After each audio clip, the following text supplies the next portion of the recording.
St. Louis since Sean Estes was playing for the Giants. 1998, I remember. I don't think you pitched in that series, but you were part of that team. It's been a long time. And Camilo Doval, Mike Yastrzemski, and the Giants get it done here. What a win this afternoon. Luis Matos' debut was part of the story, but it ended up not being the big story. The rally in the 9th and the 10th get the job done. Oh,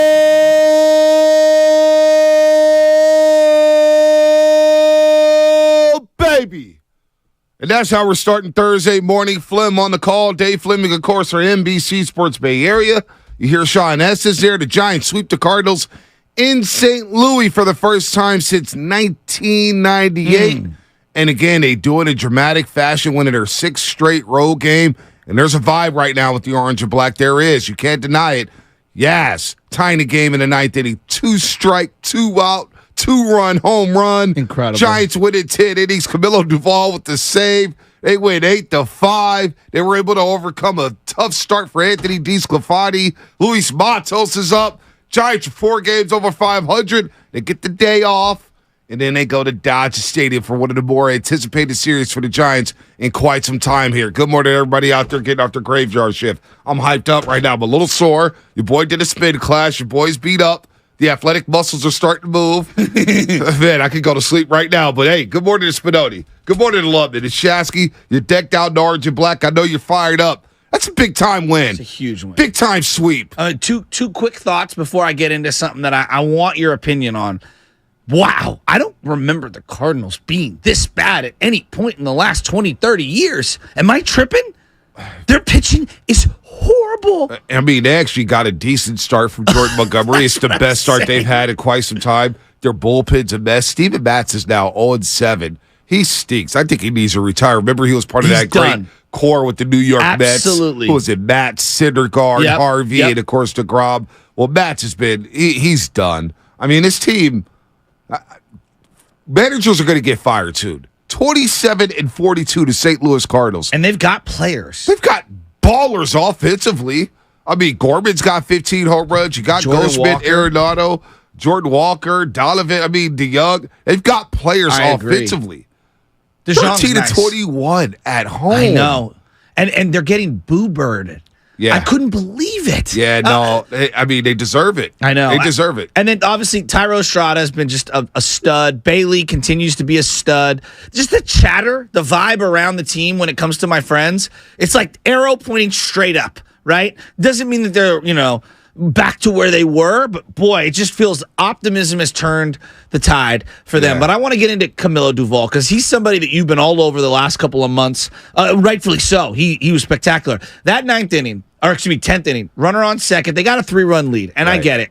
3-run lead, but you inherit the runner because of the extra innings, and he's going up against Goldschmidt and Arenado. These are two solidified giant killers. If we were to put together the Giant Killer Hall of Fame, they'd be in the middle of the order. Oh my God! They'd be batting 3 or 4. And Goldschmidt gave him a pretty big at bat. I mean, he's fouling things off, and I'm thinking, oh boy, here we go. Goldschmidt's going to do something. Strikes him out. Well, and he strikes him out a day after getting him out on one pitch. The ground out to end the game on Tuesday night. And then Arenado steps to the plate, and he strikes him out. And I'm saying to myself, think about where this kid was. And I want to play a sound, and I want to get to it because I think this correlates to where the Niners are at.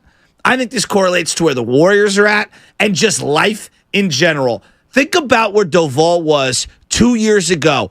Posey's, we didn't know it was the end, but he's old. They might not ever be here again. Crawford, career year. He's at the end of his career. Brandon Belt at the end of his career. Every guy on the team was over 32 years old, essentially. Longoria's old as hell. Wilmer's old as hell. They have to win now. They win 107. It's game 5, your rival. It's the playoffs. And you hand the ball to this kid in this moment, and this happens to the 23-year-old. Oh, I thought we had it. My bad.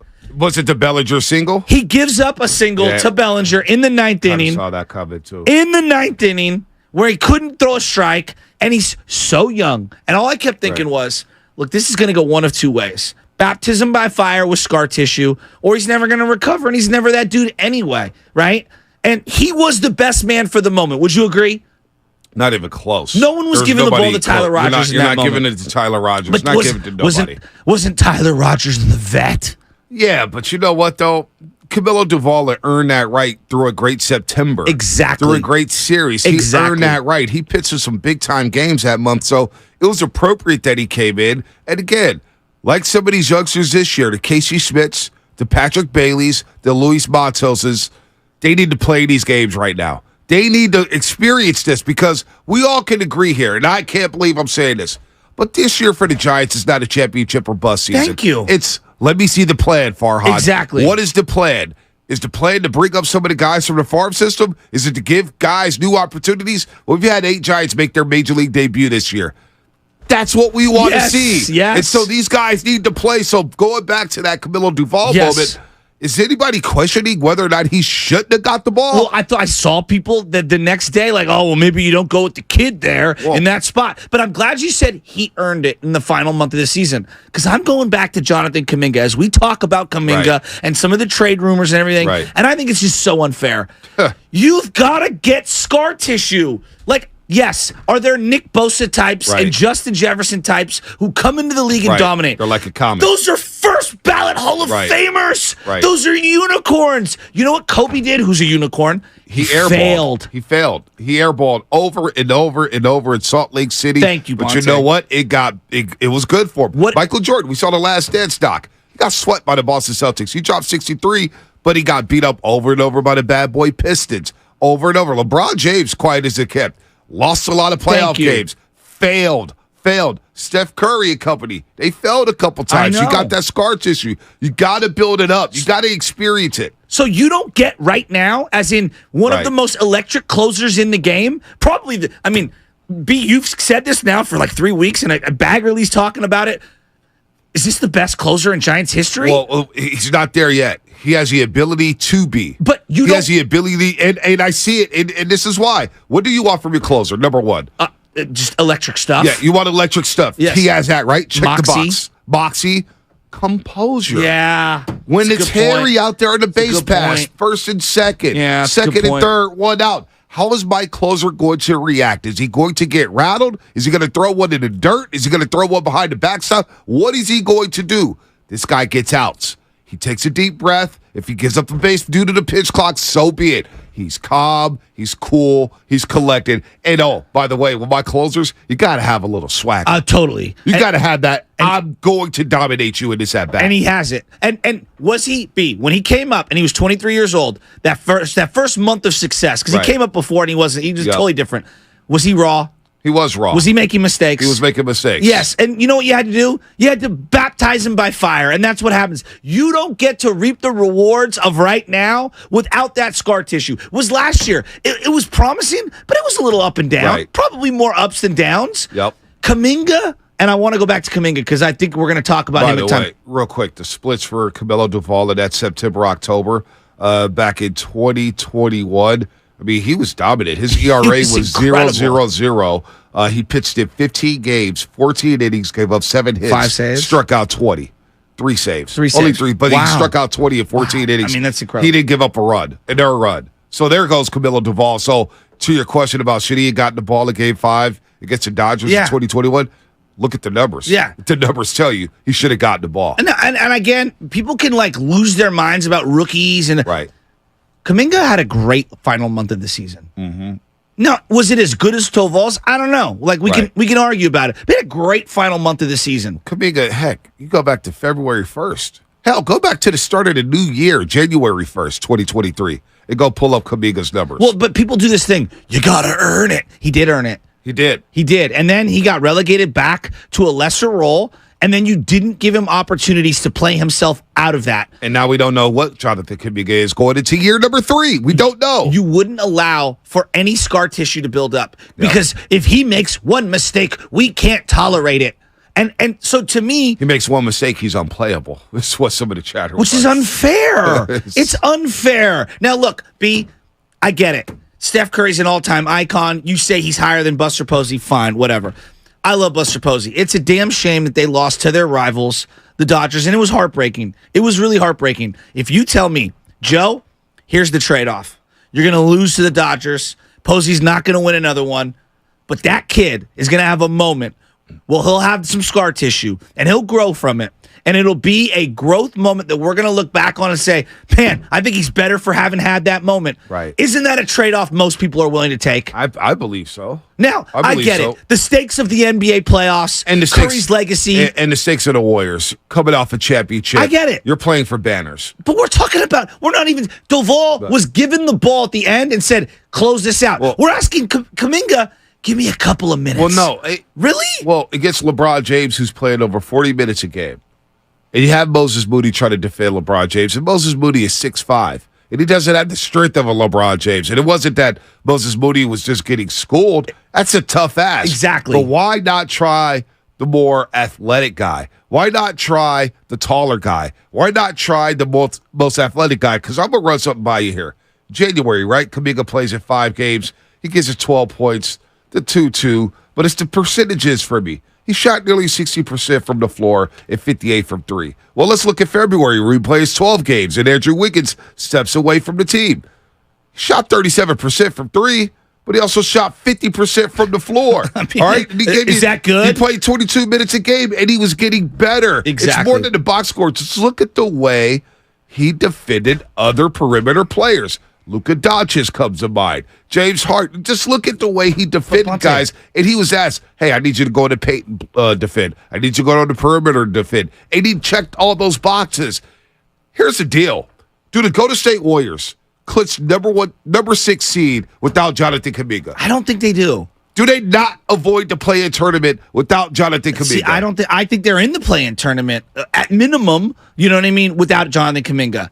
They might not even make the playoffs. They might not make the play-in without Jonathan Kuminga. He played big minutes for you down the stretch, and he played heavy minutes for you down the stretch. So this, number one, the rumor about him getting traded for another prospect, I think it's baloney. Why would you take a team that doesn't play their youngsters are going to go younger and play that guy over Jonathan Kuminga, who's been here for 2 years? I don't buy that at all. Might be younger than whoever you draft. I don't believe that at all. So to your point about Camilo Duval has been consistent. The last 2 years has been dynamic for him. His arm looks fresh. They're managing him very, very well. You rarely see him go 3 days in a row. I like that. When that enables you to, hey, maybe I need you to get 4 outs. Yes, exactly. And that's the step that I'm seeing him take. Call. Those are the Trevor Hoffmans and Mariano Rivera's. Those are the big boys. Where they get 4-out saves. Now I got a guy who can get a 4-out save, and he's young, and he's already had that scar tissue playing against your biggest rival in the biggest game this franchise has had in the last 7 years. I love the Camilo Duval, because a lot of people were saying, yeah, Duval's not ready. Yeah, you got to go to Rodgers. Exactly. We're scared. There's this thing in sports media where we're afraid to go to youngsters. Why? We're scared to go to youngsters. It's the same thing with Trey Lance, though, too, B. I see the same thing. Oh, if he airmails a pass, you know, he could cost this championship roster now. Yeah, and so could Purdy, and so could Jimmy when he was here, and so could Sam Darnold, and so could all the quarterbacks. Like, it's just weird. Like, we tolerate some things because a guy's been in the league longer, but we don't tolerate a youngster because if you're not Nick Bosa, who are his immediate all-pro level, we have zero tolerance. I don't get it. Well, think about the talk about Klay Thompson when he was young. Go back to Klay Thompson. His first 3 years. What did we say about Klay? Shoot you out the game. Yeah. Clay-ups because he can't make a layup. Cannot dribble. Inconsistent, cannot dribble. Yeah. And when he first signed his big deal, Clay-ups, I forgot about those. People were like, some people raised their eyebrows. That's why he was relevant in those Kevin Love trade talks. He was a guy who was about to get dealt. Yes. But the Warriors had the patience. Whoever it was had the patience to say, you know what? We keep Klay. We have a damn good backcourt. And look how that's played out. But why are we, like, honestly, like, why is society, is it Warrior fans? Is it the NBA as a whole? I think it's sports media society. Like, we're just scared to go all in with youngsters. Well, and also, you know what I'm we're convinced? Scared. Can I be honest? I'm convinced a lot of people haven't played sports and they don't understand you fail a lot more at the beginning than you do succeed. You fail, Very few people hit the ground running. I'm a freshman on the varsity team and I'm just going to dominate. You don't see that at all. That's what I'm saying. You don't see that at all. That's why you only had like 3 sophomores on the varsity team. Exactly. Because it is tough. Okay, I'm an apprentice, and someone texted this in earlier. I'm an apprentice and you're the journeyman plumber. I'm going to make a lot of mistakes. but eventually I will be the journeyman, okay? And I'm going to have someone be my apprentice underneath them. I don't understand why the tolerance level for media and fans is close to zero unless you are all-pro status, all-star status from the jump. Jokic said this week, Bonte, and it was one of the great quotes. I asked the guys to pull it. I hope we can play it at some point. He goes, you got to fail before you can succeed. I'll play it right here. Do you have it? It was so eloquent. Here's what Jokic said. I think you need, if you want to be successful, you need a couple of years. You need to be a bad, then you need to be the good, and then you need to when you're good, you need to fail, and then when you fail, you're gonna figure it out. I think the experience is something that is not what happened to you, is what you're gonna do with that, what happened to you. And yes, Jamal was injured. Yes, we lose the first round or second round in the playoff. I don't even remember who remembers, but. There is a process that you need to. There is a steps that you need to fill, and there is no shortcuts. It's a journey. There's no shortcuts. We've seen it all. Go back to the bad boy Pistons. They couldn't get over the Boston Celtics. They couldn't get over some of those teams in the Eastern Conference. The Celtics, all of a sudden, their run ended and the Pistons elevate. The Bulls can't get past the Pistons. All of a sudden, they elevate. The New York Knicks for years and years and years. Indiana, even though they didn't win it, Reggie Miller got that scar tissue from losing to the Knicks, losing to the Magic. Those are Hall of Famers. Those are Hall of Famers, man. Barkley. It happens in sports, and so this thing, we're lucky. We get the championships or whatnot. But when you look at some of these youngsters here, who can help you? Like the cool part about Jonathan Kuminga, and we're going to get to the calls in a second here. Tim and Riley, hang tight. The crazy thing about Kuminga, and I listened to the trade rumors, and I'm just laughing to myself because I didn't want to even address him. A guy like Kuminga can extend the career of Stephen Curry. He's supposed to be the fountain of youth for those guys. Athleticism. Jordan Poole can extend the career of Stephen Curry and some of these guys on the roster because of what he does on the floor, which you need to get more athletic. Those two guys are athletic. Those two guys can make the flash play, the highlight play. But they also got like Jordan Poole, he got scar tissue during that first championship run. 100%. And for a lot of guys first, because we talk about a lot of first postseason runs when it comes to quarterbacks, baseball players, basketball players.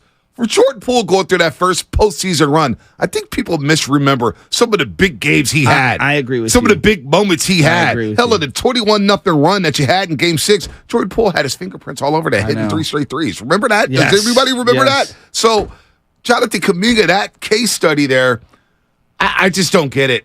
That's why I'm disappointed in Steve Kerr, because we didn't get to see it against the Lakers, and the guy deserved a shot to get at least one crack at the LA Lakers. The whole narrative of how we talk about young players is wild to me. It's just wild to me. Development is not a straight line up.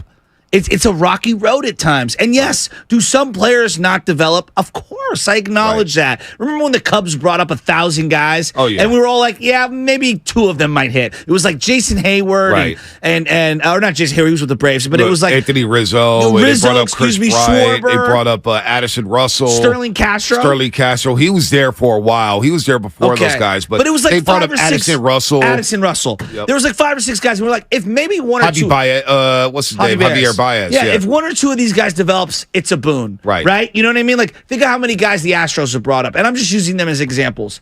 But, like, that's the part. You got to play the guys and find out who's going to survive. Who is going to be baptized by fire and come out on the other end better for it. Well, that's why I love seeing Matos up there. Exactly. That's why I love seeing Casey Schmidt up there. And I don't care what happens. Casey Schmidt, Patrick Bailey, and Luis Matos cannot go back to Sacramento. They need to be here. These are 100% with you. Where they're going to be here forever. And that's why I love Luis Matos. To your point about baptizing by fire, if Luis Matos is in the plans for the foreseeable future, and he's up there raking in Sacramento, and he's batting 3, he's batting 4, he's batting 2nd, then you know what? That's why I was preaching yesterday. Let him bat in the top of the order. Forget it. Let's see what you got. Are you going to fail? If you fail, then I'll move you to the bottom of the order. Exactly. But like you look at the Cubs and Morel, right? They're a little rookie. They've had him 9th, 8th. Right now they got to bat him 3rd, 4th, 5th. Let's see what you got. Empower him. Exactly. Have some confidence. That gives them confidence. Let's go to Tim and Riley on the other side. Hang tight, Tim. We'll get you as this segment was brought to you by Go to Say Lumber. Serving the Bay Area for 3 generations. When you succeed, we succeed. Visit GoToStateLumber.com. What's coming up on the game? Sponsored by Fremont Bank, full-service banking, no compromises. We asked a question about the Giants here as we get into them and some of the youngsters. I mean, is it about winning or is it about developing this year? What do you want as a Giants fan? Do you want to win big, and win at all costs, which may mean bitching some of the youngsters? Or do you want to just stay the course and continue to develop? 888-957-9570. We'll be taking your calls. Tim on the other side here on the Morning Roast on 95.7 The Game. Complete.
2-2.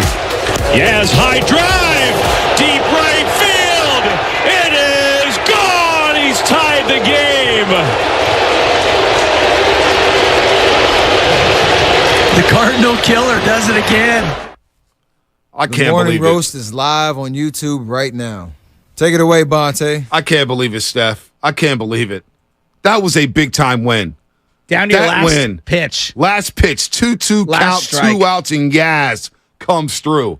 As we play the outfield roulette here, some guys are going to be gone. Some guys are going to be staying here. But Yaz, look, he comes in. He was playing right field, moves to center. He's batting 254. He goes 2 for 4 yesterday. A big-time homer, his 8th of the season. And you got to be feeling good, man. I don't care. It's an afternoon game. We're all watching it in the afternoon. It's in St. Louis. Look, you don't have to win the game. The series is already won. DeSclafani doesn't even give you 4 innings, all right? You could have laid down and lost this baseball game. But this team, going back to Colorado just last week, not quitting. Late inning magic. And when you have late inning magic like this, Shasky, I don't care, man. It's June. That stuff starts to become contagious. I know. All of a sudden, you start to believe. All of a sudden, you see the dugout hitting the patty, saying, let's go, boys. All of a sudden, Kapler's high-fiving guys, and they're buying in. I'm bought the hell in, folks. I'm bought in on the Giants in 2023. That one yesterday, I was on cloud 9 It was after amazing, that game. wasn't That it? was amazing. Flip with the call. You see the sweep. You see the high fives. Yeah. You go straight to post-game I'm show. I so said, you excited.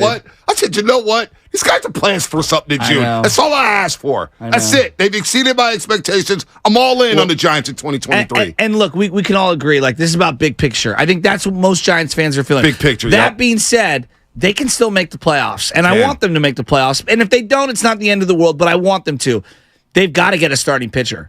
Yep. The DeSclafani thing's not working out. It's No. just not. I mean, No, he started no. off great in the month of April. It's been a nosedive ever since. He was like all sliders and breaking balls yesterday. And I'm like, Doc, throw a fastball. He didn't have it. He hasn't have anything right now. And He did get seven. He did strike out 7 guys in 3 innings, which is He threw like incredible. 8,000 I know, pitches. but he walked 1. He gave up 7 hits. Threw 78 pitches. Look, they need a couple starters. yes. They need a couple starters. That's why, again, before the season, when a lot of people even flip, Totally and I'm not agree. trying to call people out, but Contos, our guy, a lot of people told us, Shasky, on these airways, the starting rotation is as deep as it's been in a very long time. And I said, okay, maybe I'm just tripping. Sean No, you're Manaea, not. Ross Stripling. Why would Toronto give up Ross Stripling? Jacob Judas. All right, let's see it. Yeah. And right now what we're seeing is this starting rotation that is basically a bunch of Band-Aids right now. You got 3 of the starters are Band-Aids. Logan Webb's your one guy. Mm-hmm. Alex Cobb, do we believe he can sustain his success from the first half? I don't know. He's leaking a bit of oil. I think that's a fair question to ask. I really like what I'm seeing. Yes, he is leaking a little bit of oil, but that's a fair question. It's Alex Cobb. It's not Yeah. Verlander. No. As the bullpen comes together, the bullpen has solidified itself. I feel good about the the Rogers bullpen feels brothers. great. This kid, Ryan Walker, Lundman. know. Ryan Walker. He's Now you're funky. Lundman. Leave me alone Puts with Ryan his back Walker. to you when he throws. Yeah, no. Ryan Walker. It's like, dude, chill. But you know what? The guy's got some stuff. The guy's not bad. Doval 17 in a row. I mean, all you got to do 17 for these in a starters. row. Think about this. If you're a starting pitcher for the Giants, just get through 6. You can get through 6. Did you hear Fleming when they went to commercial? And Doval's coming in and he looks really nervous. And it's like Doval looked like he had just woke up off the couch. Right. He was chilling. I love it. The guy's demeanor is unbelievable. 18 saves now. The reliever of the month in May. Come on, man. And I got to give Kapler credit. You know, he pinch hit for Matos and I believe Schmidt in that game, and it worked out. All right, so we want people to get to YouTube and Twitch. And we're going to get to Tim in just a second after I read this. Why do we want to go to YouTube and Because Twitch? we're going to go to YouTube and Twitch because throughout the show today, we're giving you and the guests a chance. That's right, a chance to go look at Chase Center. If you had never been to Chase Center, it's a great opportunity to go to Chase and attend the Warriors introductory press conference with the player they draft. Again, you get to go to Chase Center. You get to be with all the media members, Marcus Thompson II. You get to be around Anthony Slater, Kendra Andrews, Madeline Kenny, CJ Holmes, a who's who All right, this is going to be a lot of fun. We're going to be showing you a keyword on YouTube and Twitch at certain points of the show, and you will qualify by texting those words to our short code. We'll give you notice. We'll tease it. Get to YouTube and Twitch right now and watch for the keyword for your chance to win. That's right. You and the guests get to go to Chase Center and attend the Warriors introductory press conference with the Player Day Draft. Make sure you tune in between 7 and 9. That's right, 7 and 9. Each day we'll have a new keyword. Each show's keyword will be different, and you will have 9 chances to get the keyword and enter. And you do not need all the keywords to win. So this is a really good deal as we get to Tim in Raleigh, North Carolina. Wants to talk about Jonathan Kuminga here on the Morning Roast. What's up, Tim? What's up, baby? Hey, listen, y'all know I had to hit you early. I love me some JK, man. So, God, you trade Jonathan Kuminga. At this point, you're being completely idiotic. I mean, idiotic. We keep talking about potential. Guys, Wiseman was potential. Do we forget we won games because of Jonathan Kuminga? Do we forget the 37% three all year and the 40% in the second half of the season? Do we forget when he got out on the court, this kid was dropping dimes and beautiful passes on the court? Do we forget all of this stuff? Like, guys, we see it coming. Like, this ain't no potential thing. If you know basketball, you see it coming. And all of this happened all during a time when a coach was holding it against him that he didn't go to college and playing others in front of him instead of trying to develop him like a Eric Spoelstra, like a Popovich, guys who develop talent to get the best out of them. So, listen, I heard the afternoon show yesterday, and it's hard for me to listen to that show, but I heard, and Willard says he can jump. What is it? He can jump? Look, this guy goes out there and balls. We don't see this guy making erratic plays on the court. He balls when he goes on the court. We see the mid-range guys. What are we talking about here? Yeah. If you give up on this one, this ain't no potential. This guy is here, and he is coming.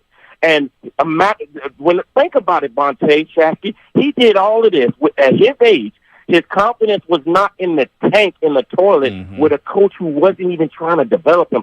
Imagine once he is empowered, what he is going to be. Wow. Trade him at your own risk. And I don't think Lacob is going to. I think this is just an article. A guy throws some stuff out there. I don't think Lacob is crazy, because if Lacob was crazy about Wiseman as he was going to Santa Cruz and watching him play, Lord knows he ain't about to lose a box office player. I'm telling you this. I would be over there in a couple of years when Steph is gone, playing tickets to come see this guy. Wow. Like, that is the kind of player he is, dude. Wow. This is box office, and we keep talking about we don't know. Dude, this guy coming. And we see it on videotapes every day right now. He's putting in the work, fellas. No, you're dude, that's a nominee for Call of the Year on Jonathan Kuminga. So I didn't listen to Mark, and I acknowledge that, or Dibs. I don't know what they were saying regarding JK. Let me tell you what I see. Not what he could be. I'm talking about right now. Probably the best lateral movement defensively outside of Wiggins on this team. Yeah. His lateral quickness to get back on defense is incredible, all right? His recovery is incredible. Yes, the jumping ability is insane. There's no doubt about it. The quick twitch muscles on defense, though, jumping into the lanes, his instincts need improvement. Bonte, his shot is actually a lot better than people give it credit for. The form got a lot better. And I thought that his discernment on taking the shot got tremendously better. Could it use improvement? Absolutely. Could he learn some, spacing, understanding of where to be in spacing on certain ball movement? Absolutely. But that comes with playing time. Yep. And then dribbling, I think he dribbles better than Clay already. Well, and not only does he dribble better than Clay, but he may pass better than Clay. I think his passing's very underrated. Yeah, that's a good point. He does a great job of passing in the paint. And Tim also brought up, he said, did you guys forget about the mid-range jumper? I want him to shoot. You know what I'm talking about, the 10 to 12 foot, get in the paint, fade away, rise up over somebody, and nail that jumper. How many times did we see him do that this year? We saw it a lot, right? Yeah. The 10 to 12 foot mid-range jump. Like, Tim's right on the money. But he's also one of the, I'll let you finish. He's also one of the players who can actually, off the dribble, get into the lane and finish in traffic. Name another guy outside of Wiggins who could finish in traffic in the lane. Not only this, he gets to the free throw line. That's another element. He gets to the free throw line, goes to the cup, uses his pump fake, draws fouls. Great point. I mean, so Tim said it all. I'm with them. And you know what? Quiet as it's kept. We're sitting here now. We're about to enter year 3 of Jonathan Kuminga. I still remember when we went up to the California Classic and the first time we've ever seen Jonathan Kuminga. We had a Trey Lance type reaction, right? Yep. And then Tim Roy gassed it up by saying, this guy has the potential to be Ron Artest. And you know what? Tim Roy was right. He does have potential to be Ron Artest. You have to play the guy, though. Let him go through the scar tissue. You know, to sit here on these airways and say the only thing he could do is jump tells me you're not really watching the game. You're not really watching Jonathan Kuminga and what he can do. So let's continue to get into that. This trade rumor is just so damn dumb. Why would the Warriors do that? It feels like a really poor long-term decision. No, 888-957-9570. I'm not in for trading JK at all. What's coming up on the game? Sponsored by Fremont Bank, full service banking, no compromises. We'll get more into the Giants. How you feeling about them? And of course, Jonathan Kuminga. What did we do with this trade rumor? Like, I don't even want to talk about it. Soda, folks. Let me tell you guys.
to make it 72-42. Curry was just pleading for him to go. That's why he kept dribbling the ball, waiting for it. He saw the back door was available. Now back to the morning roast with Bonte Hill and Joe Shasky. Take it away, Bonte. All right, Steph. Hope to see you soon.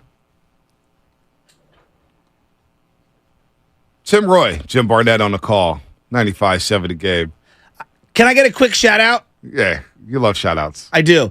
Last night, both of the Olympic Club over 40 teams were playing on the diamond at one time last night. And the one team on the other side, I forget I don't know if they're the gray, silver, I don't know what the name of it is, but they were 8-0 in their division, and they were playing in their first playoff game last night. Not first ever, but the first one of this year. And they were down like 17, 18-0, and came back and won in the 7th inning. Wow. And then our team ended up winning on our side. So I think both are in the championship right now. So you guys are in the championship? Yeah, and you know I saw your photo in the Olympic Club magazine. Oh, did you? Hey, don't you get those, right? Yeah, I must not have seen it. What was it for? I don't know. They had the softball player. Oh, the softball team. For the tournament? Yeah. The travel team. That's fun. Yeah, we had a great time. That was the Martinez. But your boy Norm was there. Huh. And Norm Dudum, who's the proprietor of Taqueria Zorro. He wants us up there. I'm going to blame Norm for the shout out to the strippers. It was after we talked to Norm where he talked about the strip club industry being dry. He's like, it's a tough business out there. It's just tough since the pandemic. You don't have the conferences coming in. Downtown's dry.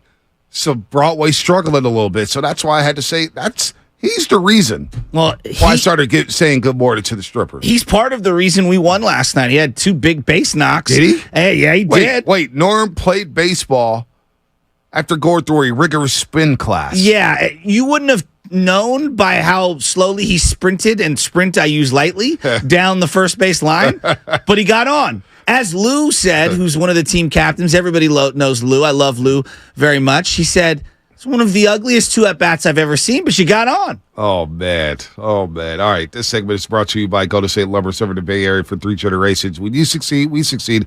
Visit GoldenStateLumber.com, and for some reason, Norm is on the Batmobile signal. He's on the Batmobile phone right now. He's got the bat line. Big Norm. What's up, is buddy? on the line. Big Norm. What's happening? Are you there? Big Norm.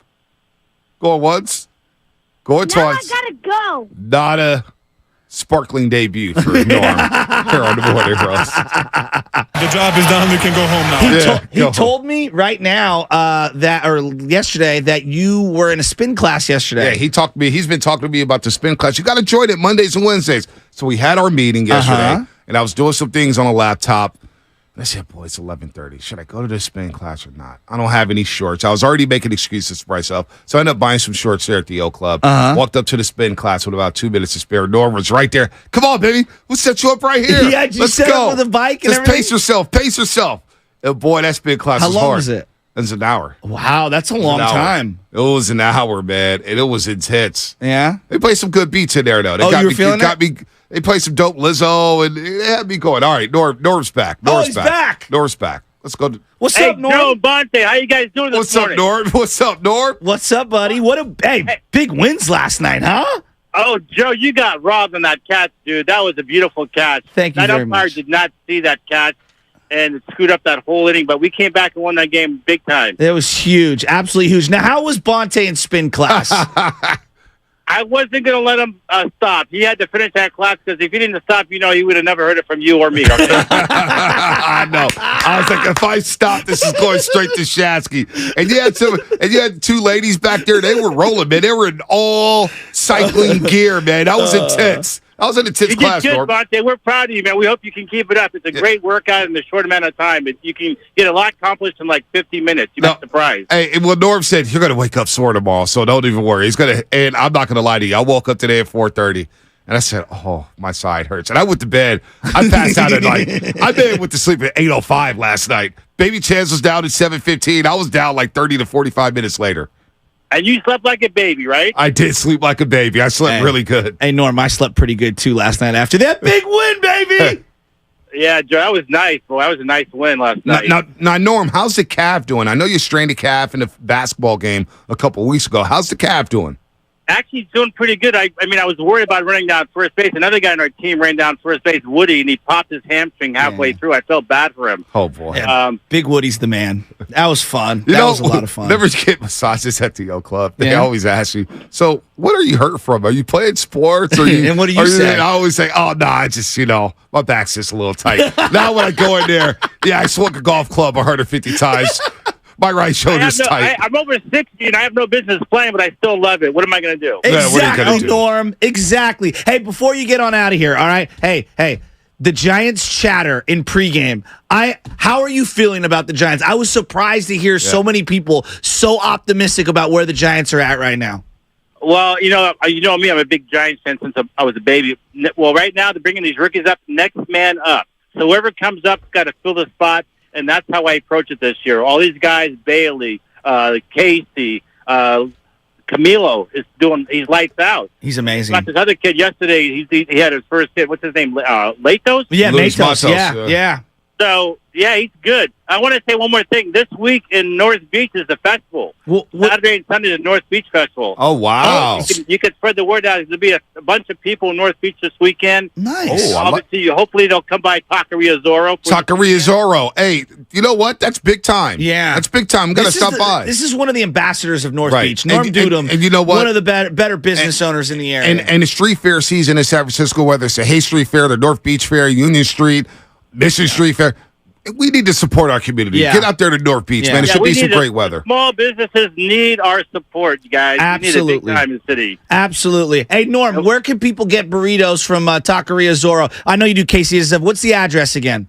308 Columbus and Broadway. There'll be a live stage in front of us this weekend with some music. They're going to close off Columbus. Going to have like 3 or 4 beer gardens out there. Let's go. The city's coming back, baby. Let's go. And Norm will be running material for everybody out there, Norm. We'll see you out there this weekend. See you, buddy. Good job, you guys. Keep up the good work, all right? Thanks, Norm. Norm. Oh, by the way, real quick, before we get to Anthony and Benicia, before we get to Anthony, don't forget, throughout the show today, we're giving you and the guests a chance to go to Chase Center. That's right, Chase Center. For 2 people. The Warrior Stadium? The Warrior Stadium, right there on 3rd Street. How do I get in on that? You and the guests, all you have to do to attend the Warriors' introductory press conference with the player they draft, we're going to be showing you a keyword on YouTube and Twitch. We're going to do it in moments here. YouTube and Twitch. So you want to get there right now at certain points of the show, and you will qualify by texting those keywords to our short code. Get to YouTube and Twitch right now. I'm going to be doing the first one after the 7 o'clock hour. We're going to do it between 7 and 9 all day, with the first one coming in about 5 minutes. So hurry up and get to YouTube or Twitch, and make sure you're tuned in between 7 and 9, because we're going to have a new keyword each day. Each show's keyword will be different, and you will have 9 chances. That's right, 9 chances to get the keyword and enter. You do not need all the keywords to win. So we're going to do the first keyword after the 7 o'clock hour to go to the Warriors' introductory press conference for the player day draft. Somebody sent me a video of Chris Murray, Keegan's brother, the lefty. Yeah. You like him? Jumper smooth. Yeah. It's smooth. You moving Kuminga for him? I don't think I'm doing that. Okay. I don't think I'm doing that. What about Anthony? Anthony and Benicia. Are you moving Kuminga for one of these youngsters? What's up, Anthony? Top of the top. Top of the morning, fellas. So, first of all, it's been a little bit, so definitely good to come on the radio again. But, so, I like Kuminga, man. I've called a couple of times and said that I did see where he was soaking and not getting, not really crashing the boards and stuff like that. But I actually also agree with the homie in North Carolina. I think that's where he is. Tim. That, that he's here, right? Like, we just got to unlock all of that. But I kind of wanted, you asked earlier, can you win and develop youngsters? And I honestly believe that you can if you do it right. And I feel like the Warriors, what they did was they had too many youngsters. I think if you have too many unexperienced individuals doing whatever kind of job, whether it's plumbing, whether it's when I was an operator, whether it's being on the radio, right? Like, there's too much inexperience and it's hard to be successful. But I think if the Warriors or any team was able to just sprinkle a youngster or two, but obviously have more veteran guys that know how to win and did it before. Because when you get to the playoffs and when you get to the finals, you're going to need the youngsters. And if you shove them to the back early in the season, they're not going to want to, but they're also not going to be able to perform when you get into the crucial moment. So I believe, since we are talking about the Warriors, that this season, that's where they make the biggest mistake. I also want to make sure that I say, like, you can't have veteran guys not buy into taking youngsters under their wings, teaching them the do's and the don'ts, and empowering them as well. And, of course, it also starts with the coach empowering them. So I know we're talking about baseball, but, like, I think that the Giants can totally continue to try to make the playoffs and also develop these guys. But when you have too many youngsters, I think that's when you fall into having issues. But if you have just the right amount of youngsters, maybe one or two, maybe even three sometimes, but you always want to make sure that you have more veteran guys who've done it before and are willing to buy into developing the guys. And then the last thing of that is you also got to have the youngsters willing and ready to buy into the system, because I think that's what set the Miami Heat apart and the Denver Nuggets apart, is that you had these guys like the Gabe Vincents and like the Brown Cat and the Caleb Martins. You had all of these different guys buying into what we were trying to do, buying into the culture. And then, of course, I can't leave without saying you can't have your OG punch a youngster.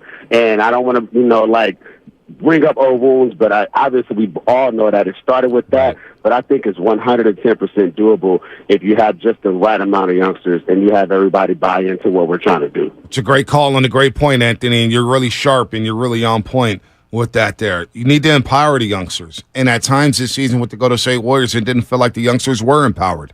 Instead, the youngsters got a lot of the blame. Oh, especially early on. The youngsters, they're holding everything back, blah, blah, blah, blah, blah, blah, blah. They got a lot of the blame, but it didn't seem like a lot of the veterans bought into helping these youngsters out. And that's a problem. But the coach, it starts with the coach. You got to empower these guys. You got to make them feel involved with the team.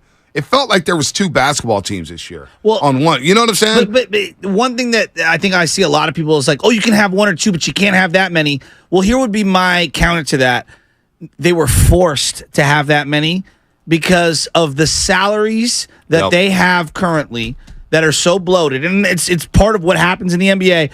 You only have two pathways to filling out the rest of the roster via the draft on dirt cheap contracts and vet mins, right? Mm-hmm. So you can say, Joe, they should have had more vet mins. Okay, fine. Then you would have had more JaMychal Greens. JaMychal Green didn't really do a whole lot for you. So I understand trying to pull the lottery ticket and say, hey, maybe this hits. But think of the luxury they had. Think about. Do you get what I'm going? I know exactly. Yeah, no doubt. But think about, to that point, they had 3 lottery picks in 2 years with the team that had Steph Curry, Draymond Green, Klay Thompson coming back, and Andrew Wiggins. And then you had Kevon Looney. Think about how beneficial that is to a franchise to sit there with the core group that's won championships. And, oh, by the way, we're going to have 3 lottery picks. This is what derailed the Celtics in the 80s. They had Burt, McHale, Parrish, Dennis Johnson, and Danny Ainge. They get the number 1 pick, and they get Len Bias. And Len Bias passes away, but Len Bias is going to be that guy to extend the career with Reggie Lewis, extend the career, Brian Shaw, of a Larry Bird, of a Robert Parrish, and a Kevin McHale. The Lakers got lucky like that when they got James Worthy, right? Mm-hmm. James Worthy, number 1 overall pick, to add to Kareem and Magic Johnson, and boom, you hit the ground running there, and they extend the careers of a Kareem Abdul-Jabbar. So the Warriors were lucky, and it was beneficial for them to have 3 lottery picks to add to this core. And now we're talking about trading Jonathan Kuminga. So now you trade off 2 pieces of the lottery picks, and what do you have to show for it? What do you have to show for it? Well, here's the other element of this, because he was comparing the Giants currently and where the Warriors are at. And baseball is very different, and there's lots of innings. So there's like an inventory of games that just makes it different. It's just very, very different. But would you agree? Casey Schmidt's trying to come for whatever the heck Brandon Crawford has it short. For now, right? I think Brandon Crawford's handled it quite gracefully. He's handled it great. Right? He's embraced Casey Schmidt. Exactly. He's embraced that, hey, I know my days are done. My days are numbered, I should say. Let me teach this kid and impart some of the wisdom that I gained. Because guess what? Somebody took in Brandon Crawford when he came up. Last 3 weeks, though, has Brandon Crawford not delivered when they needed him to? Big time hits. Big-time hits. Right? And so I think when I look at someone like Draymond in particular and be like, hey, have you truly embraced your evolving role and your leadership status? Well, if you want to, and we got to give out the keyword in just a second here. We'll get to Tamir. Let's be real. How did 2019 play out for some of the youngsters?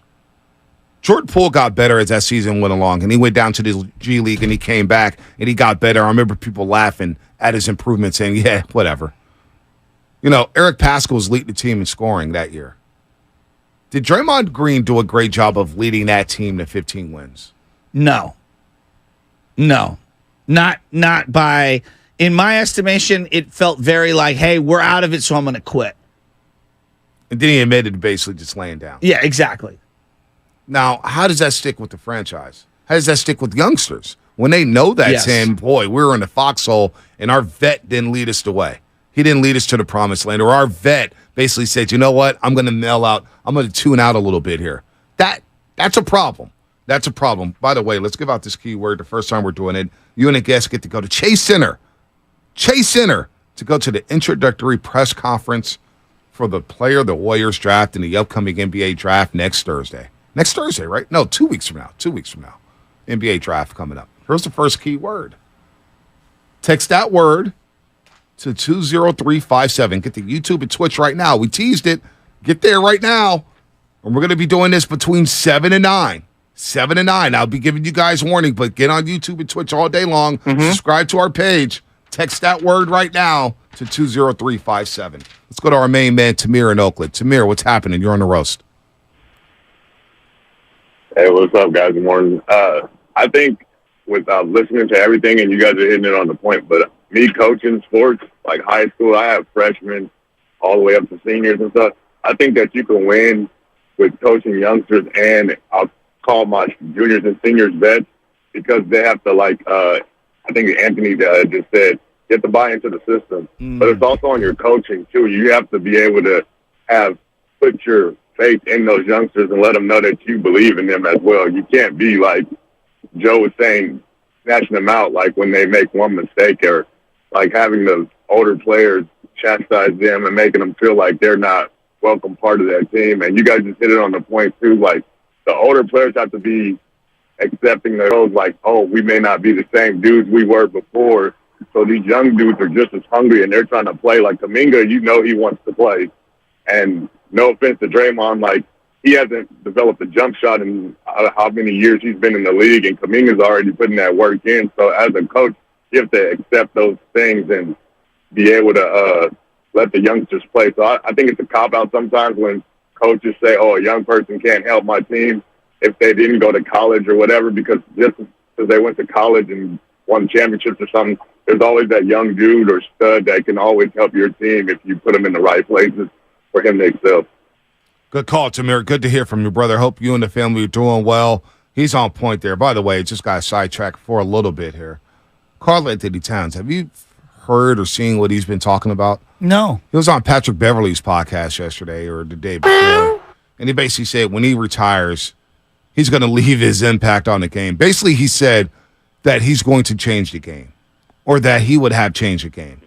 Okay, Jay-Z. Now, another thing he just said was that Minnesota winning in the play-in tournament was more impressive than the Denver Nuggets winning a championship.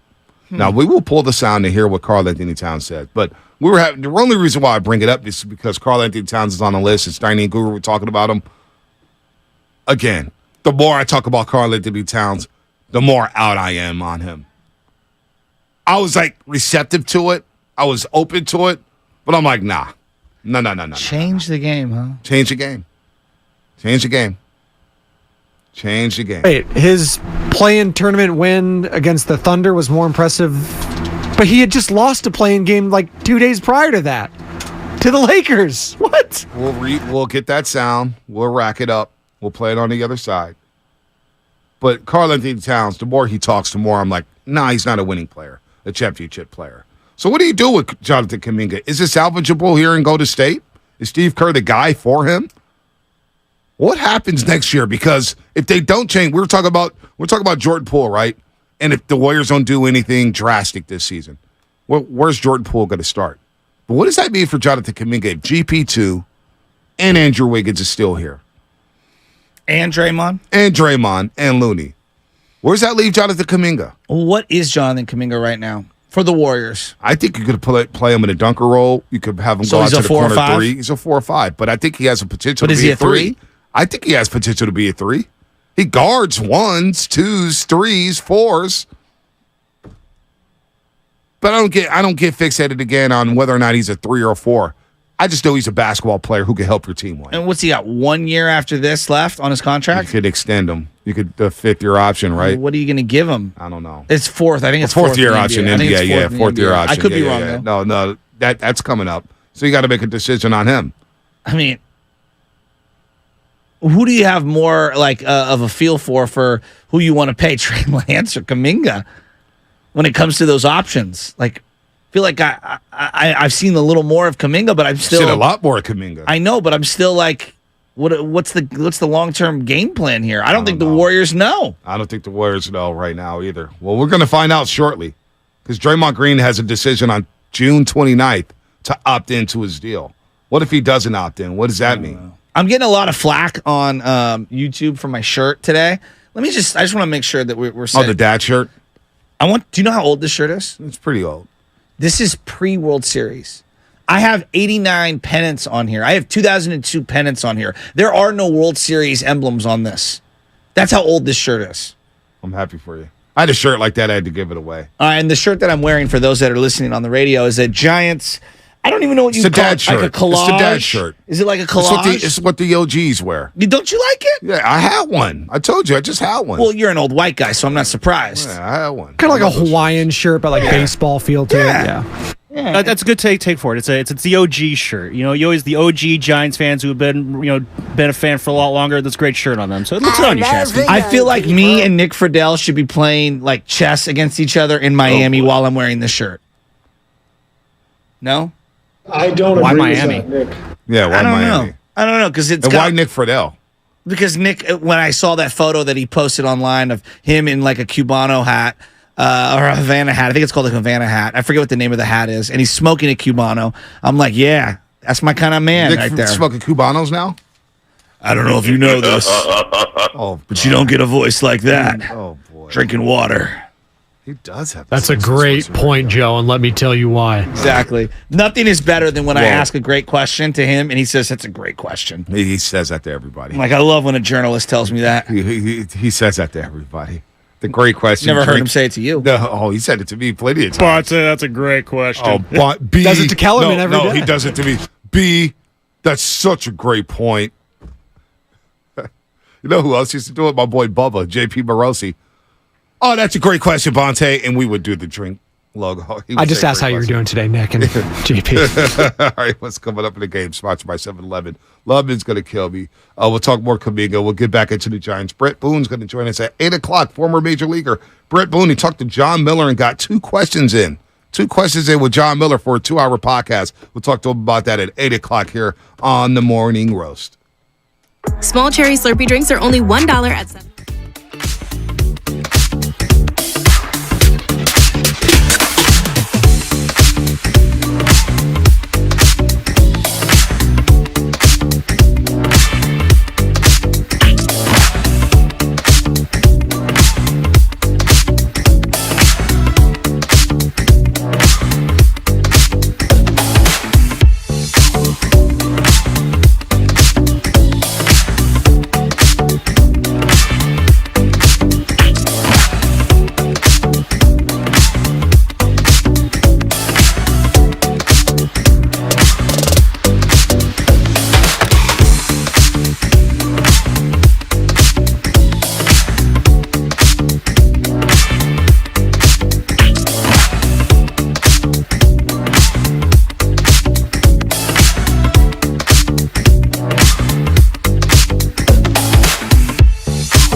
Now back to my boys Bonte and Shasky right here on 95.7 The Game.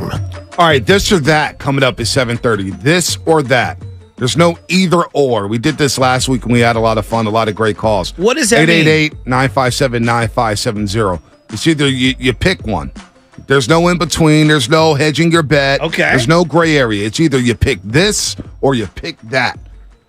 And so one of the questions we'll have for this or that, what is more important for the Giants? 888-957-9570. What is more important for the Giants? Winning or development? You can't pick both. It's either this or that. And in this instance, this is winning. That is development. What is more important for the Giants in 2023?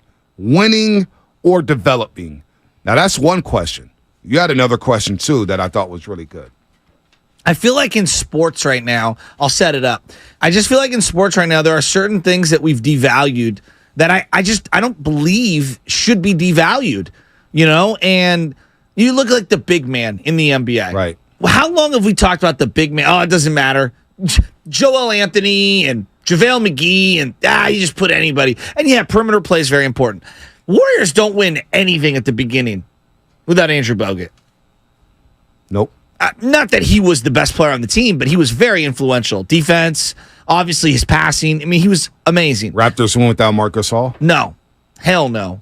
Hell no. Anthony Davis a couple years ago with the Lakers? Hell no. Nikola Jokic? Yeah, Embiid. So it feels like now the big man's coming back into vogue. What is devalued more? The running back position, in terms of like giving out a long-term contract. The running back position, as you see Dalvin Cook get cut this week, had 1,000 yards. I know he didn't have a lot of pop plays. He scored a dozen touchdowns via the air and the run.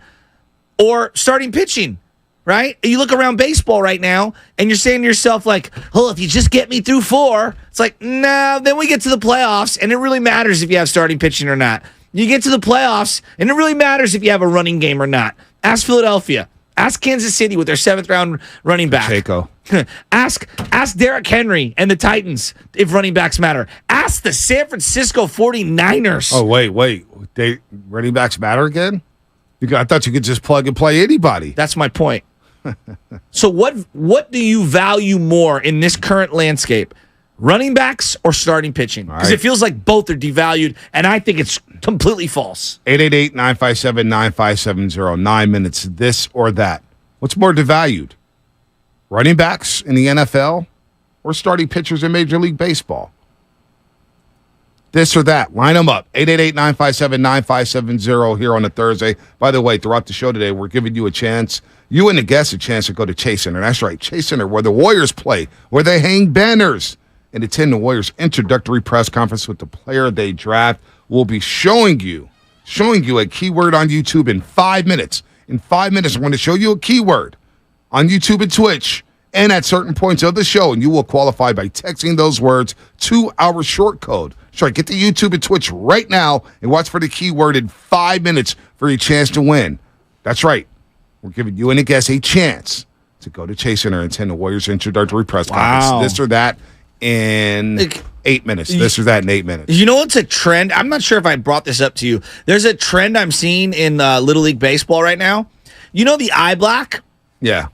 You know how guys used to smother the eye black, they'll make a cross, or now the big thing is like the Braveheart, where it looks like, like war paint or whatever. You know what I'm seeing from all the kids now? They take the eye black thingy and they put a mustache on each other. Really? And one kid had the Raleigh fingers, the other kid had the goatee, kid had the full beard. Yeah, that's a little weird. I think it's a hilarious look. It's a little weird. I'm seeing a bunch of 12-year-olds rocking beards and mustaches. Wait until the sweat starts dipping into their lips. Yeah, well, that's a good point. I didn't think of that. You know what I'm saying? I remember the first time I ever wore eye black. We were going to Galileo High School at Washington my senior year. We all had eye black on. And just excessive eye black. It's our rivals. We're going to Galileo. We're just jacked up, right? And we go to pregame warm-ups. And you start wiping the eyes, and the sweat starts dripping. And next thing you know, your eyes are burning. And I'm like, yeah, I'm done with eye black. Not doing it again. I'm telling you, eye black it's fun. It looks cool. You look badass. You look badass with eye black. But boy, if that stuff gets into your eye, you get that burning sensation. Are you if you were to play currently and you were in the bigs, are you going to go eye black war paint style, or are you going to go, and I hate saying war, but I probably shouldn't say that, or are you going like obnoxious Oakleys? What's obnoxious Oakley? Like, the Oakley shades that are like no, over the top? I'm going eye black. I'm doing excessive eye black. Excessive with eye all black. that I just said. The Oakleys. That's the this or that. Oakleys don't look good on me. Oh, dog, your boy's got 2 pairs of them. I can't play without them now. Oakleys don't look good on me. Yeah, and I'm a Ray-Ban the type of uglier guy. the better, because that means they stay on your face. Yeah, give me the eye black all day long. I underrated how incredible this era is with glasses. Right. Back in the day, you used to like stick your glove up in the sun. We didn't have What about glasses. the flip shades? Those are, come on, dog. We're going Oakleys, dude. What you about got to the flip look shades? sauce. It's all about looking sauce. No, you know that. The flip shades look good. I like the flip shades. Eye black though. You got to go eye black over Oakleys. I can't pull the Oakleys off. My face is too big. Man, I'm telling you, the Oakleys are a good look. All right, 888-957-9570. Light them up, man. Light them up. This or that. We got a good question. I'm gonna skip the Giants question because I think that's just an overall conversation. Let's just go with the running back. What's devalued more in today's sports? Starting pitching or NFL running backs? What is devalued more? This or that? 888-957-9570. So like, how many people are scared to death of giving a starting pitcher a 4 or 5 year deal? Certainly Farhan Zaidi is. It feels that way, right? Like Logan Webb right now. Logan Webb just got an extension. 5 years, 90. There's some risk there. Will we all acknowledge? Yep. There's some risk. Christian McCaffrey, if we extended him, the Niners, there'd be some risk there. Oh, big time. Big time risk. Which one are you more comfortable signing? Ooh. Long term. Logan Webb or Christian McCaffrey? Yeah. Because one's a lot older than the other in terms of football years. You'd still go Christian McCaffrey. I think so, too. He's so elite. I'd go Christian McCaffrey. I go. Now, 888-957-9570. do you feel me on like random pitchers can come up and look amazing and then fall back down to earth? DeSclafani's a great example. He looked great with the Giants a couple years ago, and they gave him extending garbage. He's been garbage ever since, right? Carlos Rodon had one of the greatest seasons I've ever seen a Giants starter have. Like a top 5 season of all time. Right. Immediate forearm injury and signs a 6-year deal with the Yankees, and it feels like they're screwed. Okay, you see what happened with DeGrom signing a $170 million deal. $185 million. Oh, excuse me, $185 million. A huge deal with the Texas Rangers. He's out for the year. Out. Right? Done. I mean, Todd Gurley, MVP of the league now at running back a few years ago. Out of the league. Out of the league. Done. At 26 years old. Done. Legs are shot. Couldn't even play in the Super Bowl. Couldn't even play. I mean, I look at it and I'm saying to myself, Dalvin Cook, who I think is still a good, not a great, but a good player, is going to get clipped for nothing because they don't want to pay him $14 million this year. They don't want to pay. Meanwhile, Odell Beckham signed for $16 million and hasn't played a full season in, 4 or 5 years? And you can find a receiver everywhere. Except for the 49ers, of course. But it feels like receivers come a dime a dozen. It does. Running backs, good running backs, elite running backs. Like, I'm interested to see where Dalvin Cook goes. He's a baller. He's a home run hitter. Christian McCaffrey, a home run hitter. James Cook in Buffalo is going to be a home run hitter.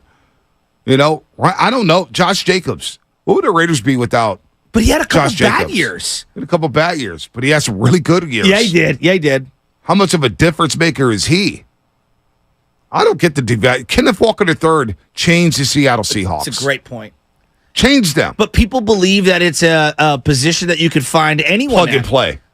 Plug and play. You don't subscribe to that. No. Saquon Barkley. I wouldn't do that either. Plug and play. Well, right now, Saquon Barkley has not signed his franchise tag. And I don't blame him. Why? He's already been paid first-round money. But you see what he did last year and where the New York Giants without him. He's the MVP of that offense. He's taking all the punishment. Not Daniel Jones? He's the focal point. No, not Daniel Jones. Of that offense, Saquon Barkley's the focal point. Okay. How much easier did he make life for Daniel Jones last season? Yeah, it's a just good by point. being in the lineup. It's a good point. 8 in the box. Okay, fine. I got one-on-ones on the outside. Now I got Dallin Waller running down the seam coming over from the Las Vegas Raiders. How much easier was Brock Purdy's job with Christian McCaffrey or Jimmy Garoppolo? Jimmy Garoppolo looked like the best he's ever looked. I mean, George Kittle saw one-on-one coverage for the first time in forever. Yeah. Because of Christian McCaffrey. I mean, I just look at like Tannehill. He's in Miami. No one has any clue if he's good or not. In fact, most people say he's not good. Yeah, well, we saw him without Derrick Henry, right? Well, and then you see him with Derrick Henry in Tennessee. And he looks like a different quarterback. He signs a $30 million a year extension. And then Derrick Henry goes down with that foot injury, and he's back to being a pumpkin. All right, we teased it. Hopefully everybody's at YouTube and Twitch right now. Here's another chance to type in the code word, text it to 20357, and you and a guest get to go to Chase Center to watch an introductory press conference for the Player of the Warriors draft. That's right. We're doing it between 7 and 9. This keyword will be up. Text it right now to 20357. More chances to come right here on the Morning Roast as we send somebody to Chase Center. This or that coming up in about 1 minute. 888-957-9570. Who are you more worried about dropping off harder, a running back or a starting pitcher? Starting pitcher. Why? Because starting pitcher, once they're done, they're done. Bumgarner? Once they're cooked, they're cooked. And you could say that about a running back, right? But all of a sudden, the starting pitcher loses velocity. Yeah. Loses location. Loses stamina. Can't go deep into baseball games. Now, all of a sudden, you know it's a big bullpen game while they're paying a guy $27 million. A running back, once they're done, you kind of know it, and you could go ahead and draft that running back. You could go ahead and have that replacement there. And if you need to plug and play for a stretch, not for an entire season, but for a stretch, you could say, okay, I know this running back's going to be done. Let me draft the next guy. Because you know there's a shelf life for running backs. Yeah. You know that going into it, that most running backs are going to last about 4 to 5 years. So Le'Veon Bell is a good point. Colts are about to lock up Jonathan Taylor. Who do people want? What's more devalued? See, because I feel like starting pitching, when we go back to look at all the World Series winners just across the board, they've always had 2 elite arms. Yep. At minimum. At minimum. Now, do Super Bowl champions have elite running backs? Would you call Pacheco this last year an elite running back? No, but he looked elite. He did it in the playoffs. You know. He certainly did. I would say that the Eagles' run game was elite. Sonny Michel, when the Patriots beat the Rams, how elite did he look? Yeah, that's a good point. James White, you know, hell, Devontae Freeman and Tevin Coleman in that Super Bowl against the Patriots.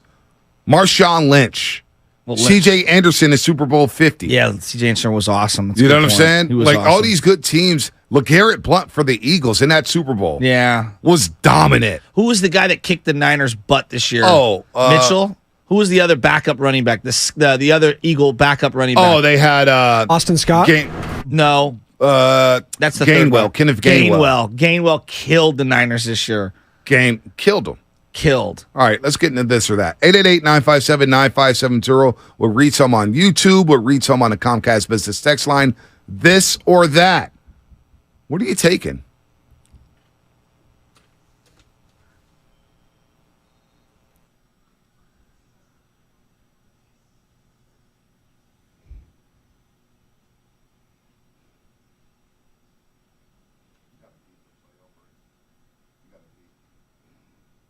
There we go. We'll keep that beat rolling here for this or that. 888-957-9570. Running back or starting pitcher? More devalued. And not fair. Because I honestly believe that the 49ers season changed the second they got CMC. Let's go to Spadotti. What do you got here? What do you got? I'm going to go more devalued the running back because I believe starting pitching is really hard to find in baseball. I feel like if you find a legit ace, he's going to get paid. And I know the arbitration and all that sort of stuff is kind of weird. Like Corbin Burns, he's going to get traded and then he's going to get paid probably from a team, right? You would think. So I look at it like that, and I look at every team in the NFL. I think they have one guy at least on the roster. If I go up and down, Jaguars, Bills, whatever, they have at least one running back I believe could be legit. Like, that's how highly I think about that position. Now, is it devalued? Yes. Do those guys get paid more? No, they do not compared to starting pitchers. But I believe in the starting pitcher more than I believe in. I think I'm all over the place with this. The devalued part. I think I'm getting into, I believe the starting pitcher more than the running back. I think I'm getting into a different conversation than what you guys are getting into. But the devaluation of the running back, yes, it's greater than the starting pitcher. So what's more important to winning a championship? Maybe that's a better way of putting it. Because people tell me both don't matter, and you don't want to pay anyone, and you can't pay anybody. Well, you get to the playoffs, you need starting pitching. Starting pitching. So starting pitching we all agree is more starting valuable pitching. maybe in the playoffs. But again, I think about Deebo Samuel in 2021 for the 49ers playing running back, and without Deebo Samuel carrying the ball, you don't make the NFC Championship game. Not even close. Not even close. So he was more important for that team. I mean, think about even like Tom Brady, as great as he was, how many throws did he have to a running back in space? James White, like, who's not elite, not even close to it. They don't win jack without him. They don't. Kevin Falk. I know it's not sexy. Corey Dillon. Corey Dillon was sick, though. Was Yeah, so Love, sick. man. What you got, Love? What you got, Love? I think it's the running backs definitely lost the most value because, I mean, the shelf life for running backs is so short now. I mean, Dalvin Cook's 27 and the Minnesota Vikings are moving off of him. That's just, I mean, he was elite as recently as last year. That's just how quick these guys could drop off. And also, I feel like finding another running back is a lot easier these days. I mean, you could probably just as likely to find a great running back in the 6th or 7th round nowadays as you are in the 1st round. A lot more economical to do it that way. We've seen Kyle Shanahan find success with running backs late in the draft. Running backs are just easily replaceable these days. The shelf life is short. Are they easy to replace? Are they, though? I mean, certain running backs, like your Christian McCaffreys, those are like generational talents that are hard to find. But in terms of just finding like a running back that you could slot in there as your number 1 RB every week, Ricky Waters wasn't easy to replace. Dude. I think because it's shifted from a running back driven league to a quarterback within the last 20 years or so, I think you see more and more teams just putting all of that value on the quarterback and being like, you know what? If I got Mahomes, it doesn't matter. I'll go find Pacheco in the 7th round. If I got Josh Allen, well, yeah, we'll go find someone. If I have Justin Herbert, Joe Burrow, any of these guys, and I get it, all those guys like Joe Mixon, they're great. But at the end of the day, it's a quarterback-driven league still. So that's why I think you look at the running back. It's just not. I respect that. It's not what it used to be, right? Walter Payton, Barry Sanders, those days are over, right? Adrian Peterson feels like the last of a dying breed. So, like, let's say, like, I would have replaced right now. I'm just trying to think of, like, hypothetically. I replaced CMC last year with, let's just say, a pick who's an average running back. Can we all agree on who would an average running back be? James Robinson. Oh, I like that. Okay, James Robinson. David Montgomery.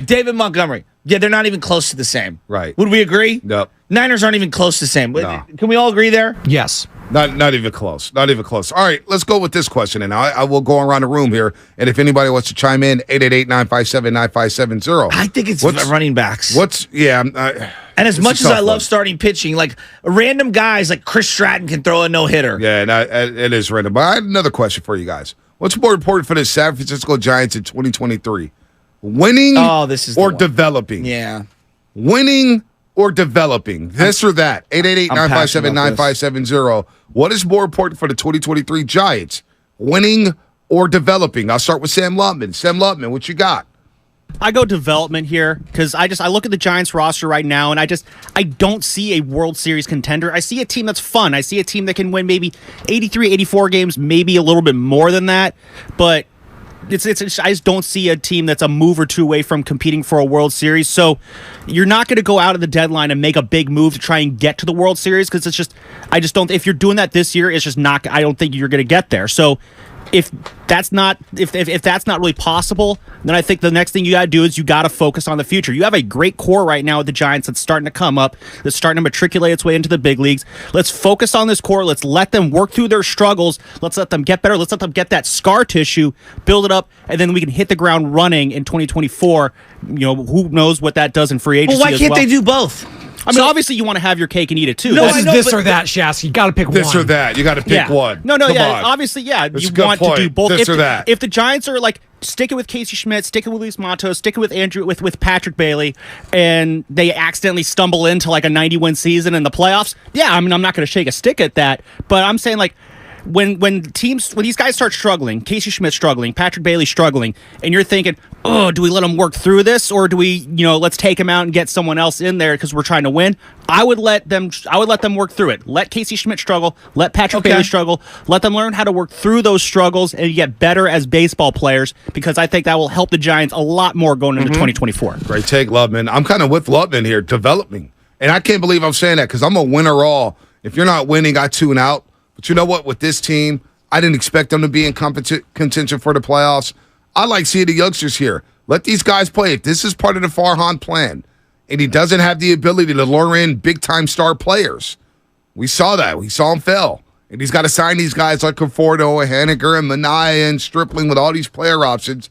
Well, what are you doing with the farm system? Where's your farm system at? Now we're starting to see the farm system develop and come through the system, and these guys are now breaking through with the big league club. 2023 is about developing these guys for the foreseeable future to make sure that you got some linchpins for the next 3 to 5 years. Developing over winning. I can't believe I'm saying that. Okay. But I'm going development Farhan over said, winning. no, you guys, come on. Farhan said just 2 weeks ago on Sirius XM, the goal of this season is make the playoffs. Wow. Come on. One playoff run in 5 years is unacceptable. For a $180 Three-time million payroll? World Series champion San Francisco Giants are okay with not making the playoffs? It's unacceptable. One time in 5 years, Farhan, get out of here. You better make the playoffs. Well, let me again, I'm going to play devil's advocate, and I'm going to agree with Spadoni here. Normally, I would be development all day, but I will play the role today. No. Be you. Don't be inauthentic. Did you enjoy Yaz's home run yesterday? Absolutely. Yeah, you know who he pinch hit for? Who's that? Yeah, Luis Matos. I know. All right. So, like, the feel-goods of winning do at times override the development. Not all the time, but they do. And so I do believe that if you pick and choose your spots with the youngsters, you could still win a lot of games and get into the playoffs. And part of the development process is learning to win and learning to win the right way, the way that this team's going right now. And so I don't know. I feel like they can do both. I know that's kind of like a hedge, but I want to see them win as well because I do believe you can get into the playoffs while you're developing. 415 development all day. They failed after winning 100-plus games in the first round. 7-7 developing. Focus on the future. We're not a contender right now. Maybe sneak into the wild card to get some experience in October. I'm kind of there. Developing is important all day from the 415. So I'm kind of with them there with the development. I can't believe I'm saying that. I can't believe. Let's go to Jacob in Sacramento. Hey, Jacob. This or that. Jacob, what's happening? How's it going, guys? Good. I'm not gonna lie, I'll tell you guys. I think the running back is being more devalued, and the reason I'll say that is like I feel like if a team like Miami had a Frank Gore, I feel like they'll still devalue him, even if he was in his prime, because they'll be like, oh, let's get someone younger and fresher. We don't want a guy that's 10 years in the league, even though he's still putting up 5 straight years, 1,000 yards. They'll be like, his legs are not as fresh. All right, Jacob, there it is. Little drop off there. I've got another this or that for you, Bonte. Okay. And I think you'll like this one. Mm-hmm. You're betting on the next 5 years, not 10, 5 years. Who will help their team to more success on the current roster they're on? The Warriors youngsters, Poole, Kuminga, and Moody?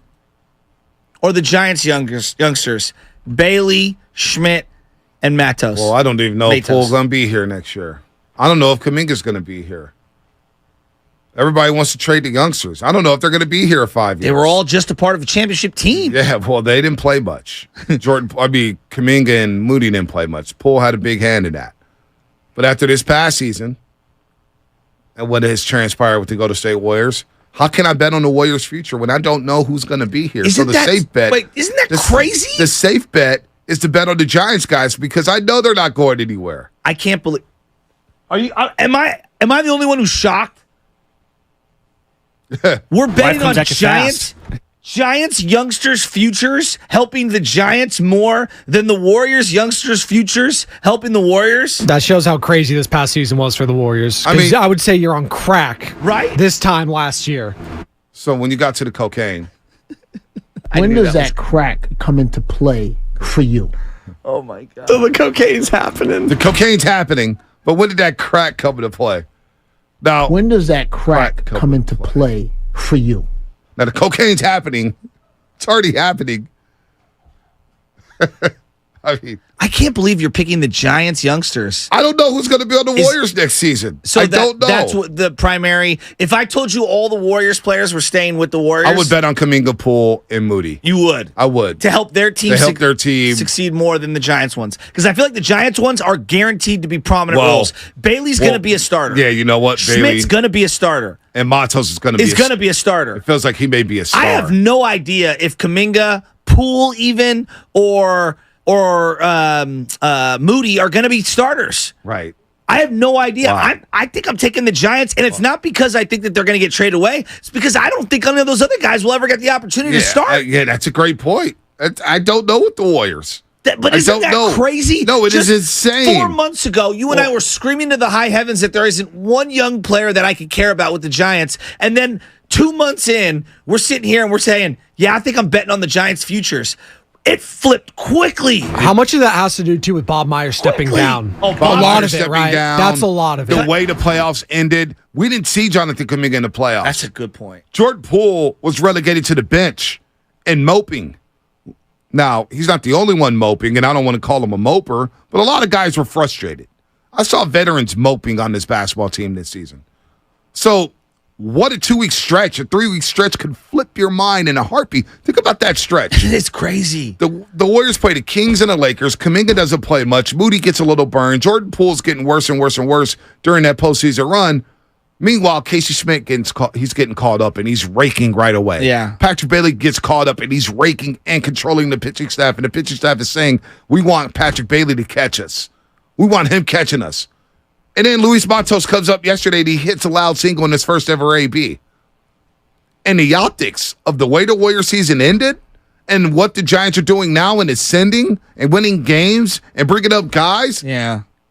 It's a pivot, don't panic type of movement when it comes to sports, right? I love it. Come on. But it's crazy how quickly that shifted. B, we've spent 3 years as a station talking about draft picks when it comes to the Warriors and what they could, should, hopefully will be. And in a month, everybody's feeling great about that. Is that a cautionary tale then for the Giants and the Giants fan? Maybe not to get too ahead of ourselves regarding the youngsters? Maybe. Brett Boone coming up in 15 minutes. We'll ask him about the youngsters, about being in the clubhouse when youngsters get caught up. I want to know the mindset from veterans when they see a young hotshot. What's the advice? What do they tell them? Do they wrap their arms around them? Do the veterans feel obligated to school a youngster and take them under their wing like a Brandon Crawford's doing with Casey Smith? I wonder how veterans feel about that. Yeah. I've got a couple more of this or that's for you. All right, you got more? I'll rat-a-tat-tat them quickly for you. Joey Bart. Minor leaguer or major leaguer somewhere else? Major leaguer somewhere else. Oh, I mean, a competent major leaguer? Yeah. Or is he a career minor leaguer? Yeah. I think he's a 4A player. Yeah. God, it pains me to say that. He's a 4A player. You don't think a change of scenery is going to change much for him? I don't know. Because I've seen Christian Arroyo get bounced around, and now he's found a home with the Sox. He's still like an below average player, but it just feels like to me Joey Bart's going the Christian Arroyo route. Yeah, I don't have much faith in him. I think he's moved to. I think we've seen his last Giants AB. You think so? Feels that way, doesn't it? Wouldn't you rather give the bat to Sable or Patrick Bailey? I can't believe, Patrick Bailey was like, where's he at? He's struggling. I've seen enough of Joey Bart. I've seen more from Bailey than I've seen from Bart. And here's the thing. Unlike, say, a Jonathan Kuminga, unlike Trey Lance, Joey Bart had an opportunity to run away with the catcher spot. They basically gave it to him. Wow. He had a chance to run away with the spot. He had a chance to make sure Patrick Bailey would never get called up. Wow. He failed in his opportunity with the big league club. He failed. All right. Who helped their team win championships more? Brandon Crawford? He has 2. Or Draymond Green? Oh, Draymond Green. Not even close. Your starting shortstop? Draymond Green. You don't win championships without Draymond Green. Do you win the 2 with Kevin Durant without him? I mean, it's easy to say that. I'm just asking. You need Draymond Green. Draymond Green was essential in that role. I'm just asking. Draymond Green. Is that an unfair question? No, it's not. You could make an argument for Crawford. He's had some big at-bats. He's made some big-time plays. I mean, he was the best shortstop in the game for a couple years. I got to go Draymond, though. Okay. I got to go Draymond here. But as down as I am about Draymond Green right now, I have to go Draymond. I can't disrespect him like that. I got one for you guys. More likely to have a big trade this summer, the Warriors or the Giants? Wow. I'm going to go Warriors. I think the Giants are going to do some window dressing and try to, make a move for the now, but something that they can control moving forward. I don't think they'll get Corbin Burns. I would love Shane Bieber, but I don't think that they're going to be able to give up enough to get him. Are you a believer, dude? Come on. But doesn't it feel like? I mean, it really feels like the Warriors are going to make it. I want to say both. Not allowed in this segment. I'll go Warriors. I think the Warriors make a splash this offseason. I do. It's a big-time splash. I'm going with the Warriors. Love me. What's your name on the list? There's about 40 up there. Did we add Bradley Beal to the paper? Bradley Beal wants out of Washington. I think Steiny and Goo added it to the list during their show. Did they? Nice. Eventually, half the NBA is going to be on that list. I mean, Bradley Beal. Are we still going to Bradley Beal? Really? I don't want Bradley Beal. Do you want Bradley Beal? I mean, isn't he just like a more efficient, little bit bigger Jordan Poole? Yeah. I mean, in a way, for a lot more money. I mean, I know they're different, but I'm talking about like size and position. And yeah, I'm good off Beal. Giants for life. Shasky, they win those titles without Draymond Green. I don't know. I don't think so. No. They're not winning without Draymond Green.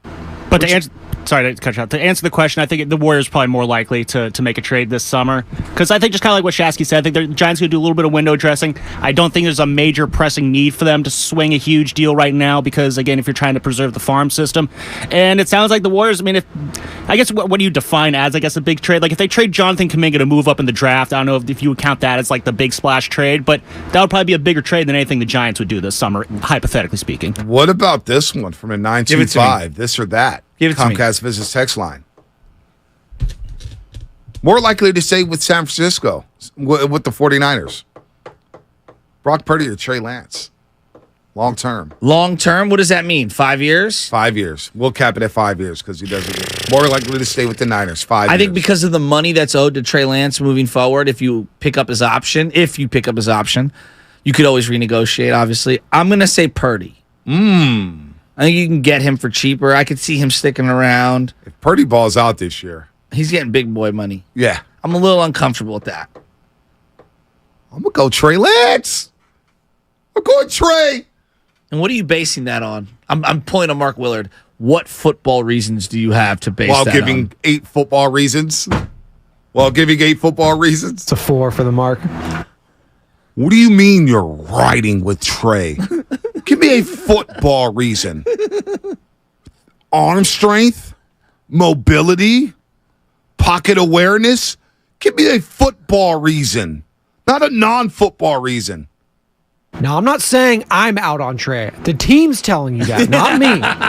Don't put They words in my signed mouth. Sam Darnold. They're telling you how they feel about Trey. They signed Sam Darnold. Love you, Mark. What about Trey or Kuminga, who sticks around the Bay Area? Oh, wow. That's on-the-spot producing right there. Forget the amount of years. I think Trey About will be on the time. roster December. I'm not sure if Kuminga will be on the roster December. Wow. I mean, he's going to have to get an extension at some point. You have to pay him. You haven't even seen him. Trey may be gone by the end of August. No, I don't believe Some that. of these rumors that are swirling. I don't believe that. Trey and Kuminga. Keep all the quarterbacks. This or that. You got to do a this or that for that one. Trey or Kuminga. Oh, my gosh. Well, the Warriors may re-sign Draymond Green. I'm going to go Trey Lance. I'm leaning Trey Lance, too. Damn. But Trey may be gone by August. Kuminga just may be gone by July. All right, last one for you, Bonte. What was harder, golfing or spin class? Oh, golfing. I've done spin classes before. Did one in Tempe, Arizona when I was single. Big Dog was living out there. Just one? It was back in 2016. Summer of 2016. That's what got me hooked on the spin class. What a spin class. Boy, that was one. There's nothing more in life that will humble you more than the game of golf. Maybe your wife, but that's about it. Golfing, rocking new era, 84. Good morning. It's not a snitching sport. Whenever you can wear J's on the golf course, it's not a snitching sport. It's not. Golf was hard. My side still hurts. So you now have an oblique injury. No. So you're the Mitch Haniger of this show. No. I was walking very, very gingerly this morning. Did you see the way I walked, Spinoni, to go get water? I thought you were in a Hegan walking like that. No. I haven't left the seat since the show started. My ass has been planted in this chair. Hey, obliques are no joke. They are no joke. They are no joke. Bowling is not harder than golf. Yeah, I disagree. That's disrespectful. Yeah, golfing is hard. Bowling's very difficult, but I think the entry point into bowling is much easier than the entry point into golf. I could luck into 4 strikes in a row, Shasky. I can't luck into 4 birdies in a row. Or a 300-yard drive. No. Ernie Chavez, more snitches play golf than any other sport. There are a lot of snitches on the golf course, I could tell. So, rumor came out this week. Charlie Hoffman, who is a PGA Tour pro, very cheap. Do you know who's not cheap when it comes to tipping? Who? Patrick Reed. Really? Apparently gave somebody close to 10 racks for caddying for him, which is like way above and beyond. Damn. When you got that type of money, you could do what you do. I mean, making Matt Kuchar look bad. Oh, Bonte picking up right where Jimmy G left off. ... Injured.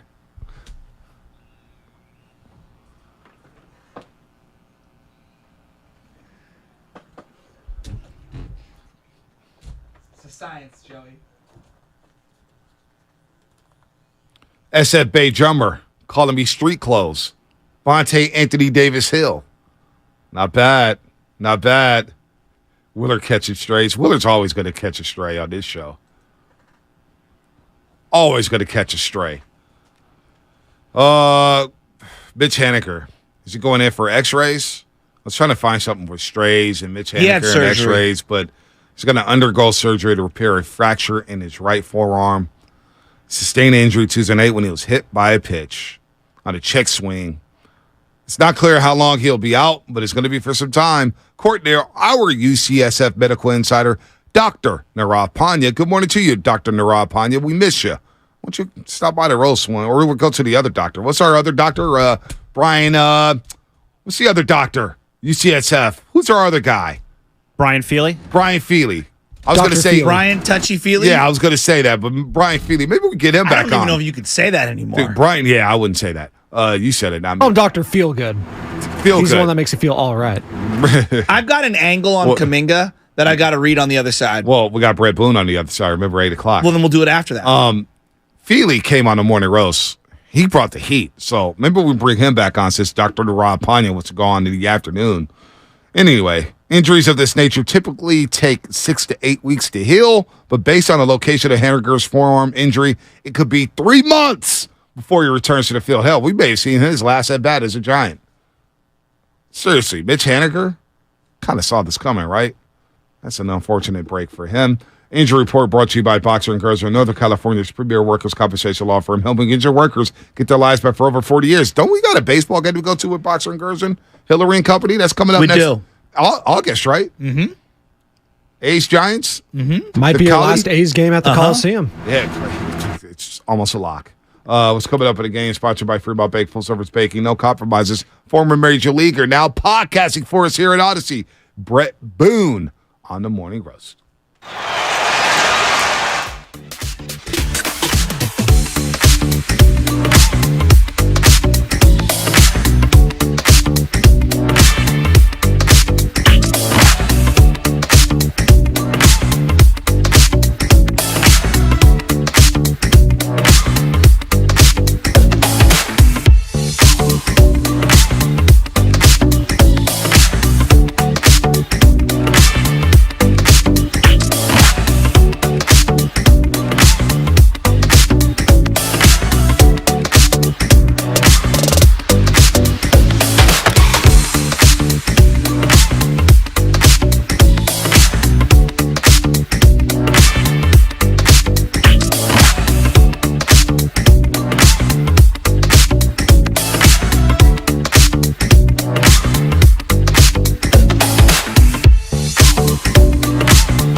Welcome back to the Morning Roast here on a Thursday morning. Good morning, everybody out there getting off their graveyard shift.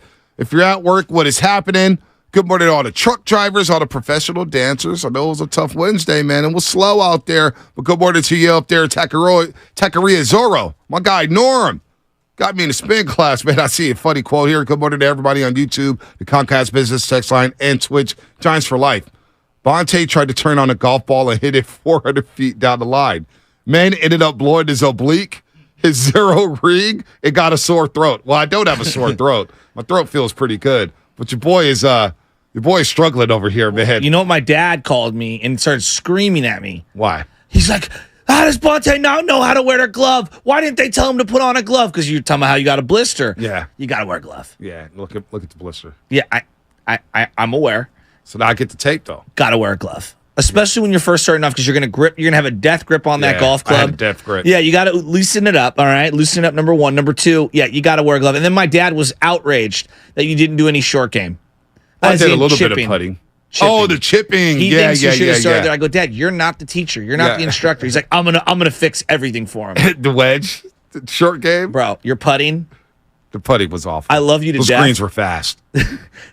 Well, when you're hitting it like you're trying to hit your driver, it's a putter, dog. You're rolling it. You're not hitting it. God bless you. Oh man, I'm happy that you're getting into it though. Oh man, that's a lot of fun. Here's the key: you have the right demeanor, you have the right attitude, and you definitely look the part. I guess that's half the battle, right? Yeah, it is. I can't wait to get to Shrix on clubs. Amen. Shout out to Amen up there. Shrix on, he's a Kings and Raiders fan. He listens to the roast. He's always driving around. He's like, the clubs will be there. We're going to get them done. They'll be at I cannot wait. Can I take a look at some Shrix-ons? Yeah, absolutely. Tell him I'm in the market. Well, you should see the balls I got. Oh, yeah? They're yellow and white. Oh, really? Yeah, they're pretty sick. Yeah? They're pretty sick. All right, man. They should come with a GPS tracker. They should. All right. So you can find them. Let's get to our boy, 3-time All-Star, 4-time Gold Glove, award winner, play for the Mariners. You don't hit it far enough. No, not yet. Not yet. It is slicing left. That's okay. All of them are slicing left. That's okay. Oh, man. Bonte the Butcher. Oh, man. Wait, Brett Boone had 3 lockers while he was with the Mariners? What the hell did he need? Barry Bonds had 4 with the Giants. Why does Brett need 3 with the Mariners? All right, we're joined by Brett Boone, host of the Brett Boone podcast, an Odyssey original featuring the most notable names in all of Major League Baseball and all around sports every single week. He was so good the first time. We had to get him back on the second time, and we'll probably have him on the third and fourth and fifth. Brett, good morning, man. What the hell are you doing with 3 lockers with the Mariners? Where did that story? That's a great story. I completely forgot about that. I did. I had 3 lockers. So what did you store the cleats in one, the gloves in the other one, and just your uniform in the other? What was going on there? It was kind of a shtick after a while. My teammates looked at it and said, that's great. He's got 2 lockers. And I said, why not 3? So I had 3. I had Boone, Boone's friend, and Boone's other friend. And that was the heading on the lock. No, it was shticky. I was late in my career, especially, I became obsessed with my bat. Edgar Martinez, I blame for this. He had a scale, and never in my life have I ever weighed a bat. I just thought, I ordered my dozen was 34, 32. But later in my career, I started to get really anal about it. Like, it's got to be 31.7, 31.9, and I'd be sitting there and I'd weigh them, and I'd go, I think it led to me retiring. Wow. To be honest with you. I would have all my bats lined up, and then every day I'd go out for batting practice, and I'd take 4 with me, and I'd use all 4, and I'd find which ones that were going to be my next gamer, and I just kind of had a little bit of a process I went through, and then I don't know, just ended up having 3 lockers, and it like I said, it ended up being a shticky thing. It was funny, but yeah. You brought that back. I forgot that happened, but well, Brett, let's go down this rabbit hole because I'm coaching all the kids right now, and a lot of these kids are 12 years old and they want to get like an adult glove, if you will, a high school glove, right? And so I help them find gloves and shape the gloves for the kids. Some kids are Rawling diehard, some are Wilson, and everyone's got their own way of doing things. And it feels like the glove game itself has stepped up because now everyone wants to show, expression for what they look like. Let me get a blue glove and a red glove. Were you Rawlings? Were you Wilson? Were you a particular model? Like what were you rocking, man? Did you have multiple gloves? Okay, my first glove that I really took to when I got to that little league level where I started to play. Pete Rose gave me a glove when I was a kid. He was from his third base days. I remember it to this day. It was a GIC 3E, and I used that glove through high school. It ended up getting stolen. Now Mizuno, my whole career I used Mizuno. Gotcha. They changed the model, but I gave it to him. I said, it's a GIC 3E. I could always remember that. I remember Curly Bates, who was the original Mizuno guy. And they made a new glove. It was like the 600 MVP, and then that was my glove. And I used that for my whole career. I couldn't get away from it. Gloves are so... You talk about shaping and all that. Mm-hmm. We all have, my glove was considered ugly. It was a frying pan. It was kind of Walt Weiss used a similar glove. Was it floppy? It was ugly. Floppy, ugly. Oh, I hate those. Too big for a second base. Nobody liked my glove, which was great. I didn't really care. And I one day I remember Ichiro being a teammate. He's very particular. I mean, he's got to have his glove right and polished every day, sitting in his locker polished.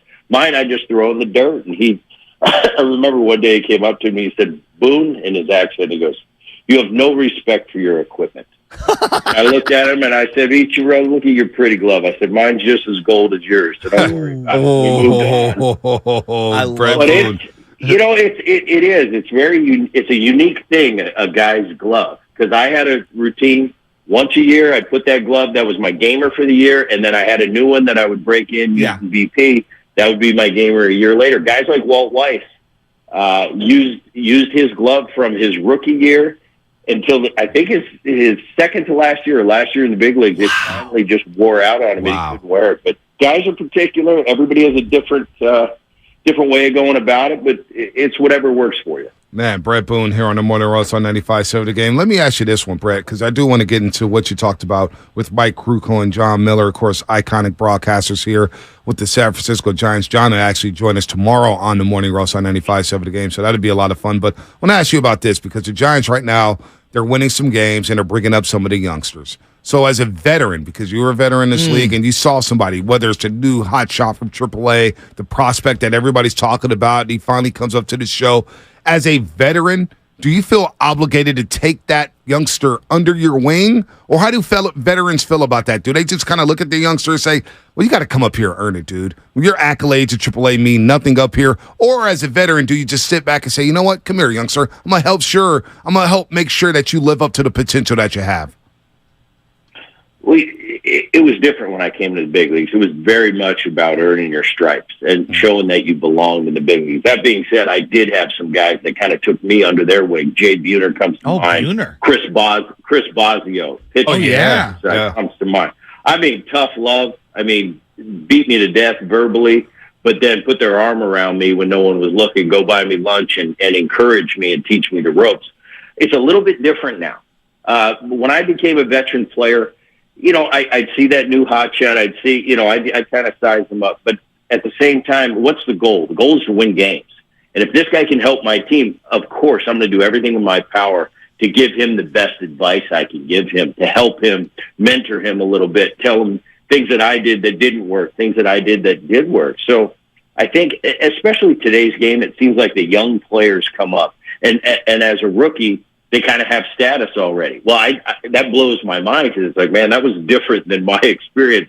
It seemed like it was a long road for me to just prove that I was a big leaguer. I had some tough managers early. Lou Piniella was hard on me. Ended up being one of the favorite men in my life all time. But early on, he made me earn my stripes, and it wasn't just have a good game. It's like, show me tomorrow and show me the next day. So different era now. But I think the guys today encourage the young players. They're very embraced at an early age. I don't know. The jury's out. Is that better? Maybe if you make it less of a stress pool and and easier to fit in at an earlier. Maybe they relax and they give you production early on. My way was kind of, hey, you better prove it. And in the long run, I look back and I was better for it. I learned lessons. It wasn't just given to me. So I don't know which is the best way. I think today it's a little bit easier as a young player coming to the big leagues. Well, what are you looking for in the modern day for a guy to know if he's going to stick? I mean, obviously, guys do have down years, and sometimes they come up and they're awesome, and then they have a sophomore slump or whatever. But what are you looking for? What are the traits you're looking for? Because we got Patrick Bailey behind the plate right now for the Giants. He just looks the part, and he's hitting the ball really well. But defensively, he looks the part. Casey Schmidt looks the part defensively. We got this kid, Luis Matos, who made his debut yesterday. What are you looking for as an old-time baseball guy to know, like, oh, yeah, that guy's going to be okay long-term? I look for a guy that's full of crap when he talks, but really believes what he says, if that makes sense. I want a guy that believes in himself, knows he's good, will let you know he's good, but when you look into his eyes, he really believes that. I see that in a young player. I want him on my team because he's got a chance. There's a lot of guys that talk the game, especially you talk about a young player going through the draft, being a number one pick. Everybody's hanging out, and he's holding court about how good he is, how much money he made, the car. Does that guy really believe that he can play at the big league level? I want that baseball player that's a Dustin Pedroia type player that has a little bit of a chip on his shoulder, but believes he can play. I'll take 10 of those guys all day long on my team. They're going to be humbled. I remember the players like that. They'd come up. People would call them cocky. I would laugh. As long as you were respectful to the elder players, be however you're going to be. This game is going to humble you. I wasn't a guy that really roasted the young players or made them wear a dress on the plane. It's like, no, Greg Maddux is pitching tonight. He's going to do the humbling for me that I need. Hopefully you'll get your butt kicked, you'll get off the dirt, and you'll become the player that you need to be, because that's how we learn in this game. It's not by lessons, it's not by words, it's not by people standing on a podium and telling you what it's like. It's trial and error. It's life lessons. That's what makes us the players we become, and the guys that are tough enough to get up off the ground when they're beat up, because you're going to get beat up in this game. There's only very few Ken Griffey Jr.'s, Mike Trouts, Harpers that from the beginning get it. Robert Acuna, Tatis. Those are anomalies. Those aren't the norm. So the rest of us have to kind of find our way, get beat up a little bit, come back, learn from it, and trial and error. And those are the ones that play in this game and play in this game a long time. Brett Boone joining us here on the Morning Roast on 95.7 The Game. Check out his podcast, the Brett Boone Podcast, an Odyssey original. And this past week, he had John Miller, longtime voice of the Giants, as well as Mike Krukow on the podcast. So what you guys talk about? Obviously, a little bit of Giants, but what else did you get into with John Miller and Mike Krukow? I'll tell you, Kruk and Kite, they're still, for an ex-player, believe me, I'm sure you guys have certain guys, but for me, it's tough to listen to a lot of announcers, a lot of broadcasters. I mute the button a lot when I'm watching games. Kruk and Kite, from the time I played through current, I've always loved that duo. I think there's a genuine respect and love for one another, and I told Krukow that in my interview. I just got a lot of respect. They love what they do, and they really care about each other. They're yin and yang. Kruk's the pitcher, Kite's the hitter. That was a great interview, but John Miller was he was different. I mean, I had a lot of questions. I'm always prepared. You asked 3 questions? Every interview. What did you ask? 3 questions, and he took you 2 hours? I got to half of them. I got to half of the questions with Johnny. He just went up. It was like a storybook. I mean, he went from 1974 Reggie Jackson's A's to Bonds to the great San Francisco years, the 3 World Series. He covered his Oriole career and following Cal Ripken and that whole thing. I mean, he went so long. We went 2 hours and 10 minutes. We would have gone 3 hours. But I didn't get to, I was thinking about it. I'm like, all right, a good podcast, about 45, 50 minutes. We're at 2 hours and 10 minutes. I can split those in 2, and that's where we ended it. So part 2 will be out Friday. It was a lot of fun. And he's just got so many stories from his time around games, so many great calls and places he was in baseball history. Really fun. I love having guys on like that are just have such a wealth of knowledge and a wealth of experience, more importantly. You played at the Kingdom, correct? Yep. I did. Yeah. Like a video game. Yeah, and well, I want your perspective on this. Like, what the A's are going through right now. Clearly, like, there's the whole relocation thing, which I'm sure for a player can be its own thing. But talk about maybe playing in a facility that you deem as a major leaguer to be almost minor league-ish. Like, you finally get to the bigs and you're at the big show and it's, man, this is where I wanted to be my whole life. And you look around and maybe the facilities aren't even close to as good as they were when you were in the minors. That's got to be kind of difficult to process. No, just wait to go on the road and you'll be back in the big league. I'll tell you what, when I came up to the Coliseum was beautiful. It was kind of like Dodger Stadium before they turned it. They enclosed it and they turned it into, a facility for football and baseball. Mm-hmm. I particularly loved hitting at the Coliseum. It was a dump. It wasn't an aesthetically pleasing place. Fans were sparse. Even when the teams in the early 90s, we had a big rivalry with the A's and the Mariners. They were some great teams. But the crowd wasn't. It was always cold and kind of damp. But you know what? As a player, when you hit well somewhere, you don't care where you're playing. That's your favorite place to be on that particular day. So I didn't mind the Coliseum. Fast forward to today's standards. The standing in the minor leagues are so much nicer. The stadiums, the A-ball facilities versus the ones I played in. It's night and day. So you're right. The AAA facility for Oakland in Las Vegas, the Aviators, it's tremendous. It's nicer than the Coliseum. So guys come up from AAA are like, what am I coming to? Especially with all the problems they're having this year. The fan situation, nobody's in the stands. Similar to Tampa Bay, when I was playing, was compared to the other stadiums, couldn't really match up. Good place to hit, though. I think in today's day and age, with the game the way it is, with the economics the way it is, Oakland it's kind of got to move on. With the challenges they have with the Giants and where they can build a new stadium, it's proven to be, to me, too complex. And this Vegas thing, money's going to win out in the long run. If the money's there and they can make it work in Las Vegas, I think the commissioner of baseball is going to worry a little bit about baseball in Vegas. One thing for football, you come in the night before you play a game, you get out of town. Right. Baseball's a different animal. You're going 4 days at a time, and do they want their guys running through Sin City 4 days at a time? That's going to be a different challenge in itself. We'll leave it up to them. But in the end, the money's going to win out. They're going to build them an unbelievable stadium that could match the other venues in the game today. I think it'll be good for the game in the long run. Money always wins, though. I hate to see it, though. The purist in me hates to see them. The Oakland A's, they're Oakland. They've got a history. Right. I hate to see the Bay Area lose the Oakland A's, but it's been going on for 20 years now, and something's got to give at some point. Well, also, doesn't it kind of stink to see an owner who's been frugal and not showing his face get rewarded with the new stadium and get the relocation fee waived? That's what stinks about it, is that the owner hasn't invested into this club. Right, and people, you always talk about the economics of baseball. I went through the 1994 strike with the owners when Bud Selig canceled the World Series. There's a reason when a franchise goes for sale that the billionaire line is out the door, and they will bid, and they don't care what they pay. One thing about billionaires is they're not stupid. They're smart businessmen. They're billionaires for a reason. They make a ton of money for a reason. Same with having a franchise.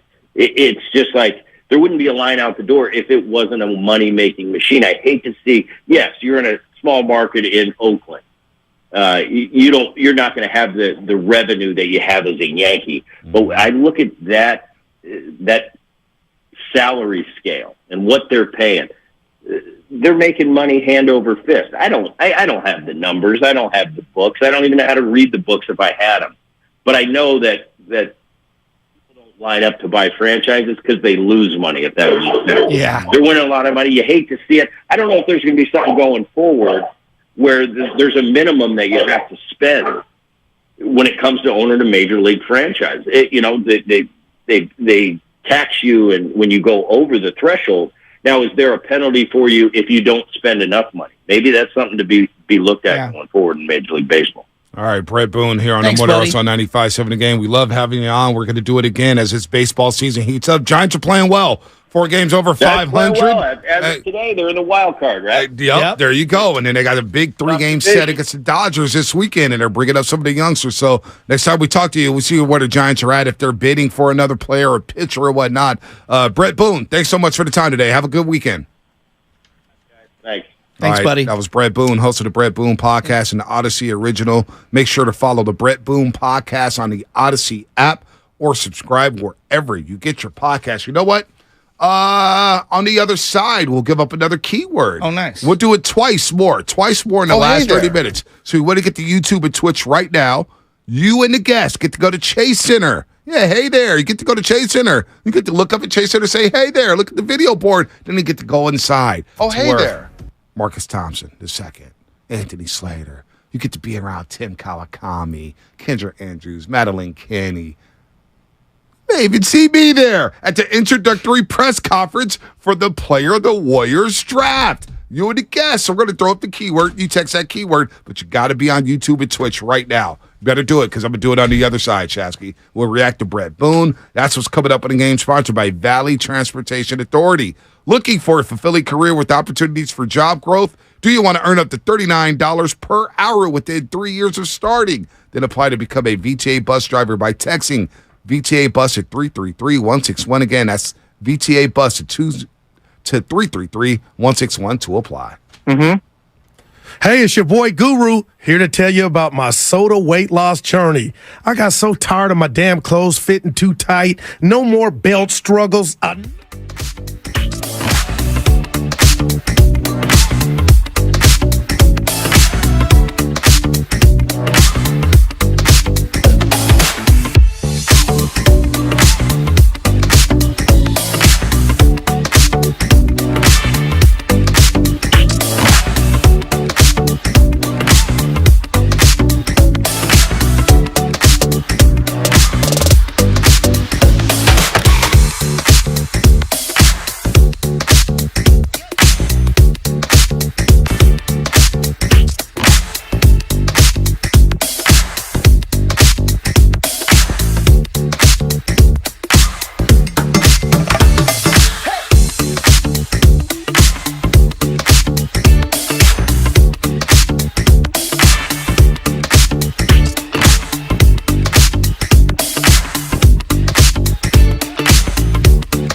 for the player they draft.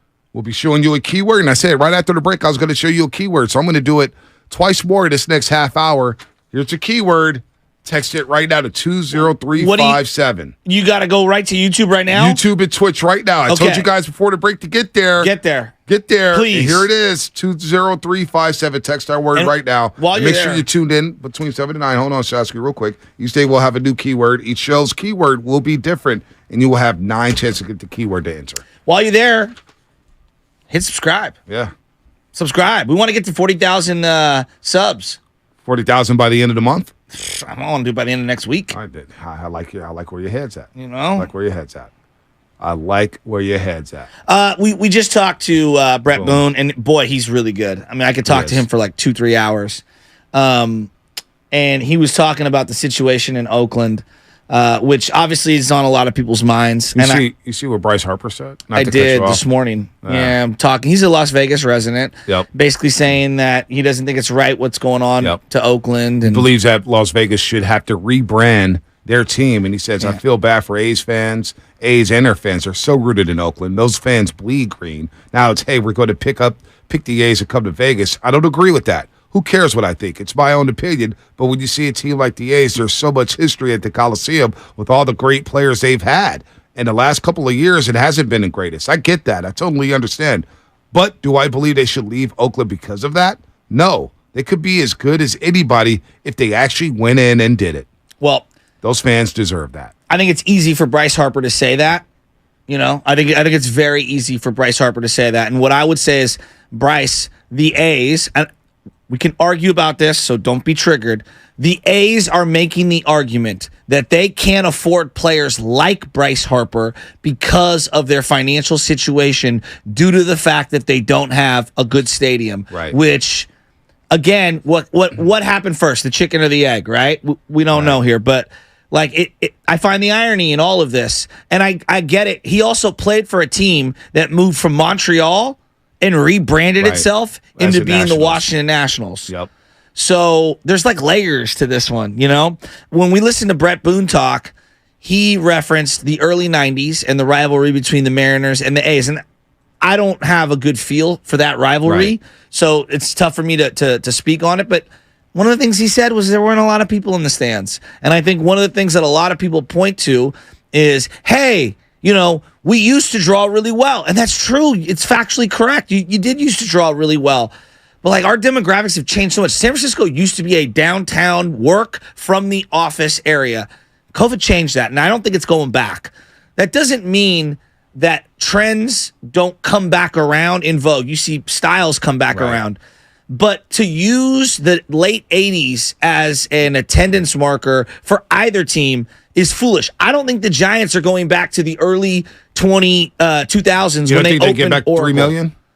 When they opened Oracle, it was packed every single night because of the novelty. It was packed for basically 10 years. I just don't think people have that kind of money anymore. And then it was packed again in 2010 all the way through 2016-17. I agree, but our economy was different. It is. It was a lot different. If the Giants start to go on a run here, and they're contending, and they're winning division titles or competing for them, they'll get $3 million back at the stadium. I believe they can have another run of $3 million plus over a 5. But you better be really good. You got to be really good, but you also got to have marketable players. That I agree with. You got to have stars. Yes. That's no doubt about that. You got to bring the stars. The Giants had stars. Lincecum was box office. Kane became box office. Buster Posey was a solid player. You had characters in Pablo and Hunter Pence, and you had the giraffe hats with Brandon Belt. You got to have a little bit of that to help. And the A's could have done. They could have done it. They had the characters. Well, but they had the Tejadas. They had the Chavezes. They had the big three. They had dudes. I keep going back to like. We have to be real. Like, I live in San Francisco. You live just on the outsides. Joey lives in Oakland. Like, people are leaving the big cities. They are. I mean, let's just call it what it is. And it's a transient market, right? Exactly. So if you get people here who are not born into the Bay Area sports teams, or they come from Chicago or New York or Philly or DC or whatever, they're not rooting for these teams. They're rooting for their team. So therefore, if they do go to a game, they're either going to go to a game to see their team in town, or they're just like, hey, you know what? Let's just go see a random team here and there. But they're not going to do it consistently. So to your point about the economy and It's what just this market changed. is, it has changed. There's not a lot of natives here. No, and the other part of that is I think our viewing habits have changed. In the 90s, if you moved here, let's go.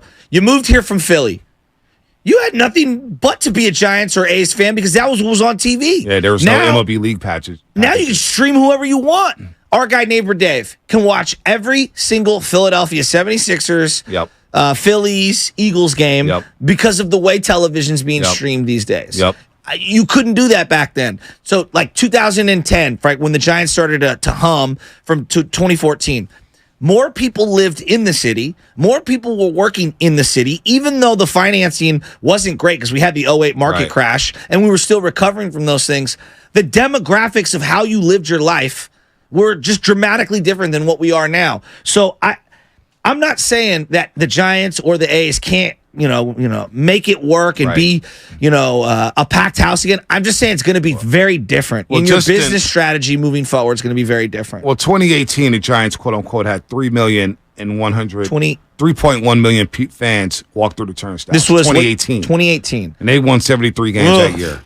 The next year, they had 2.7 million. Those are monster numbers. Oh, that's huge. Those are monster numbers. Now, last year, 2022, what'd they do? 2.4 paid fans. Now, was it 2.4 million? There was a lot of empty seats, but paid tickets, 2.4, over 2 point, nearly 2.5. But to your point about this, and I'll say this for myself, I like watching games at home a lot more than I do going to the stadium. And look, going to the game is a lot of fun. It's a great experience. But a lot of people are like, you know what? With everything going on outside the world, the danger, the lack of drivers, there's a lot of bad drivers out there. Getting into the game, the money that you spend at a game, the time you take away from the house. A lot of people like just to watch the game at home. Yeah. And so you may have the money, but you may say, you know what, Tuesday night, Wednesday morning, Wednesday afternoon, I'm going to stay home because it's the all-day thing going to a baseball game or a football game or a basketball game. Think about when Baby Chez just gets a little bit older. You got, dance class or you've got, extra studying for school or whatever it is. And now you're going to pick up, have dinner early, or maybe go out to the ballpark and have dinner, and then you're going to, stay up till 10 o'clock at night, and then you're not going to get home till maybe 10:30. Like, these are all-day events, man. That's what I'm saying. I think our habits as a society are evolving. I'm not saying that it can't go back, and it's not a fun place to be, and that people won't want to go. What I'm saying is that old business models don't work. Well, not only that, but you go to the game, and it's the pricing of everything. Yes. Would you rather just eat out before you get to the game and drink, or do you want to go to the game and spend $14 on a beer? Like, sir, that's what we're talking. It's expensive. Crab sandwich is $20, and it's the best thing at the yard. I know. It's $20 a pop. Well, and you got to wait. Right. X amount of minutes. So you may miss an inning or two. Exactly. Which takes away from the experience. And so, I don't know. I think that's why you're seeing teams try to create unique packages to be quote unquote season ticket holders. Here's an 8-game package. Here's a 16-game package. Now I'll say this though, but the most disappointing thing about the A's, because I understand everything you're saying, and I agree with you. I do. But the worst part about the A's situation is they didn't even try. John Fisher did not try to keep them in Oakland. That I agree with. He didn't try to see if it could work here with the stadium. He was looking for handouts. Yes. This facade about Howard Terminal, the facade about building around Laney College by Lake Merritt. Oh, that was a joke. He didn't really try. Go ahead, get in here, Spadoni. I guess that's just why I'm having such a hard time with this, because I just know in my heart of hearts, if a guy like Joe Lacob owned this team, it would be successful. I would put my money on Joe Lacob to make this team. He would get it done. He would build it somewhere. He would make it successful. That's why it's just so frustrating to look at a guy like John Fisher, who just doesn't care, when we have the most caring owner across the Bay. We heard his speech yesterday. We heard him talking with Bob Myers. He wants to win. He wants to be involved. That's why it's just so crappy to see the juxtaposition of these two guys. You see John Fisher yesterday at the MLB meetings in New York City. Somebody asked him for it. Cody goes, I got something to do. And he walks back into the lobby 5 minutes later with a cup of coffee. Which I guess in essence he did have something to do. Such a joke, but it's just you can't even give a quote. You can't even. So he's going to wait. Did you expect anything else? He's going to wait until get to Las Vegas to talk. Yeah, and he's probably going to find some investors. What a punk! Can I ask you about this one? This is something. The older I get, it's the more frustrated I get. Nothing drives me crazier than circling around looking for parking at this day and age. Well, I think the best Worst. way, it is the worst. So, like, one thing and that so parking, and it's expensive. Well, no, I was going to get to that. One thing that I find to be very... I'm envious of people who live in the suburbs because when they want to go get a haircut, when they want to go to a store, grab food, there's ample parking everywhere. Yeah. I go into Novato on my way up to the Russian River, and I drive in, and there's like parking lots galore. Yeah. And I know some people don't like parking lots, and I understand that, but it's a necessary thing that you have to have when you're dealing with older people, when And you're they're dealing with a free. family. You want to be able to pull right up to a venue, open the door, and everybody get out. And I look at like just the parking situation in general around the stadium. It's a nightmare. Yeah, it is a nightmare. And not only that, the pricing. And even if you park on the street, you got the meters, it's still about 40 to $45 a pop. And then you got to talk about the traffic leaving the stadium. We took, Anna, Baby Chaz, and I, we took Caltrain. Now, how was that? So going in, we tried to take Caltrain, but the Caltrain was completely packed. So we couldn't get on. So basically what we did. So the doors opened and then the doors opened and one of the guys came off, one of the Caltrain workers, hey, we can't let nobody on. It's too packed. So what we did was, all right, what did we do? Don't want to really drive. Yeah. Took an Uber into the park. Okay. $25. Okay, fine, whatever. Yeah. It's still cheaper than parking. Yeah. Uber drops us off a block away from the stadium. So you're going to walk in. That's Walk not bad. in. Wasn't bad at all. And then on the way back, we got Caltrain. 20-minute Caltrain ride to where we needed to get the car, drive home. Actually, a more efficient way to go to the game. Was Uber? Was Uber and then Caltrain, or just take a Caltrain both ways. I Ubered to Chase Center, and it's super easy. It's not bad at all. $20 either way. It's better than parking. It's better than parking. And to me, and getting stuck in traffic. I don't drink, but if people did and they wanted to enjoy themselves, it's much safer. So that's why you got to take advantage of San Francisco being a good public transportation city with all the, Muni, and I know Muni gets a bad rap, but you get the T-train, you get off at Chinatown, a new well, if I lived in the Sunset Muni station downtown. If I lived in the Sunset, taking the L all the way down to the game is not hard at all. It's not hard at all. Taking the N Judah is not hard at all, and then switching trains that's super simple and super easy. Where I'm at, it's a little more complicated, but yeah, I mean there's no doubt. Yeah, no Muni doubt. can be very convenient. But I just look at all of these things. All these things that we're laying out, Bonte, are why it's difficult. Because to use what happened in the 80s and the 90s, it's a tough correlation. But you also got to have an owner who cares. No, I could see one thing if the owner really Paramount. tried. I If agree. the owner was out in front saying, I want to get this done. Don't you think it would have been important instead of having Dave Cavill, who's your assistant that you pay, you're basically your secretary. Gideon Yu, who the Niners hired to build the stadium, got it done. Say what you want. You got it done. Gideon Yu got it done. And The he Warriors- deserves a ton of credit. Well, the Warriors got it done. They cared. That's the worst part about this situation. You have an owner who does not give a damn about you. That's the worst part. So all those things may be true. You may not be able to ever get $3 million people back into the game. You may not be able to get 2 million people. It may not be a two-baseball town, a two-baseball market. But they didn't even two-baseball team try. market. That's the part. That's the problem. Yes. They didn't try because I do believe this could be a two-team market. I do believe that. But they didn't even try to make it happen. Don't you look at the San Diego Padres? If you're the A's, right? Don't you look at like a team like the San Diego Padres and go, God, they were so crap for so long. And then they got it all together. And finally, like obviously they built the stadium 15 years ago, I want to say. When you look, and they're having a down year, but when you look in their stands, it's packed. Yep. Because they've reinvested into their own team. To me, they're one of the model. I forget the Giants, because I know when you say, look at the Giants, A's fans get triggered, and I'm not trying to do that to them. But aren't the Padres kind of the template for a lot of these teams? Like you build the stadium, you do your best you can to develop your farm system, and when the time is right, boom, you strike while everything's hot. And guess what? They're the only show in town. Exactly. So they embraced the Chargers leaving, and they have San Diego State down the road, but they're their only show in town. The A's had a chance to be the only show in town. You're gonna say the same thing, Spadoni. Just dominate the Oakland market. That was yours. You had all the taglines, right? Rooted in Oakland. We're here for you. We're not leaving. Get your green and gold caps. They basically lied in your face, and now they're on the way out.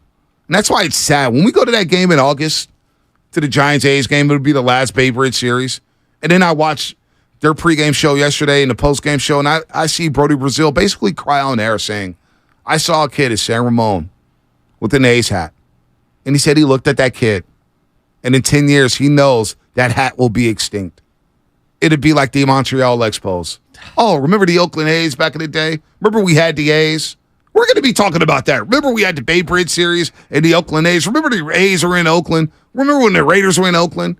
And Brody was basically crying on air saying, my son is going to have to find a new baseball team. There's going to be an entire new generation of fans in the East Bay or whatnot who used to be A's fans who are going to be searching for a team, who are going to have to watch baseball saying, like Seattle with basketball. Yeah. Same thing. Sonics fans, I feel for them. So, well, and that sucks. To see Brody break down like that, to see Casey Pratt break down the way he's been breaking it down, that sucks, man. Well, let me ask this, because this is something that I know that Fremont was a location that they identified. I know that San Jose at one time was a location that they identified. Why wasn't Dublin or Pleasanton ever thought of? So many people have moved out in that direction. Well, I know it's not Oakland. You would have needed a dome for the summertime because it gets really hot. I know it gets really hot, but was that ever in consideration? Or, Joey, was that a non-negotiable thing for you?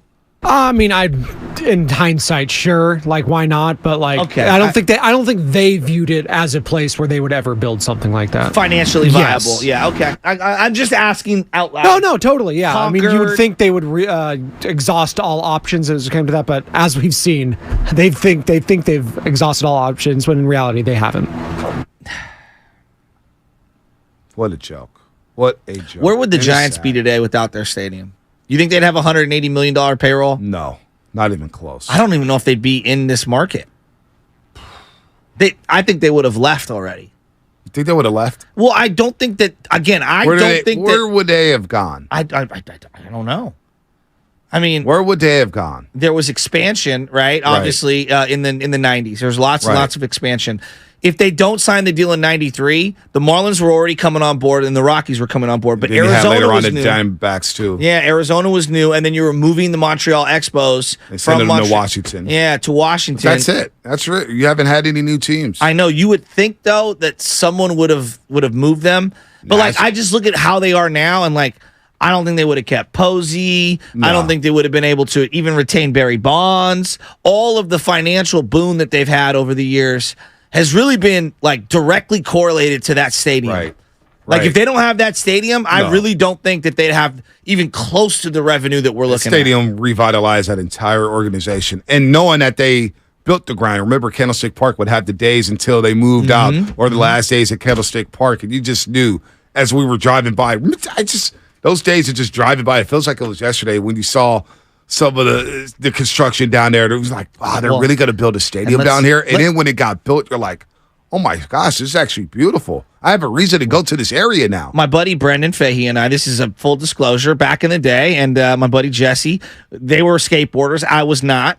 Those were the Caltrain tunnels, and that's where we would drink 40s and tag, literally. And I wasn't a tagger; they were. And sorry, B, I'm putting your business out there, but that's where everyone went, and you get some bums to buy up for you or something. That's what we used to do when we were in high school. I mean, that's what that area represented to me. What's crazy to me is think about where Candlestick is now. Remember when, Candlestick, they were going to leave. The Niners, the Giants, everyone's going to leave. We're going to develop that area up. They haven't done anything yet. Have you been by there? It's nothing up there, right? It's disgusting. Yeah, it's nothing there. It's just nothing but RVs, homeless encampments, druggies. Yeah, and Lennar They lied. Had never built anything. They lied. Nope. They lied. Nothing. They've done nothing there. They lied. So when the A's leave 66 and Hegelberger, you think it's going to get all of a sudden magically better? No, it may just be deserted. They may just say this area stinks now. That's literally what Candlestick Point looks like. It looks deserted. You know what they could do? Because they're trying to get a WNBA team in Oakland. Now, the NBA may say we want that WNBA team to play at Chase Center, and I'm sure Joe Lacob will want, hey, let's get them in here to rent the stadium out. I get a couple more checks from the WNBA team. But say if they do go to Oakland and they play at Oracle Arena in Oakland, they should start to renovate that bad boy right now for that WNBA team. Make it a nice stadium. Like you see the Las Vegas Aces Stadium. It's a lot of money to ask the public to renovate. It is. For a pie in the sky idea. But man, you're gonna get a team. You got nothing to lose now. You got nothing to lose now. Build the money. But maybe you gain some of that money back. Who knows? I don't know. You don't make business decisions based on hope. No, I know you don't. But I'm saying make it at least appealing. Yeah. Do something. Invest in this. You got all this money. these handouts from the A's. The A's are going to leave, and they're going to sue the A's for the lease and everything like that. Which they won't pay. Does anyone think they're going to pay? No. No. Doesn't Mark Davis still owe them money? Yeah, they're not going to pay them. So I don't. I find it interesting because I grew up on that side of the city of San Francisco, and there was all this talk about Candlestick, and how they're going to develop it up once the team leaves, and how valuable the land is. And then we look, and it's 20 years later. It's been 10 years since the Niners left, and it's a dump. It's still a dump. Yeah, I don't know what's There's taking nothing so long. around there that is enticing. Nothing's been built. Nothing's been developed, and so I just There's think a lot about of land. There's a lot of land. Prime real estate, and dude, around the water. And the Double Rock projects, they basically kind of Gutted gone them through and there, redone gutted them. that out, Yeah. and a lot of people have had to move out of there. So they've redeveloped. You see West Point now. You could drive through to I know. Middle Point and everything. Well, they have a mixed use condos. And yeah, no, B, like, how long have we been hearing about Hunters Point getting developed? For years. It's never gonna. For Come on. years.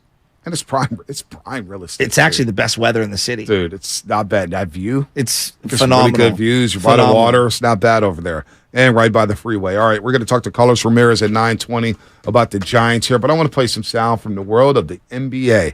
So we got our list here with all the players that are rumored with the Golden State Warriors, and the first name on that list is Karl Anthony Towns. And Karl Anthony Towns he's a solid big man. Is he the best big man in the league? I don't think so. But he'll tell you different. Here's what Karl Anthony Towns had to say on the Patrick Beverly podcast. And I want your thoughts on this from YouTube, Comcast Business text line, as well as you, Shasky. Here's Karl Anthony Towns on their play-in win being more impressive than the Denver Nuggets winning an NBA championship. Say what? I just played them in the playoffs, bro. They was telling us our plays. They were like, all right, yo, they weren't even talking. Ball right to an area, and the person was just randomly right there. I'm like, how is this possible? But they also was one of the things that, like, you see, it was more special what we did in Minnesota because we had like a month, and then we had training camp, and it was like, you better figure it all out right now, and we really figured it out quick. Yeah. Think about it. They had what? Jokic been in the league 4 years. If you think about it, 4 years, we got it done in 4 months. Right. What did you get done? What? You got nothing done. You didn't win the playoff series.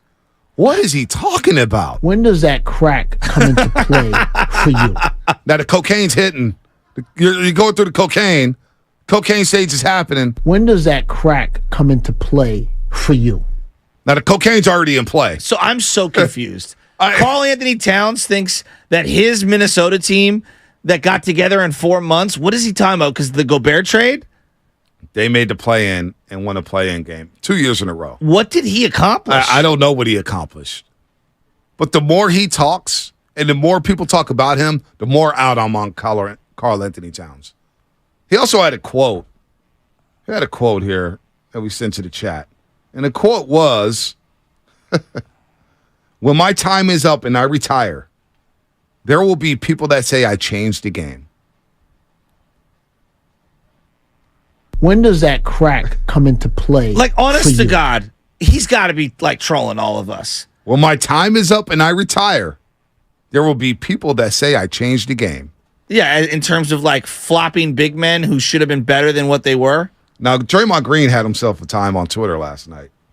I was kind of tracking this, and Draymond, hopefully he's doing well. He's just sending laughing emojis. Laughing emojis. And then, you know, some people are saying Draymond actually did change the game. Hey, Pat Bev, when people come on your show, they change the game? I'm looking forward to it, man. And then some people say Draymond actually did change the game, though. And then Draymond quote tweeted saying, careful, Jason, laughing emojis. So anyway, Karl Anthony Towns is saying that. So look, we're going to scratch Karl Anthony Towns off that list? Yeah, do you want anything to do with him? I mean, think about what he said. Can you play that sound one more time? Are you befuddled as much as I am? Yeah, I'm very confused. I just played them in the playoffs, bro. They was telling us our plays. They were like, all right, yo, they weren't even talking. Ball right to an area, and the person was just randomly right there. I'm like, how is this possible? But they also was one of the things that, like, you see, it was more special what we did in Minnesota because we had like a month. And then we had training camp, and it was like, you better figure it all out right now. Yeah. And we really figured it out quick. Yeah. Think about it. They had what? Jokic been in the league 4 years. If you think about it, 4 years, we got it done in 4 months. Right. What are you talking about? Dude. Has he even won a playoff series? No. Not one. He's been in the league almost 10 years? Not one. What is wrong with him? You guys want that guy on the team? Not anymore. I Good told you I was Lord. intrigued. Not anymore. What a weirdo. Well, Tamir in Oakland, a different Tamir, thinks that the Warriors should trade for Karl Anthony Towns. Tamir, I'm listening. Why should they trade for Karl Anthony Towns, the Golden State Warriors, that is?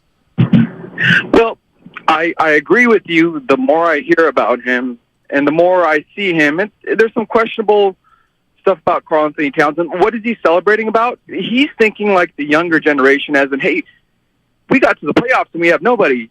Like, people can't really point at me because if you look at my box score, and that's where I'll end at, is like, if you look at his box score, like, the man can play, and he is a very versatile talent for a center at that point. So, you know, somebody mentioned DeAndre Ayton the other day. I know Giannis, Embiid, but actually, if they can somehow trade Poole and then go ahead and then Wiggins, and then if they want Kuminga as well and a draft pick, bring him in, because I don't know I feel like everything's Tamir, real quick, Tamir, real quick. You sound very desperate. Tamir, why would the Minnesota Timberwolves want Andrew Wiggins back? I don't know why they wanted D'Angelo Russell back either, though. Well, because Karl Anthony Towns was boys with him. He said he wants D'Lo there. I just feel like maybe Bob Myers, wanted to move on from Draymond, and Lacob said, I don't want to. A lot of the team likes him. They want to stay with him. Kerr likes him. So they're just like, Bob Myers like, you guys take care of this and figure out what you want to do yourself. I'm out. And now, they're forced. I'm going to end there, but I just think Karl Anthony Towns is a little crazy, but his box score is very good, and he can handle the ball. Thanks. All right. Let me throw something at you. I got a text message from my boy Della, who likes to produce this show at times on the side. Yeah, you bring him up a lot. A little too much. You give him a lot of run. Well, I think come on. Hey, guy knows sports. Hey, Does Joe, he? let me float. I'll be the judge of that. All right. Joe, this is a text message. I'm going to float something by you. The roster is super expensive at the top. Kuminga and Moody are both coming up on extension talk soon, and you can't pay all of them. Now might be the time to flip for a cheaper option to reset the clock. Kuminga's going to want a bag. I don't know what size. And this is the exact reason why I feel they should have drafted role players in the first place, not talented projects. You need the young guys to fill roles while they are cheap if you're committed to the big boys. His agent has already said he wants a bigger role or he wants out. So he's angling for himself to get paid. The unemotional move is to trade him now, Kuminga, while his extension demands aren't out there. What do you think when I bring that all up? Sounds good. He makes a point. But you really want to trade Kuminga for another young piece, for a young role player? When you got a borderline star and you don't know how long this core is going to be together as they get older and older and older and bodies start to break down? Do we really want to do that? Are we really afraid because of the clocks resetting and paying a guy that you drafted and helped develop? See, I'm not with that business. You draft a guy, you develop him, I want to reward that player because I know he can play in my system and I know he can help you win games. Now we're going to reset. Think about, because of money issues and you're committed to the core, I get that. But if we're going to trade Kuminga, then go get a veteran role player. A young role player, it's not guaranteed. Because you saw Christian Brown have a couple good games. There's no inexpensive veteran role players. That's the problem. They all make more than what. Well, a young player is going to be in the same position that James Wiseman, Jonathan Kuminga, and Moses Moody have been in the last 2 years. Yeah, somewhere between $5 and $10 million, depending on where you draft. And they're probably not going to play. So, are you with that? Well, I'm not committed to the core as much as others are. But if they are, I think the signaling and the trading of Jonathan Kuminga, to me, signals that it's a multi-year thing for the core, meaning the top three. So, but who do you trade? So you're trading Kuminga for a young player. I wouldn't. Pick. I'm saying if they executed a Jonathan Kuminga trade, to me that signals we are committed to Clay for another, whatever this year is, and then more of that. And then they're probably working out some sort of a multi-year extension for Draymond. Yeah, I'm out on that. Would you It's too early. It's too early for that. You need to see what Kuminga is. Right now, don't you think you're trading Kuminga at a very low cost? Oh, I agree with you. His value's never been lower. If you're asking me on who to bet on for the next 2 years, Kuminga or Draymond, I'm taking the unpopular opinion. I'm betting the next 2 years. This is what I would do on Kuminga, knowing that it'll be rocky early on, but by the end of year 2, oh my gosh, I think we have an ascending borderline all-star. That's me. Yeah. I don't think they're ready to make that decision. Because I don't think they're ready to take the scar tissue on the front end. And now I think it's too early to think about contract extension for Jonathan Kuminga. I think we're a little early on that. It's a great question, but we're early on that. Regarding resetting of the clock. Yeah, we're early. It's a little too early. You don't have to do that right now. Almost in the way that the Jets did with Sam Darnold and Zach Wilson. Right. Which, now looking back, lateral moves, right? Yep. Kind of set their franchise back, if anything. Yeah, it did set their franchise back. It really did. So, look, I'm out on Carl Anthony Towns. We just played the sound there. And then I'm out on this guy. Who we've heard about for so many years. Jay Williams thinks on First Take, Jay Williams, former Duke star, Chicago Bull, he thinks the Warriors should trade for this guy.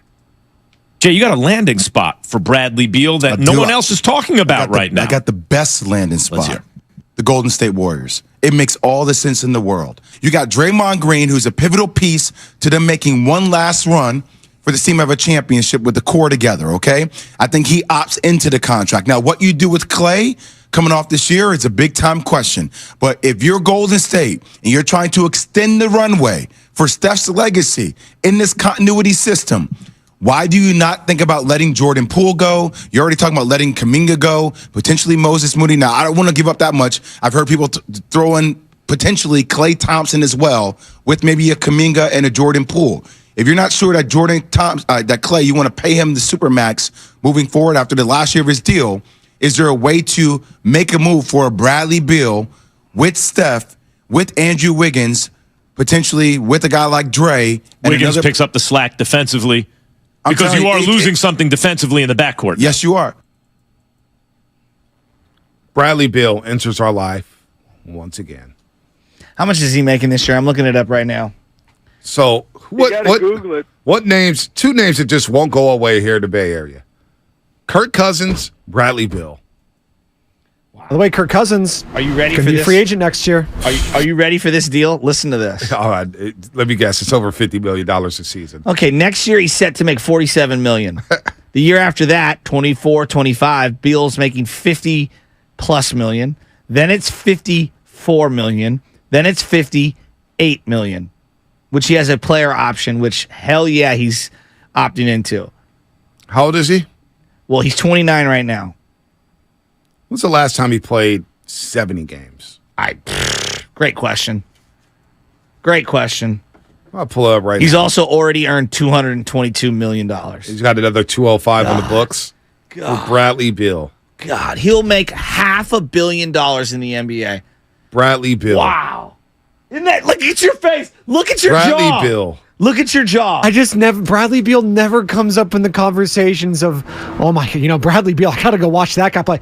Almost $300 million? Can I ask you a question? So he played 82, 2018, 19, 2017, 18. 2019, 2020 played 57 games. 2020, 2021 played 60. 2021, 22 he played 40. Last year he played 50 games. So he's going to start if you bring him in. Yes. So you're going to have him, Steph. Who's coming off the bench? Well, he said trade maybe Clay, Poole, and Kuminga.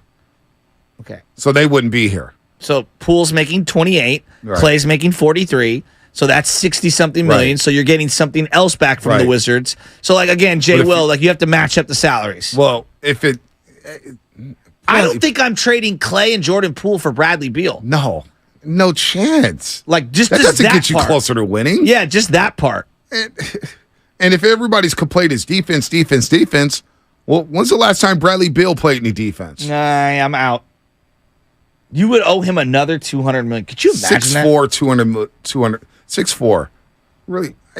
Bradley Beal again. God, that Cousins comp is perfect the more I'm thinking about it. Which one? He is Kirk Cousins. He's Kirk Cousins. Because Kirk Cousins. Bradley Beal He with the will Golden make- State Warriors will always be linked together, and Kirk Cousins with Kyle Shanahan and the Niners will always be linked together. Did you see the latest Kirk Cousins news? What? He's not going to negotiate about his contract until the end of the year. I mean, free agent. Yeah, when he's a free agent. It's all setting up for the Niners. If nothing works out at the quarterback position this year, Kirk Cousins is going to be the starting quarterback of the Niners You next just year. wait. Book Next it. year. You just wait till next year, Bonte. Trey, Brock, Darnold, and Cousins. We're platooning the quarterback position. Revolutionizing the game. We really Kyle are. Shanahan's doing it. We really are. Kirk Cousins will get Kyle Shanahan fired from the 49ers.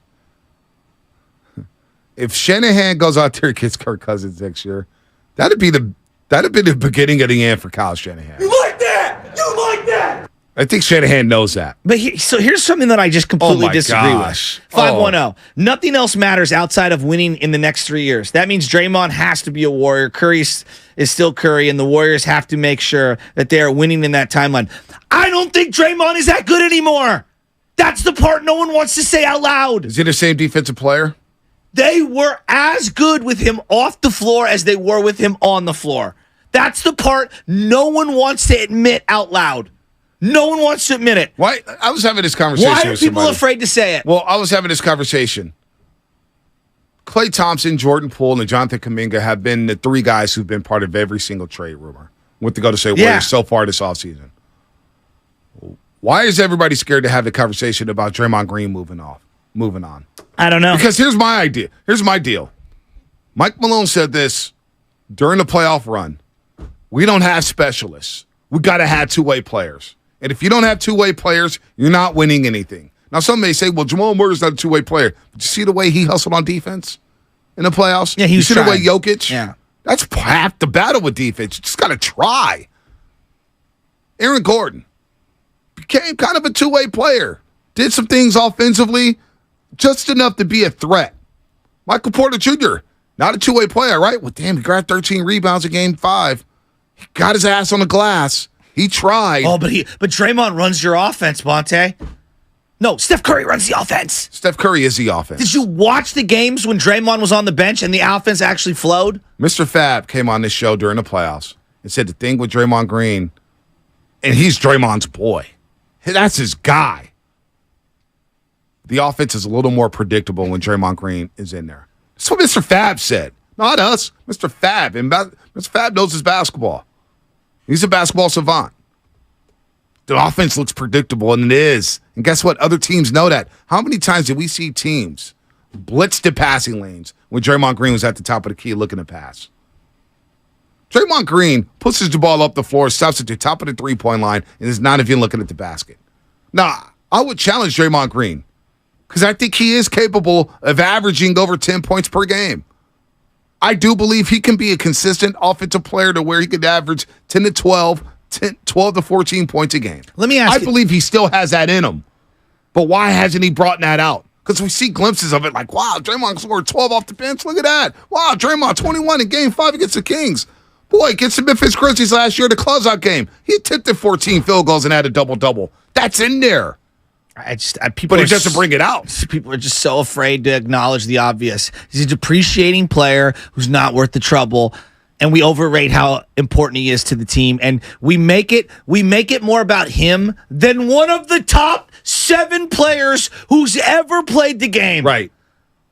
It's almost a disrespect to say that Steph Curry can't play without Draymond Green. It really Will we ever say that's what I'm saying. Magic can't play without AC Green? And James Worthy. He can't play without Kurt Rambis. He can't play without Michael Cooper. Michael Jordan. Oh, my God, He couldn't Michael play Jordan. without Horace. You can't play without Ron Harper. Can't play without B.J. Armstrong. Oh, God forbid he play without Dickie Simpkins and Scotty Burrell. Now you're just flexing. All right? Gosh, Tim Duncan can't play without Bruce Bowen. Now Steph Curry can't play without Draymond Green. Think about how disrespectful that is to a top 10 player of all time. How's Steph going to get open? I don't know. He did pretty good in that All-Star game where he scored 50 points with no Draymond to be even seen. He did pretty damn good in Game 3 against Sacramento when Draymond Green was popped. So, yeah, Bradley Beal, we're out on. Karl-Anthony Towns, we're out on. Any other name out there you want to put on the list? We're 2 pages deep. What if Kuminga was in this draft? Where would he go? Yeah. He'd be top 7 pick again. Yeah, I think so too. Doesn't that kind of tell you something? Why are we so quick to trade Kuminga? We're just so quick to run young guys out. We're just so quick. So quick.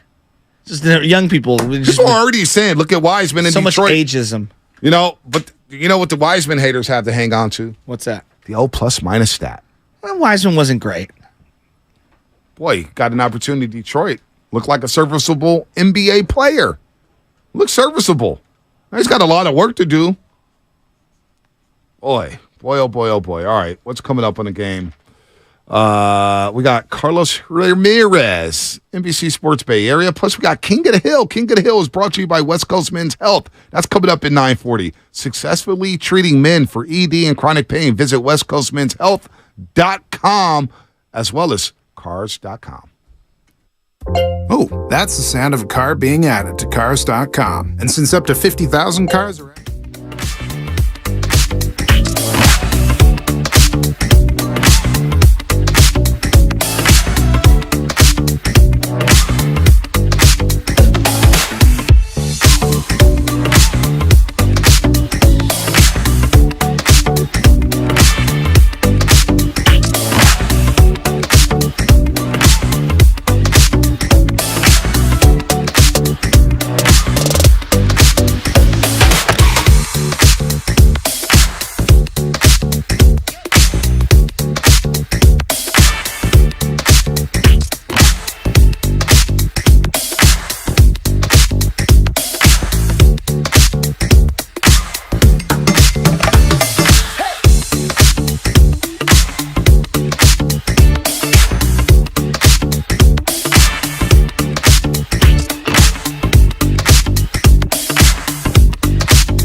position player now in the big leagues, but he's been so hot, he earned his way up here. When Haniger got hurt, he grounds out one into left field, base hit. And Matos, in his very first at-bat, has a big league knock. He was pretty excited about it, too. He got the hit. He started clapping right away. A great major league debut, and then he got introduced to Giants baseball. Well, welcome. We hit for you in your first game. Being playful, of course, but yeah, really, really nice job to stay calm and deliver for us in his first major league game. Now, back to the morning roast with Bonte and Shasky. All right, it's Kapler, Fleming, Luis Matos making his major league debut. We're going to bring in Carlos Ramirez, pre- and post-game show host on NBC Sports Bay Area when it comes to the Giants and the 49ers. And look, man, we're not disrespecting Draymond Green whatsoever. We're looking for solutions. And if you're a Warrior fan right now, everything, with the exception of Stephen Curry being untouchable, everything's on the table. Should be. Wiggins, Draymond, Looney, Clay, Poole, Kuminga. It's not just 2 guys, 3 guys. It's the entire roster outside of Steph Curry. Let's be real with ourselves. Let's be real. You can't have For 1 second. You can't have it all. So everybody's on the table. The franchise is Steph. Do you know about the Rolling Stones, Monte? A little bit. Not much. You can't always get what you want. Yeah. You don't know what the hell I'm saying. No, I don't know. It's nothing. And listen, when we talk about players, I know Shasky very well. It's like my brother. I want to kick his ass sometimes, but it is what it is. It's difficult when I'm stronger than you. Well, I don't know if stronger is the right word. It's because you lift a couple 20-pound dumbbells. No. Oh, hey there. But seriously, it's nothing personal when we talk about these players. I know it's not personal when Shasky goes. We're talking about it's just business. We're critiquing the players. It's not personal at all. Nobody's mad. Nobody's mad. I got nothing. Draymond Green has been a pillar of this community. Draymond Green has embraced the Bay Area. He's been awesome. And see him become a father. I got nothing personal against him. It's basketball related. Everything that we say on this show is basketball and sports related. Nothing else, nothing more. But why can't Draymond be traded? I mean, we watched the Lakers series. Anthony Davis and LeBron James did not guard him and Looney. You cannot go to the 2-big lineup. And as a small ball 5, can he guard the bigs again? I watched him go small ball 5 against the Memphis Grizzlies without some of their guys like Steven Adams and John Morant. And they allowed the Grizzlies to damn near drop 50. I would want him and Clay, Draymond and Clay, to be lifers if they were willing to take appropriate deals that were commiserate to their actual accomplishments moving forward, not what they've done. Right. Part of the beauty of Duncan and Tom Brady over the years is they took below market value deals. Right. And now Steph's not going to do that. You know why? Because Steph took a below market value deal on the front end. Mm-hmm. And I understand it. Right. But if he's not going to take a pay cut and these guys aren't going to take a pay cut, then tough decisions need to be made. No doubt. And Tyler, I disagree with this. Draymond is always singled out because he doesn't drop 20 a night. Klay Thompson and Jordan Poole on these airwaves has been singled out more so than Kuminga. And they do drop 20 a night. Right. They've been singled out more so than any 3 players on this basketball team all season long. Who's more important next year, Looney or Draymond? Oh, wow. The fact that that's even something that you have to think about, doesn't that speak to you where this team is right now? Yep. I think Looney's got a lot of arguments. Looney game 3 was he dropped 9 assists in that game, grabbed over 20 rebounds, scored what he scored. It's a hell of a question. Let's ask Carlos Ramirez, who's on the line waiting. And Carlos, before we get into Luis Matos and your great sit down with him, I know you love your hoops. You bug the hell out of me when I'm down here at the studio giving me all your basketball takes. So I know you got a take on the Golden State Warriors right now. Carlos, good morning. How you been? Give us a take on the Golden State Warriors. What's up? Before we talk Matos and Warriors, Shasky, word on the street is there's a basketball tournament getting built as we speak. Okay.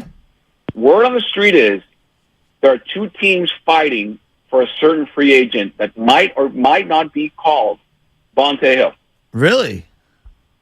It is 95% the Games team and NBC Sports Bay Area team fighting over this 6'5", beast of a player. Well, Carlos, I'm going to stop you right there. My scout's eye tell me he's more, Kelly Olynyk than, Jokic. I'm going to be honest with you. I love Bonte. Here's what I want to know. Where do you think Bonte Hill will sign? With the radio folks or the TV money? Where's he going? Well, listen, first of all, it will be in a GM role. It will not be in a play. I played in the Warriors World Tournament. In a GM I role. know I'm not built to play in that tournament anymore. I'm not afraid to admit it. Dang, Bonte is fraud tape. It's a physical tournament with a lot of young athletic stallions here. And I think some people here at 95.7 The Game, they think it's just going to walk on the floor and go out there and dominate. They got another thing coming. However, I know, Carlos, what's going on with the NBC sports team. And you know what? We got some things to do at 95.7 The Game. I may have to jump ship because the roster at NBC, Carlos, is coming together pretty well. All right. Fair enough. I'm just saying. I don't want any, I know you have to see the radio folks every single day, so that might be the smart move. Well, actually, honestly, can I tell you what the smart... Sticking it to the radio guys actually feels a little better. You know what the right move is, Carlos? Removing yourself from the situation because you don't want to catch any of the slander or the flack. Trust me, it's just easier to have something to do that day. Right. Yeah, I know. So, Warriors, listen, I don't know, man. I'm off the Jaylen Brown ship. If it's going to cost like Poole and Wiggins and Kuminga, and I'm off that ship. I don't want any part of that. If it's going to take that much, I'm off. Karl Anthony Towns, I'm willing to consider, depending on what it'll take for the Warriors to get Cat here. I think you got to find out what's going to happen with Steve's contract going forward. To me, that's the next domino. Because if I'm a player, if I'm a free agent, if I'm whatever, to me, the Warriors now are in a very much Giants 2017 state. When the Giants interviewed Bryce Harper, and I know this from Boch, one of the first things that Harper asked Boch was, how long are you going to be here? And if I'm a free agent and I'm going to sign here, the first thing I'm going to ask is, how long is Steve Kerr going to be here? Because now Bob's out, and I know Joe Lacob is here, and he is, he is the guy, but the guys beneath the guy matter as much as the guy in my eyes. So, and I know Bob's out, and I think Kirk Lacob and Mike Dunleavy are going to do a heck of a job. I do, but they're not Bob Myers. They have to prove it. And whoever, if Steve Kerr is not going to be here, and I'm a player, I want to know where he's going to go. Or, you know what, I'm going to go with Monty Williams up to Detroit, or I'm going to go with wherever. I think that's the next domino to fall because, again, if I'm committing here long term, I know Steph's got, 3-4 more years, then what? Mm-hmm. That's a good point. I want to transition to the San Francisco Giants, and this team has just done a complete 180 organizationally. Forget the team on the field at the big league level. It just feels like the vibe, the feel, the optimism around the team is just through the roof right now. And I think it's the young players, obviously. But I'm looking at like Patrick Bailey looks the part. Defensively looks elite. I love what I'm seeing there. Offensively, he's obviously contributing. Casey Schmidt offensively looks the part. Defensively, he's elite, right? And then you see your guy, the Venezuelan guy, Luis Matos, come through yesterday with a base hit in his first at-bat. I mean, this is a wave of young players right now that we're seeing. I haven't even referenced Camilo Duval, which I want to get to in a second. Doesn't it feel like for someone who covers the team on a day-to-day basis, the tide has turned on this team, and it's because of these young players? Absolutely. We had a graphic up here in the show, Joe, on Postgame Live yesterday, showing the youth movement, the new kids on the bridge. Not the block, but the bridge. And remember when Farhan Saidi, I said when he got signed, when he came here 5 years ago, everyone or every Giants fan was told, listen, by media, by even fans, the word on the street was, this guy's going to come here and do what he did with the Dodgers, which was build a farm system from the ground up, and every time you saw a Dodger player come up, he would come up and deliver. He would come up and stay. The Cody Bellinger mode, the Cody Bellinger system, because he was like the poster child for that system, and the Walker Buehlers and so on and so forth, right? Well, guess what? That takes time. And then if you put a COVID year in the middle of that that'll push that timeline a bit more. But I think the timeline got sped up by whatever reason. Talent, the arrival of Pete Patilla, who also did that with the Astros. Maybe it's a combination of factors. But I'm with you. I think it's here. And you were starting to see the guys that Farhan Zaidi drafted come up. So this is very much his vision of draft, develop, and attain talent coming to fruition. That combined with the clinical eye he's got for those fringe, underappreciated players that other teams don't seem to have an eye for, the Lamont Wade, the Blake Sable, the Tyra Estrada, even Wilmer Flores, who did have a role with the D-backs and before with the Mets. But these are players who were fringe, bench, or utility role players. Not here. We're talking about perhaps the best leadoff hitter in baseball. We're talking now about, in my eyes, the leading candidate for the Golden Glove in second base.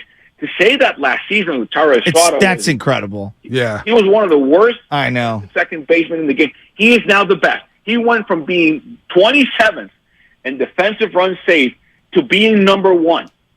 That's insane. Over a year. So yeah, I very much think that's his vision and the organization's vision coming to fruition right now. You know, Carlos, I'm glad you brought that up because Estrada, to me, Lamont Wade has an argument as an all-star. If I was going to pick an everyday player, I'm picking Estrada because I just think he does so much with the bat that jolts this team. His base running's been outstanding. I mean, they're both great candidates to be an all-star. I think they'll get one for sure. Maybe they'll squeeze the second one in. But the Estrada thing, we cannot talk enough about Kai Correa and his development of the defense because I look at Estrada and I look at J.D. Davis and then I look at Lamont Wade at first base. Defensively, they are so much better than I anticipated on the infield. Yeah, absolutely. And I spoke with Tyro a couple of weeks ago, and there's a couple of things there. One, he is healthy because last season he struggled with a couple of illnesses and he lost weight. So he lost 14 pounds last season. He had a rough. You know, it's really hard to put up that good weight you lost. Because I mean, if it's like fat weight, fine. If you're trying to cut some pounds, that's great. But if you're losing muscle mass, to gain that back while you're playing, it's such a tough ask because you're playing every day. You're losing weight. You're trying to gain weight, and you're traveling. It's not a good weight gaining environment. But he went into the winter and gained back those 14 pounds and then some. So he came in, I think it was at 197, one something, the heaviest he's been, but it was good weight. It was muscle weight that would allow him to be more athletic, stay healthy, be stronger, leg work. He worked over the winter with Wilmer Flores. They worked together. They lived really close by in Venezuela, so they worked together. Then he came to Tampa and also worked some stuff there. But the biggest thing for me, Joe and Bonte, is the shift is away. The shift is gone. Yep. And people might think, well, how does that make any sense? Well, he was signed as a shortstop, so he is used to covering more ground. He feels more comfortable showcasing that range and being athletic. And then that turns into you're getting more confident. You're reaching to your right. You're going forward. You're going more to your left. You have more natural angles to cover, and that makes him feel more confident, and now he's playing better. Carlos Ramirez here breaking it down on the Morning Roast. Sounds like Tyrone Wilmer Flores got that soda diet working, man. Yeah, it does. Soda, baby. SOTA, weightloss.com, Carlos, if you want to shed some pounds and get into those suits that you're rocking there at NBC Sports Bay Area. All right, looking forward here. They just swept the Cardinals. They swept the Rockies. 6 straight road wins. They're feeling really good right now. Starting pitching, though, is leaking some oil here. So what do you anticipate happening as the Giants navigate through June? A big 3-game set against the Dodgers this weekend. All right, you got the Padres, you got the Diamondbacks, you got the Mets, you got the Blue Jays. What do you think Farhan does here? Does he go out there and try to get another pitcher, whether it's Stroman, Bieber? What do you think the Giants do ahead of the deadline? Yeah, I think that's the clear weakness of the team right now, which is funny because how things change in a couple of months. When the season started, we were going over this on the preview show. We were saying the strength of the Giants is going to be their rotation. Webb, Cobb, Wood, DeSclafani being back, and Jacob Junis, and Sean Manaea being perhaps back, and now they signed Ross Stripling. Yeah, they lost Rodon, but hey, this guy pitched out of his mind last season with Toronto, and then you have Kyle Harrison coming up, and Sean Gelly, and so on. So it was this embarrassment of talent. And now we're seeing 2 bullpen games a week. That's how baseball works. And we were saying in the weeks, and I remember this, the big weakness for the Giants was catching. That was their lowest graded room by FanGraphs. And now I think it's their best spot. I mean, with the bullpen, but I think everything has come together since May 19th when Patrick Bailey got called up. He makes everything make sense. I agree. From a pitching perspective. He made everything line up. So now what do you have to go get? Well, starting pitching. But guess what? So the same thing the Giants think or feel or fear or the things other 10, 12 teams feel. We're one pitcher away from being that team. I legitimately think, and the Luis Matos thing is a big one, because now you lost your big right-handed power hitter in Mitch Haniger for at least the foreseeable future. How long? We don't know. It's TBD. But let's say it's a couple months. It's not going to be an easy recovery for Mitch Haniger. And J.D. Davis will be back, and he's your elite right-handed hitter. But now the configuration of the team offensively changes with Luis Matos. He's a gap-to-gap hitter. He is a contact hitter. He's a line drive hitter. He can hit a couple bombs, but he's not Mitch Haniger. He's a different player. But I think you have to go and target a guy. Listen, there's a list that I like. The number one list, of course, the number one player is Shohei Ohtani. What's he going to do? What are the Angels going to do? Are they going to keep him, sign him? If they're going to trade him, it's going to be this season, of course, because then he's going to be a free agent. But I think it depends on what the Angels do. But now the Giants are on a much better situation, guys, if you're going to go get Ohtani, for instance, or whoever, but if it's Ohtani, and I said this in the beginning of the year, the best thing the Giants need to do to convince Ohtani, if they trade for him to stay here, is tell him, hey, it's not just going to be you like it was in Anaheim, you and Trout. It's going to be you and this young core of studs that are going to back you up for the next 10 years plus. Well, guess what? It happened. Now it's Patrick Bailey, Casey Schmidt, Luis Matos, Camilo Doval, Logan Webb, Tyra Estrada, J.D. Davis, and Shohei Ohtani. Sign me up. And Michael Conforto, if you sign him up, lock him up for a couple of years. So let me hold on. Let me get this straight here, Carlos, because I can't believe we're agreeing on something. You think the Giants should make a play for Shohei Ohtani in the next month or two? Well, I'm not saying they will. I'm saying they should consider it. I'm with you. I think they should consider it, no doubt. I think they should go all in on it. Of course they're going to consider it. Right. Are you too crazy? No. Every team in baseball is considering Shohei. But what Carlos is saying, Carlos, the point you're making is a point I made a couple of weeks ago. Bring Shohei in, and if you don't sign him in the offseason, well, at least you put your best foot forward, and you get the first crack at maybe re-signing Shohei Ohtani and bringing him to your organization. Give him the small sample size. They're above 500. They're not trading him right now. Well, the Angels. Probably not right now, but they can nosedive any moment. Remember, and trade deadline is August 1st, so we have a good month and a half to go. Yeah. So a lot can change, good or bad, in a month and a half. I know. Right? So we'll see what happens. Okay. Let's. I hear you. No, you're not wrong. I'm just teasing both of you because I know. That's what I do. Go get Shohei. No. I want to talk about a guy on the team. Let's talk about a guy on Camilo Doval. And you pronounce it Camilo? Is that it? Am I pronouncing it properly?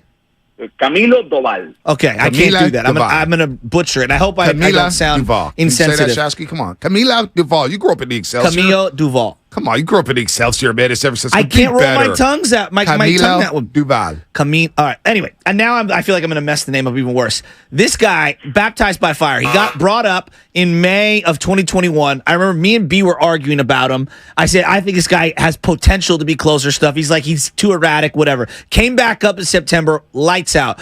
Game 5 gives up the big hit to Bellinger, 9th inning. Some guys crumble from something like that. This guy had the scar tissue. Last year, up and down, I think way more ups than down. And then this year, he looks superstar-ish. I mean, that's what I'm seeing. A guy who can command 101, 102 mile-an-hour sinker and cutter with that devastating slider. Patrick Bailey has him going heat first, off-speed second. I love where this guy's at. He feels like one of the most potent weapons in the game right now coming out of the bullpen. What do you think about Doval? I agree 100%. I think he has, with Tyra Estrada and J.D. Davis, he has been the player who took the biggest step forward this season from last season for the Giants. The Giants needed a player who they can just throw out there in the 9th inning and forget about it. And just think about managing 8 more innings. because they know when the ninth comes and we have a lead, it's over. That's what think about the great Yankee team. Yeah. When they had Mariano. Think about great teams that did great things and just you manage more or fewer innings. And now the Giants say, well, you know what? We need 8 innings. Because if it's up to the ninth and we're up, it's a wrap. So usage rate. Can you think about any closer in the game, any closer who has 3 go-to pitches that he can go to at any time and be as efficient with either? Mariano Rivera one pitch made the Hall of Fame, first ballot Hall of Fame unanimously with 1 pitch. Yeah, Hoffman had just the changeup and the fastball. Yeah, you're right. That's a good point. That's it. This kid last season, Joe, started with 2 pitches, a cutter and a slider. And the slider was by far one of the best pitches in baseball. And he finished the season with a 43% usage rate on the slider last season, 30% cutter, 26% sinker. He brought the sinker up midway through the year. So it ended up being his 3rd most used pitch. This season, he is a 30-30-30 pitcher. 36% wow. 32% sinker, 32% cutter. I like that. And he is averaging, the batting average against the slider and the cutter is 114, 133, and he's allowing 258 against the sinker. He is unhittable. The miles per hour average on the cutter is 100. The sinker is 98. So how do you hit this? And now he's calm. And now he figured out the time pitch, the time clock. Yeah, the clock. And now he's got a guy behind home plate who can manage and cover for him. And the connection with Patrick Bailey. I want to go back to one of the Rocky games. Yeah, they were laughing together. I love that moment. That was my favorite moment. I know where you're going. The 9th inning. Not just that. That's the one. And they were laughing because, and this is the nuance that a catcher must have to make a pitcher better.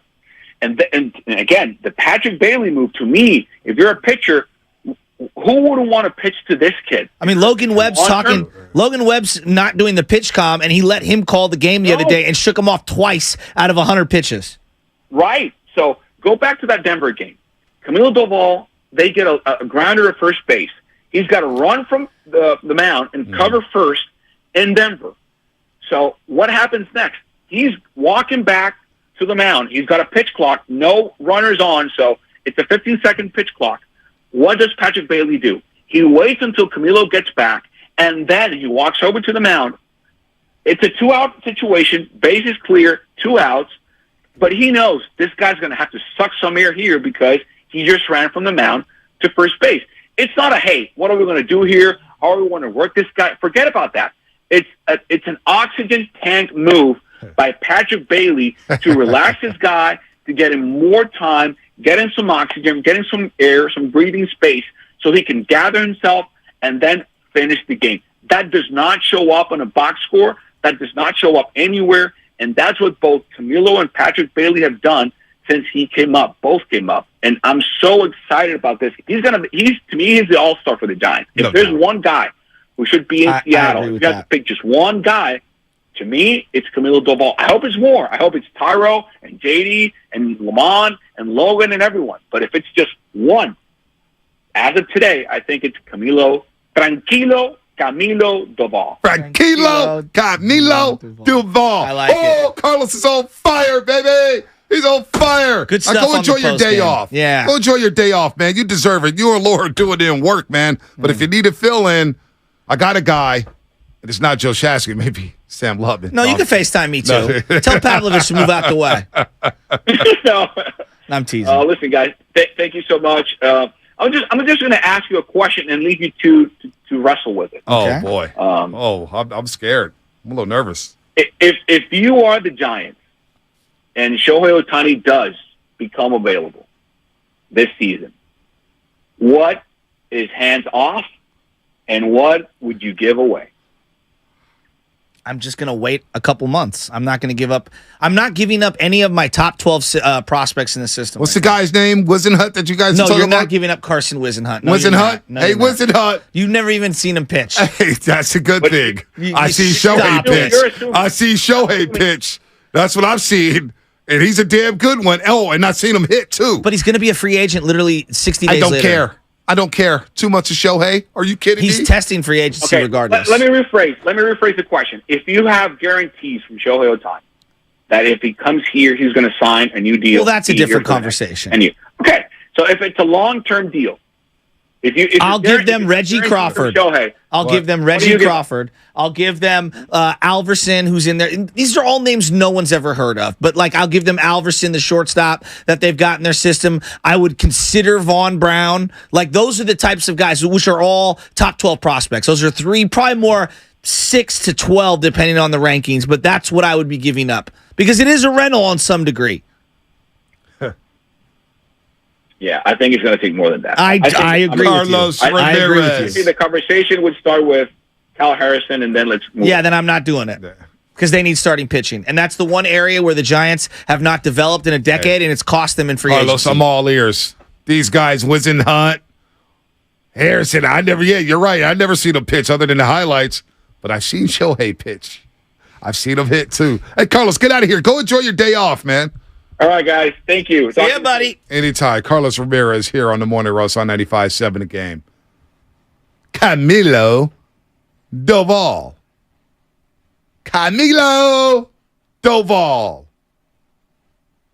You got to love it. The prospects, Steiny says, the hell with the kids. No, but he's going to be a free agent. This isn't a guy who's under team control. That, but at least I got at least I can give him the first offer. I could talk to him for 2 months. Hey, this is what we got planned for you. Show him the PowerPoint before the Dodgers get a chance to. I hope that one day you buy something from me because I feel like I could get you to really bite on something ugly. No, I could. You don't understand negotiation tactics. I do. Trust me. And leverage. I do. I had to sell low-level weed for a while. Trust me. I had to sell it like it was the best in the business. Well, I could sell. It's because you do it in a corporate setting. Don't mean nobody knows how to hustle. Wow. Hustler, baby. Please, give me Shohei here for 2 months. Wizen Hunt. Man, he may be going to the Hall of Fame. Don't give me Shohei because on the open market, try to compete with the big boys. We see how that's worked out for the Giants. That's all I'm saying. But you know what?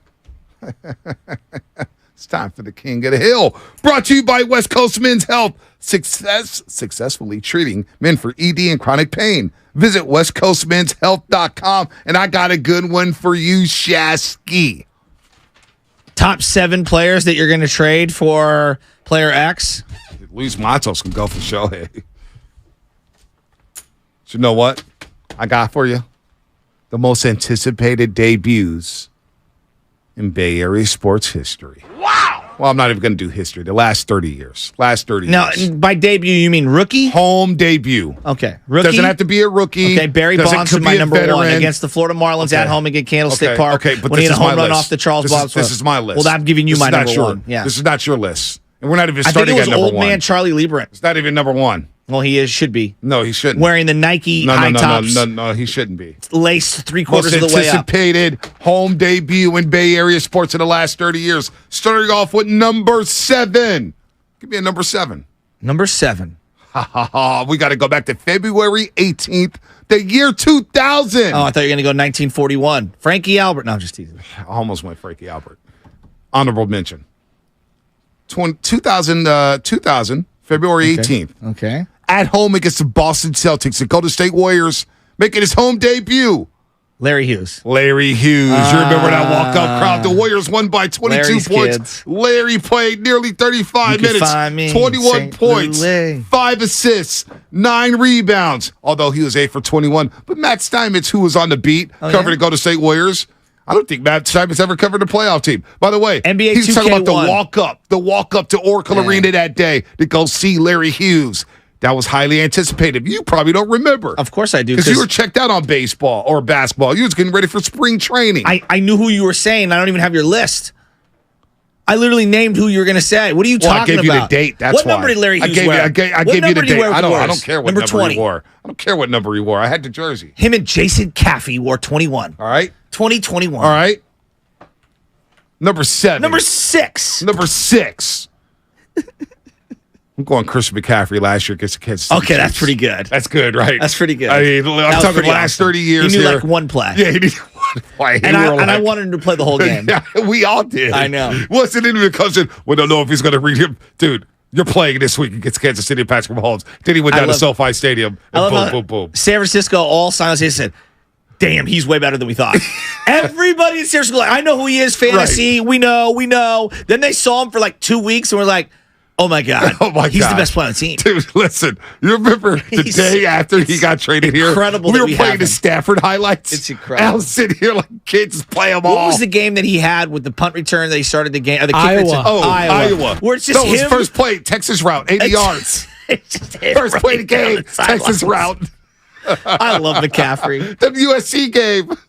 So raw to that Heisman, too. And you hear the crowd. The best part, too, you hear the crowd at Levi's, big third down. Oh, best USC needs to stop. I think he has the best footwork in Bay Area sports history. Oh, my gosh. I'm dead serious. Joe Montana? Dead serious. Steph Curry? Come on, dog. Steph Curry? Walsh Christian McCaffrey has the best feet in the history of the Bay Area. All right. Number 5 here. Number five. You're gonna I'm gonna blow you away with this one. What year is it? Let me guess. 2012. 2012. It's gonna be the Hunter Pence trade. Colin Kaepernick, Monday Night Football against the Chicago Bears. The Chicago throw. We got the alert early today from Adam Schefter. Williams that was young flag. Twitter. When Twitter was young, Twitter was a baby, and you got the alert. Adam Schefter, Colin Kaepernick's going to start on Monday Night Football. We all thought, and I had a tweet. This is my segment, and I'm gonna pat myself on the back. Oh, okay. I'm gonna be the honorary king Let me here. guess. You, like LeBron, saw it coming the whole time. No. What I tweeted that day, I said, if the Niners win 21-10 and it's a struggle, Alex is getting his job back. But the Niners look good going away in this game. We may have a controversy. And what do you know? Skip Bayless, when he wasn't the douchebag that he is today, tweeted out, we may have some issues in San Francisco. And he made the throw. I actually went to that game. One throw. My brother and I were sitting next to each other. Corner out to Kyle Williams. And my brother is elbowing me. The ball's being ripped down the field 25 yards. There was lightning coming out the football. So I attended that game. My God, I attended that game with Wet. Happy birthday, Wet. Michael Gomez, happy birthday. He's at the 40 club now. Nice. Big 40 one for you. 4-0. Like Willie Mays. If I knew everyone was looking for that as a stat, I would have done it every year. This is what I want you to do for your 40th birthday. Go get in line in, buddy. Let's go. Trim that beard up. Wow. Wet.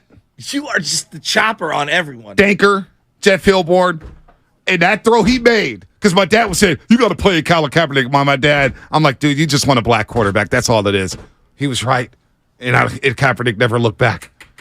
Number 5, that was a big debut Monday Night Football. They blew out the Bears. People forget how great that dude was. Yeah. Oh, my God, that game was unbelievable. All right, rat-a-tat-tat. Yeah. Number 4. Number 4. Prime time. Dion? Prime time. Was it the New Orleans game? His first ever game with the Saints. He returned an interception, 74 yards at Candlestick Park, and everybody was in the end zone. Jerry Rice, Ricky Waters, Merton Hicks, they're all in the end zone. As Dion was doing this dance. Just the best dance. To this day? Best dance. It's the best celebration dance ever. I still think it's the sickest When he dance. high steps for the 20, So sick. and then he's da-da, da-da, and then he gets down on both knees and praises God. Praise to God. Oh, my gosh. All right, moving on here. Number 3. Number 3. Barry Lamar Bonds. Was it off Charlie Lee Brandt? I don't remember who it was off. But I remember the first 6 games for the Giants that year were on the road. Yes, in St. I'm Louis talking and about the first home Pittsburgh. game. First home game against Florida. Off and he the hits Charles a home run. Schwab Bond sign no in doubt. the family pavilion. Boom, there it is. Barry Bonds, those number 3. Those black and orange Nikes to this day, those high tops, all time. All right, number 2. Number 2. Sunday Night Baseball. We talked about it yesterday against the Philadelphia Phillies. It's Tim Lincecum. Do you remember that day?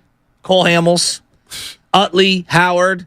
Rollins. I mean, they were loaded. Carlos Ruiz. They were loaded. Was Jason Worth on that team? Yeah, he was on that team. He was there. The Flying Hawaiian? He was on that team. Chris Hammond started that day for the Florida Marlins, by the way, against Barry Bonds. Hammond! God, Trevor I knew it was Wilson, another OG. Trevor Wilson started for the Giants. Rob Bick got the save in that one. Trevor Hoffman was on the Marlins back then. He was. So number 2, Tim Lincecum. And number 1. Number 1. Most anticipated Bay Area debut. Kevin Durant when they lost to the Rockets. Brock Purdy. Kevin Durant.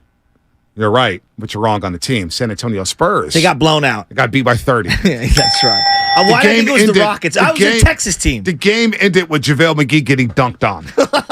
Remember that? Pierre got dunked on? So that's my list right there. Get it out there, Lubman. Most anticipated Bay Area debuts in the last 30 years. I don't want the OGs who are 60, 70 saying, oh, Bonds, you didn't see Joe Montana. Oh, Bonds, you didn't talk about Will Clark. Oh, Bonds. The last Fred 30 Dean years. first trade. Last 30 years. Number 7, Larry Hughes. Number 6, CMC. Number 5, Kaepernick. Number 4, Deion Sanders. Number 3, Barry Bonds. Number 2, Tim Lincecum. And number 1, Kevin Durant. I'm surprised, just to be honest with you, I'm surprised that Denard Span's free agent signing when he showed up for the Giants and decided to go 0 for 4. Or, my favorite one of all time, is when that closer Mark Melancon came in and had his debut where he blew a save, where Bumgarner hit 2 home runs and gave him the ball with a 2-0 lead in the 9th inning. Almost with Sidney Ponson. He got traded for the Baltimore Orioles. Sidney Ponson. Sir Sidney Ponson. And then he went back to Baltimore Ryan after the Garco. season. Remember when they had the, like, every year they would make Shea we make a Hillenbrand. move every year. Shea Hillenbrand. For Jeremy Accardo. Remember Jeremy Accardo, the Rice pitcher? Oh, yes. All right, Johnny Cueto. We have a sickness, by the way. We do. I think between the two of us, we have forgotten more about horrible transactions. I would put us two against anyone. All right. We'll get to the end of the show. We're giving you free stuff here. Free material.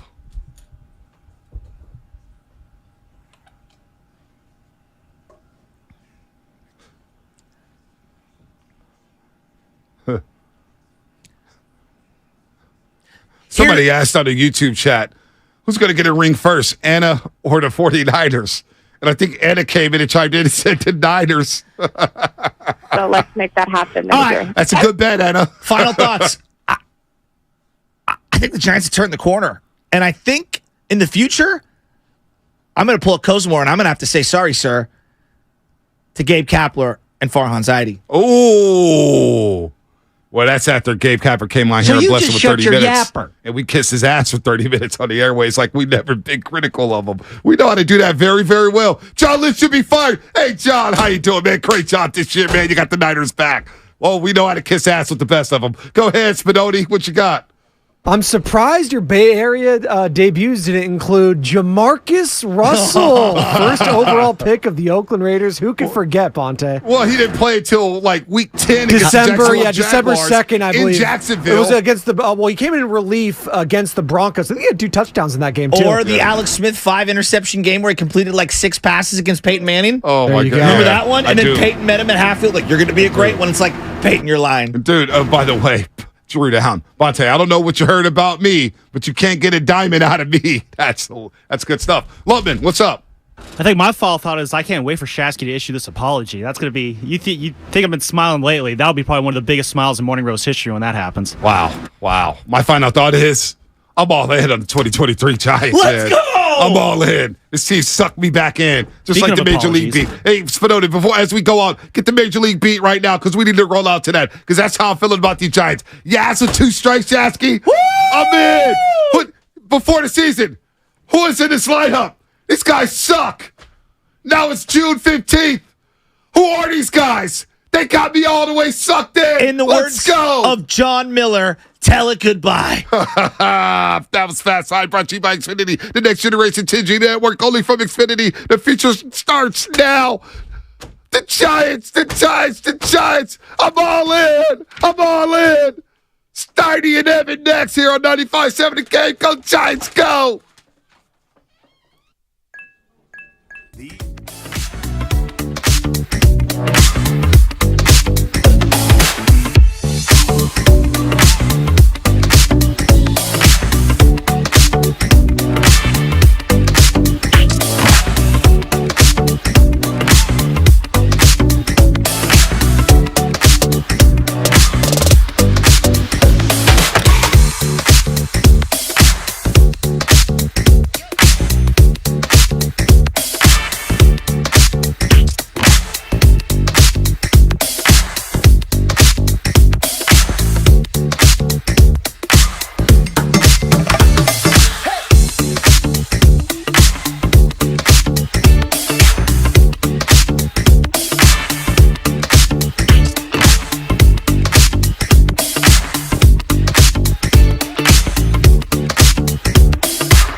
What is up? Matt Steinmetz along with Evan Giddings.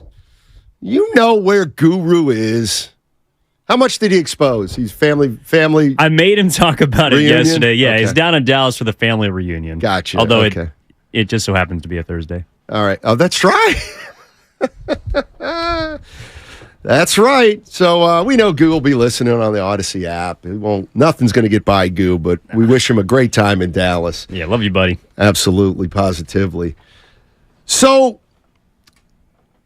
over the years, over the months, even over the last couple of weeks, we talked about how the Warriors can stay on top, get back on top, or get better during this run.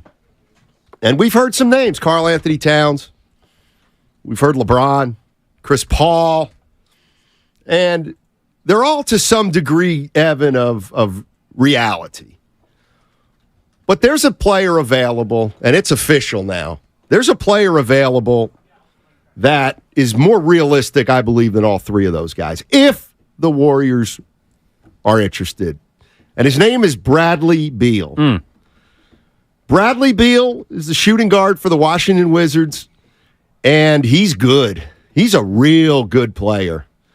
And the Washington Wizards have a new front office and a new general manager and a new president and a new director of scouting and player personnel. And they've given Bradley Beal's agent the right to look for a trade. The Washington Wizards, it looks like, are trying to come off Bradley Beal. Well, Warriors, should they get in? Should they get in on it? This is Jay Williams. Jay Williams, ESPN. Take a listen to what he said. Not just me and Evan. Jay, you got a landing spot for Bradley Beal that no one else is talking about right now. I got the best landing spot. It's the best landing spot in the league. Okay, go ahead. You ready? Go ahead. The Golden State Warriors. It makes all the sense in the world. If you're not sure that that Clay, you want to pay him the supermax moving forward after the last year of his deal, is there a way to make a move for a Bradley Beal with Steph, with Andrew Wiggins, potentially with a guy like Dre? And Wiggins picks up the slack defensively because you are losing something defensively in the backcourt. Yes, you are. But I mean, with Clay. And so you're losing some length in defense, but Clay is not what he was really before the injury. at that level like he used to. Yeah, it's true. When you say that, though, Jay, you make it sound like Clay didn't have a solid season. No. Clay's had a solid season. I'm thinking about extending the championship runway. It's a dynamic backcourt. That's a dynamic backcourt. And Bradley in that system. Yeah, they can. In that system, with how they utilize pick and roll, with how they utilize Steph, with their movement, it fits flawlessly. Wow. Flawlessly. Bradley Beal. Perennial all-star. Heck of a player. Now, here's the thing. How do you go get Bradley Beal if you're the Golden State Warriors? First of all, 888-957-9570. You want Bradley Beal. Do you want him? Because if you want him, then we got to figure out how to get him. And the 707's already poo-pooing the idea, saying Bradley Beal will be too expensive. Well. Will he? Bradley Beal makes $46 million next year. Washington's trying to tear it down. Mm-hmm. We were talking to the boss today, and he was talking about how tough it is at times to move off somebody that you know, that you've worked with for a long time, and sometimes you just can't make a move, even though it might be completely beneficial. Or logical. Klay Thompson makes $42 million. 43. Yeah, even better. So those two salaries match up. The Wizards owe Bradley Beal more than $200 million more dollars. All right? He's got 4 years left at over $200 million more dollars. You trade Bradley Beal for Klay Thompson, all of a sudden the Wizards have flexibility at the end of next season like they never dreamed they'd have. And they've got a new front office in there. And that front office has made it known that they want to tear this down. They currently have 3 players worth something on their roster right now. Bradley Beal is one of them. He's under contract. The two other players, Kristaps Porzingis and Kyle Kuzma, have player options. They may or may not opt in. They're looking to get paid. If you're the Wizards and you're trying to shed salary, a guy like Klay Thompson aligns with that goal because he's in the final year of his 5-year deal. Now, if you're the Warriors, the question you want to ask yourself is, does Bradley Beal in the place of Klay Thompson make us better? Yes. And if the answer is yes, then I'm curious why Warriors fans would not be opposed, because the answer is what you just mentioned, Steiny, the sentimentality. Do you have the guts to make that move knowing that in all likelihood you become closer to an NBA championship contender next season with Bradley Beal on your roster? That might not include Klay Thompson. Yeah, and there's another way to do this, but it's a little bit tricky, and it would be, okay, can you get Bradley Beal for somebody other than Klay? Okay, who? Well, Jordan Poole would start the bidding at $27 million, so you still need more. If you're a Warrior fan, would you give up Jordan Poole, Jonathan Kuminga, and Gary Payton II for Bradley Beal? Well, then if you do that, you still have Klay Thompson, but you have Bradley Beal, so you have 3 guards. Can you play that 3-guard lineup enough? But boy, do you have some firepower with Steph, Beal, and Thompson.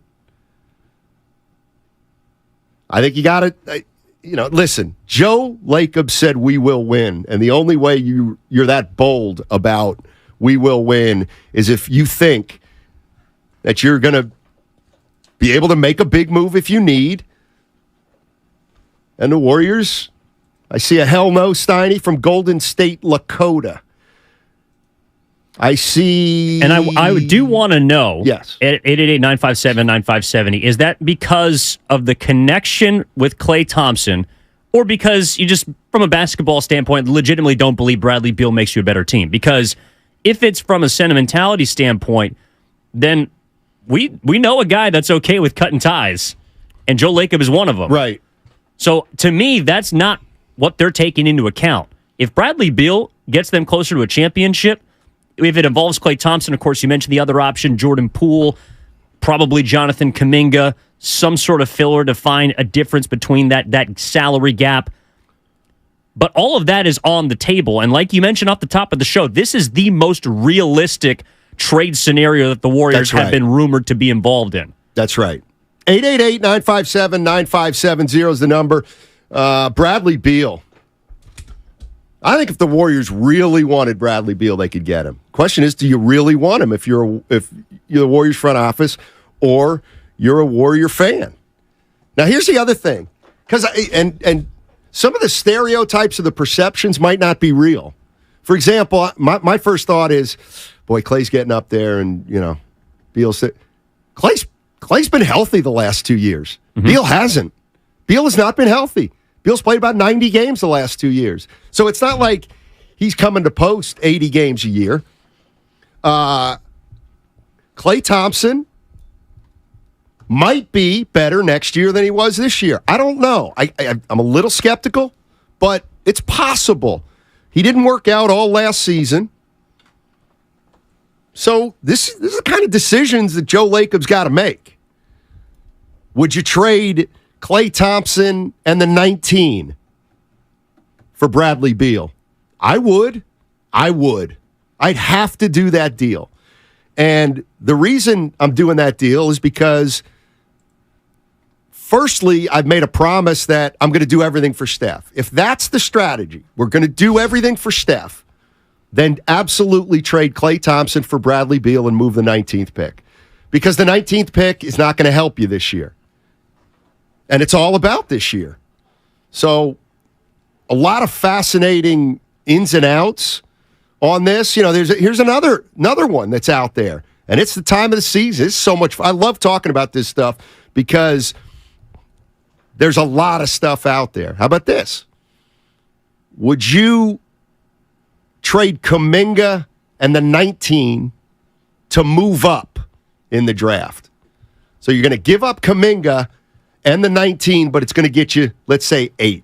Why? Up to number 8. Well, because it gets you to number 8, Goo. Well, and the reason Is that why enough? the reason why is because you expect Draymond Green to be back next year, which means that Jonathan Kuminga's role in the grand scheme of things doesn't change a whole lot, which means if the reports are true that his camp wants his role to change, otherwise he's going to ask for a trade, then you just simply get out in front of that. And not only do you bring back the possibility to draft a higher player, moving up 11 spots, but you also gain a far more valuable trade chip than the number 19 pick, which you currently have. And you also eliminate the possibility of even having to pay Kuminga beyond his rookie deal, so you're saving a bit of money there. Yeah. But here's the big question.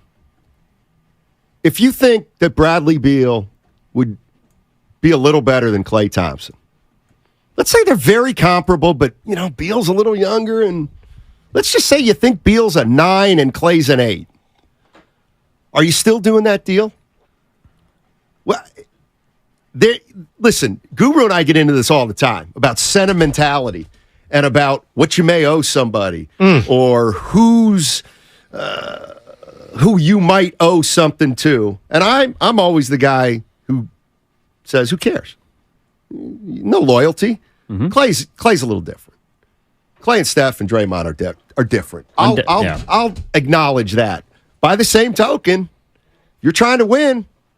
If you're trying to win and you can make a move involving Klay Thompson and you think you get better, why would you not want to do that? Because of that emotional connection. Like that's the reason why, is because I think some people would rather watch Klay Thompson slowly decline for the rest of his career, staying in Golden State, while the Warriors still are a playoff team. It's not like if they bring Klay Thompson back next year, Draymond back, and they just run this thing back, that they're all of a sudden going to fall to 35 wins. I think there's a lot of people that still are out there that believe that this team is currently constructed can compete for a title. I don't think that they're better than the Denver Nuggets, but if you're telling me that they are arguably the second or third best team in the West, then there could be a scenario that unfolds that benefits Golden State. Like Denver this year did not have, on paper, a difficult playoff path. The best team they beat was a 4 seed, and they played them in the second round. You think if the Warriors had a similar playoff path to Denver this year, next year, that they couldn't win the chip? I think that's where a lot of people are saying, no, we don't need to move Klay, even though Bradley Beal on paper would make you a better basketball. He shot 50% last year, shot 38.5 from 3. He wouldn't have to be a number one scorer. But I just feel like that gap between him and Klay, even if it is big, is not big enough for people to give up on. God, I've been watching this guy for so long. I love Klay Thompson.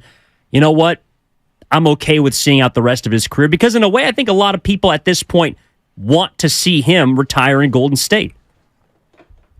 I have no problem with Klay retiring in Golden State if he's helping him throughout the path. But let me ask you the people this, though.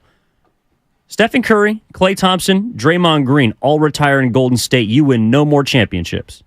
Are people okay with that? I'm not. Because I think there are a lot of people that are okay with that. I'm okay with it at the very end of it when you look back and say they got us 4 total.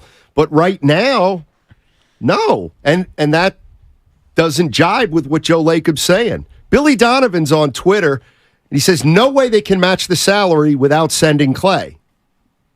You're pretty much correct. Yeah. The head coach, Billy Donovan from the Bulls? This is another Bill Donovan. This is Van Down by the River. Got it. Okay. Van Down by the River, Bill Donovan. No way they move Klay. I would, though. Klay plus Moody for Beal. Brad Beal's contract is huge, so I'm not sure Warriors entertain unless Washington sent back another asset. Klay plus Poole for BB, Gafford or Porzingis if Kuminga. Billy, you get it. I think Billy gets what we're talking about here. The bottom line is this. Is Klay Thompson somebody you wouldn't entertain? Like, here's the thing. The boss was saying this. He was saying, yeah, I think a lot of people are they're not going to like this. And I said, you know what? I think there's more people than you think who see the writing on the wall and might be willing to say, you know what? We can move Clay. We can move Clay. Maybe I'm wrong. I'd love to know that percentage, though. And it's not you want to move Clay, or you don't like Clay, or you think he stinks. It's that he represents a way to stay as good as you are now, if not better, going into next year. To extend the runway, in the words of Jay Williams, who is the one that threw Klay Thompson into this initial trade scenario that was originally more so about Jordan Poole and Jonathan Kuminga. But and I think what we're talking about is the fans, because the bottom line, the rat on the table, sponsored by Atco Pest Control, go to atcopestcontrol.com for all your pest control needs, is the front office has only named, at least according to reports and public statements, one player that's untouchable on the Warriors, and that's Stephen Curry. If Klay Thompson was truly untradeable, I feel like we would hear about it. I feel like we would have a sense and it would be known. Draymond Green is up in the air just because of his contract situation. Right. But Klay Thompson's in the final year of his deal, and I know that expiring contracts aren't as valuable as they used to be in the NBA, but that type of contract aligns with a place like Washington, who is attempting to shed salary immediately and get rid of Bradley Beal. Bradley Beal's not a slouch. He's not the 30-point scorer he was 2 or 3 years ago. But if he's your second offensive weapon, along with Wiggins, along with you bring back Draymond Green, along with Stephen Curry, Jordan Poole comes off the bench, that to me is a pretty good team.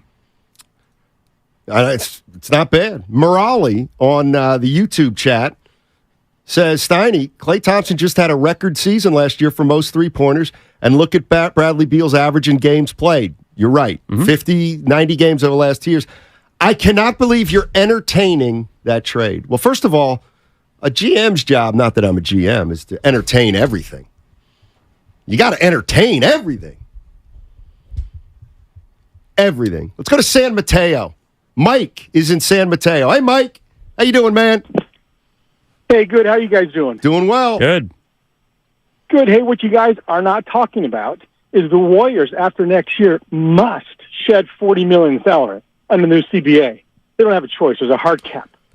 So they can't trade Klay's expiring contract for a 4-year, $46 million contract, even if they wanted to.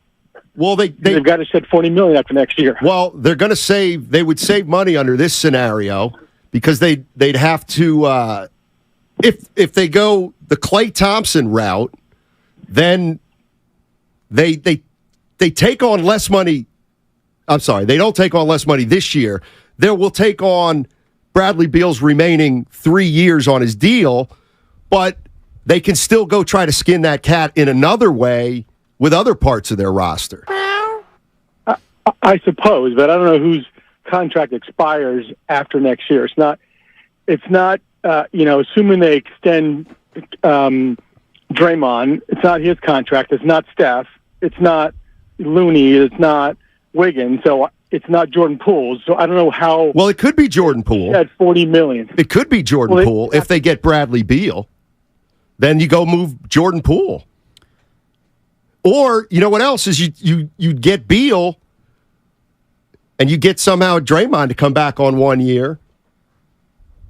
And then you've got all kinds of action after that.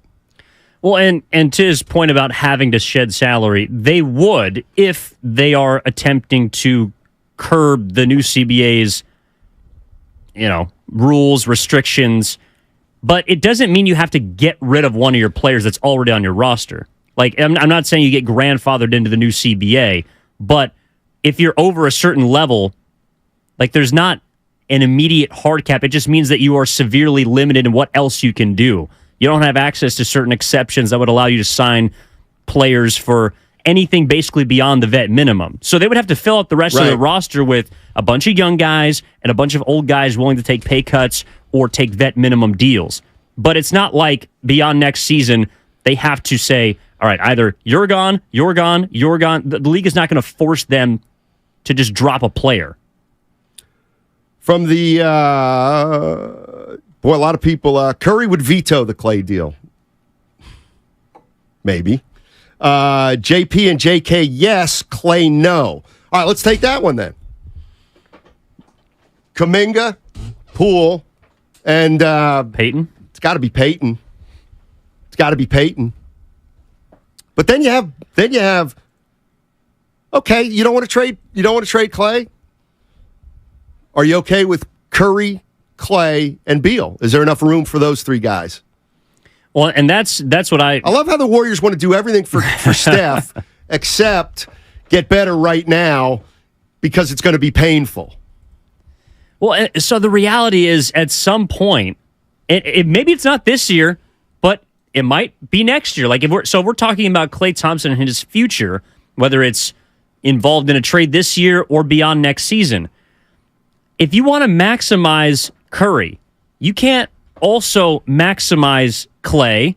You can't also maximize Draymond. All three of them together become too expensive, in addition to, of course, the money you got tied up in Jordan Poole and Andrew Wiggins. So I'm not saying you have to choose one this offseason, but maybe next offseason you are. Like, these are the discussions we're going to have, if not now, in a year from now, because Klay Thompson, like, do you think Klay Thompson would, in a perfect world, want to slash his salary in half? No, I wouldn't either. I mean, we heard Jay Williams still talking about Klay wanting the Supermax. And you know what's funny? We can sit here and say, well, he's not going to get the Supermax. But somebody might pay him more than the Warriors want to pay him. And then what if he leaves it for nothing? That's the one thing. Klay, to me, if you don't do him right, he will leave. He would just walk at the end of next year. Well, remember that report was floated out before the Kings series, right during it by Woj. Yeah. Like Klay and his party, they're seeking that Supermax. Okay, and let me throw this out to you, Warrior fans. If you don't, and this is the one thing about the trade. A lot of people were like, "Oh, Beal's better than Klay." All right, I'll tell you what. I'm going to look at it from the other way. I'm going to meet you halfway. Clay's still better than Beal. Clay's the one who's healthy. Beal's the one who gets hurt. Clay's got a little more size. Beal's not quite as... Okay, would you do this? Bradley Beal and the number 8 for Klay and the number 19. So now you get Bradley Beal and you move up 11 spots in the draft. And then maybe that number 8 you don't use either because you're going all in right now. So maybe you can use 8 to get another player in a package with Jordan Poole. No, I'm with you. And I think the question is, if you are in on Klay in the 8, Beal in the 8 coming back for Klay Thompson, why wouldn't you be in on Klay for Beal straight up? Like, is it that big of a piece? Because this draft is not necessarily deep beyond the first 3 or 4 players. So you would be taking a flyer. Right. You would be taking another Jonathan Kuminga. Like, he was the 7th pick. That would be the kind of player you'd be getting back. Is that enough if you're not saying Bradley Klay straight up is good enough for me? Yeah. 888-957-9570 is the number. The Washington Wizards have told Bradley Beal's agent, feel free to go out and look for a deal for your guy. We've got a new front office.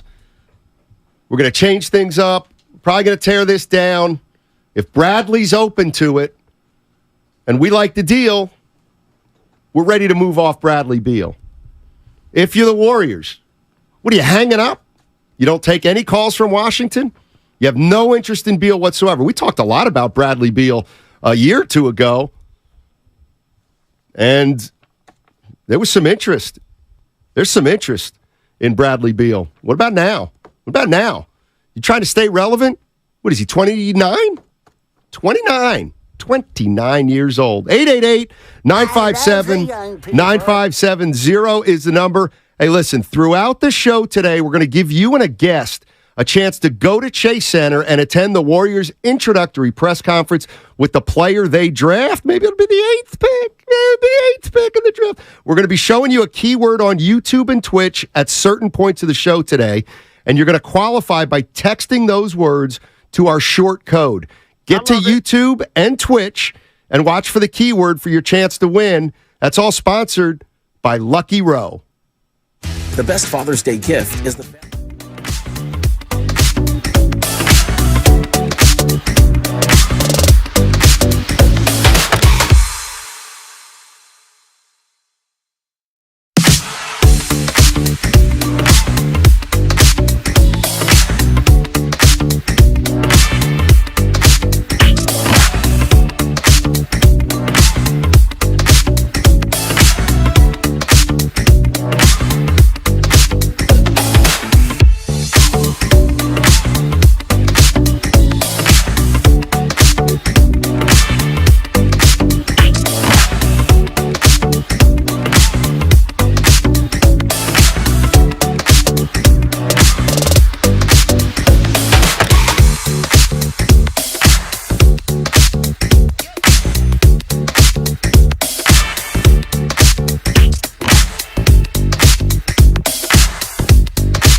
Now back to Steiny and Guru. Take it away, Steiny. Steph, I'm trying to get you some help. Oh, no. I'm trying to get you some help, Steph. We got to keep this thing going. I love all the naysayers. All the no. How about this? No. You know what's funny is I get this. I get there are a lot of fans that want to keep the big three together. And as I've said a million times, I'm not necessarily against that. But do you get the sense the Warriors, okay, Kerr used the foundational six, which unfortunately, no, it does include Looney. So you got Looney, Draymond, Wiggins, Steph, Clay, Poole. Yeah. Do you believe that the Warriors will have all 6 of those guys on the roster next year? Like Curry, Clay, Wiggins, Draymond, Looney, Poole. Do you believe all 6 of those players will be on the Golden State Warriors next year? I think there's a better chance than not. Like I can't say. Okay, so then you don't think a big move's coming this summer? I would say any trade of one of the top 6 players is a big move. Let's just say that. I think the Warriors are going to then. A lot of people are saying it feels like the Warriors are going to do something big. Do you feel that way? Based off of what Joe Lacob has said, yeah. I think he wants to make a big move. What I question is their ability to, just be in the flexibility they have to do it. Because it's funny, the guy that has been involved in the majority of these trade rumors has been Jordan Poole. But according to Anthony Slater, our 95.7 The Game Warriors insider, they're, quote, not actively shopping Jordan Poole. So that doesn't mean they're not taking calls. You know, if your boy Schlenk in Washington says, hey, we're interested in Jordan Poole, you willing to talk? I'm sure the Warriors would be. But they're not making calls trying to get him out. And I'm assuming that's the same for Clay. So at this point, the Warriors are standing pat before the draft. I'm sure they like their spot at number 19. Jonathan Kuminga could maybe not be involved with trying to move up in the draft. But it feels like they're waiting for shoppers to come to them. And that's where I wonder how much flexibility and how much willingness they will have. Because, I don't know, would you consider the Warriors bargaining from a position of strength this offseason? That's a great question. And the whole idea of they're taking calls but they're not making calls, or they're making calls but they're not taking calls, I always find that interesting. Really? Warriors aren't making any calls right now. I would just say, really? I mean, I don't know. They have to make they're making calls around the draft. You would think so. So, I believe the Warriors are open for business. I believe they're going to be very careful. But the reason I'm bringing this particular thing up is because our boss, Matt Nahagian, for the last 2-3 weeks, ever since Lacob said we're going to win, he said something big's coming this offseason. I said, really? He goes, yeah, I think so. You don't say that unless you're going to do anything possible. So I don't know. I do know it's fascinating, and I do know that there's a fan base that seems like, it's got a lot of different great ideas. Keep the big three together. Start moving off the big three, first with Draymond. Maybe move off Clay right now if you can. Get younger. No. Get more experience in here. Yes. They can go in any different direction. Well, the other question then is, if they are taking or making calls, who's the one on the phone? I don't think it's Bob Myers. I really don't. It's got to be Dunleavy. It's got to be Mike Dunleavy, you would think. So, and maybe Kirk Lacob to a lesser extent. Hello. Phil's in Chicago. Hey, Phil, how you doing, man? Good. How are you guys? Fantastic. Yeah, doing real well. Good. Hey, a couple things for you guys. I'm a huge Warriors fan. Obviously, I wasn't too thrilled about this past season with everything that was going on, injuries, things like that. But I wanted to get your guys' thoughts. What would you guys think would be the best real trade for Kuminga and Poole with our cap space problem? Okay. That'd be number one. And number two is, what's your thoughts on, I was reading an article on Finney Smith, getting Finney Smith and getting a big man, because the Warriors definitely need depth defenders and they need some big men. I mean, obviously we need to get size. We have to get size. Yeah, and Brooklyn's got some of those types of players on the wing, obviously. Yeah.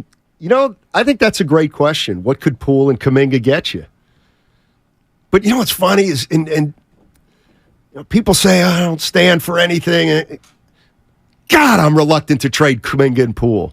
I just am. You got to have some young players on your roster who can play. And I get Poole took a step back, but he helped the Golden State Warriors. He can help you win games at times. And Kuminga, he's too young and raw.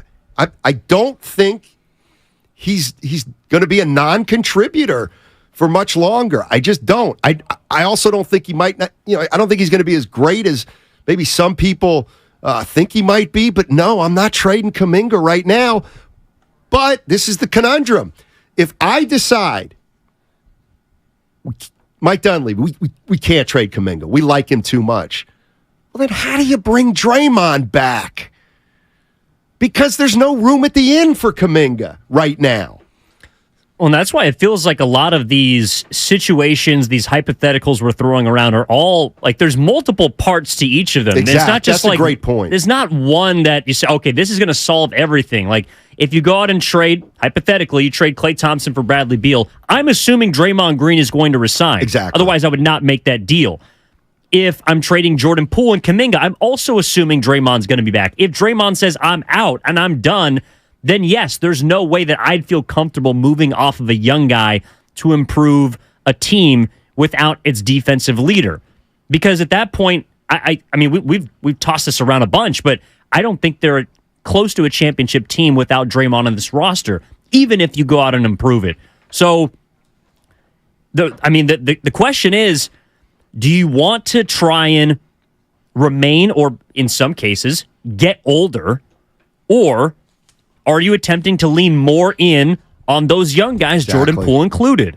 Like, they have to make maybe not a personnel choice, but there is an inflection point here where they have to decide what avenue they want to go down. There is no more, I know they haven't said it, but there is no more two-timeline possibility.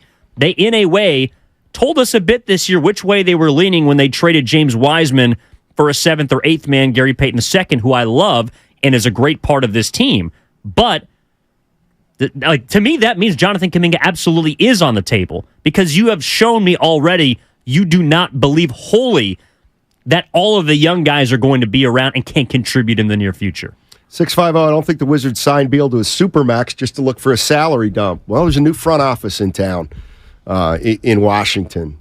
Hey, by the way, I see Coach in Vallejo. I'm going to get to him in a minute. Hey, let me just throw this out at you, Evan. Oh, I like this. This is a little off the beaten track. Love that. But it's our show. So yesterday, I took the day off. You did? Yeah, I took the day off, and I actually asked for, I asked 3 weeks ago, I said, I want to take Wednesday, June 14th off. And I said, Steiny move. I'm just saying, I picked that day. Why? I'm just going to play golf that day. So that's what I did yesterday. I woke up at 4:50 yesterday.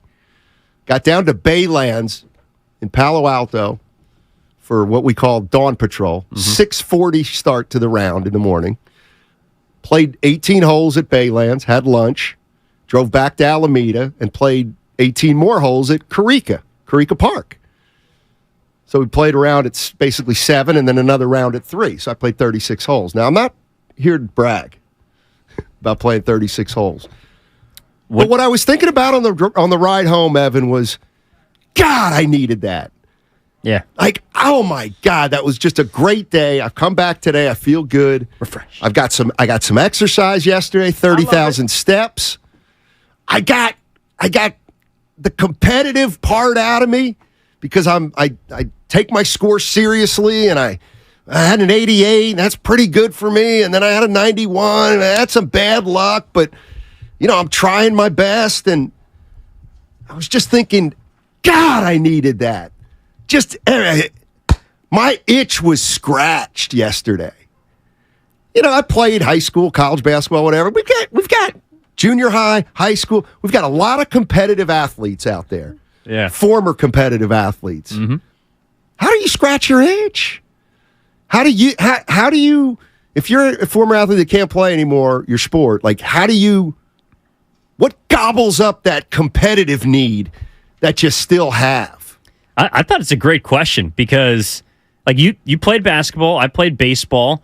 It's tougher to play, like, pick up baseball than it is to do basketball. So I haven't picked up a ball in years. I played, I think, like, one of my friends, like slow pitch softball leagues a few years ago and had some fun, but like I don't play baseball anymore. That's not what I do. So how I scratch the competitive itch is I play, I don't know, pick up games with my friends. I go to the gym to exercise, and then I play chess. Like that's how I scratch my competitive itch now. Chess? I play chess. I belong to the That's right. You posted a photo of you playing chess last week. Yeah, I belong to the Mechanics Institute down on right off Battery Street, downtown San Francisco, the oldest chess club in the country. Wow. And I go and play with my friend there once a week. That's how we get after it. And how long have you been doing this? I've been doing it only a few months at that place. Have you gotten better at chess? I've been playing since I was a kid, Oh, okay. so yeah, I would like to. And are you playing the best chess of your career right now? Probably not. Okay. But why? Because during the pandemic, I had a lot more time to focus on actually, like studying theory and all that stuff. Right. I'm a bit of a nerd. So, but right now, but I will say this: when my chess game is right, I feel like my life is right. As I'm sure you feel like when you're playing great golf, everything else is kind of falling into place as well. Like that's the way that I look at it. If I am not hesitating, if I know that the way that I'm playing chess is spot on, usually my life is in a good place, and vice versa. If I can't win a game, if I'm making dumbass mistakes, if I have no clue how to stop a guy from beating me, then usually things are in a bit of disarray. Yeah. My parents, get this, and this is kind of what I mean. They were both high school teachers. Actually had rooms right next to each other. They both taught English. Yeah, bet you didn't know that, did you? Yeah, it's maybe why they're divorced now. But anyway, they would come home from school after teaching. They'd get home about 3:30, and they would go down to the basement, and they would play Yahtzee. They'd play a 7-game series of Yahtzee, and they charted every win and every loss, and they had best of 101s. They had best of 101s. That's a lot of Yahtzee. Hey, Dad's up 30-24. Okay, Mom can make a run. And it was like, man, they're competitive over a game of chance. Oh, yeah. But there's something about it that scratched their itch. It's funny you say that, Steiny, because this morning I was talking about the same thing. Shout out the pregame show. But I was talking about, the competitive nature that parents bestow upon their children. I'm one of 10. So my parents really wanted us to be independent, right? It gets them out of their hair. They promoted a lot of leadership. Hey, leadership qualities, which in turn made every single one of us very, very competitive. We're all sore losers. So when we have big board games around the house, Monopoly, it was a bloodbath, Steiny. Cranium, bloodbath. Like, there would be tables flipped, and there would be certain siblings out of the bunch. Like, my older brothers, Anthony, and then my older sister, Stasha, to this day have some sort of a sibling rivalry going. So it's funny how things kind of escalate throughout your family and what you get from your parents. Yeah, we got in fights in over Monopoly, for sure. Well, and that's got to be tough, too, because Spadone is from a big family. So there's only a certain amount of games you can play. Like, you have to play a big group game, and there's a lot of emotions running hot. It's not like you can just play, I can't play chess with 10 people. I can play cards with 10 people, though. Yeah. The coach is in Vallejo. Hey, Coach. Coach, Steiny, how you doing? I got a question for you, Coach. How do you scratch your itch? What do you do to get that competitive gene going? Okay, right now being retired, I'm a computer domino player. Both the wife and I, we play competitive dominoes over the computer against players from all over the world. Let's go. That's exactly. So did Let's go. Did you play sports as a kid, Coach? Oh, absolutely. Coach is for bowling coach. You know, I have several 300 games in bowling, but I also play baseball, basketball, and football, so I'm a big sports guy. Gotcha. So do you not bowl anymore? You know, I stopped bowling because I had a knee replacement surgery, and I knew I couldn't come back at the level that I left, you know, which was, you know, about 215 average. So, Wow. So I stepped out. Wow, that is good. Yeah. Gotcha. But the man has a standard. Yes. What do you think about, so you want to talk about pool? Well, actually, I want to talk about the three quick things on the Warriors. When you're looking at the Warriors, you're talking about winning, you're talking about entertaining, and you're talking about emotional content. So the Warrior fans know that they can't win the championship every year, but they can be entertained every year. And I think that's what they're really excited about for Jonathan Kuminga. We've never had a player like this. He brings the crowd to their feet and somebody for them to really rally upon. Now, the last one, Jordan Poole and Draymond also, even though he's been there a long time, they've kind of fell out of favor with the Warriors. So if either one of those guys were moved, I think that wouldn't bother the fans so much at all. And lastly, Steiny, I would like to say that I'm not so sure that Draymond is that much ahead of Kuminga right now for his wins for the Warriors, because Kuminga can do some things that Draymond can't do, like score and run the court. So that's all I really want to say, guys, and I'll be listening to you on the air, and thanks for taking my call. Yes, sir, Coach. Computer dominoes energizes the coach. Mm-hmm. I love it. That's exactly what I'm talking about. Well, and I'm assuming he's pretty competitive because he's talking about 215s, 300 bowling games. Like that's how you know. And I think that's why a lot of people move on to different, like whether it's on the computer. I love playing pool. I love playing billiards. I love playing chess.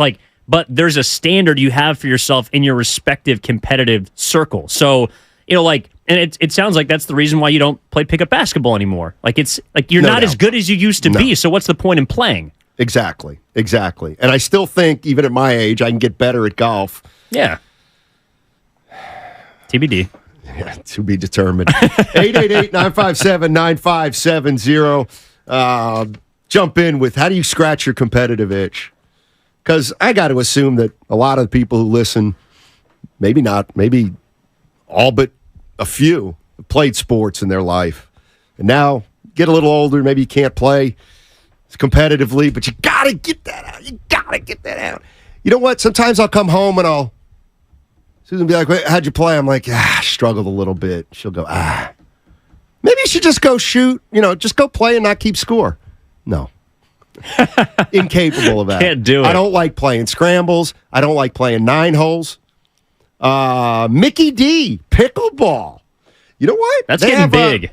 They have a lot of drop-in pickleball places now. I know they do in Oakland, all over the place. Come on, people. I've played pickleball a few times. You can just go there with a racket, get in line, and rotate. And yeah, they're starting to build pickleball courts in the city. I also know, for people who don't, they like the aspect of walking courses, but not necessarily are great at golf. Like people I know like disc golf. I think there's a course in Golden Gate Park. Maybe that's not for the purists.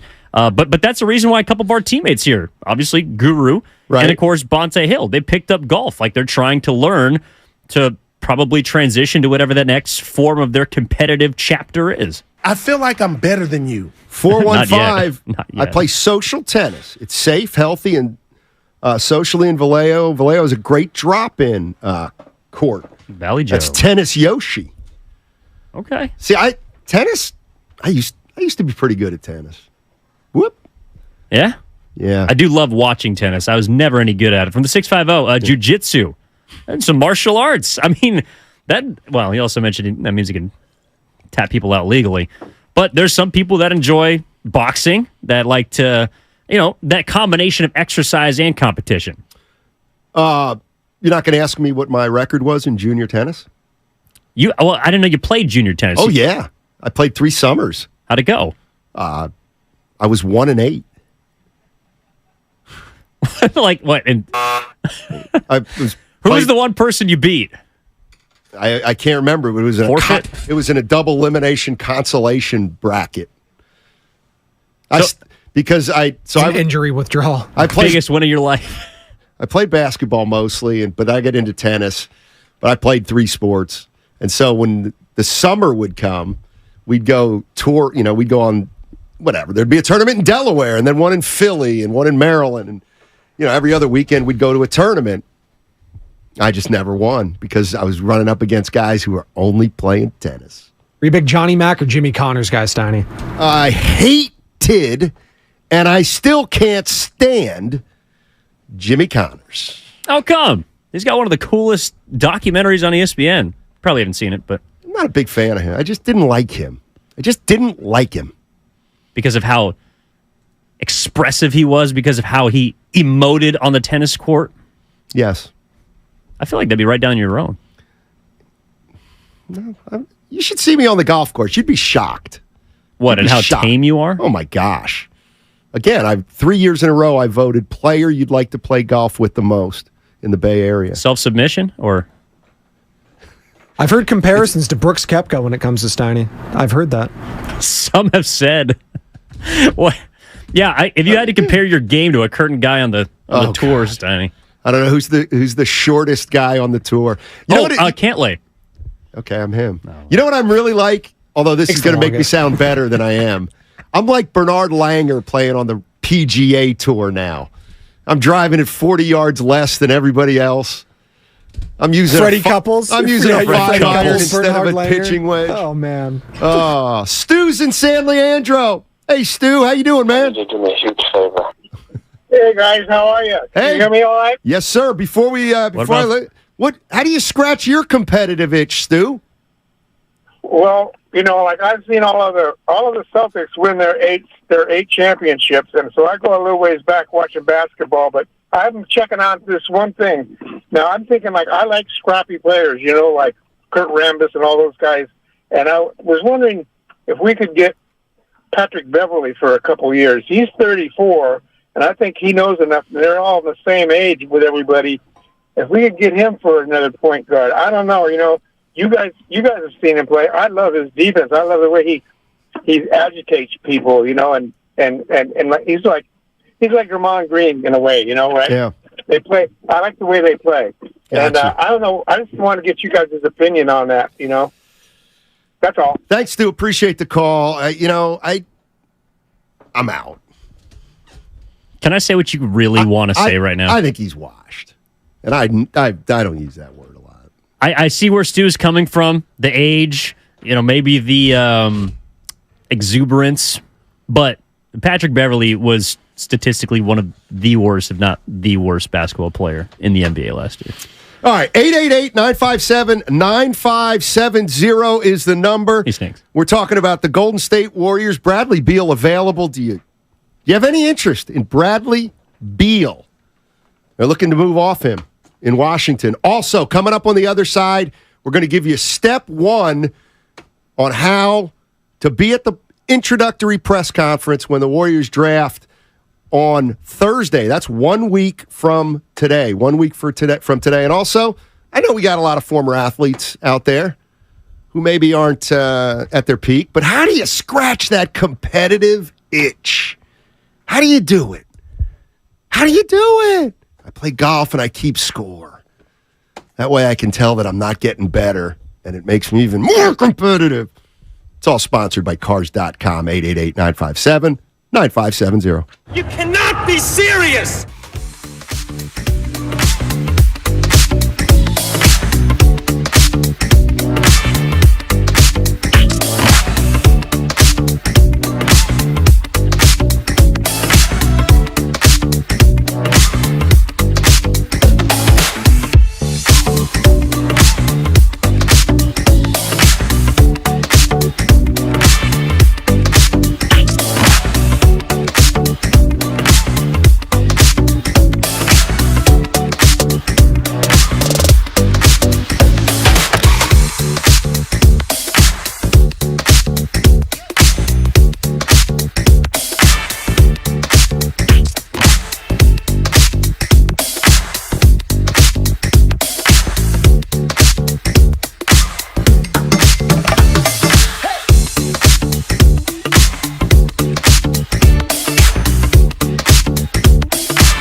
thank you, Kavan. I apologize. Matt Steinmetz along with Evan Giddings, Guru in the Lone Star State.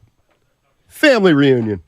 Let me tell you the importance of grammar and punctuation. I'm looking at the Comcast Business text line, and I started reading the 510's text, and it says, no way I would keep Clay. First, we're a shooting team, and he's one of the best. So really what you wanted to say is there, no way, period, I would keep Clay. You see, without the period, you're saying there's no way you would keep Clay. Just a shout out to punctuation, ladies and gentlemen. Well, it's funny because he used a period for the end of the second, third, and fourth sentences. He actually, and a comma. Yes. We're talking about the Golden State Warriors. What, if anything, they're going to do this summer. And Brian Geltzeiler, Sirius XM Radio. We love him. He's money. I'm getting a lot of feedback from my buddies on Geltzeiler. They love him. Yeah, that Geltzeiler's good. Yeah, he is. He can connect the dots. He really can. And he'll be great to talk about regarding Bradley Beal. We're also having some fun. Your boy Steiny played 36 holes yesterday. And what'd you shoot? 88 in the morning, 91 at night. Consistent.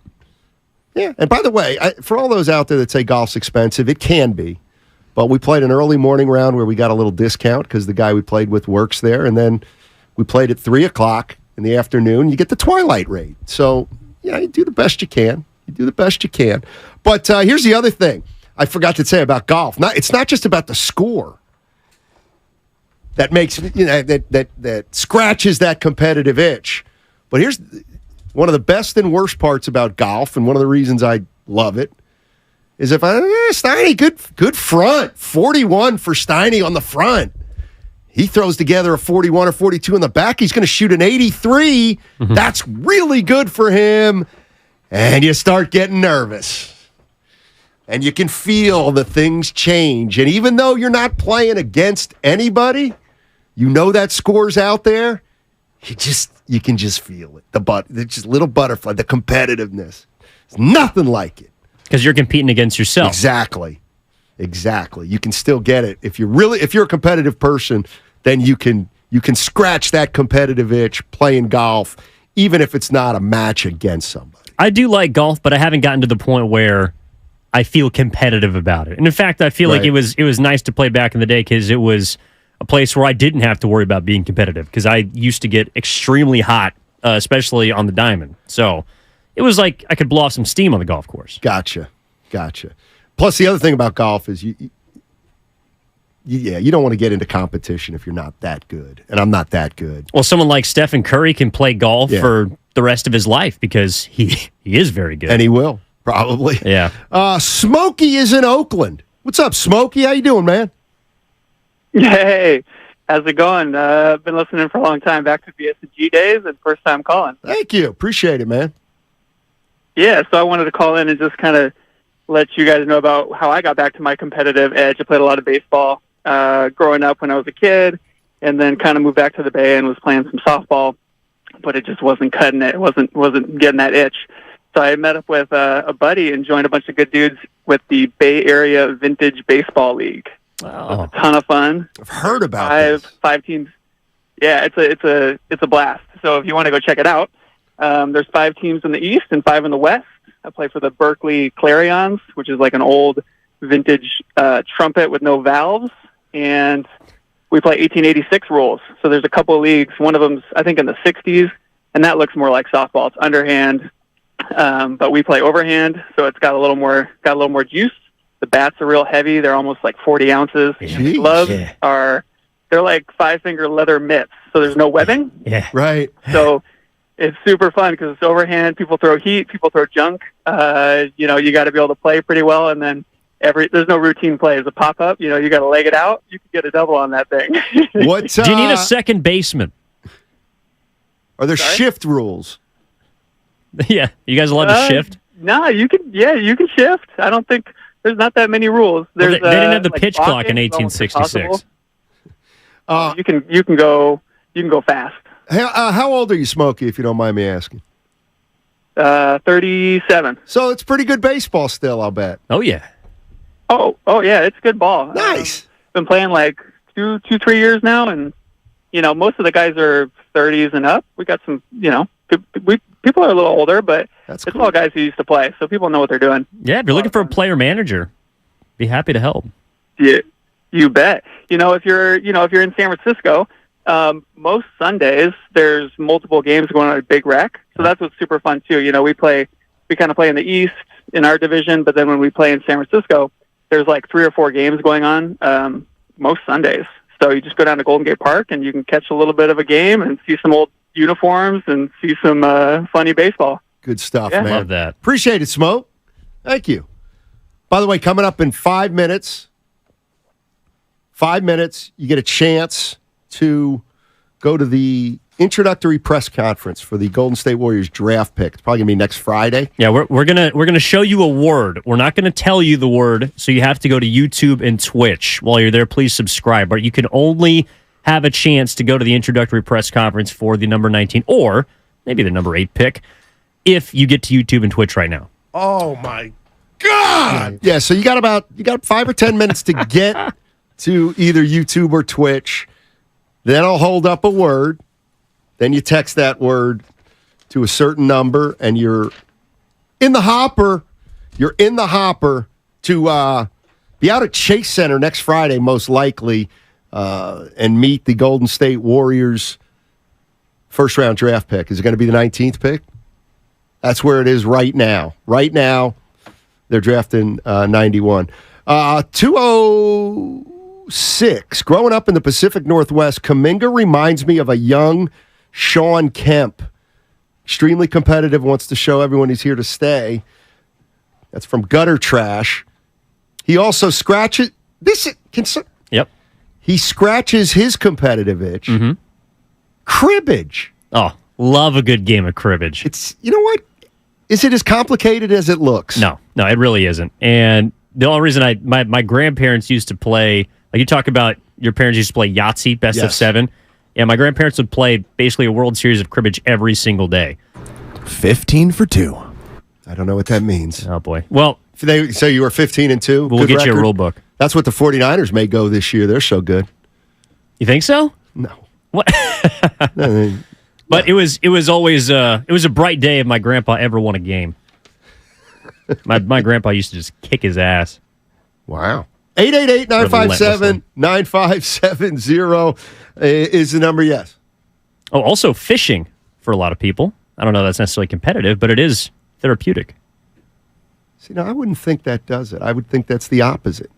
Some people need peace and calm to get re-energized. Other people need some...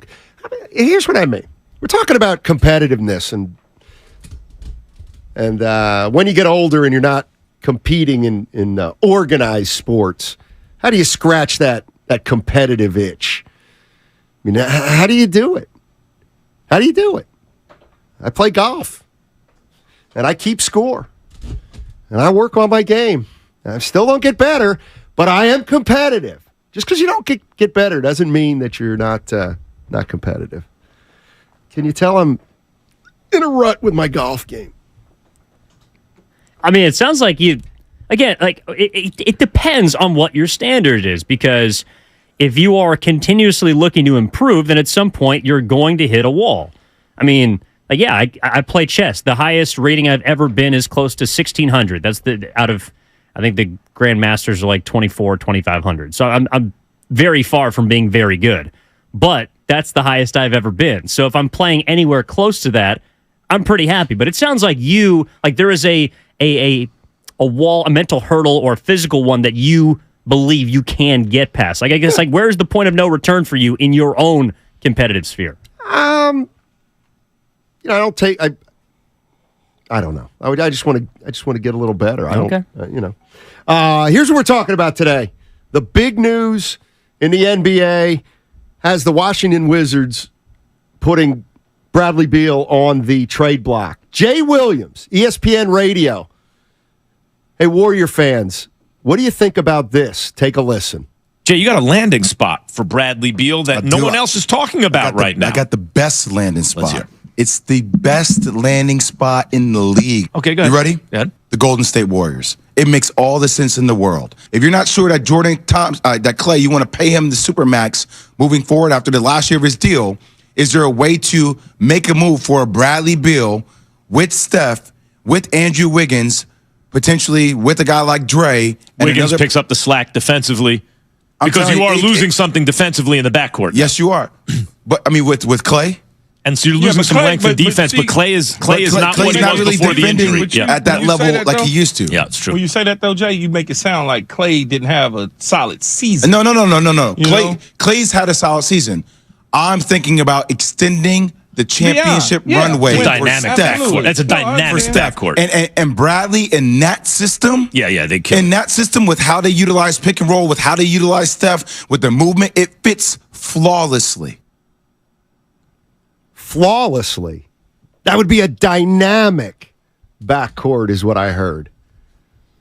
The other part I heard about it too was, and I'm sure this is maybe a concern for some people, but are you falling off defensively as much? Because, of course, we're talking primarily about the offensive side of the floor as it pertains to Bradley Beal.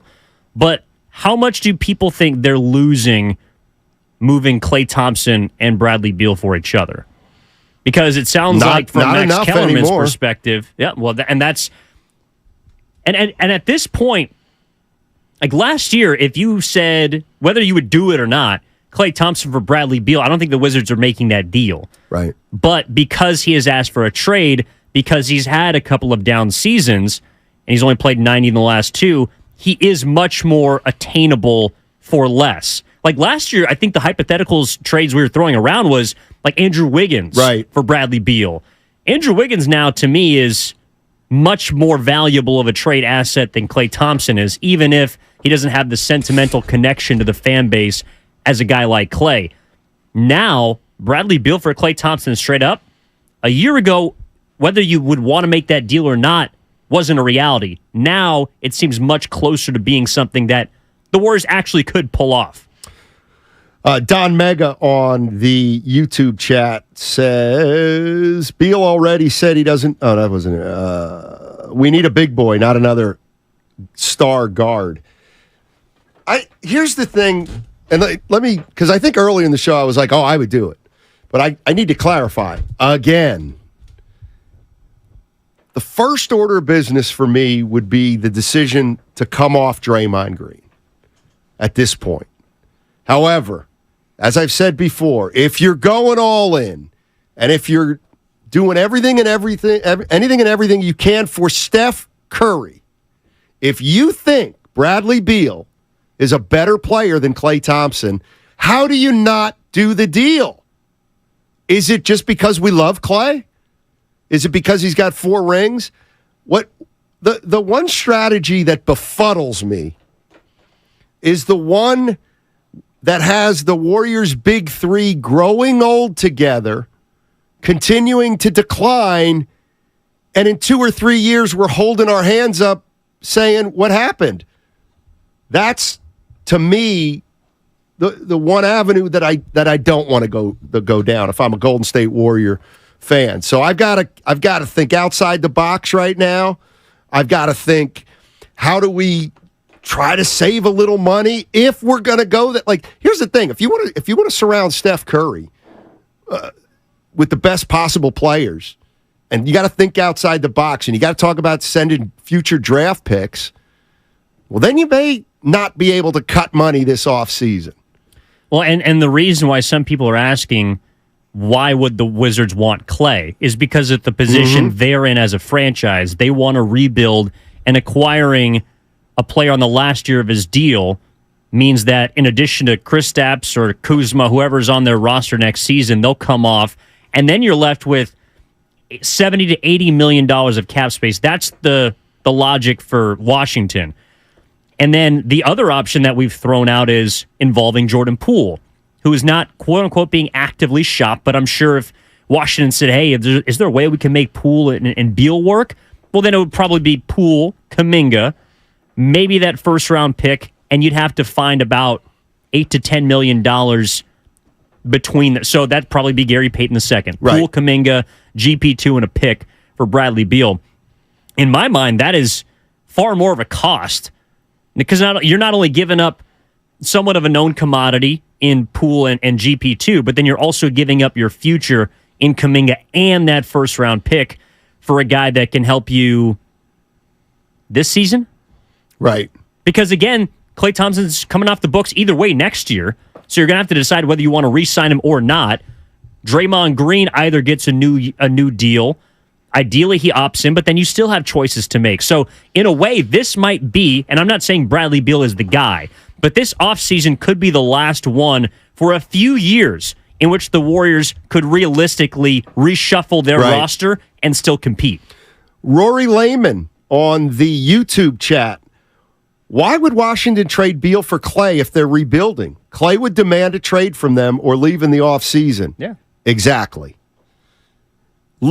If you look at the Washington Wizards payroll for next year, Bradley Beal's under contract for $46 million, and then the 3 years after that, 50, 53, 57. Exorbitant money. Kristaps Porzingis, he's got a player option this year for $36 million. Kyle Kuzma has a team option for $13 million. What I'm getting at is, you trade Bradley Beal, you can create so much flexibility next offseason. It is unbelievable.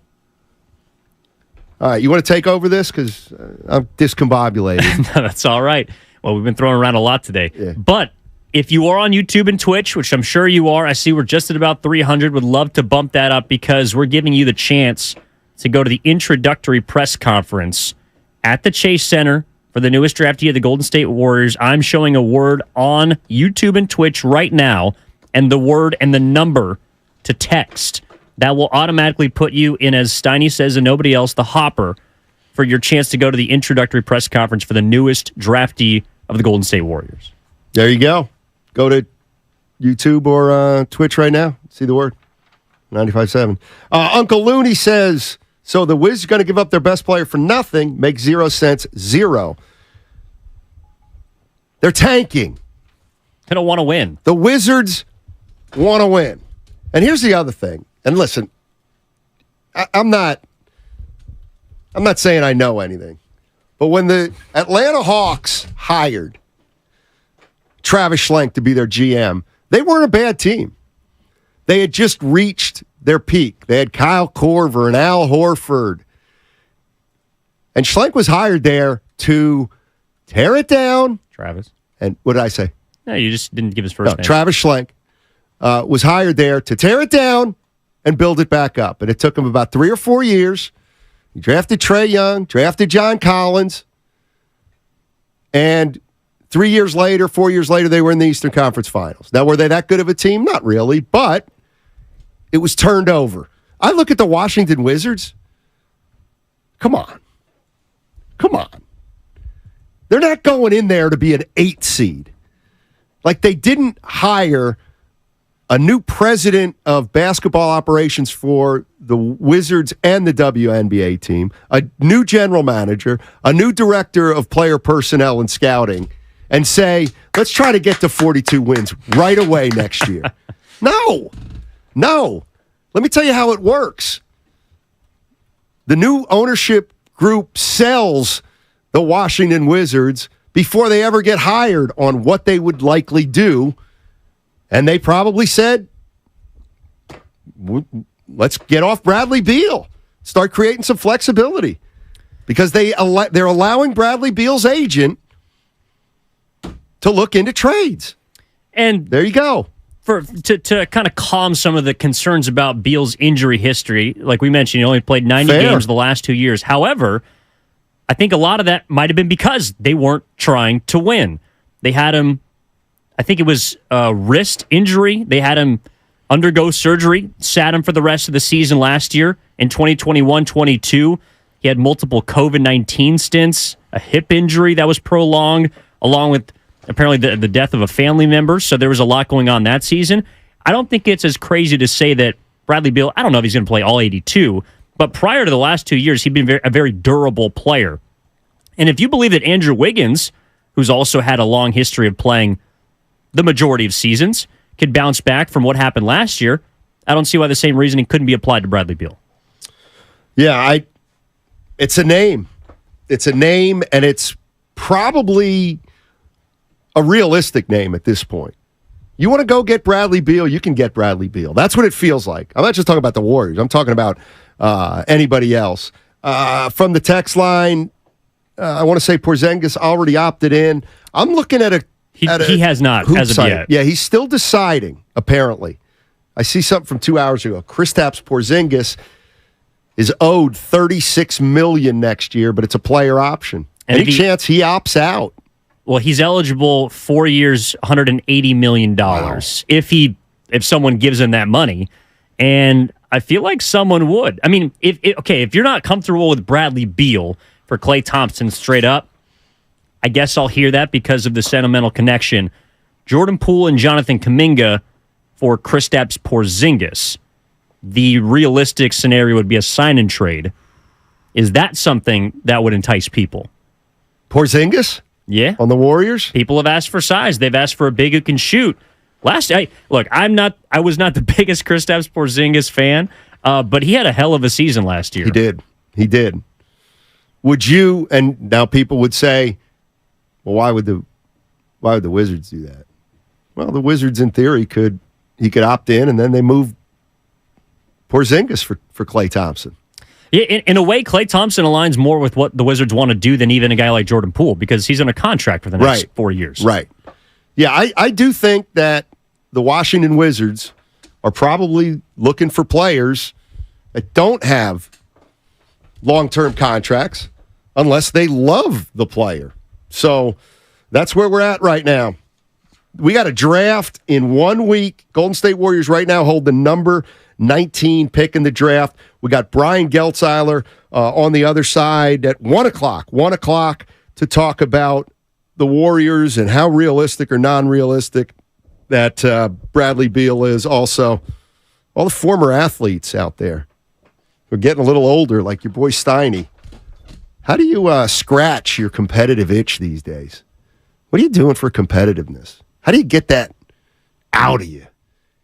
Because you keep that stuff bottled up inside. You get wound up all tight. Probably turn miserable slowly. You got to get that competitive juice out. How do you do it if you get a little older? 888-957-9570. So we're having some fun with that.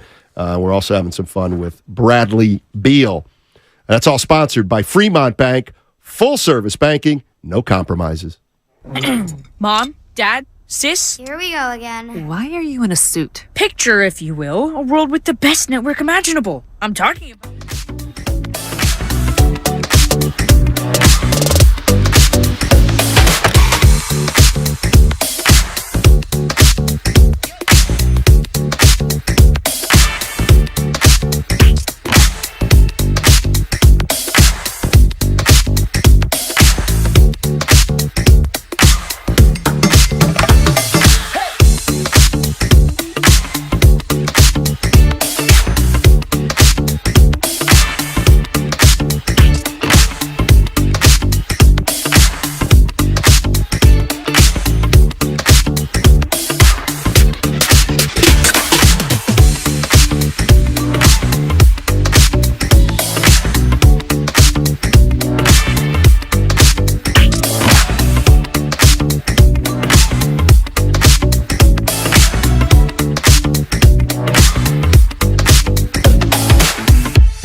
Another message to the Warriors. Your time is done, Michael Malone.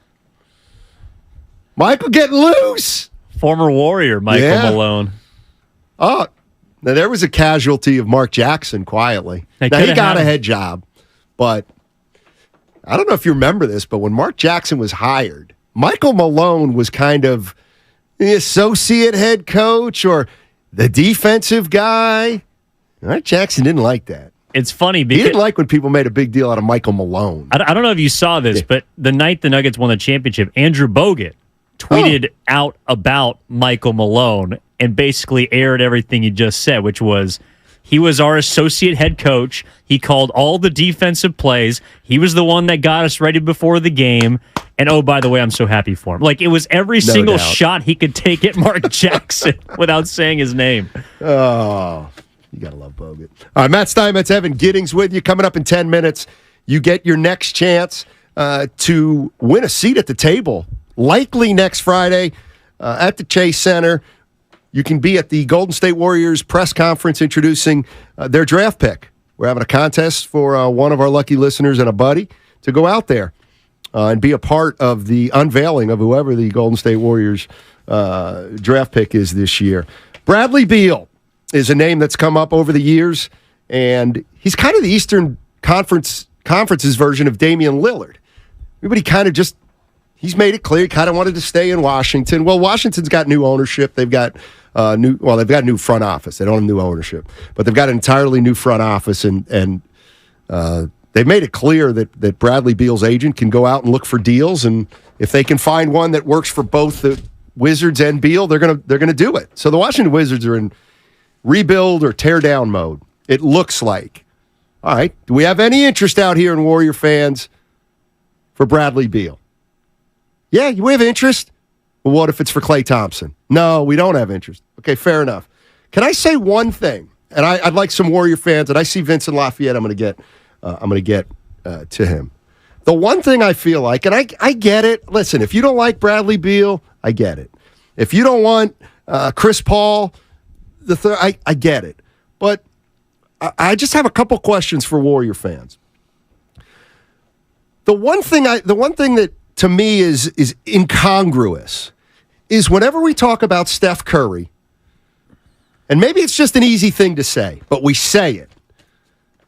He's going to be good for a while. He's not showing any signs of slowing down. He's still got 3 years left in his contract. He's going to play till he's 38, 39, easy, and he's still going to be good. Okay, all right. But do you really believe it? I don't think people really believe that. Otherwise, they wouldn't be putting all this stock into just next year. That's the part that I don't get. It feels like to me, if the Warriors, we're going to run it back, we're going to surround Steph with it, it feels like you're putting all your eggs into next year's basket. Why? Why can't you maybe take a half step back next year if you really think Steph's going to stay on top of his game for 2 or 3 more years? Why do you have to make that decision all about next year? I think it's because there's a natural inclusion of the other 2 members of the big 3 when people discuss Steph. Like, I'm with you. If it's about maximizing Steph and Curry, well, that means Draymond Green and Klay Thompson are expendable because it's all about Steph. But not really an application when you ask a fan because, well, it is about Steph. Oh, but, well, it's also about the other guys with 4 championships. It's also about Klay Thompson. It's about Draymond Green. And Draymond Green's future is in question in Golden State. Klay Thompson's future beyond next season is a question in Golden State. Even Steve Kerr and his future beyond next season in Golden State is in question. So I'm with you. If Stephen Curry, and I do think he's going to age over the next 3 years, fine. Like, I don't believe maybe he, at the end of 3 years, is still going to be a top 3 to 5 player, but that doesn't mean to me that you're done. I think if you surround him with enough help, and that help plays to the level that they can, then the Warriors can compete. But this offseason, to me, is potentially the last time between now and the end of Steph's contract in which you could overhaul this roster. And there's a couple of reasons. One, because of the contracts laid out in the future between Klay Thompson, potentially Draymond Green, and Steve Kerr.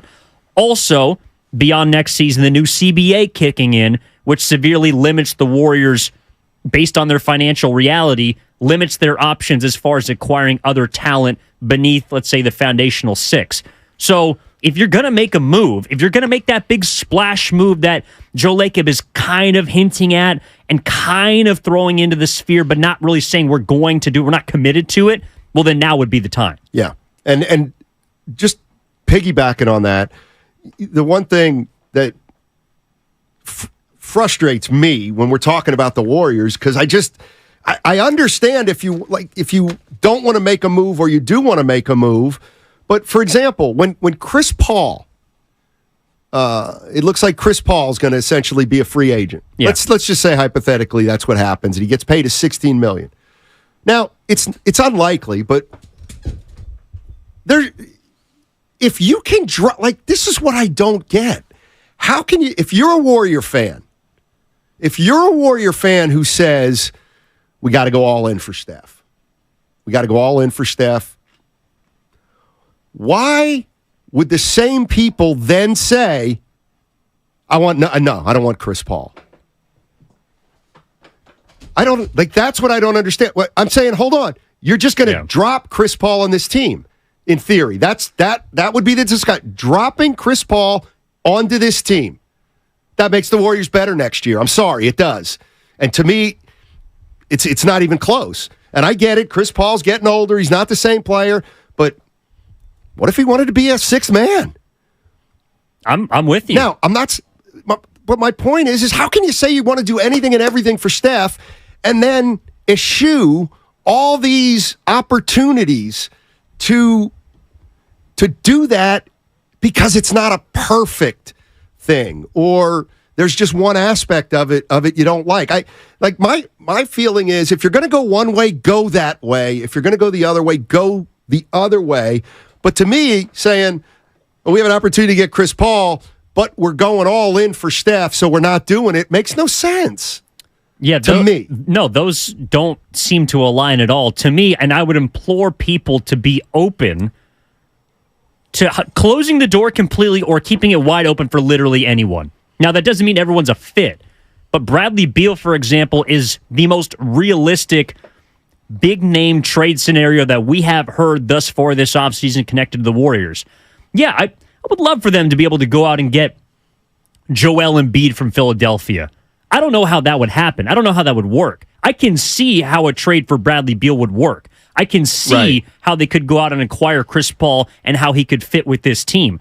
To me, those are two players that could help you get better, Beal and Paul. Obviously, a guy like LeBron James is less realistic, but that would help you get better. Cat, in some fashion, would help you get better. To me, automatically saying no to any of these players while also prompting up this idea that Stephen Curry is the center of the universe in Golden State, I don't get how you can not have one. That's why I'm with you. So either you don't want anybody, and this foundational 6 through 10, this roster right now, including the number 19 pick, is going to be the team that they ride with next year, win or lose. Or you had better be open to the fact that they could trade Klay Thompson. They could sign and trade Draymond Green. They could trade Jordan Poole or Jonathan Kuminga. Everyone not named Stephen Curry is on the table. Yeah, I'm kind of with you. Chris Paul only makes them better through the regular season. He has a career-long track record of coming up short in the playoffs. Listen,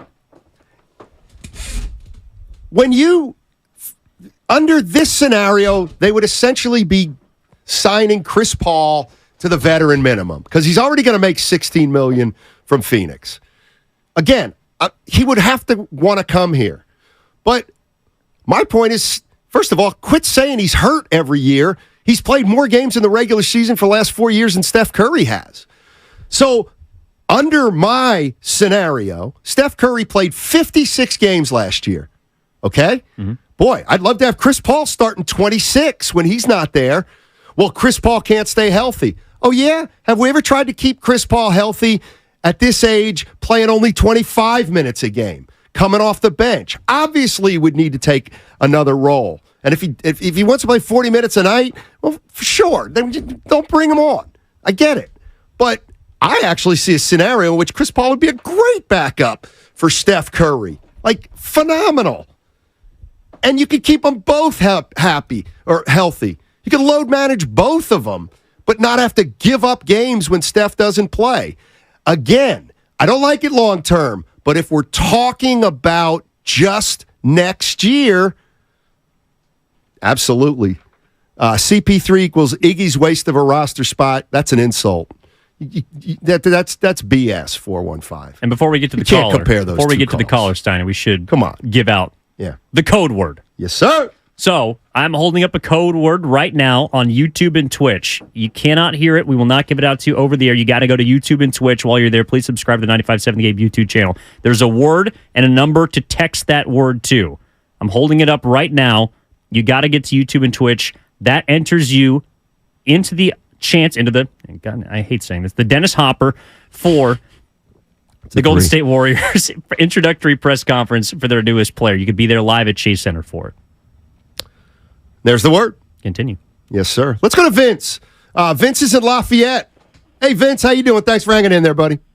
Oh, great. This is what I would do with the Beal trade. You wanted to give us the number one draft pick to send to Washington, but I want their number one pick back, which would be the 10th, because I want to get Duke center, and I think he'd a better chance of him being there at 10 and 19. The other thing I would probably do to trade, but he'd have to pass the physical. It would be a risk, but if I do that trade, Jonathan Kuminga would not be traded. I want to keep him. I'd also keep Poole, and I would not re-sign Green. That would make my team younger. It'd give Kuminga and Baldwin a chance to earn those spots. The Green would be gone, and I think our backcourt would be better. Chris Paul, I would sign. I mean, it's going to be a veteran minimum, so low risk. If he doesn't work out, who cares? That's the moves I would do in the off season. I'm not hating on that, Vince.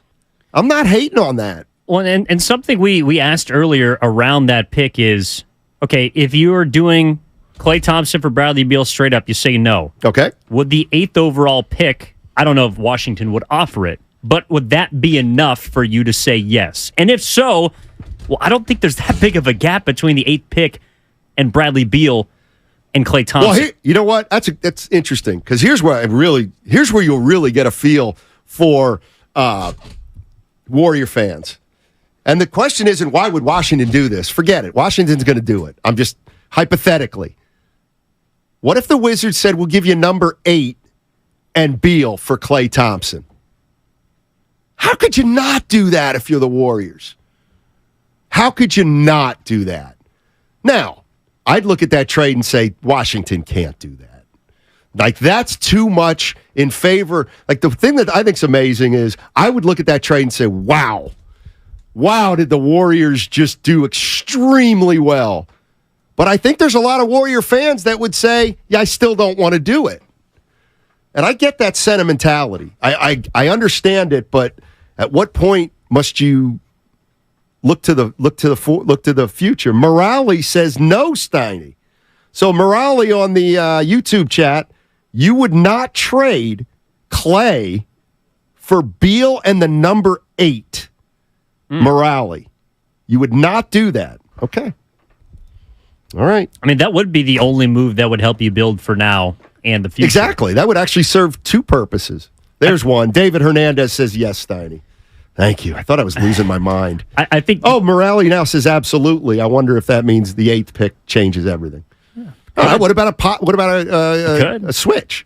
You get Beal, and you get Beal and the 8 for Klay and the 19. So you only have one pick swap. Yeah, I think I'd still do that. Yeah, I mean, and that's kind of what it seems like the Kuminga reports have been involved with. It's about moving up in the draft, and maybe that's more of the focus for the Warriors right now. Maybe it's not about trying to upgrade this roster; it's about trying to upgrade their pick, and because then you get dual flexibility. You get the opportunity to take whoever you feel at number 8. Could be a Jonathan Kuminga-like talent. Could be a 4-year player. Who's to say? But you also could then package that pick with a Jordan Poole to try and bolster your roster. So then you give yourself more options. I guess the question becomes now, do you think the Warriors, if they are to make a splash move, a big move, will it happen before or on the night of the draft or afterwards? Because free agency, of course, starts at the beginning of July. It's a good question. It's a good question. When does it come? That's a good question. I'm a Wizards fan, says the 301. Living in the Bay Area for the past 12 years and a Dubs fan. Wizards are not trying to get older. It would be Beal for JP, JK, and Moody. All right, listen. You're not wrong. But for all those people, again, I'll present the other side to this. From the Wizards' perspective, Bradley Beal has $200+ million remaining on his deal. He was signed to that extension by the previous front office. They have a new front office in Washington right now. And I don't think it's outside the realm of possibility that they want to get off Beal. In fact, it's become a reality because they're looking for a deal for Bradley Beal that'll help him. Yeah, Bradley Beal's going to be playing somewhere else next season. It feels like that. It absolutely feels like that. So the question becomes, would they want Klay Thompson? Well, the reason they would want Klay Thompson is because at the end of next season, he's a free agent.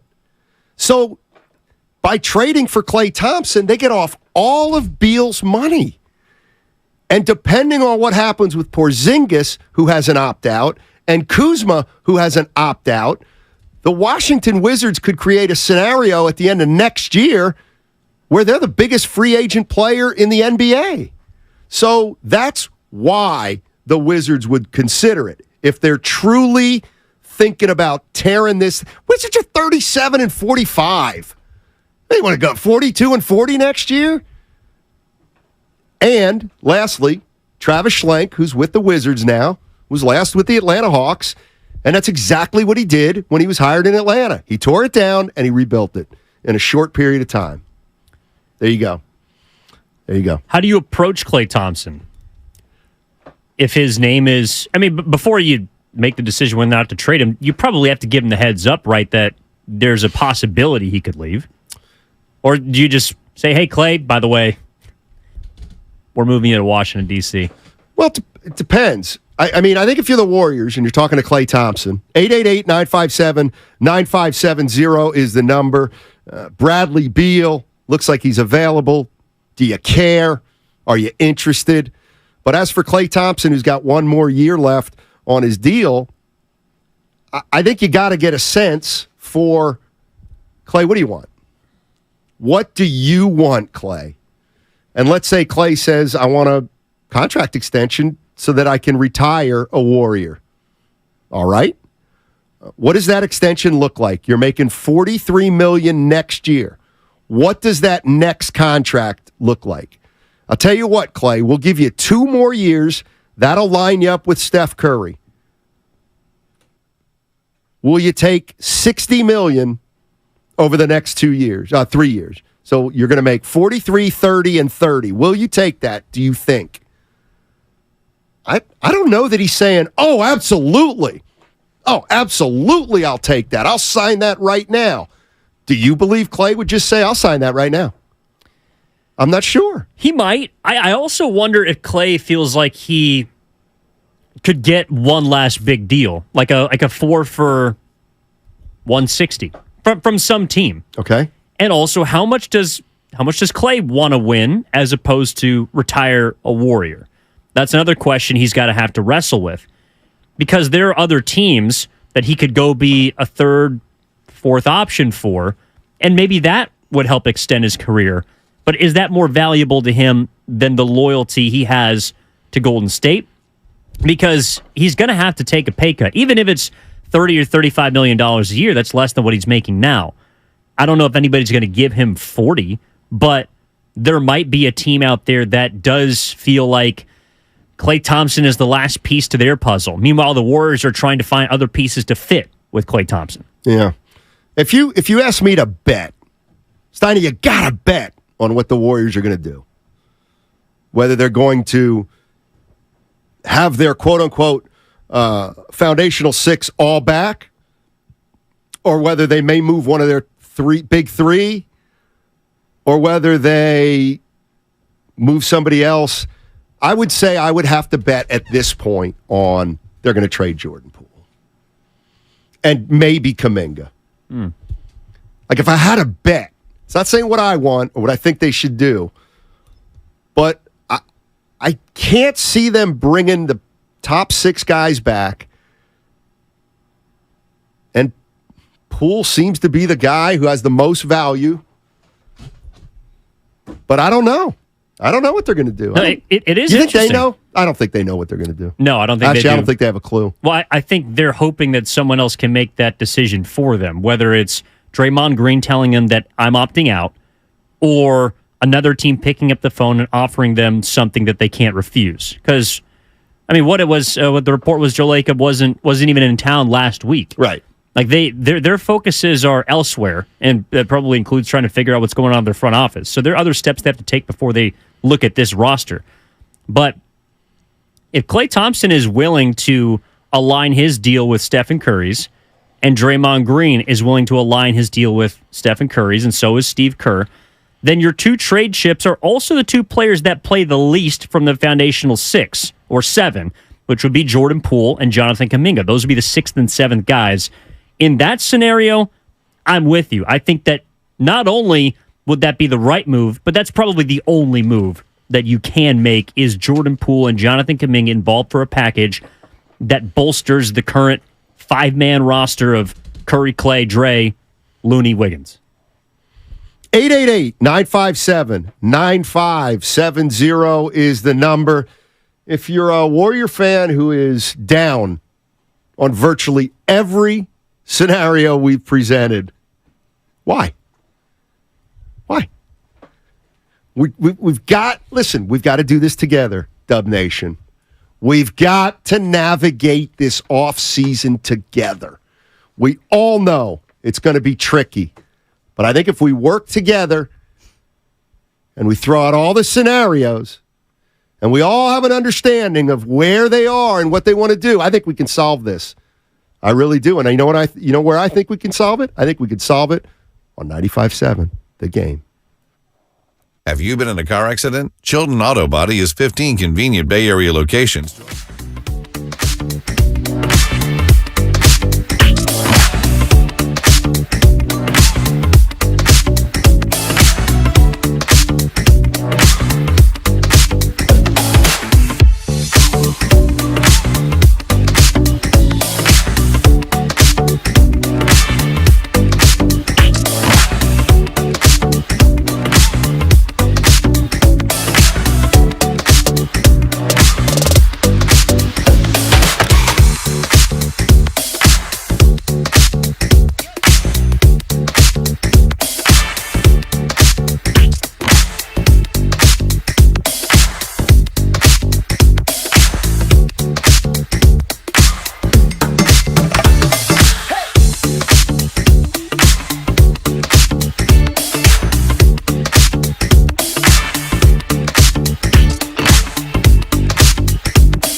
You're not going to ask me what my record was in junior tennis? Well, I didn't know you played junior tennis. Oh, yeah. I played 3 summers. How'd it go? I was 1-8.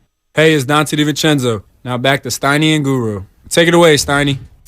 There's a guy we haven't talked anything about this offseason, Dante DiVincenzo. He's from, wish I knew where's. It's from Delaware, right? I know he went to Nova. I think he's from Delaware. The problem is, he's Italian. The big ragu. Can you be more specific? What's he up in the... you see that complexion. It's Northern Italian. He's Southern German. He's Southern German for sure. So he's up, what are the... Newark, Delaware. Why can't I think of the mountains up there near Germany that separate Germany and Italy? Son of a gun. These Azores. No, not the Azores. The Alpines? Is that a thing? No, it's you know what I'm talking about, Spadone. It's a beautiful drive. It's a beautiful drive from Germany to Italy. I've done it. Mm-hmm. We're talking about the Alps. Dolomites? Dolomites. It's the Dolomites. Mm-hmm. Here's what we got going today. Jay Williams, ESPN Radio, says, let me tell you something. I'm hearing Bradley Beal's available, and I know the team for him. Take a listen. Seamless. This is unreal. Jay, you got a landing spot for Bradley Beal that no one else is talking about right now. I got the best landing spot. It's the best landing spot in the league. Okay, go ahead. You ready? Yeah. The Golden State Warriors. It makes all the sense in the world. If you're not sure that that Clay, you want to pay him the supermax moving forward after the last year of his deal, is there a way to make a move for a Bradley Beal with Steph, with Andrew Wiggins, potentially with a guy like Dre? And Wiggins picks up the slack defensively because you are losing something defensively in the backcourt. Yes, you are. But I mean, with Clay. And so you're losing some length in defense, but Clay is not what he was really before the injury. At that level like he used to. Yeah, it's true. When you say that, though, Jay, you make it sound like Clay didn't have a solid season. No. Clay's had a solid season. No. I'm thinking about extending the championship runway It's a for dynamic Steph. backcourt. That's a dynamic backcourt. And Bradley in that system. Yeah, they kill. In that system with how they utilize pick and roll, with how they utilize Steph, with their movement, it fits flawlessly.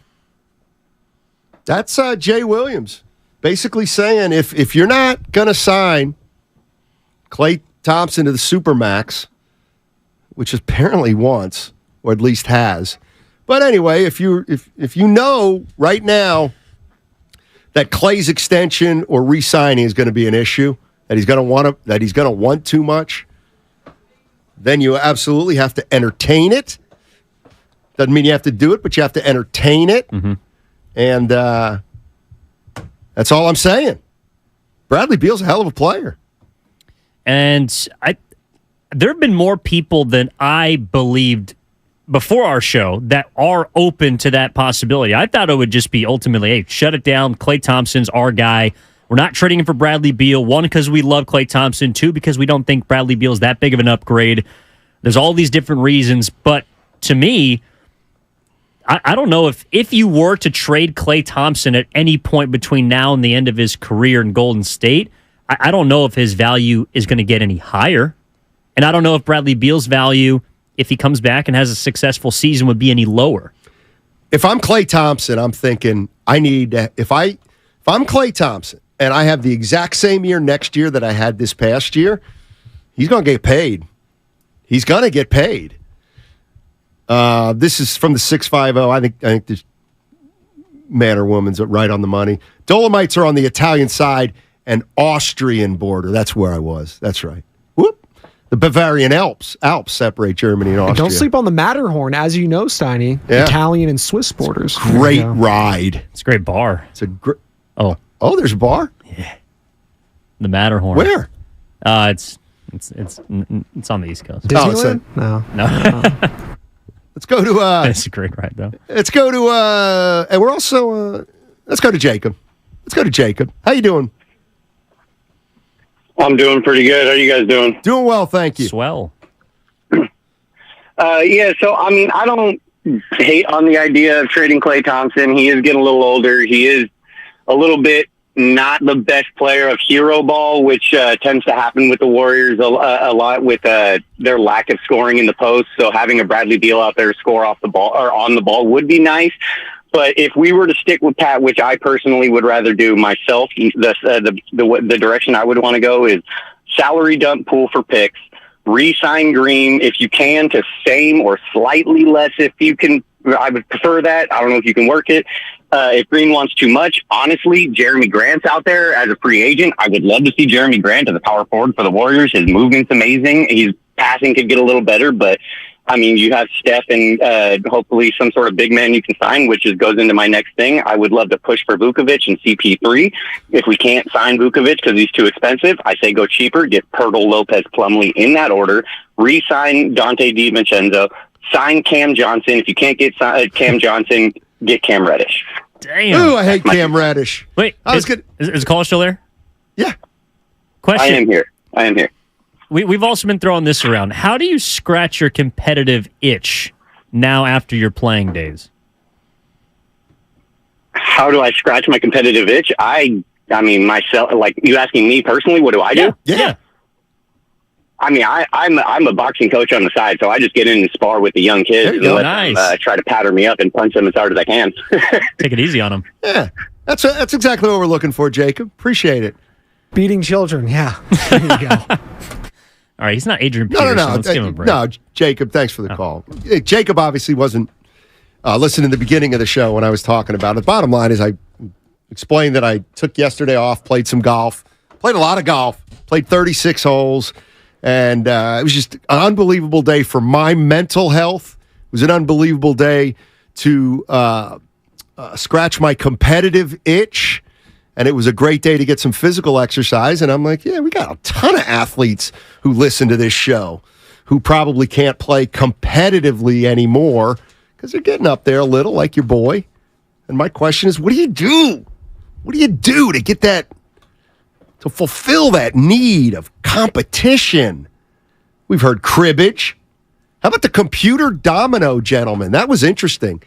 He doesn't bowl anymore. He's a good bowler, has 300 games on his resume, but stopped bowling because of a little bit of an injury, but dominating in computer dominoes right now, apparently with his wife. No, and it got me thinking because my mom plays a lot of video poker. I know people that do that. Wow. Yeah, it's online, and there's different ways you can kind of not count cards, but there are different rules. You hit on something, you bet on others, you split certain cards. I mean, it's just I think for people it's how you still, whether it's your brain or your brawn, how do you use it? How do you do that now that you're not maybe in as peak physical condition? Yeah, I'm not saying you had to play college. You could have stopped after kindergarten. But people are still competitive and will find ways to exert themselves, find those outlets. I'm just curious what people got. What are they into? I'll tell you what I was really competitive about. Words with Friends. I'm still pissed that when I stopped playing Words with Friends, Dibley had the lead on me in our competition. Can ask him about it at 142. Sure. He's pretty good. He's pretty good at it. I'll give him that. Rob's in Belmont. Hey, Rob. What's going on, man? Hey, guys. How you doing? Dynamite. Good. Dolomite. Good. Okay, That's a so 4.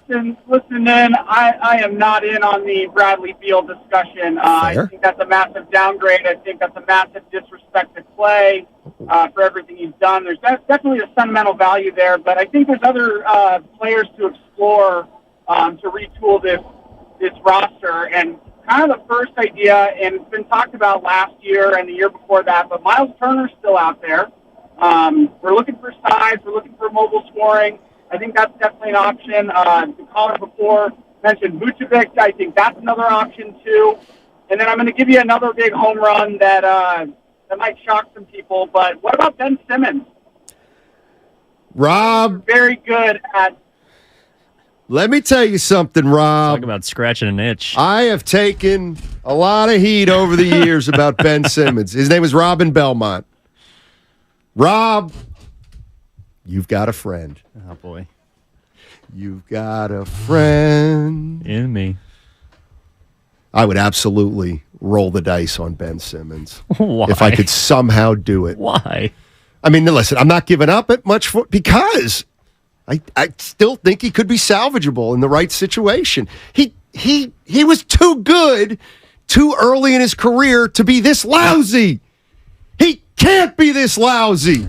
Tyreek Evans on line one. I mean, I don't know. There's not a whole lot of examples of people that peaked early. But, I mean, the problem is that early is no matter what you do to get Ben Simmons, it's gonna cost you something, and that's where you're gonna have to say, I'm out. But I do not want Ben Simmons in the same building as Draymond Green. Why? Draymond Green purports himself to be the most mentally tough player in basketball. Hey, he can drive Simmons across the bridge like Guru wants. And Ben Simmons is arguably one of the mentally least tough players in basketball. I just don't know if that gumbo pot is going to taste good at the end of the day. Fair enough. There's got to be something there. That's just the way I feel about Ben Simmons. We got a text from the 408, and this was very interesting to me because I'm kind of the same way. And maybe the same way means I'm open to everything. Mm-hmm. So he says, why is Wiggins off limits? I don't think he is. I just think we're not talking about him. I don't think Wiggins is off limits. Let me ask you this: would you trade? I wouldn't. If you can trade Wiggins and Poole, would you do it? They're buddies, right? Yeah. Just hypothetically, would you trade Wiggins and Poole for Beal? No. And how about for Beal and the number 8? I would not. Okay. But that's also because I believe that Jordan Poole, if he stays here, has a future, can get better.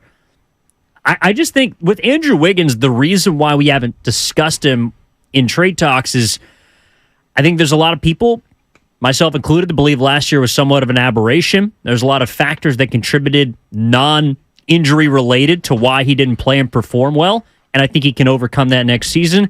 Also, he makes slightly less money than Jordan Poole. Right. That, if he made 30 or 35, I do think his name would be in trade circles because people want to move off of something that they don't feel like is playing to their potential. Andrew Wiggins, I think to a lot of people, still view it as a bargain, including to the Warriors, because they got him to take a pay cut. Right. Or take less than what he was previously making.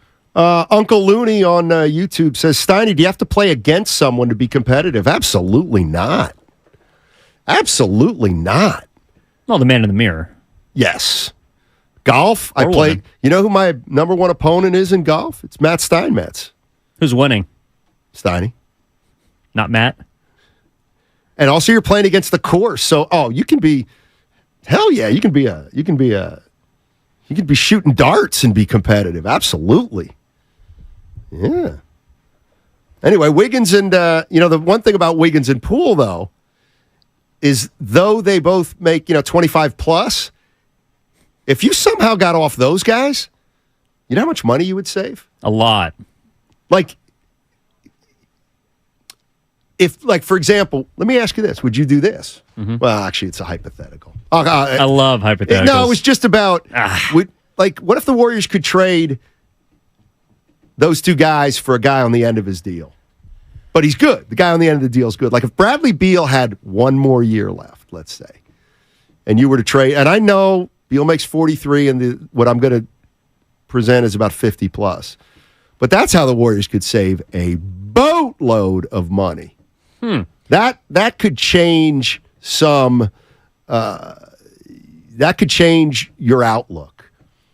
If you were to come off Wiggins' $100 million and Poole's $140 million by just trading a guy for a $45 million guy for 1 year. Just see this one, a million avenues to go down. Nobody knows which one they're going to do. 45 million.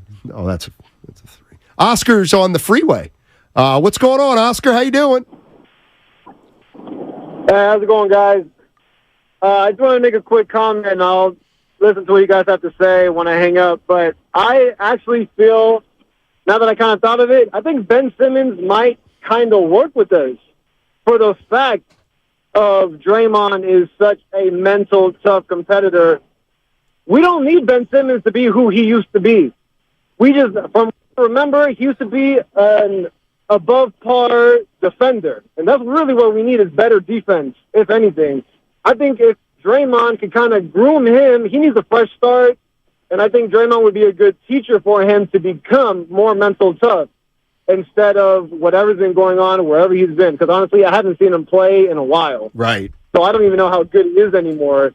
But also, I don't think we're going to have to give up an arm and a leg for him because I think his name's been devalued so much at the same time. But just No, I'm with you, Oscar. I'm open-minded. I'm open-minded to that, to Ben Simmons. I'm not giving up much for him. Here's the other thing about Ben Simmons now. We're going down a rabbit hole, but you know what? It's fun, I think. And anyway, Ben Simmons. So last year, or was it 2 years ago, I was like, I'd go get Ben Simmons. And everybody said, well, not for Draymond. And you can't. And I was like, no, not for Draymond. I would have been okay a year or two ago with Green and Simmons on the same team. And then people said, well, you can't have two non-shooters like that. You just can't. And I don't disagree with you anymore. The thing that I like about Simmons now, he's not a 32-minute-a-game player. So he doesn't have to play a lot with Draymond Green. There won't be a lot of overlap. No, I just pulled the goo, my bad. In my mind, the Simmons scenario would also probably involve Kuminga not being around. True. That's true. And again, all of these different... Every piece that would enter or leave Golden State involves an ancillary move. And that's why, I don't want to get hung up on on Simmons, but I don't see it just because of... I don't know if the Warriors are willing to take any more flyers on players. Like, I know there's question marks around guys on their team, but as far as... Like, I view Ben Simmons as a project at this point, even though he has the capability to put up whatever 18 and 10 or whatever he was averaging his first couple of years with the Sixers. He is a reclamation project at this point that I don't think the Warriors could afford to figure out whether he could or couldn't work. To me, now it's about trying to find a way for next season, because I do think next season could be the last final chance for them to compete for a title if the money doesn't work with Clay, if maybe Dre's not back next year, Steve Kerr, his future's up in the air. There's so much that they have to figure out internally that throwing another variable into the equation, I wouldn't personally be comfortable with. And I don't think that Bradley Beal is that big of a variable. I feel like you can project to me what he's going to be next season far easier than outside of Ben Simmons, someone else, even a guy like Miles Turner, who's been in trade rumors in years past. I don't know what Vucevic is going to be like. I don't think the Warriors are leaps and bounds away from the Denver Nuggets, but I also don't think that a guy like Ben Simmons is going to get them any closer. Probably not, but when I talk about Ben Simmons, it probably wouldn't be a trade. It would be the Nets just buy him out and he becomes a free agent. So to me, when I look at a guy like Chris Paul or Ben Simmons, the only way I'm doing it is if essentially they get dropped on the roster, which is possible, but somewhat unlikely. Well, and we can run all of this by Brian Geltsaler, who's extremely tapped in SiriusXM NBA radio at 1 o'clock, because I'm very curious to hear what he thinks about all of these scenarios, because undoubtedly this is what he's been going through his entire summer, trying to figure out the best landing spots for all of these guys. Let's go to East Bay Will. Hey, East Bay Will, what's going on? Nothing much, man, but last Friday was the best show I've ever heard. Oh, thank you. Just to let you know, Friday, you guys are awesome. But I feel like Ben Simmons is a good move, man. That's just my vocal on it. I know it doesn't mean anything because I ain't never got a paycheck from the Warriors, but I think that it's a really good move, man. Well, I don't think Beal is a good move. I don't think Beal is a good look. Okay. Fair enough. Good stuff. Also, just before the break, Steiny, we do want to give out that keyword again. Oh. So we want to remind people to get to YouTube and Twitch for your chance to go to the Warriors' introductory press conference for their latest draft pick, assuming, of course, they don't trade up or out. So that'll be coming up in just about 5 minutes, just before the break at YouTube and Twitch. Nice. Your chance to meet the Warriors' draft pick at the press conference. Pretty special. Maybe the newest GM will be there, too. I have to imagine. You would think it would be announced by that point, but who knows? Who knows? The one thing I did want to say is I saw his name, and his name comes up all the time. And you know what? It's funny. When his name came up 3 years ago, I was like, yeah, I don't know. Because I still I still didn't know what Wiseman was. Okay. You think the Warriors regret maybe not moving the number 2 pick for Miles Turner and somebody else back in the day? Only because they won a championship, I would say probably not. But if they hadn't won last year's title, and maybe you say they would regret it because they feel lucky or fortunate that they won last year's title. But no. I mean, I don't know if Miles Turner's that much of a needle mover. You know what? Here's Miles Turner, he's a jackass. Here's the thing about Miles Turner. I feel like 2 years ago, when we had Wiseman and nobody knew what he was, I feel like everybody was like, nah, that's not good enough. Why would we trade Miles Turner? Miles Turner. He's staying. But now it's like, Steiny, would you take Miles Turner? Yes. Really? Absolutely. I feel like after 2 years, even with the Warriors winning it last year, knowing they had to win it by going small, and then last year seeing their size or lack of it hurt them, all of a sudden Miles Turner looks better. He looks like a better player. Yeah. Miles Turner. He's coming along. Okay, so if somehow they could acquire Miles Turner, but that involves Klay Thompson, because... Yeah, that's not... Boy, no. No. I just don't think he's good enough to trade Klay for, knowing that Klay being traded is more than just Trey being traded. Even if that addresses... So what would you say is the biggest area or position of need for the Warriors right now? Just a big... A big who can shoot, right?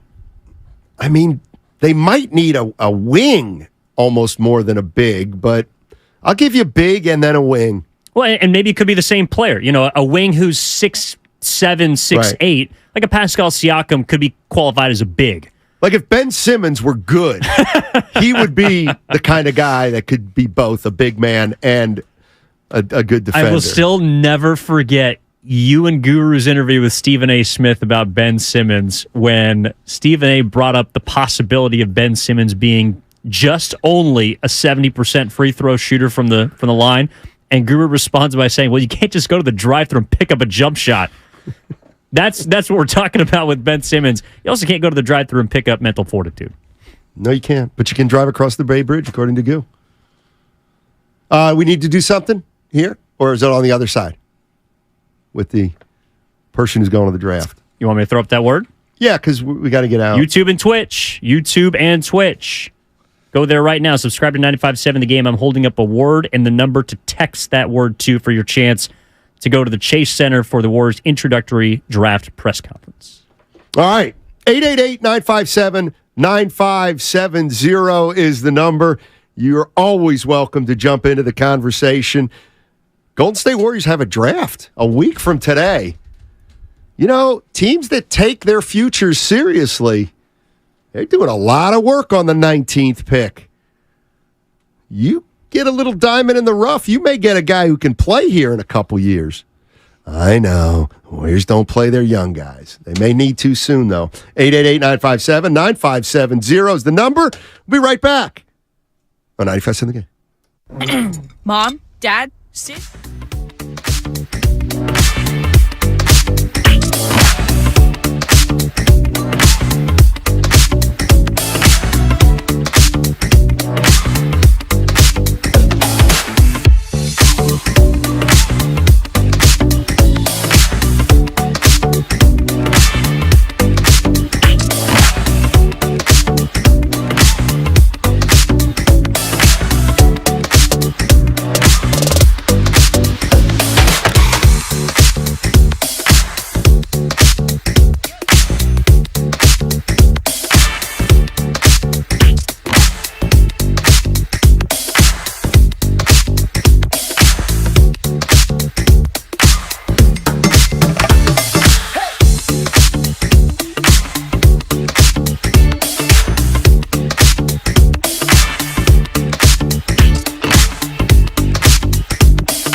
last play of the season. At Grainger, you're our MVPs, and we're always here for you with supplies and solutions for every industry and 24/7 customer support. Call, click Grainger.com, or just stop by. Grainger, for the ones who get it done.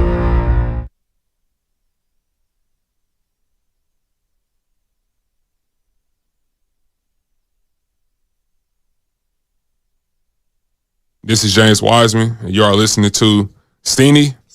Okay. This is James Wiseman, and you are listening to Steiny and Guru on 95.7 The Game. Matt Simons and Evan Giddings with you today. Guru headed to the Lone Star State, the Big D, as they say. Family reunion. Why, you know what? Shame on you. What? John. Oh. That's the nickname of Dallas. Plain and simple. The Big D. There's nothing more to read into it. We got a little piece of news here from Adrian Wojnarowski of ESPN. The Toronto Raptors are hiring Warriors assistant coach Jama Mahalela. I said it great 7 times during the break. Mahalela. And he's going to Toronto to join Darko's staff. Boy. Let's call him Milicic. I mean, it's not Milicic. It's not. It's not. So Jama was hired as a developmental person. Now, you brought up an interesting point, too, is, if the Warriors move up in the draft, say to 8, just for kicks, because that's the Wizards' pick, and they've got action. Can you draft a guy at 8 who might not play right away, right now? Maybe if he's a 4-year guy, but I think the news about Mahalela is important from this point of view. It could be a hint of where the Warriors are trying to go, which is not actually taking a player or a project, because his role with the Warriors was as an assistant coach, but the director of player development. And over the last couple of years, the Warriors have not exactly been enthralled with their player development program. And Mahalela was brought in specifically to help James Wiseman because, of course, he was with the Toronto Raptors, spent some time helping with a guy, Nikola Jokic, in Denver, and that effect did not have what the Warriors wanted on James Wiseman. So he's now gone, and he also, I'm sure, has a better opportunity over there in Toronto to work with a rebuilding staff. But does that mean that the Warriors are not exactly looking to develop their next draft pick? Are they looking to either take a 4-year college player or a guy with more requisite experience at the college level, or some of the guys that they've been rumored to be working out, looking at, those 19-year-olds would then be used more as trade bait or assets to acquire a bigger player? Maybe I'm reading too much into the hiring of Jama, or I should say him leaving Golden State. But it's just interesting to me, the timing of all of this, where he moves to Toronto. Happy for him. Of course, he was an assistant there from 13 to 18. But the Warriors were obviously not happy with the progress of James Wiseman or the progress of Jonathan Kuminga. You would?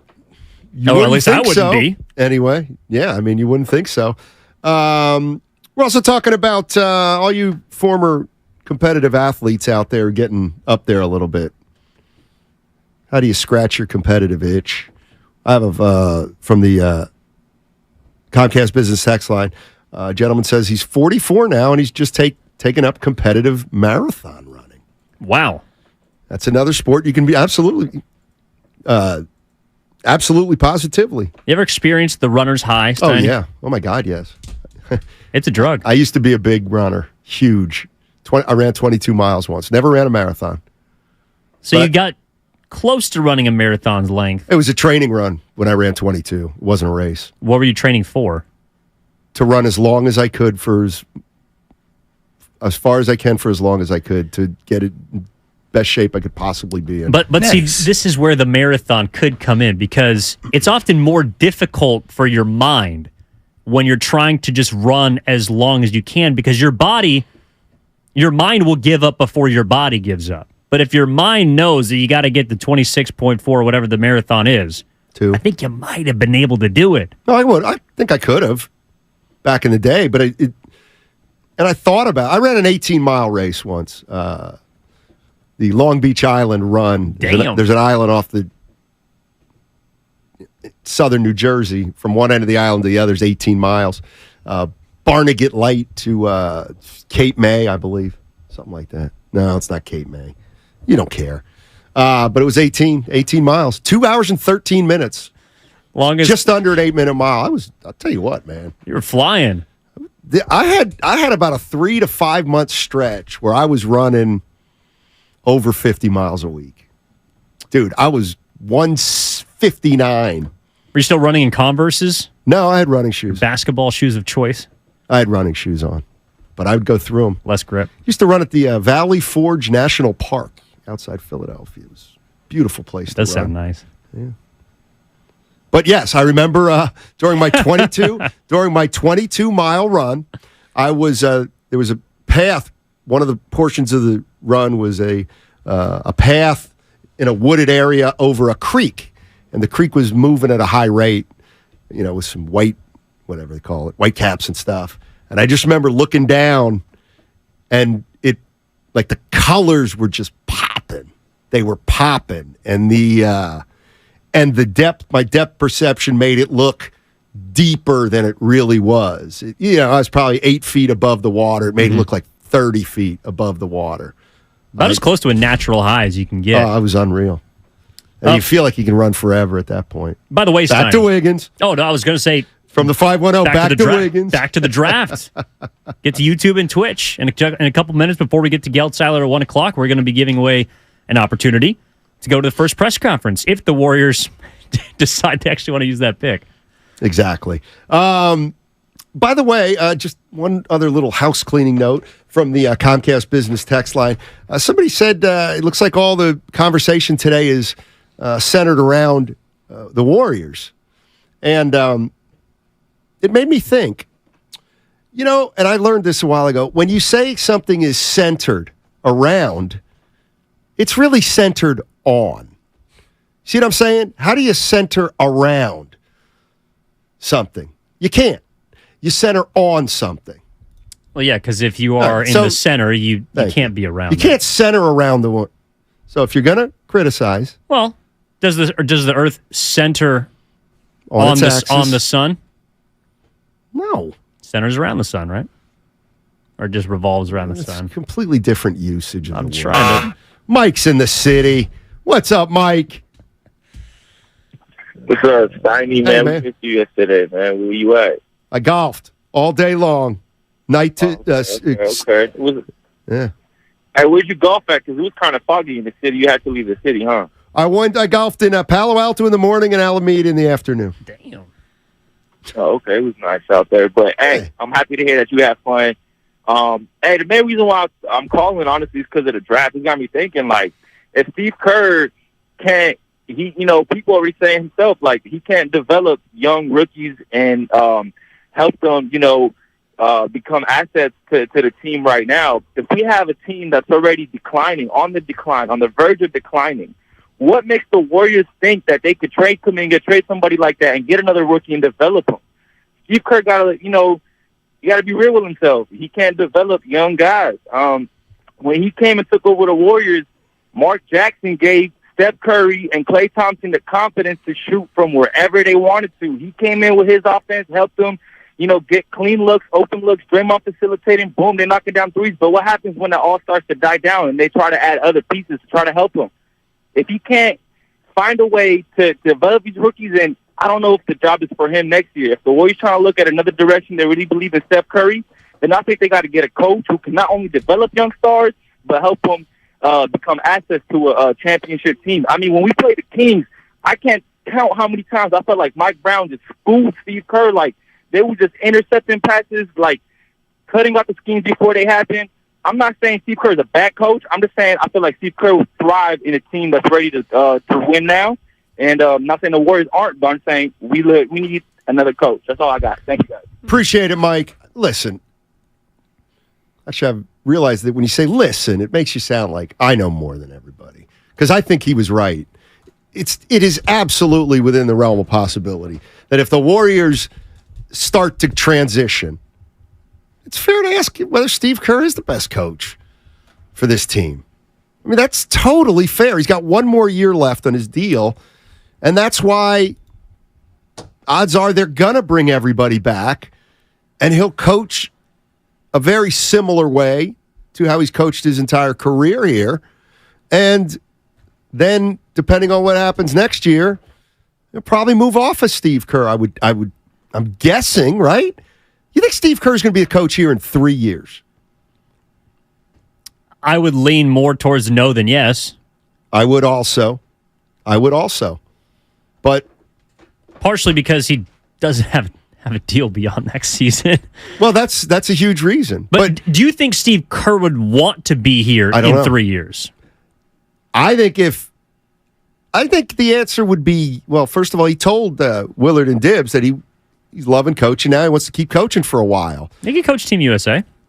Right. I think he would be happy coaching any...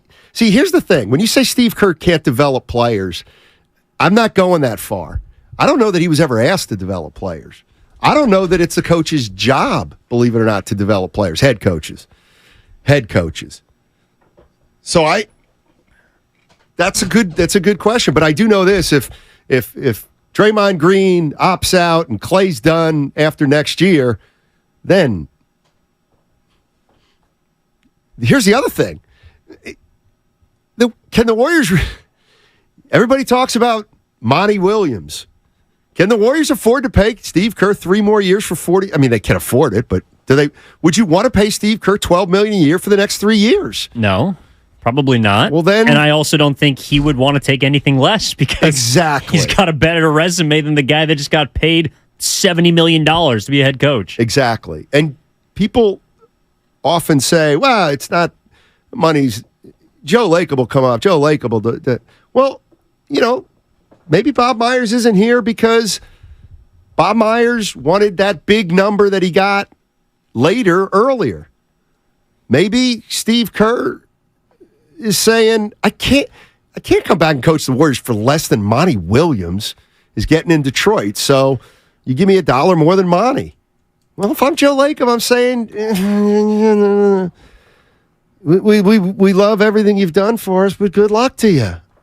I mean, I also wouldn't want to be in the position of that future GM because these are all really hard choices that they're going to have to make, and they're with people that you have established friendships and relationships with.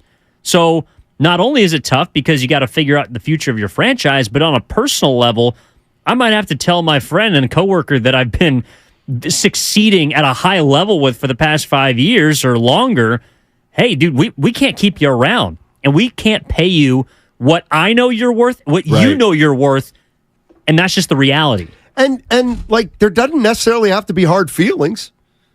This is what could happen with Clay. Clay could say, you know what, give me a 3-year extension at $90 million. I'll go 43 next year for 30. And the Warriors might say, that's too much. Let me run this by you, though, just before we give out that key word that will get you to the introductory press conference at Chase Center. Get to YouTube and Twitch right now. How much do you think there's anything to Jama Mahalela going to Toronto potentially being more of a trade destination for a guy like Jonathan Kuminga because he has worked with him before, as well as Jordan Poole? No, but there's another it's a little T. I think to me, I read it as though everything's not as copacetic as you think. Not that they're in disarray or turmoil, but ask yourself, why would an assistant coach go from the Warriors to the Toronto Raptors? I will say this, the Toronto Raptors have a great ownership group. One of the best in the NBA from what I understand. So, and he was from there. Yeah. Came from there. But maybe, look, it's a fair question. So they've lost Myers. They've now lost Jama. Let's see what else happens this offseason. Matt's in Oakland, and after Matt, we'll put up the word and give you a chance to go meet the Warriors draft pick next Friday, most likely. Matt's in Oakland. He's got a different perspective. Hey, man, how you doing? All righty, Steiner, you good? Dynamite, thanks. That's good. Yeah, this is getting overthought a little bit. First of all, the guy who just called, I'm sorry, dude. That was not Mark Jackson's offense that they were running. It's Kerr's offense. But, if $12 million to Kerr is the same thing as the vet minimum with a luxury tax. So I don't That's see true. why that would be. That actually is true. I don't think they're in as bad a shape. Maybe I'm naive, but everybody seems to be. I mean, look, they'll have a whole year of GP2. They'll have a whole year, assuming they get lucky, whole year of Wiggins, who's got a fantastic deal for how good he is. He's a very good value. So what do you got? You got big three, Looney, Kuminga, possibly Moody, GP2.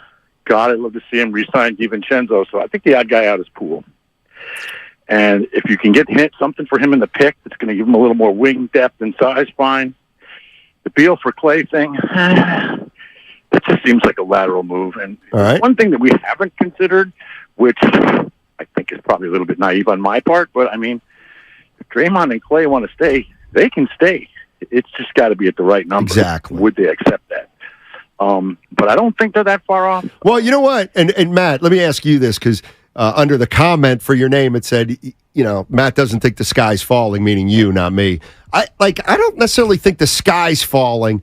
I just think because of the timing of everything, where contracts are with the coach, with Myers, with the players, where they are in the dynasty. You know what? I'll meet it. The sky isn't falling, but it's the start of something into a new direction, don't you think? Is it the end of the beginning, or is it the beginning of the end? I feel you. What the thing is that none of us know. Exactly. We don't know what the temperature is there. That's right. And they did play pretty poorly for considering. And I don't know what that's all about. Yep. Haven't really heard. I mean, you saw Kerr with Draymond. I get the feeling that Poole is a pain in the you-know-what. I kind of do, too. Yep. Hey, Matt, thank you for the call. That's reasoned and thought out as far as I'm concerned. All right, go ahead, E. All right, I'm holding up a word right now that's visible on YouTube and Twitch. Not going to give it out over the radio. Got to go to YouTube and Twitch. While you're there, please subscribe. Text this word that I'm holding up to the number below, and you are in the hopper to go to meet the newest draft pick for the Golden State Warriors next Friday. Go to Twitch or YouTube right now. Right now. There was shoot. Oh, how about this from the 925? Bocce is my newfound competitive edge and sport. Oh, bocce ball? Bocce. Yeah. You ever played? Nice. Oh my gosh, yeah. Consider myself Italian. It was invented? It was invented in the old country. Actually, I don't know that. I just figure it has to be, right? Bocce. This is the crux of it too. Mustafa Ward on the YouTube chat says, I'll tell you what, I lose it. Bocce ball was actually created in Egypt. Yeah, that's wrong. The old Italians. Mustafa Ward says, couple of tweaks to the bench and they're back to the finals. Yep. I understand that thinking. I think it's a little Pollyannish. I'm not doing that because I think this year proved we can't do that. But that's certainly a direction that they may go in.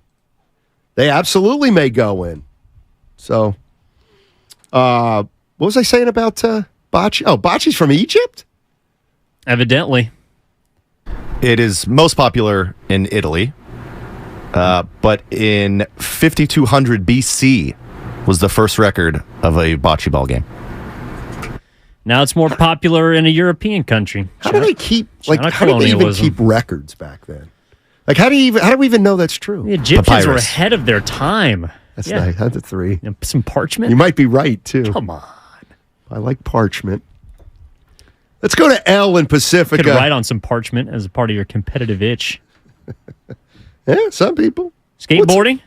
Absolutely. Swimming? Yes. Yes. L's in Pacifica.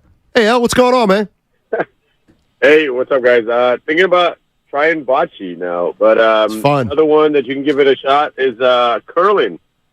Give curling a shot if you haven't already. Where can you? That's pretty fun. Can you do that in the Bay Area? Yeah, there's actually a place in Oakland. I don't know if they're open now, but that was the last time I tried it. But it was it's pretty fun, and it's actual workout. Really? Was that at the Oakland Ice Center? Okay, cool. What do you got with the Warriors? Yeah. So for the Warriors, guys, I think this is very reminiscent of the Celtics, man. When they had Pierce, Ray Allen, and Garnett.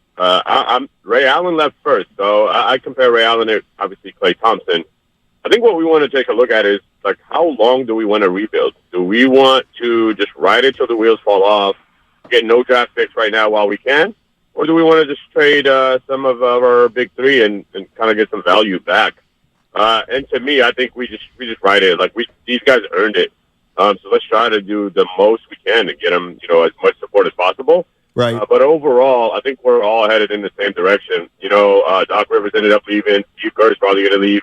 The big three got traded. Our big three is going to get traded. So it's just, when do we want to do this? Good stuff, Al. Appreciate the call. Curling. You've curled? No. I actually went to my buddy curls, and we went to a match in Oakland. Super cool center, purely for curling, and you can actually sign up. It's relatively cheap. They give you the shoes, the stones, and all that kind of stuff when you're first trying out. Okay. You can scratch your competitive itch with curling. With curling. I haven't been on the ice in a while, but we could me neither. We could put together a little company curling competition. One of the things I think is not dangerous, but tell me if you foresee this, because there's so many different avenues the Warriors could go, no matter which way they do go, they're probably going to get heat for it. Yes, I mean it's unless they win 53 games next year. I mean that's going to be the answer to everything for them. I'm sure is hey, just trust the process and look. We're this last year wasn't ideal because of things that didn't have to do with basketball at all. We're going to get back to basketball this year. We're going to win games. I do wonder though if because of the amount of options that are at their feet, in reality, like if they don't do anything this summer. Would you be shocked, and would you feel like Lacob would be going against his word based off of the messaging we've heard from him thus far? So the Warriors he almost owes bring everybody back, and they us have a big move. Jimmy Johnson, the 19th pick in the draft, but Poole's back or no? Yes. I'd be surprised. I'd be surprised if the top 6 players are still here. The foundational 6. The foundational 6 are still here, and we've got a player that we drafted 19 that we're bringing onto the team in whatever capacity he can play. Yes, I would. And Kuminga's back, so it'd be the foundational /7. Same guys as last year. I'll put Peyton in there outside of DiVincenzo, probably. I think I'd be surprised. What about you?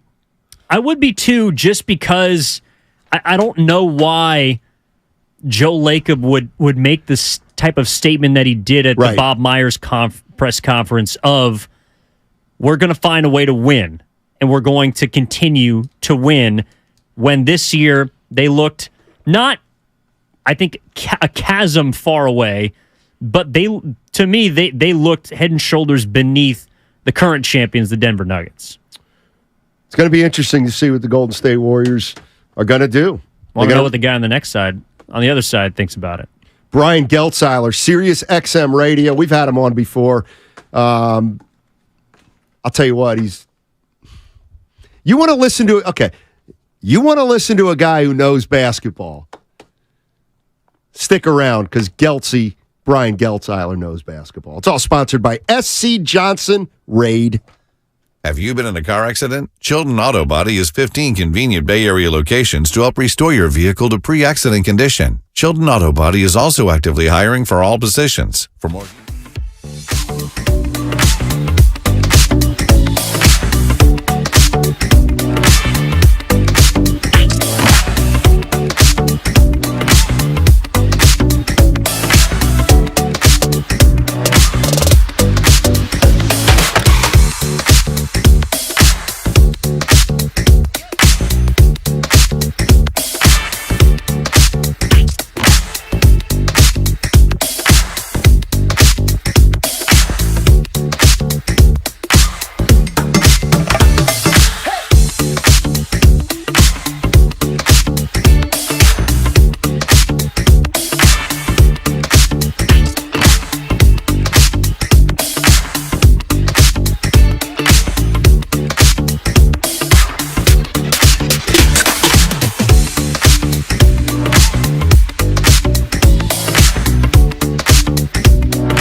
Dallas, Texas at a family reunion. Going to have a lot of fun there, I'm sure.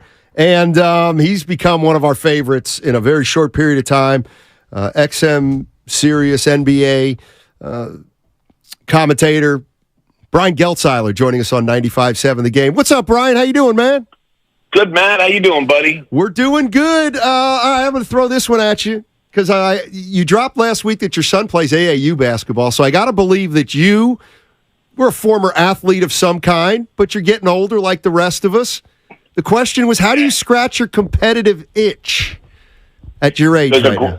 It's a great question. I mean, listen, I've gotten to a point where, first of all, I like to play golf. I'm not very good at it. I'm the first one to tell you that. I got it, I have a 19 handicap, so I'm not a good golfer. But that's a lot of fun for me to do that. And then the other thing that happens, and it's occasional in the program that my son plays in, but they will ask me to coach the occasional game. So a week ago Sunday, I was thrown in to coach a final of a tournament. It didn't go great. We didn't win the game. The other team was a little bit better, a little older, a little faster than us. But the boys hung in and the boys played hard, which I get a big kick out of, and really did what I asked them to do, which is all I can ask of them. But that's kind of those two things, the coaching and the getting out on the golf course, is what scratches my competitive itch. The other thing is this, and I hear Bill Simmons say this all the time about his son and his daughter, for that matter. It's 100% right. There's nothing in this world more fun when you were once an athlete and where sports is a passion and a lifestyle for you, to sit and watch a kid play sports. And my son's a basketball player, my son's a lacrosse player, and I scratch that competitive itch too there, watching him go out there and play as a parent. I get a huge kick out of that, and that's always a fantastic privilege for me. Yeah, good stuff. Appreciate it. Brian Geltzeiler joining us on 95.7 The Game. You can hear on XM Sirius Radio talking about the NBA. I guess the big news is Bradley Beal. They have a new front office in Washington. They may be looking to tear things down. They got a couple guys with player options. It looks like they've given Beal's agent permission to make some calls. This looks kind of real here. What's your take on Bradley Beal? It's very real. The thing that I'm looking at, though, and where I think there could be a disconnect between new Wizards president Michael Winger and the rest of the teams that are out there looking to get him. Right now, everything you're hearing is that the market's pretty vibrant. It was been reported today, Sean Sharani of The Athletic had this, and Zach Lowe also of ESPN had this, is that the Kings are looking to be very serious suitors here. The Heat are looming as serious suitors. Fred Cass of The Athletic just had a little while ago, I had heard this myself yesterday, that the Knicks are certainly going to kick the tires and see what they can do regarding a package for Bradley Beal. And then I've heard some mixed things on the Sixers. I know it was reported in a couple spots that the Sixers weren't going to have interest in Bradley Beal. I heard that Daryl Morey's going to see what he could do there to potentially look to bring in Bradley Beal. So I think it's going to be a vibrant market. But I think the one thing that we have to be conscious of with Bradley Beal is the 4 years and $205 million, whatever, is left on his contract with, money and these huge contracts are about to become very, very important in the league right now. Now, granted, the cap's going to grow with a new TV deal next year. We know that. But this second apron in this new CBA is going to handcuff teams from making any kind of serious personnel moves right now with this new CBA kicking in as of July 1st. And you guys out there in the Bay Area, that's a pretty big issue that you guys have to face out there as well regarding how you can improve your basketball team.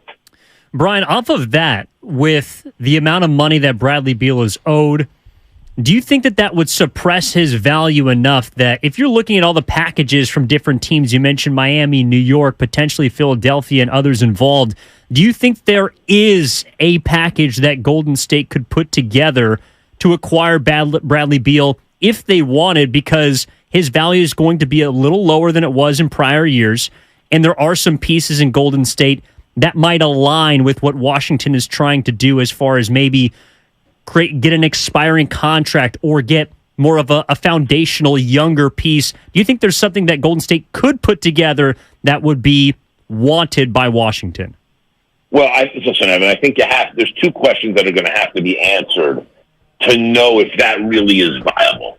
Number one is the first thing that I would want to know is Washington interested in Jordan Poole? Because if Washington would be interested in Jordan Poole, then yes, there's something you absolutely certainly could do. Because I do think that job one here for the Warriors front office, and Mike Dunleavy's leading the way right now, is to get off that Jordan Poole contract as quickly as possible. I just think it's a toxic player. I don't think he fits this team's culture. I think moving on from Poole sooner rather than later and admitting a mistake in that contract would be the right play. So that's the first question that needs to be answered. I have a feeling I know what that answer is, and it wouldn't be one that would necessarily favor the Warriors. The second question, and this is much more interesting, is would the Warriors say goodbye to Klay Thompson going into the last year of a contract? That's another huge question, because if that's the case, then it gives Washington plenty of salary relief to be able to get out from under Beal's deal and then collect a few assets in the interim. So if it's Thompson, Kuminga, and 2 first-round picks, that should get Michael Winger's attention, so I think those are the two questions that would have to be answered by the Warriors. My suspicion is that there's just been too much good that's gone on over the last 9 years involving Stephen, Klay, and Draymond that I think the Warriors would be in a hurry to say goodbye to Klay at this point, even with the knowledge of the fact the contract's up at the end of next year, and I think they'll probably be able to sign him at a lesser number for everybody to stay together. So I don't know that the Warriors would necessarily agree to want to do that. My inclination would be that they wouldn't. And I don't feel like Washington would want Poole. So I think the possibility is kind of remote. But those two questions are the ones that would have to be answered for the Warriors to truly be in this mix in a meaningful way. Brian Geltzeiler joining us on 95.7 The Game. You can hear him on XM Sirius Radio talking about the NBA. I'm with you on Klay. It sounds like a long shot, but I'm looking at Washington. And they just hired, obviously, Winger to head up all their basketball operations, including the WNBA. But they also hired Travis Schlenk. And when he was hired by Atlanta, they weren't bad, but they were at the end of their run, and he turned things over in a hurry. My question is this: I'm looking at Porzingis, who has an opt-out, apparently deciding on that. Kuzma's got an opt-out player option. I got to believe he's thinking about it at only $13 million. I look at Washington, and it's like, man, we get Klay Thompson, and he comes off next year. They have a chance to have unbelievable flexibility, wouldn't they?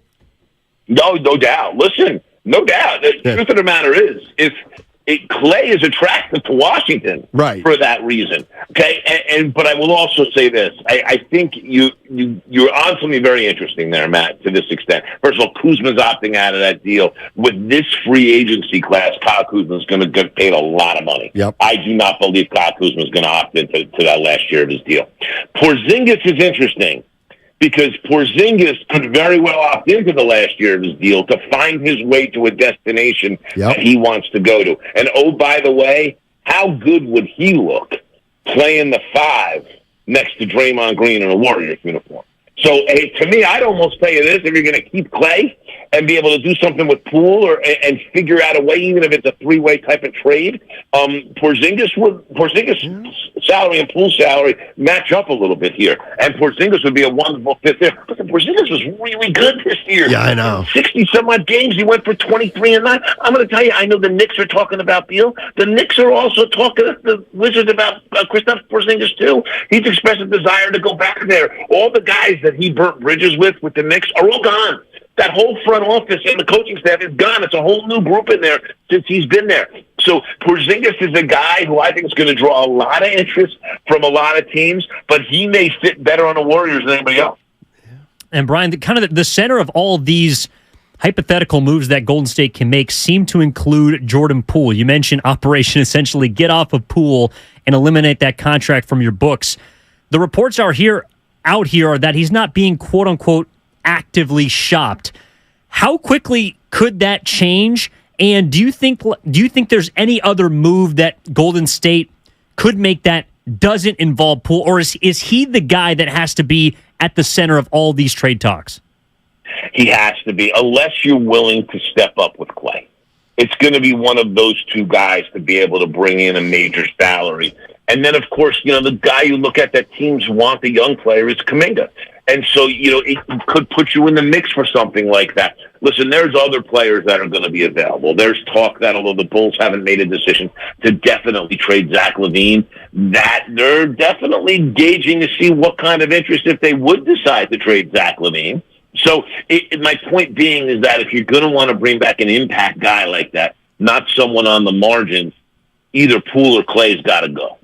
And so they're going to have to make that choice. And the problem with Poole is that there's teams that, Poole didn't exactly play up to his contract last year. And as much as he was a victim in the whole punch thing, and he certainly was, nonetheless, there's kind of a school of thought out there that I'm not going to say he brought it on himself because that's not right, and that's not exactly what happened. But let's just say that there was enough mouth going on out of him that someone felt the need to shut him up. And so I think and Poole, from everything I understand, separated himself after all that from the rest of the team and was not a guy that fit in great and really is out on the floor a lot of times with his own agenda. This Poole thing has gone bad. There's no two ways about it. The thing is, what do the Warriors have to do to get off him? There's a couple of teams with cap space that maybe would take him into cap space, with a little bit of a sweetener. And I wouldn't necessarily make Kuminga that sweetener. I would make it a protected pick or something like that. But, a team like the Spurs could say, hey, let's give them a shot here. Let's see how that works with Wembanyama. The Houston Rockets are big game hunting this summer with, you're obviously Harden and you heard Kyrie Irving's name attached to them the other day. So a team like the Rockets may say, hey, you know what? We would take a shot with Poole a little bit, see how well that would fit with us in our group. So there is spots where you can get Jordan Poole to because he's a young player. And he's a young player that's shown enough that there may be a team that takes a shot. It's just that you're not realizing value. You're shuffling out of salary and with the attempt to bring in one. Because keep this in mind, guys, the Warriors are over this second apron, which means you get no mid-level exceptions. Yep. You can't take on a dime of extra money. You cannot take on a dime extra money in a trade. And by the way, don't think about getting in anybody if you don't get what you need here in the offseason. Don't think about getting anybody in the buyout market because you can't bring in a buyout guy when you're over that second apron. So there's some pressure on the Warriors to kind of do this now to be able to improve this thing because as time goes on here, they're going to be more and more handcuffed. Yeah, that's a great point. Brian Geltzeiler joining us on 95.7 The Game. You can hear him on XM Sirius Radio. Steve Kerr, the coach of the Warriors, talks about a foundational six. Brian, it's their starting lineup of Curry, Clay, Wiggins, Draymond, Looney, and he throws Jordan Poole in there. My question is this. Is one of those, are they going to trade, or do you expect any of their foundational six to not be on the team next year? The only one I really would, if you're going to use expect, Matt, I would probably expect Poole to not be there. Gotcha. That would be the one.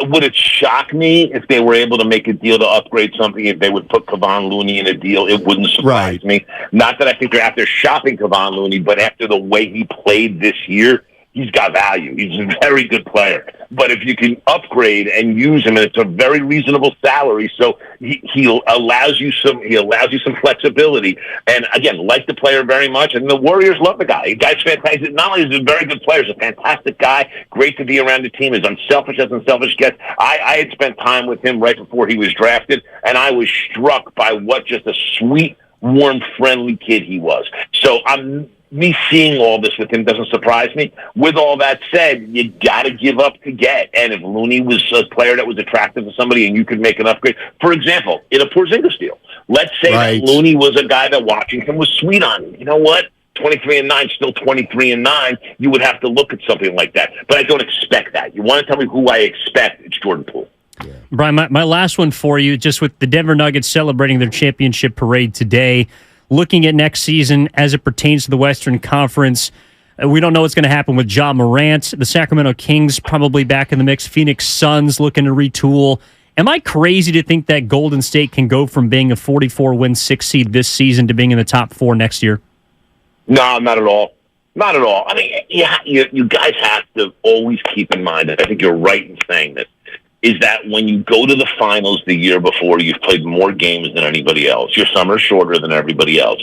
The Warriors are a veteran team. I think they got worn down a little bit. I don't think things were the same after the punch. And I do think there is some urgency here, not only on the financial side, but even changing a mix a little bit to trying to see if they can recapture some of the chemistry that made them win 4 titles in 8 years and go to 6 finals. I think that chemistry that they had in doing that just wasn't there as much as they needed it to be this year. And yes, they had injuries, but they're always going to have injuries as an older team.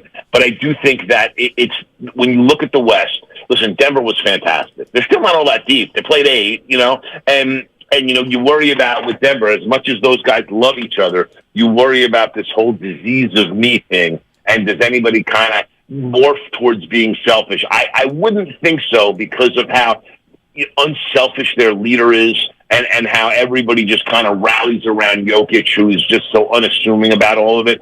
But you never know. Listen, Michael Porter was a problem kid when they first brought him in terms of attitude. He has turned that around and learned how to be a great part of a team. Does that turn itself around at one point? I don't know. Listen, Denver was fantastic this year. 16-4 in the playoffs, 10-1 in their last 11 in the playoffs.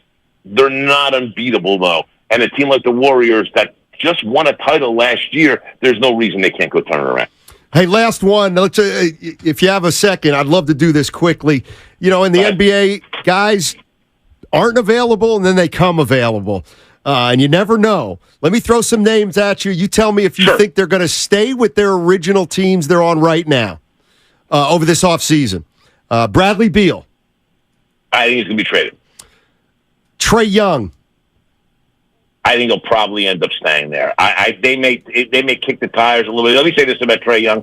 If he does get moved, it would be because it would be a Damian Lillard deal. They're not going to trade Trae Young just to trade Trae Young. They would put Trae Young in a deal for a guy that they thought made them an instant title contender. But I think it's likely he stays there. Damian Lillard. I think he goes. I don't think whoever you're going to get with the 3 picks is going to move the needle enough. His value doesn't get any higher than it is now. I look at Joe Cronin and Mike Schmitz and the guys running the show there, and I think that they realize what I realize, which is that you can have a launching pad type of rebuild here with Simons and Sharp and the number 3 pick and whatever haul you get back for Damian Lillard. I think this all could turn around very quickly for them in a post-Lillard era. And again, his value doesn't get any higher than it is now. Keep in mind, those guys haven't been there that long. They're not going to have the sentimentality that the ownership group does and that Lillard has towards all of it. And I think that this is kind of shaping up to be that Damian Lillard's available. And frankly, he could be traded. We could be looking up a week from today and Damian Lillard has been moved to another team. Last one, because I could do it all day. Zion Williamson. No, he'll be where he is. Okay. I know there's a lot of noise surrounding that right now.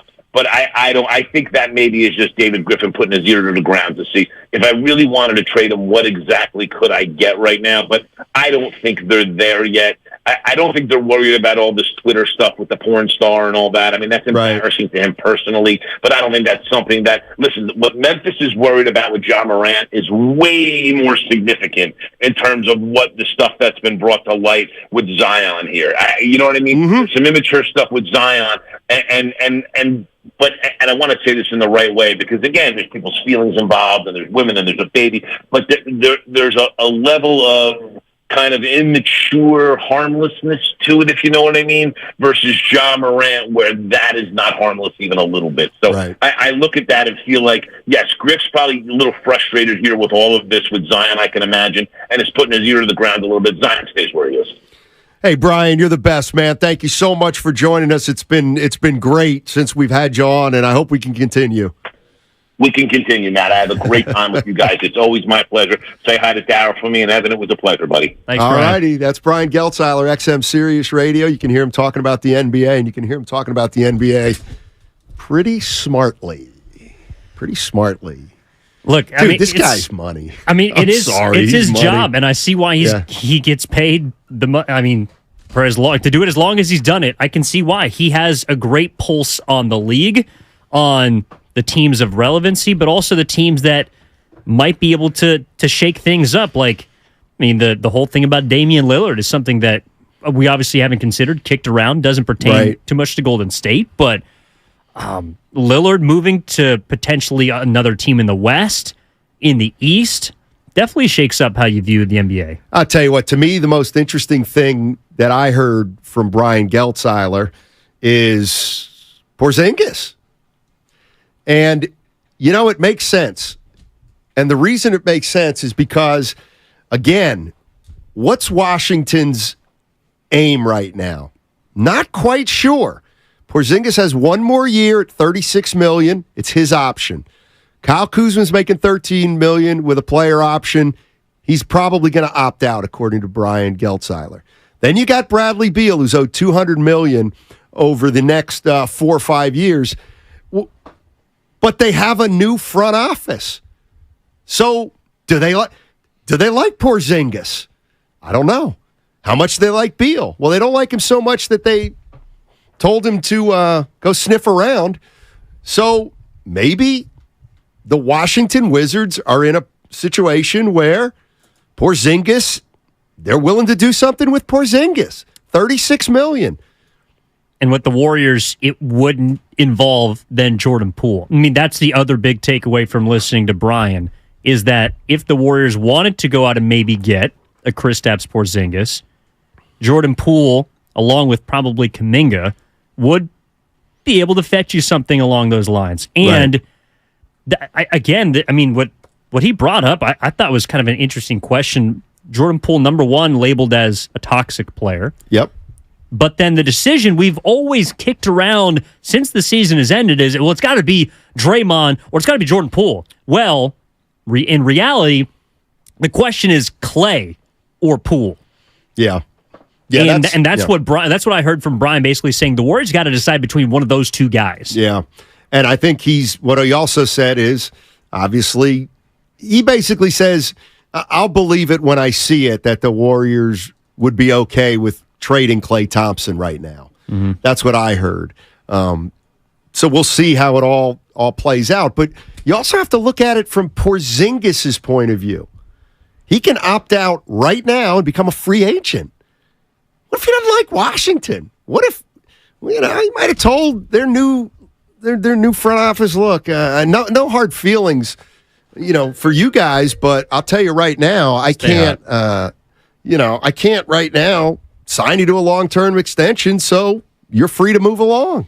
Or he could also opt in, take totally the 36. Ruined my train of thought. I don't even know who that was. He could opt in for the 36, and the Warriors could acquire him at the trade deadline. I mean, that's kind of what happened with Kyrie Irving. He was traded during a contract year, and then now he has all the power if he wants to stay in Dallas or go elsewhere.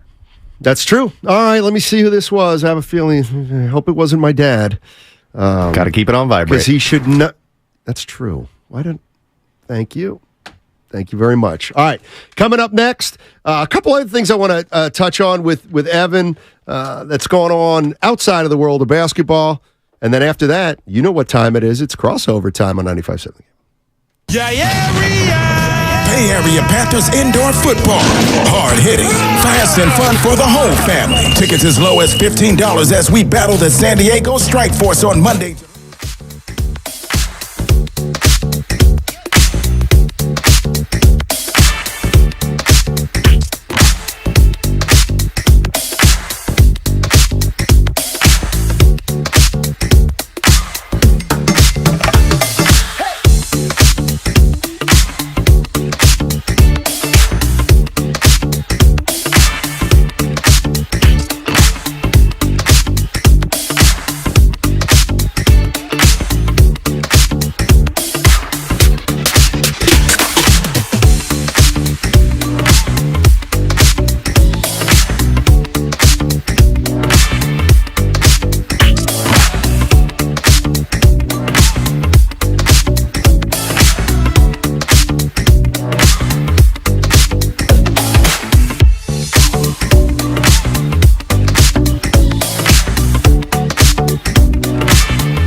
Now, back to Steiny and Guru on 95.7 The Game.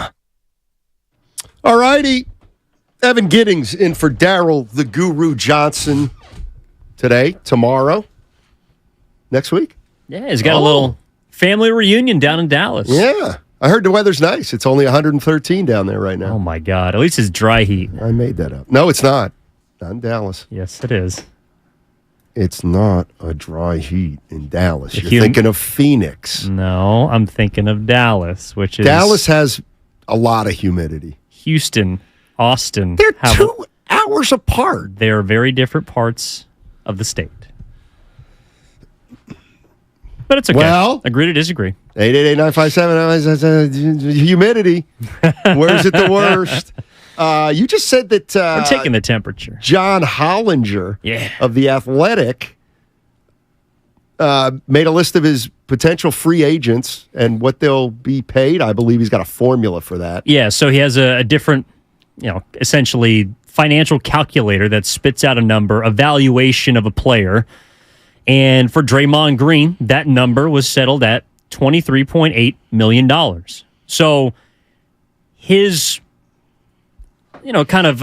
contribution to our conversation in this sense is Draymond Green, if he wanted to re-sign and align himself with Stephen Curry's deal, would be worth about 3 years and $70 million to the Golden State Warriors. Is that something that would interest you? So that would mean he has 1 year left at 27.5. He rips that up. Goes down to 21.5 and then moves slowly up the 21, next 2 24, years. 27, something like that. Yep.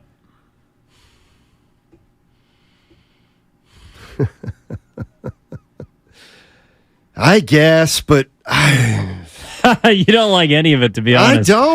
I don't like the idea of and while I think there's logic to it, I don't like the idea of committing to Draymond and Clay for 3 more years. They're already committed to him for at least 1 more. I'm just not ready to commit to him for 3 more right now. I just don't want to do that. But then you run the risk of losing it. Yeah. Because I don't think Draymond is going to opt in unless he has some sort of verbal agreement that he'll be here beyond next year. And I don't think he wants to play another contract season because I don't know if he believes that he could stay as healthy as he was last year and also play at that level for 70 plus games and then in the playoffs. Here's a little curveball for you. And by the way, 3 texts coming in on the Comcast Business text line. Text 1 says Dallas is definitely a dry heat. Houston is extremely humid. But then the 408 says 67% humidity in Dallas today. That equals humid. And the 925 says it's 93 in Dallas at the moment, but the humidity's making it feel like 103. Mm-hmm. So it sounds like we're split. He threw in them, too. Well, those are also from the 925 and the 408. I'm a little more inclined to trust an area code outside of the Bay Area. Let me ask you this, and I've never thrown this out there before. Okay.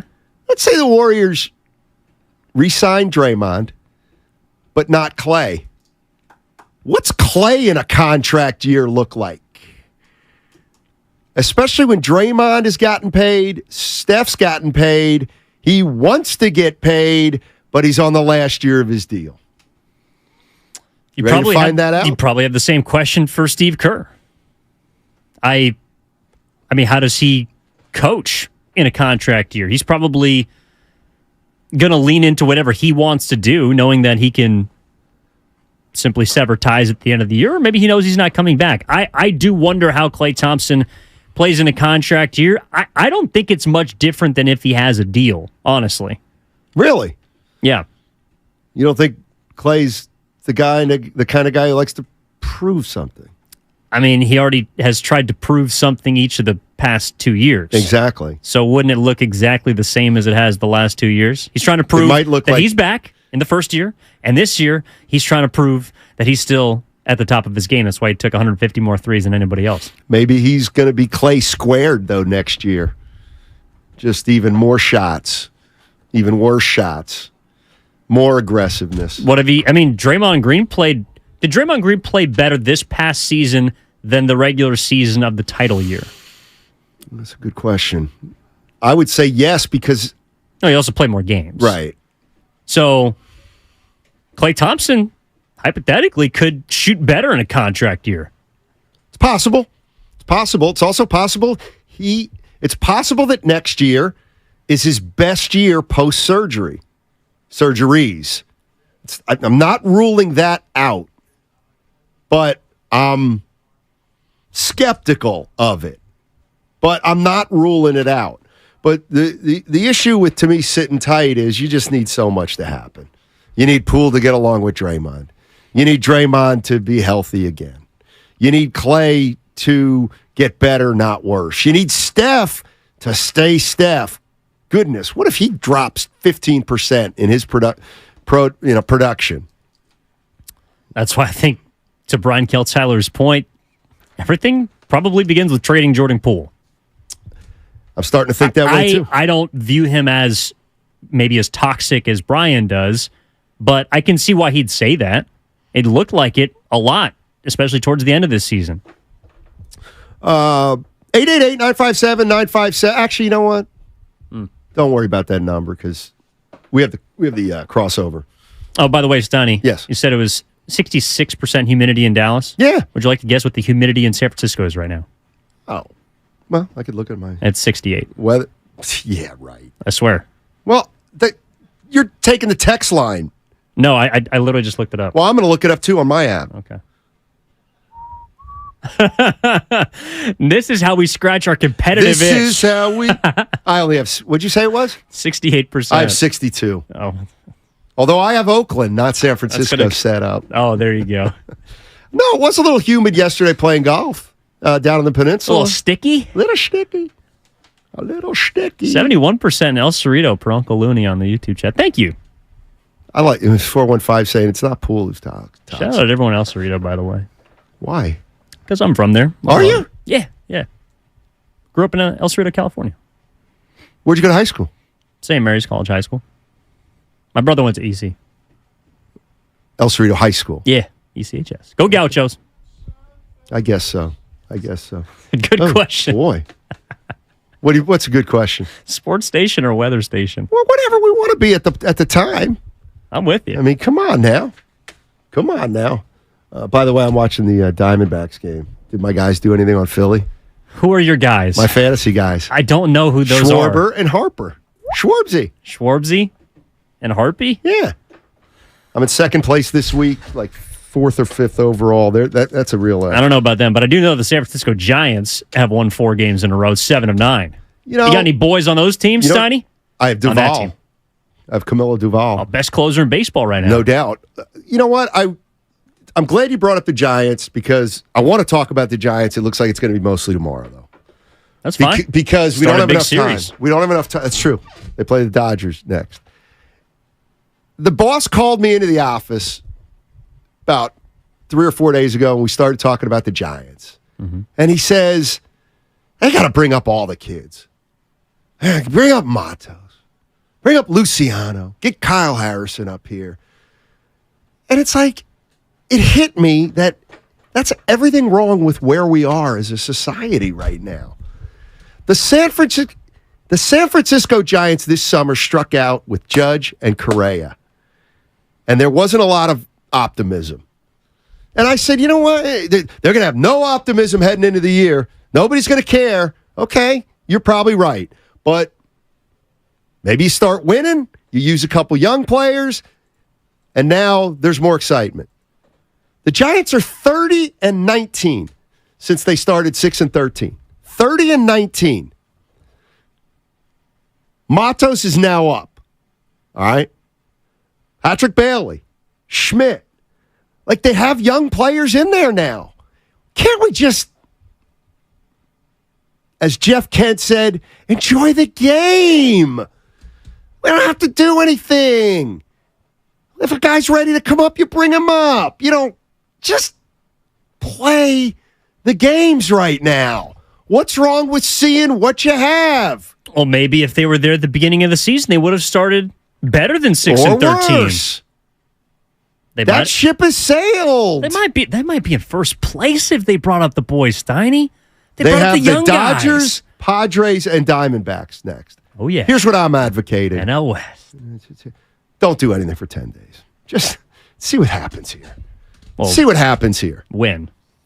Huh? They got to do that over the next 10 days. Well, if they go 5-5, that you take it. They're playing the NL West. I'll explain to you how the standings work on the other side. NL Best. Is it? All right. On the other side, we've got the, you know what we got? We got the crossover on 95.7 The Game. The best Father's Day gift is the...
You're not going to ask me what my record was in junior tennis? Well, I didn't know you played junior tennis. Oh, yeah. I played 3 summers. How'd it go? I was 1-8.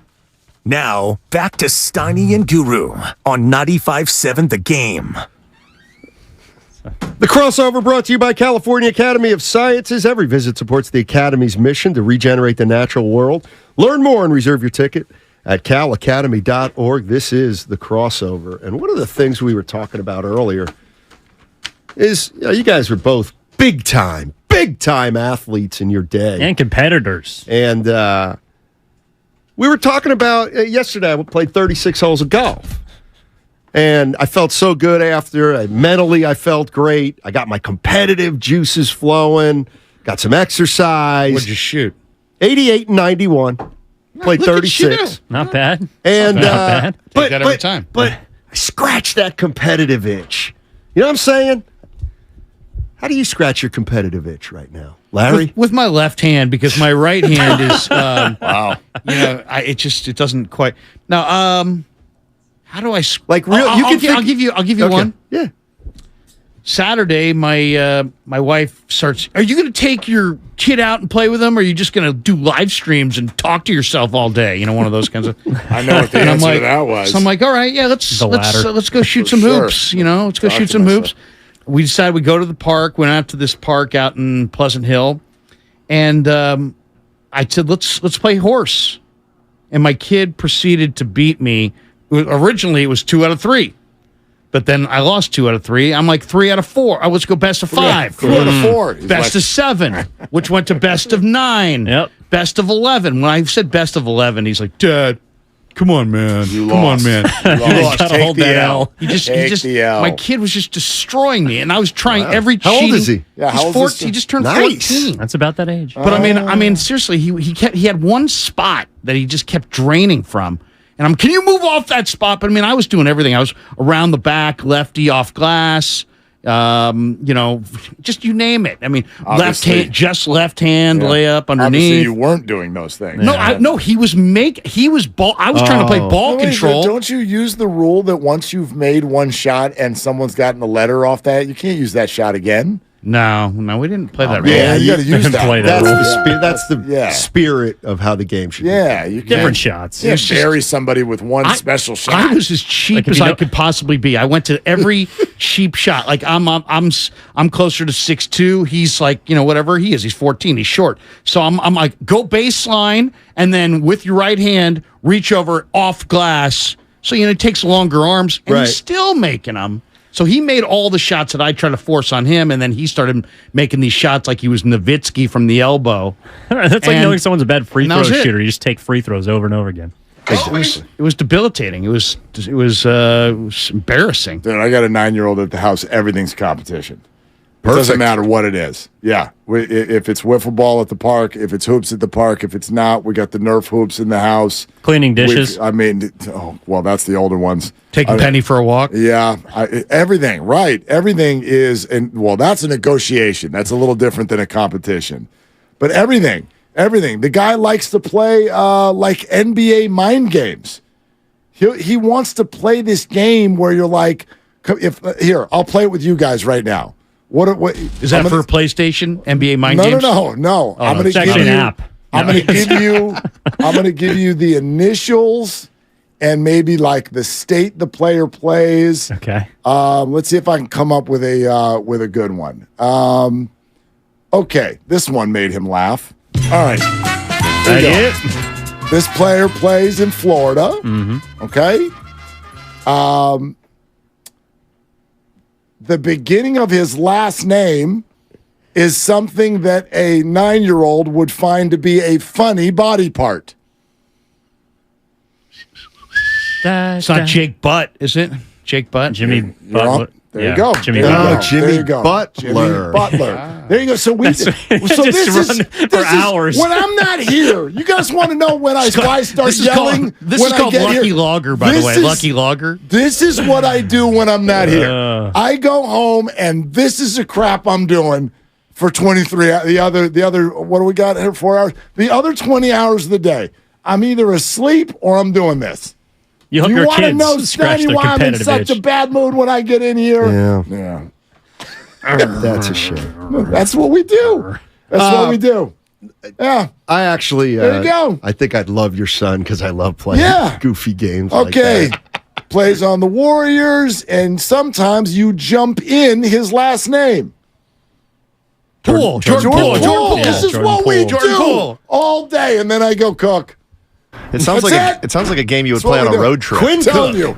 And don't say that out loud because we're going to Tahoe this Road weekend. tripping games. Oh, nice. Oh, hell. We're doing this for 4 hours. I'm going to drive. I'm going to leave at midnight so he's asleep the whole time. So unbelievable. North Shore, South Shore. In order South. to what do you want, an address? Punch buggy. Yes. So no want an Dan invite, Dibley. that's what I want. No punch bag. No Dan Dibley. Larry Kruger in for him, and of course Mark Willard. Not to get too much in Dibley's business, like he gets in everybody else's let's do that. tenfold. Let's do that. Did he take off because of the U.S. Open? No. I figure, that's kind of up his alley to take a couple days off just so he can watch it start to finish. right. And of course, when you take a day off, you can do whatever you want. That's Nobody true. cares. That's true. It's true.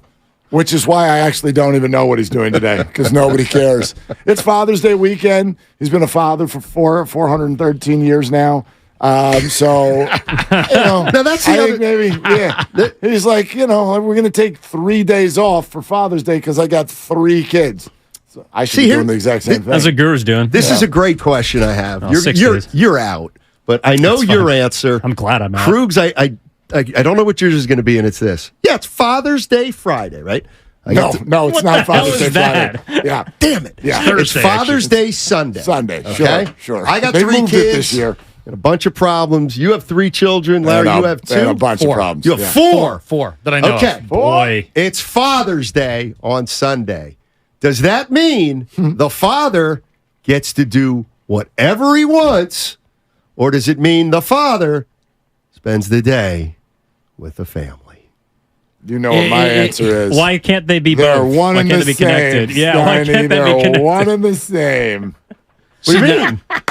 It's funny. I've gotten to this debate many times. On Mother's Day, hey, do me a favor. It's Mother's Day. Why don't you take the kids out somewhere? Exactly. And then on Father's Day, well, don't you want to be with the kids? So it's you just gotta. It's one of those What unfair happens- things that you just nod for the good of the relationship. Let's go ahead and paint with a broad brush and just offend everybody. Like, what does happen at a spa on Mother's Day versus Father's Day? Which one's busier? Yeah, that's a good question. You know what I mean? Real Yeah. good question. And Father's Day is so forgotten that I forgot. I literally planned. I go, we get to summer. You guys graduate, right? We get finished with the year. Soon as I can after that, first weekend available, let's get up to Tahoe. I set the whole thing up. And it wasn't until about a week ago that I went, because I even told my daughter, bring a friend, right? Because the boys got each other and whatever. They just Right. like to play sports. Bring a friend. I am bringing 4 children by myself to Lake Tahoe for Father's Day. And that's how I will celebrate. Golf? Because to me, I love to golf in Tahoe because the ball soars and you can see it, and it's We'll awesome. probably, Or do you we'll probably get a beach? few holes in both. Nice. Both. Okay, and then Definitely. beach-wise, do you go? What's that thing called where the thing takes off and you're hanging in the middle of the air? Parasailing? No, Do you go parasailing? No, I'm not parasailing. Are you jet Hell skiing? yeah, what? Are you paddle boarding? We might try. Why are you acting this out Jet as you're skiing. doing it? This is like I'm right here. I can hear paddle your boarding? words. This is we're not playing charades. Yeah, I think we're going to try to rent a boat and get out on the water one day. There you go. Yeah, but As you that's should. it. That's awesome. Other than that, For example, I just hope it's warm. Is it ever going to be warm Might be humid. Supposedly it's going to be cold this According week. to Steiny. in Tahoe? It's so going to be cold. my buddy putting together golf on Sunday, and he said, "Hey, can you golf Sunday? It's Father's Day," and I'm like, "Yeah, in." And you're like, "No, But- it's not. It's on Friday." The other half of the people are like, "Oh, it's Father's Day? Let me check." No, it's Father's Day. Let me check. You're in. I'm in. Let me check. I'm playing golf. 7:30 Father's Day. Where? If I can't play golf on Father's Day, what am I even doing? What's in the Steiny rotation? Poppy Ridge is Poppy Ridge, okay. That's for Sunday. Baylands down in Palo Alto. Is it because you know you'll have the support of your household to make that decision without their inclusion? Like, Well, in fairness, you I say, guess hey, I'll by the be way, I'm home going by on 1 Sunday. o'clock, but I'll just want to take a nap at that point. Yeah, exactly. But I can because it's Father's Day. That's the point. I don't want a gift. I don't want a card. I just want a little respect. I just want a little respect. Good luck. My dad used to say, "What How's do you want that for happening? Just respect, son." People say, "Where do you get it from, Steiny?" Well, my dad. You know what I want That's for where I get Father's it. Day? I want all 3 kids to remember without me reminding them. That's it. That's all I want. I don't even care what happens after that. Just remember. There was one year I got a text from one of them at like 10:45 at night. He's like, Happy Father's Day. I'm like, you sucker. By the way, thanks for the reminder. You Now I can call sucker. my dad. Yeah, exactly. You always get that question. What do Sneak it you in want like for that. Father's Day? So this year when I got that question, I'm like, just cold, hard cash. Yeah. I just want cash. I don't even want a check. I don't want a gift card. Just cash. Why don't you say this year, I'd like you to let me win at horse. Yeah. That's what you could do. Seriously. My kid is winners. He's competitive, man. He is competitive. Good for him. That's the number one trait you have to be a great athlete. You're listening to 95.7 The Game, KGMZ FM and HD1 San Francisco and Odyssey Station. Competitiveness, to me, is the number one trait you got to have as an athlete to succeed. Competitiveness. You have to hate to lose. And if you don't have it, you don't have it. You just don't have it. I'm not It's metal, called the right? inner fire. You know what's funny, though? We give athletes such a great pat on the back when they're, oh, gosh, Tom Brady, Tiger Woods, Michael Jordan. He's a fiery competitor. Have you ever met an American male who's not a fiery competitor? I think I know maybe 2. I mean, honestly. Like, my dad. There's some easygoing He's not people. There's some competitive? easygoing people he's that are not. just like, hey, man, whatever. Well, I noticed you put American exactly. in that for a reason, obviously. Yes. So if he were American, like Tim Duncan would fit the bill. he would? Well, I'm asking you. No, I think if you are a great champion, It's just built in. you're a fiery competitor. I think we spent this week being like, oh my gosh, Nikola Jokic doesn't care. Of course he does. Right. Of course he does. He's partially being tongue-in-cheek, and he's also tired, and he wants to go home. But you don't get to that mountaintop without being a maniacal competitor, right? Well, you said fiery. Yeah. I mean, Draymond Well, Tim Green's a Duncan wasn't fiery. fiery. Oh, he had an inner fire. Well, yes. Yeah. I was thinking more of an Yeah, outer yeah. fire. Yeah. Like Draymond Green's Is outer. Jordan Poole a fiery competitor? No, but he could be a I toxic think he competitor. competes. Yeah. I think he competes. I think he's a fiery competitor. He chirps on the court all He's the time. screaming money time like he competed like hell to get that contract. Now, Wiggins, on the other hand, Seems kind of easy breezy. I don't know. When he dunked on Luka's head, Yeah. I was like, that was kind of fire. like, Like he's kind of dunked what on I. Cat, his Yeah. old teammate. Yeah, he's the kind of guy. I mean, like, even though it's easy to say, oh, he sleepwalks all the time. It's like, no, he doesn't. He wouldn't be in the NBA. Right. Number But- one pick in the draft. Like, but- he worked at his craft somehow. It does look like he's always, 5 minutes away from a hammock. You know what I'm saying? I mean, he's got a way of doing it where he's pretty chill. But you know what? It's funny. I actually think this city, we've had this conversation in different ways and not realized the line that is thread through it. Like, y'all think Brandon Crawford, Brandon Belt, and Buster Posey are competitors? Absolutely. Fiery competitors? Yeah. But they often look in the dugout like, they're just sitting there. How about Jay Cutler? Remember Jay Cutler in the playoff game? Smoking Jay. Standing on the sideline, holding his helmet. But I also think he might not be a fiery. I also think there's I'm not sure about him. There's something about pro sports. Football may be excluded here because there's only 17 games. But if you're playing basketball or baseball, you got to like establish a level of play and try to maintain it. You can't. It's not college where we're getting up for every game. Doesn't mean you don't care, but there's like to me a level of professionalism that if for really good pros where you're kind of not getting too high or too low. It doesn't mean you're not competitive. It just means you understand more of the highs and the lows. The big picture. Well, yeah. I think what you're talking about is not competitor. I think you're talking about pace. Because, like, if you're a long-distance runner, you got to pace yourself. And if you're playing in the NBA, that's the basketball equivalent. That's the pro sports equivalent of the long-distance runner. So you're not going to go crazy. I mean, you saw the Magic, the Lakers Celtics thing where Magic's jumping in Kareem's lap. He's like, hey, don't ever do that again. We got 81. We got 80 more of these games. It's like, chill out. So, but was Kareem not a competitor? No, Kareem was, but there's a pace to the NBA. There are players that are certainly more stoic than others. Like, you read stories about Akeem Olajuwon, like, giving compliments to players on the court, but that doesn't mean he's not competitive. He's not trying to rip their head off in the post or toss their shot away. Dikembe Mutombo is another, I guess he's not American, but a guy who was more respectful when he'd block your shot. He would just give the little finger wag. That was his way of letting you know that you're not better than him on this particular play. Baseball is tough, though, just because, we ask for people to express themselves, and then we kind of shut it down. I don't know if there's as many of those lines drawn in the sand in other sports because basketball and football are more contact. To me, baseball, you can't take a bat to the Gatorade David Ortiz jug 3 times a game. I don't. You just sometimes can't. you can't do it even once. Right. Like this was an eye opener for me the first time I saw it, and I was just like broadcasting in the minor leagues, and there was a minor league manager. This is the Angels organization. Some of you will recognize his son's name. Y'all remember Casey Kochman? Mm-hmm. Sure. Right? Yeah. He played for the Rays and whatnot. First baseman. His dad was the manager of the minor league team I broadcast for. This is back in the late 90s, right before the year 2000. And if you did that stuff, if you took your frustration out and you went to the dugout, started whacking things with a bat, kicking stuff or whatever, he'll toss you out of the game. You're not doing that because of the effect that it actually has on the team around you. Was it Rodon last year? Yep. That Wilmer Flores kicked the bat. Or I think it was Estrada, actually.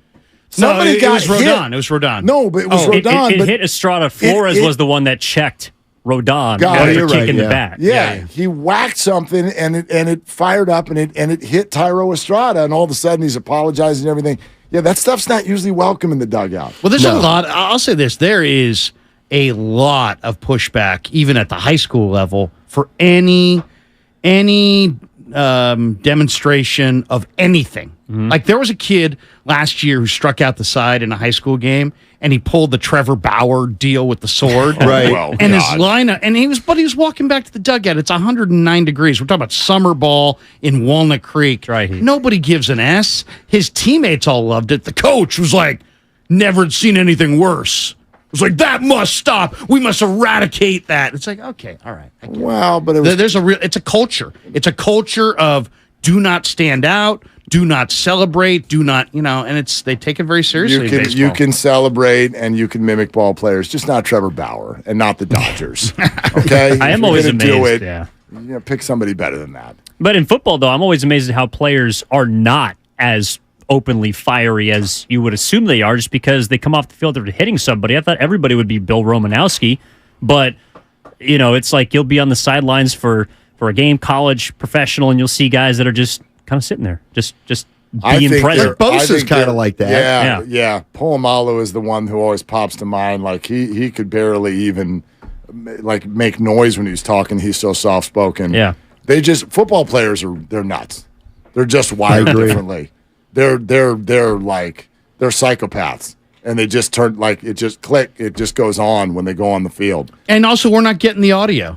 I mean, a lot of if you were down there, you'd hear the audio. There's a lot more dialogue than you think, and also they're penalizing any kind of demonstration like that. So I think that's part of it. What's I know you have a show. Yeah, the show's coming up. What do you think are going to be some of the topics on your show coming up? Good job as an interviewer to adjust your questioning, Steiny. I really appreciate that. Welcome. First of all, I know you guys got a lot of mileage out of the Bradley Beal stuff, and we'll probably have a thing or two to say about that.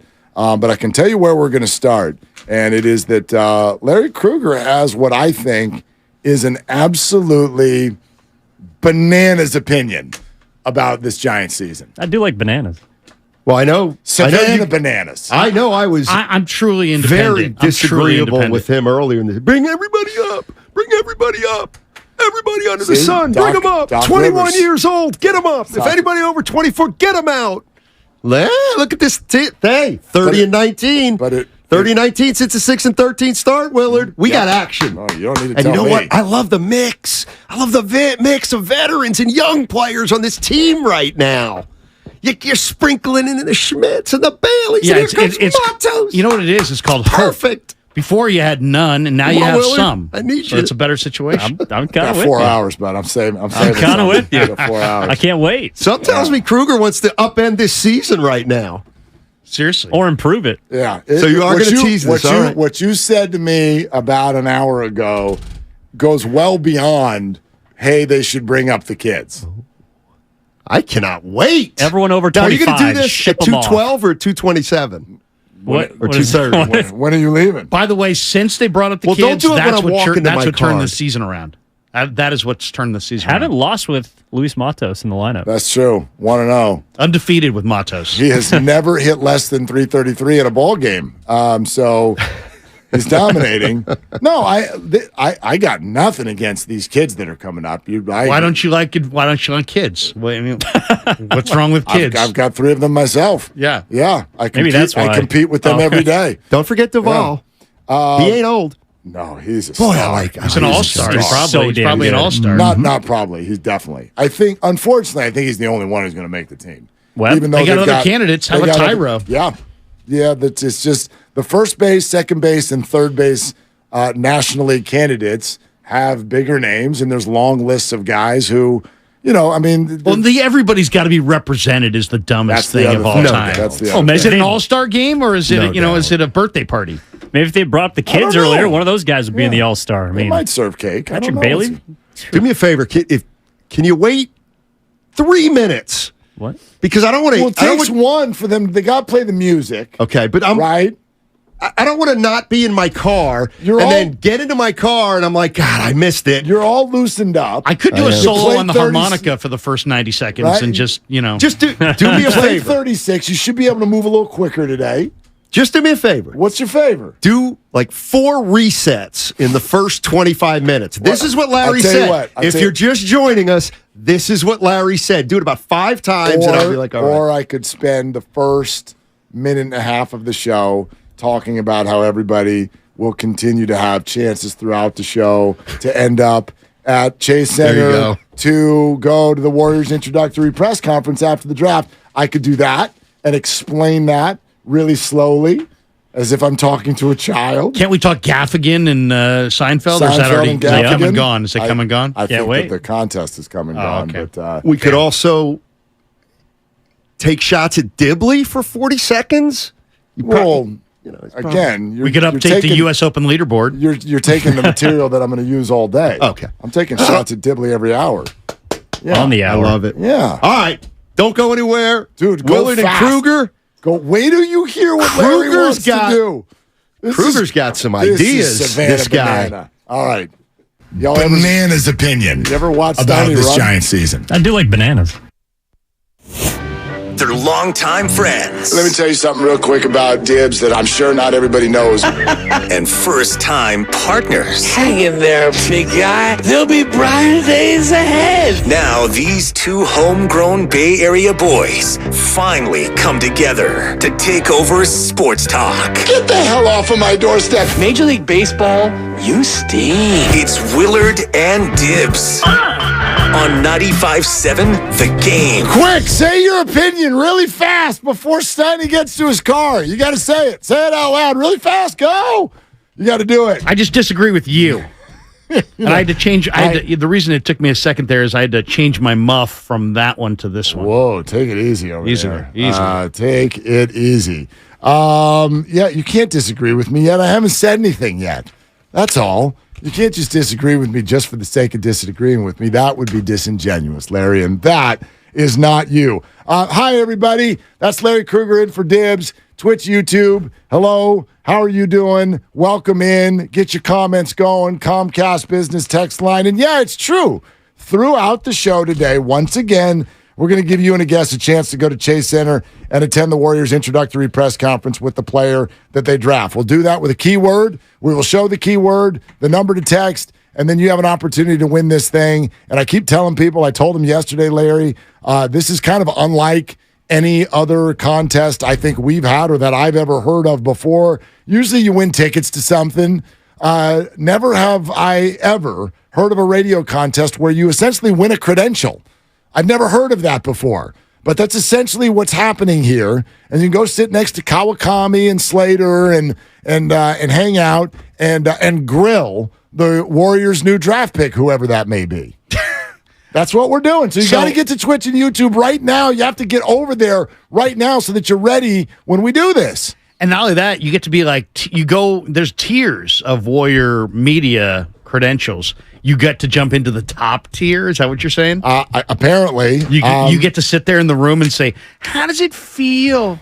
And those questions. Why are you taking shots at the questions that get asked in the press conference? I think that's why those people get allowed to be in that press conference, because they ask softball questions. Not true. You would be allowed to go. All you got to do is ask. You can go. Where's my man Cy Sotzes from Locked On, who asks very tough questions? He's never allowed in there. He asks and they say no? Yes. Oh, they're keeping that locked on. Probably locked out. Locked out. Well, there's probably a reason for that. And why don't you tell him to gussy up his behavior and stop messing around so much? Can you come up with a how does it feel question? I do think that would be a tough press conference in which to ask a hardball question. Hello, 20-year-old who just got drafted and it's the greatest moment of your life. What the hell do you think you're doing here? What the hell was that play in college where I saw you pulled up from 3 and you missed? What the hell were you doing? On what the are you gonna say to some kid? A month he just got drafted. A month ago, you were seen wearing a Pistons hat. Address it. Okay. Colin Kaepernick can wear a Dolphins hat. The draftees can wear whatever the hell they want, right? All right, here's it. Is Steiny in his car yet? Are we good here? Listen. He's in the mid. He's doing. I can see it right now. He's in the midst of a 14-point turn. He probably, to get out of the garage. He probably just hit two. Yeah, thank you, Grandy. He just rubbed up against a gigantic pillar. Your cars in the garage have all been damaged because Steiny's in a hurry and he's trying to get out of there. So sorry to everybody for that.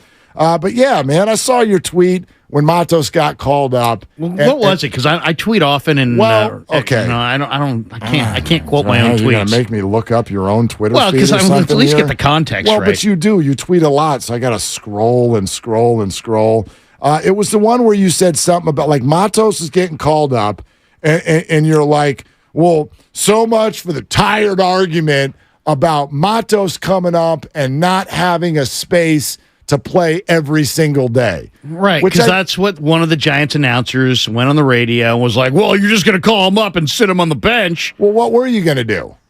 Play him. Over who? Anybody. Not anybody. Your outfield is not stellar. Your personnel in the outfield is not overwhelming. It's not? Not to block Luis Matos from ABs when your entire season should be about development. That's what this season should be about. It should be about development. Say that slower. Your season should be about developing your next core. 86, they turned it around. They brought in Will Clark. They brought in Robbie Thompson. They won 83 games. But what it did was it was the investment in the youth that sometimes you need to do if you're going to successfully turn your team over. Okay. And that's what this year's about for the Giants. And if you win, that's gravy. Before I even get into Conforto leading the team in home runs, before I even get into at-bats like yesterday from Yaz, before I get into the fact that Austin Slater, who you ripped on the way here to the show today. I'm just saying, I'm not sitting Matos. Before I mention his 931 OPS. 931 OPS. I know he has missed time with injury. His batting average is 396. So before we get into your absolutely unfair shots at Austin Slater, who's playing his arse off this year. Before we get into that, here's the big Savannah banana. Here's the banger. You're talking about a guy who's never hit 15 home runs and never stole 20 bases. All of this happening in the midst of a great winning streak by the Giants. I want Matos up. I'm glad he's here. It's an unfortunate scenario that led to him coming up with Mitch Haniger getting a serious injury. Nobody wants to see that. That stinks, but we were all clamoring to see Matos. Now we get to. He's probably going to be the starting center fielder for at least 2 months. Let's see what he can do. Bravo. It worked out. It usually does. But it goes further than that. You actually stated if this year's about development, what does that mean for you, Larry Krueger, at the trade deadline this year? I think you stay the course with the development. I mean, you know, look what they've done. They've missed out on opportunities to accelerate their rebuild. They got to the deadline a couple years ago with Madison Bumgarner, and Farhan decided, we could trade him, but let's try to send the message to the fans that we're trying to compete. And they kept him, and then they let him walk at the end of the year and just took a draft pick back. I'd rather trade that player and get a guy at AA who just ripped who's a top-tier prospect and accelerate my rebuild. But you know what? It was Bumgarner. He was a World Series hero. There's part of it I understood. Last year, Carlos Rodon, middle of the summer, you signed Rodon with the idea that maybe you could trade him. But the big question was, well, he's been hurt his whole career. You know what? Odds are he's not going to be healthy at the deadline. But they instead got to the deadline and he was healthy, and the Yankees came calling and other teams came calling, and the Giants said, thanks, but no thanks. We're going to keep our guy. And then we don't know what they were offered. They just said, you know what? We didn't like the offers we got. Do you even know that something was offered? He was the top pitcher on the market. Okay. Somebody offered something. Okay. I think it's safe to say. I mean, yes, I don't have facts there, but I know enough about Rodon as an entity last year and how he was going to know that there were any number of contenders that would take him, especially since he was a free agent at the end of the year. There was no big commitment. But well, that's kind of the point, though. I will say that I'm sure there were offers. Were they substantive, knowing that all you're basically asking for is 10 starts from Carlos Rodon? Right. That's essentially what you'd be acquiring. But that's the way it always is with any starting pitcher that you acquire at the deadline. You're not going to get a lot out of it, but you're going. Heck, you want to go way back? Rick Sutcliffe was an awesome deadline deal guy, and the Cubs got Joe Carter and Mel Hall out of it. There was there's been, Bagwell for Larry Anderson. There's been a lot of trades where your team moves a player and gets significant compensation back, but you decided not to pivot off Rodon. All I'm saying is this year you got Alex Cobb, and Alex Cobb is a 500 pitcher. He's a 500 pitcher throughout much of his career. He's had lots of different injuries and bumps in the road. He's had ups, he's had downs, and right now he's going pretty good. And right now he's coveted. Right now I just saw a list of the top 10 starting pitchers available at the trade deadline, and he's on the list. And all I'm saying is if somebody comes knocking for Alex Cobb, I'm listening. I'm absolutely listening, and I'm considering making that move, despite the fact that, Alex Cobb could help you win games this year. Right, because Alex, who would want Alex Cobb for the second half of the season is a contender, right? Right? Anybody would want him. Anybody would want him. A contender. No? Yes. A contender would want him. Right. And what the hell are the Giants not doing that makes you think they're not a contender? No, they're literally in the playoffs right now. I know, but I'm just saying, you lost out on opportunities to accelerate your rebuild by getting in. Yeah, you did. You don't know. You could have gotten a grade A prospect for Rodon and from Bumgarner. You opted not to, and you didn't win the World Series. You don't know either time. You don't know that. Well, here's the thing. Farhan has said directly. I've listened to him say this, that especially in recent years, the market for rental start pitchers has gone way down because people no longer find it analytically smart to give up top prospects for 10 starts from a starter on their way out the door. I don't know who was offered. If you tell me that there is somebody who is burning up the minors and they were offered to the Giants for Rodon last year and the Giants passed, all right, we got a conversation. I have no idea that that's true. In fact, I would really doubt it. Well, right now you've got a player in Alex Cobb who's dealt with injuries throughout his major league career. He's 12 years in the league. He's never started 30 games in a season, even one time in 12 years in the league. So odds are he's probably going to have a second half injury. So yeah, absolutely. I'm selling high on Alex Cobb, and I would be selling high. And it's not like you don't have other guys. You have Kyle Harrison. You got Carson Whisenhunt. And Whisenhunt's coming off of not a great start in Double-A. But if the next couple weeks those guys start to bubble up and show the kind of momentum towards the big leagues that you think is possible, and you got them sitting there, yes, I'm absolutely moving Alex Wood, DeSclafani, Cobb, anybody that could bring me a big time prospect coming back that would accelerate my rebuild. Why? Because this year, I don't think the Giants are a World Series winning team this year. I think the Giants are a nice little story. To me, I would rather see them add one more big time player and get a team that could win championships, as opposed to once again selling out for the present and then ducking out in the first round of the playoffs. I had Ned Colletti on the other day on the show, and he said, hey, you know what? The one thing I absolutely would not do is I wouldn't trade anybody who has any future with the team prospect wise.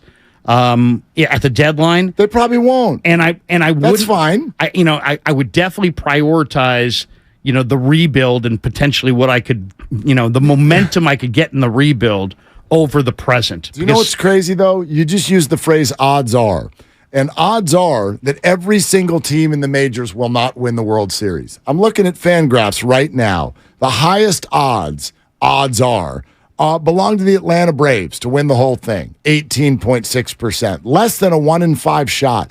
If we're just going to play odds are, well, then why even try to win? Because odds are never with you that you're going to win the World Series. If there's one fan base in America that doesn't need to be told that you might win it all even when you don't have the best team on paper, it's the fan base of the San Francisco Giants. They've never in June, since 1993, looked like the team that was going to win the whole thing. Yet they have 3 rings and a ton of trips to the playoffs, and even trips to the playoffs that don't end in the World Series, to me, are absolutely worth something, worthwhile, worth fan attendance, worth all of these things. Like, could this turn a certain way in the next month to where I agree with you? Sure. We are absolutely unequivocally not there right now. They're 4 games over 500 and in the playoffs right now. Why would you not? Why would you give that up? Why? Because that's wild to me. Because you're leaning on starting pitching that I think if you look at their history, there's reason to believe that Alex Cobb's not going to have a great second half. Right now he's 5-2. He's never won even 13 games in a season ever, and the guy's been in the big leagues since 2011. Wins have gone away. I'm not going to look just at wins. Alex Cobb, when the Giants brought him in, he's a career 500 pitcher, though. Yeah, but so was Kevin Gausman, and the Giants looked at Cobb 2 years ago and went, something going on here that we can work with, and they were right. He is the best we've seen him. And last year the analytics say he was the hardest luck pitcher in baseball. The defense behind him was terrible. But the fans have spoken. He's been really good. The Giants have been better since they called up Bailey, since they've called up Matos, since they called up Schmidt. And also not only they've been better, they've been a lot more fun to watch. I would bet their ratings on radio and TV have gone up. The attendance has gone up. The fans want to have a team. The Giants fan is a lot more sophisticated than you give them credit for. It's not all about we gotta lose in the first round of the playoffs. They've won 3 championships. I'm not saying that at all. In fact, I am. But you're hell bent to get to the playoffs this year. No, I don't think you can get there without adding. And I don't want to trade prospects. They can trade a lower prospect. They got Chris Bryant for their 12th prospect a couple years ago, and no one cares that player is gone. Their farm system is fine. There's a deal to be made here, and it has nothing to do with these prospects who have come up going down. They absolutely can be here. In other words, you can do both. You can develop and win at the same time. We're brought to you by Raid from SC Johnson. We'd love to take your calls on this. Krug's in for dibs, 888-957-9570. Are you kicking the season in favor of development, or does this season matter? 888-957-9570. It's Willard and Dibs. Kruger's in.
keep it twisted.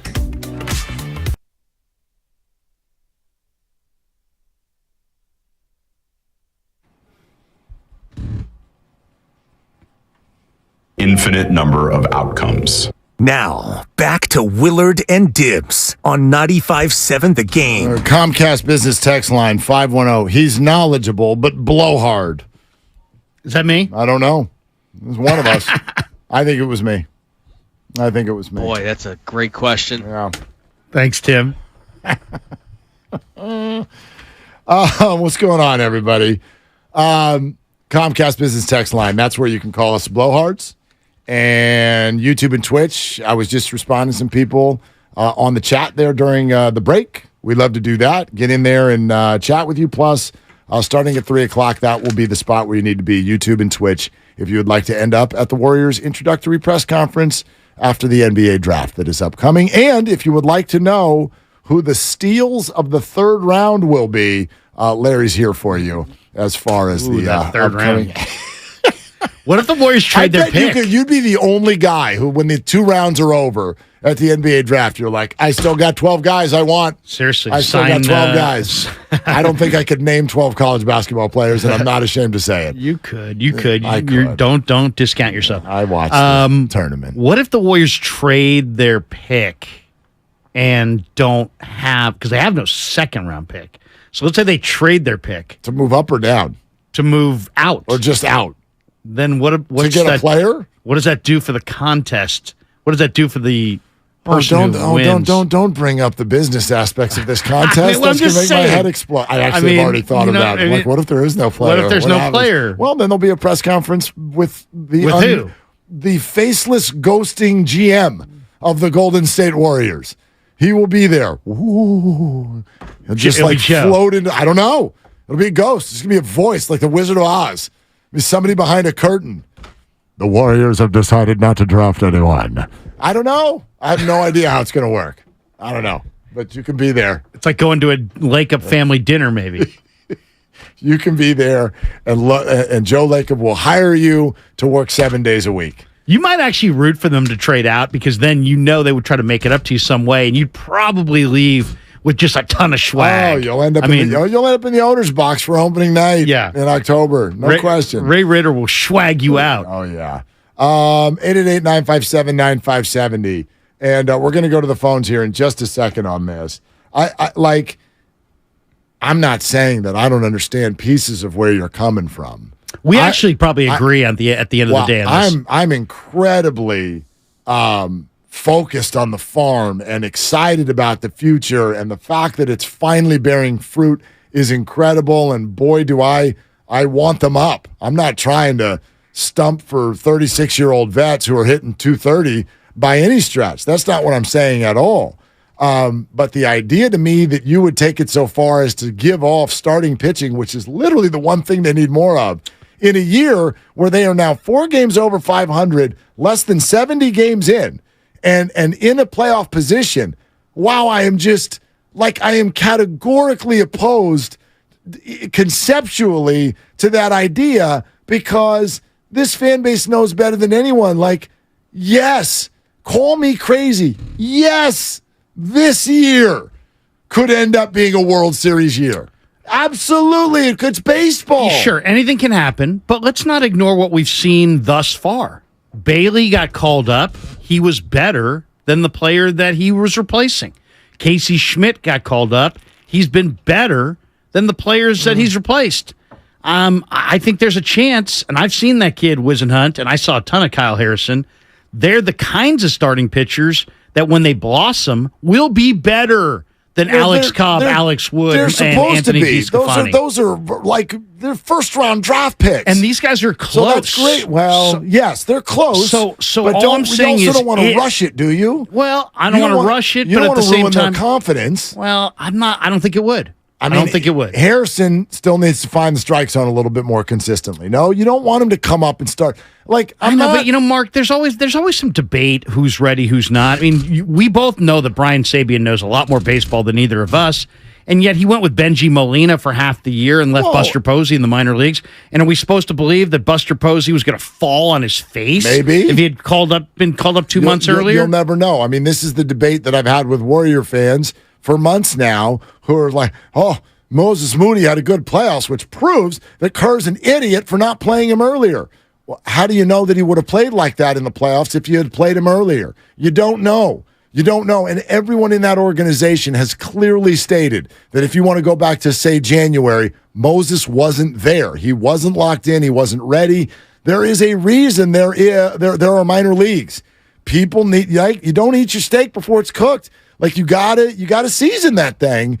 And so but also the other side is that, you know what, Steve Kerr is not above making a mistake. Of course not. The Giants are not above making a mistake. No one's saying that. So no one's saying that. You got to give people a little bit of room to say, you know what, they're doing it this way, but I wouldn't do it that way. And I might be right. I might actually I might have a better feel for this than they do. You might. Even though it's their players. Like it's a hard line to draw. I get that. But what you're saying, I mean, and I know you don't think this, why couldn't I go, well, then you need to season Trey Lance. We need to see this. Got to bring him up. And let's see. Well, I mean, maybe that's the case. I personally would love to see Trey Lance. Right, but not at the expense, potentially, of games. And that's where I'm at on the Giants. Sure, Schmidt, Matos, anyone, be there. I want both. I want development and winning. That's been Farhan's message from the beginning, and I've bought it to a point. Teams react differently, though, to trades, Mark. I mean, 2011 Giants were cruising after Posey hit Cousins and he was out. They were cruising. They played above their talent level for 3-4 weeks. Then Sabian went, traded Zach Wheeler for Carlos Beltran. Mm-hmm. He hurt his hand, but either way, the Giants had kind of tanked at that point, and the whole season went down the tubes, and Beltran walked at the end of the year. So it's like, there's expectations, and I think that when you're loose, like the Giants right now, they're playing loose. Nobody's expecting them to win. They're introducing young players to the big leagues. I heard Pavlovich say it last night in the postgame. I completely agree. There's a joy and a fun and a looseness to introducing some of these young players to a veteran outfit that changes the vibe. And if you suddenly then go buy, a hired gun, now it's like, wait a second, they're expecting us to win, and it changes the vibe back. That's two different things, though. I agree with you, and I would say if the vibe is so wonderful, how do you think the vibe in the clubhouse would change if you suddenly dealt their second best starting pitcher? I bet the clubhouse would hate it. So there's two different things here. You're talking about, are you going to go buy big by giving up big-time prospects? I'm not a proponent of that. It's a very different thing to sell off your established players also who've been there all along and been a part of the winning, and you're going to give them up for more in the future because you're essentially saying this team, we don't really, I know you've won more games than you've lost, but we really don't think you're going anywhere. That is not going to land in the clubhouse at all. They would hate that. I mean, I'm not looking at Alex Cobb like Roger Clemens. I'm looking at Alex Cobb for what he is, which is a 500 pitcher who's having a nice little run. And guess what? If you can pivot off a nice little 500 pitcher who's having a nice first half and get something of significance and call up Kyle Harrison, man, that might be your win-win right there. If it works. Yeah. If it works. There's risk involved with all of this. I just like, to me, taking down their starting pitching is the one thing you can't do right now. I'm not saying Alex Cobb is some like perfect game 2 playoff starter, but right now that's who you got. Now, if you got something else, if Kyle Harrison comes up next week, rolls off 6 dominant starts, well, now maybe we're in a different conversation. I don't know. But my bottom line is I'm not willing to give up on this season. I don't know. Why would you do that? You're terming it something. You're transition. You're in a transition year. And you say give up on the season. I look at it as transitioning from a free agent-laden older team to a homegrown younger team with more upside. But you're doing that anyway. It's already happening. Yeah, but why would you need to push it further? Well, there's no rotation spot for Harrison and Wisenhunt, and if those guys deal in the next 3 weeks, you could actually. I think there is. Make room for them. They're using openers. They do have those spots, Alex Wood is hurt. Mania has not worked out. Stripling is hurt. DeSclafani's wobbly. I mean, it's Logan Webb, then Alex Cobb, and I don't know, on Wednesday, Thursday, Friday every week. I hear you. The Yankees did this a few years ago. They had Aroldis Chapman. They moved him to they moved him to the Cubs. They got Gleyber Torres, and they went and signed Aroldis Chapman in the offseason. And they had Gleyber Torres and Aroldis Chapman. Great. So I mean, there's ways to do this creatively. I'm just not going to be like, you know what? No. I'm not listening to calls on Alex Wood. I'm not listening to calls for Alex Cobb. I didn't say that. I'm absolutely listening to calls. And guess what? I just saw a baseball, a Bleacher Report article about like the 10 most attractive starting pitchers at the trade deadline. And Alex Cobb's on this list. Great. And he's got a $10 million club option next year, $2 million buyout. But it's funny the way you say that. If he's one of the top 10 available pitchers, I know who I want to have him, the Giants. If that's who's going to be attractive to a contender, I'd like him on this contender. But you don't know what you could get in return. I don't. And if you could get something that was a kind of... what? Well, like a foundation piece player. But that's not usually... Who's giving up foundation piece players in order to contend at the deadline? I think a lot of teams have traded really good players. We could go through the years. I mean, the Astros got Jeff Bagwell away from the Boston Red Sox at the trade deadline for Larry Anderson. Yeah, but it's usually for prospects, and I just feel like this is going in two different directions. If Alex Cobb is this guy who, as you say, has never had a good second half, then who's giving up a foundational player for him? Well, nobody's trading typically their number one prospect anymore, but the big step in baseball development is AA. And it's like, if you hold on to a Cobb or hold on to a Rodon or hold on to a Bumgarner, what do you get? You get a sandwich pick between the first and second round. That guy's a high school or college guy, and he immediately goes to the rookie league, and you might have a piece to the puzzle, but it's probably 3 or 4 years in the offing, and so many guys just kind of die at A-ball. All I'm saying is if you trade a guy at the deadline, typically you can get somebody who's already succeeded at AA, which to me, the odds of that guy making it to the big leagues are got to be 30-40% greater than the draft choice. So that's all I'm saying. I'll say this, 2 things. First of all, Austin in San Jose, one of our very faithful YouTube watchers. Thank you for being here every day, Austin. Austin just said something that I think comes up in every single conversation that we have like this when it comes to teams. And I will reject this statement across the board every year, every time, no matter what. I've gotten it a billion times. It usually comes right before someone calls me a homer. Austin says, hey, Willard, the Giants are not winning the World Series this year. Here are the facts, Austin. You don't know that. You don't. It's baseball. Do you Anything can happen, Austin. I would definitely say that. Scroll back on YouTube and see how many people told me 3 months ago the Warriors are still in this because it's not like the Nuggets are going to win a title. That's stupid. We do this every year. I was told in January last year, Willard, the Warriors are not winning a title. Stop being such a homer. Then I went to the parade. So stop telling me you know what's going to happen. In 2010, they were dead in the water on September 1st. In 2012, they were dead in the water in Cincinnati and St. Louis. Stop telling me you know what's going to happen. In 2014, they were dead in the water in the last game until Madison Bumgarner came out of the pen. Yeah, but here's the thing about the deadline. You don't need. I know you don't know, but stop. It's weird to me that people do this to their own team. Well, because here's the thing, Mark. Root for your team. They're winning right now. I don't think they're going to win as is. I don't think they're going to win either, but they might. But I think if they traded for players to help them this year, they're not. I personally think they're a nice story. They're above 500. They're playing well. They've got a great vibe.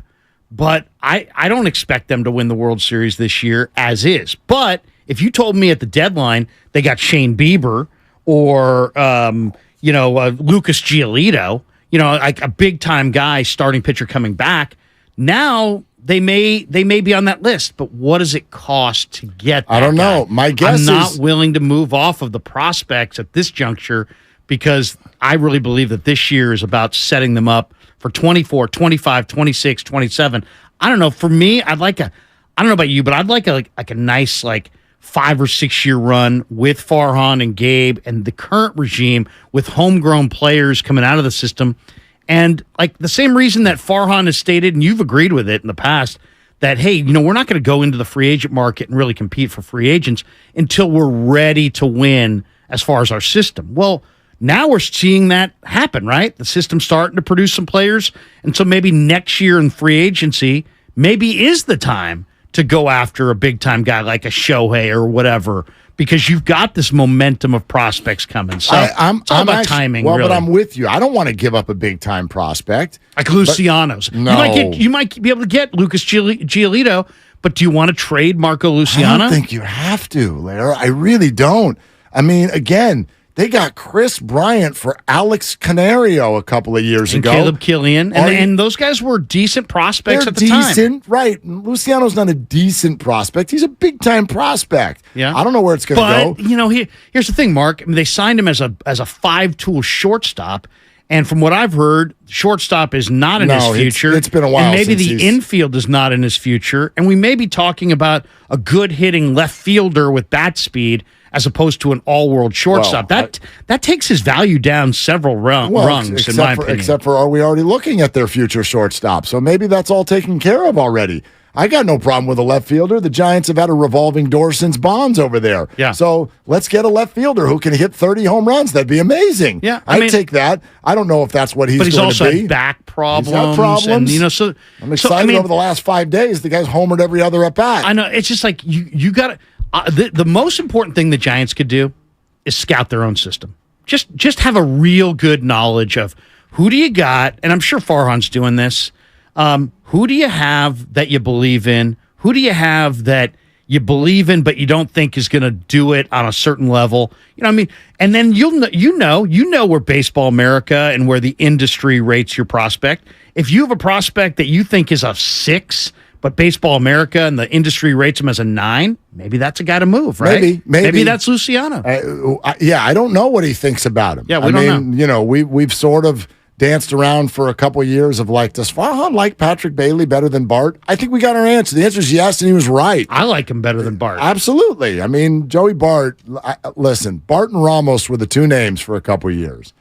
I don't think they're going to work out. But I think Bart is going to fetch something. I really do, because look at the catching situation around the big leagues. That's true. There's no good young catchers out there, and at least Joey Bart's a big, strong guy with a lot of bat speed, high pedigree, and 0 potential. home runs all year. No, I know, and I'm not saying he's the guy or doesn't need some work, but I read an article Monday about the Marlins are desperate for a catcher. I'd take Jazz Chisholm off their hands right now and just say, hey, you know what? Giants are last in stolen bases.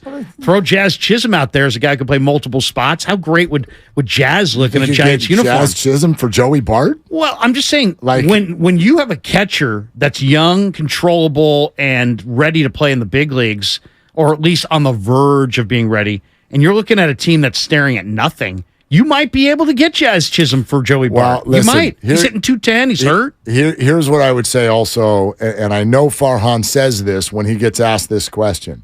Everybody likes to label their team when they get to the deadline. Are you a buyer? Are you a seller? And Farhan will say, I reject both labels.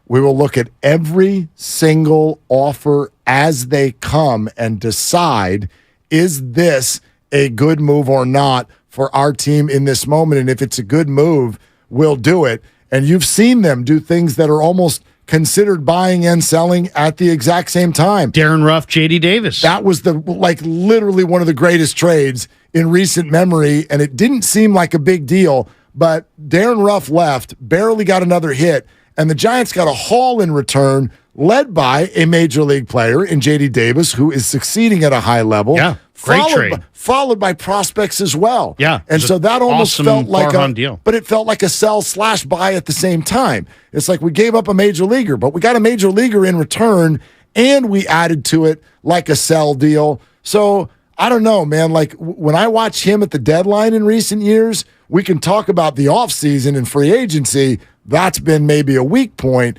The deadline has been a strength to me. No doubt. I like his approach. I agree with his approach. You don't have to be, it doesn't have to be a sell. It doesn't have to be a buy. It could just be an old-fashioned baseball trade where we have this surplus, you have that surplus. Let's match up and swap some players. And I think Farhan has kind of shown. I mean, and not only has he, to me, he has more credibility today with me than he had in March because we are starting to see the evolution of his amateur draft. Yeah, a couple of his picks came up. Right. Yeah, right. That's been huge. So that gives him greater credibility. And I think Giants fans feel pretty good. I bet you Giants owners feel really good about where they're sitting right now. It's not just a couple of his draft picks. Don't you dare think I've forgotten what you said about Lamont Wade before the year. I remember Lamont Wade was terrible last year. And there was a reason, and they tried to tell you he was hurt. They also thought that he was going to be one. They said, of all the people who will benefit from the shift going away, this guy's going to be one of the tops. He's been very good. Fantastic. I was wrong about Lamont Wade. Well, and I bring it up because it's not just... I was wrong about Lamont Wade. No, it's not just Schmidt and Bailey coming up. But if you do look at Tyro Estrada, Lamont Wade, to a lesser degree, but good day to bring it up after yesterday, Mike Yastrzemski. These are three people he found in other minor league systems and acquired for next to nothing.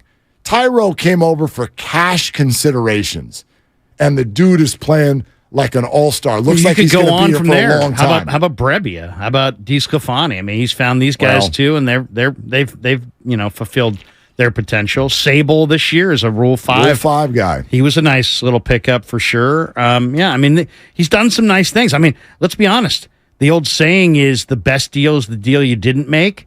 The best deal for the Giants was that they didn't saddle themselves to Carlos Correa for 13 years and $350 million. I'd love to ask you about that coming up next because you brought up something interesting before the show about the idea of these mega contracts. Is it a good idea to even explore them, knowing that usually 2 minutes later, the people who sign them usually regret it?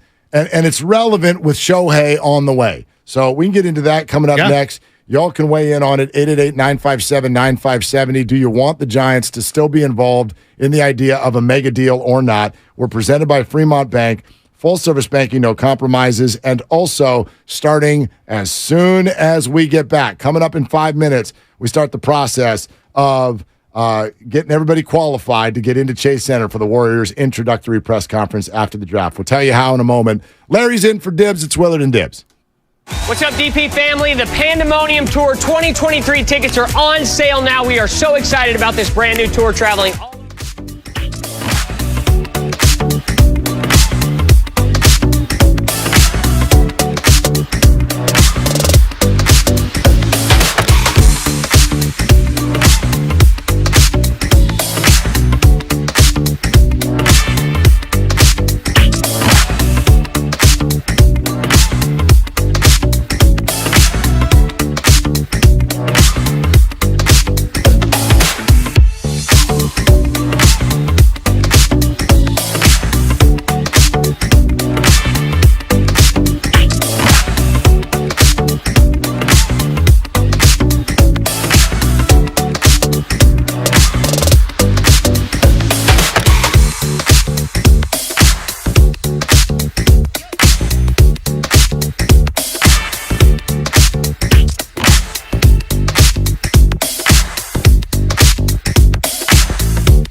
51 San Francisco.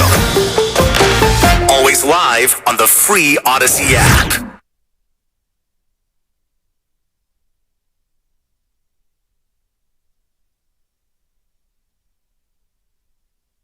Now, back to Willard and Dibs on 95.7 The Game. All right, we're officially inside the window, okay, from 3 to 5, and we'll give you warnings, but you want to get over to Twitch and YouTube right now because that's where we will hold up the keyword and the number to text it to that's going to qualify you to get into Chase Center and go to the introductory press conference after the NBA draft for the Warriors. So if you're interested in that prize, and I'm telling you, it is as unique as any prize we have ever given away.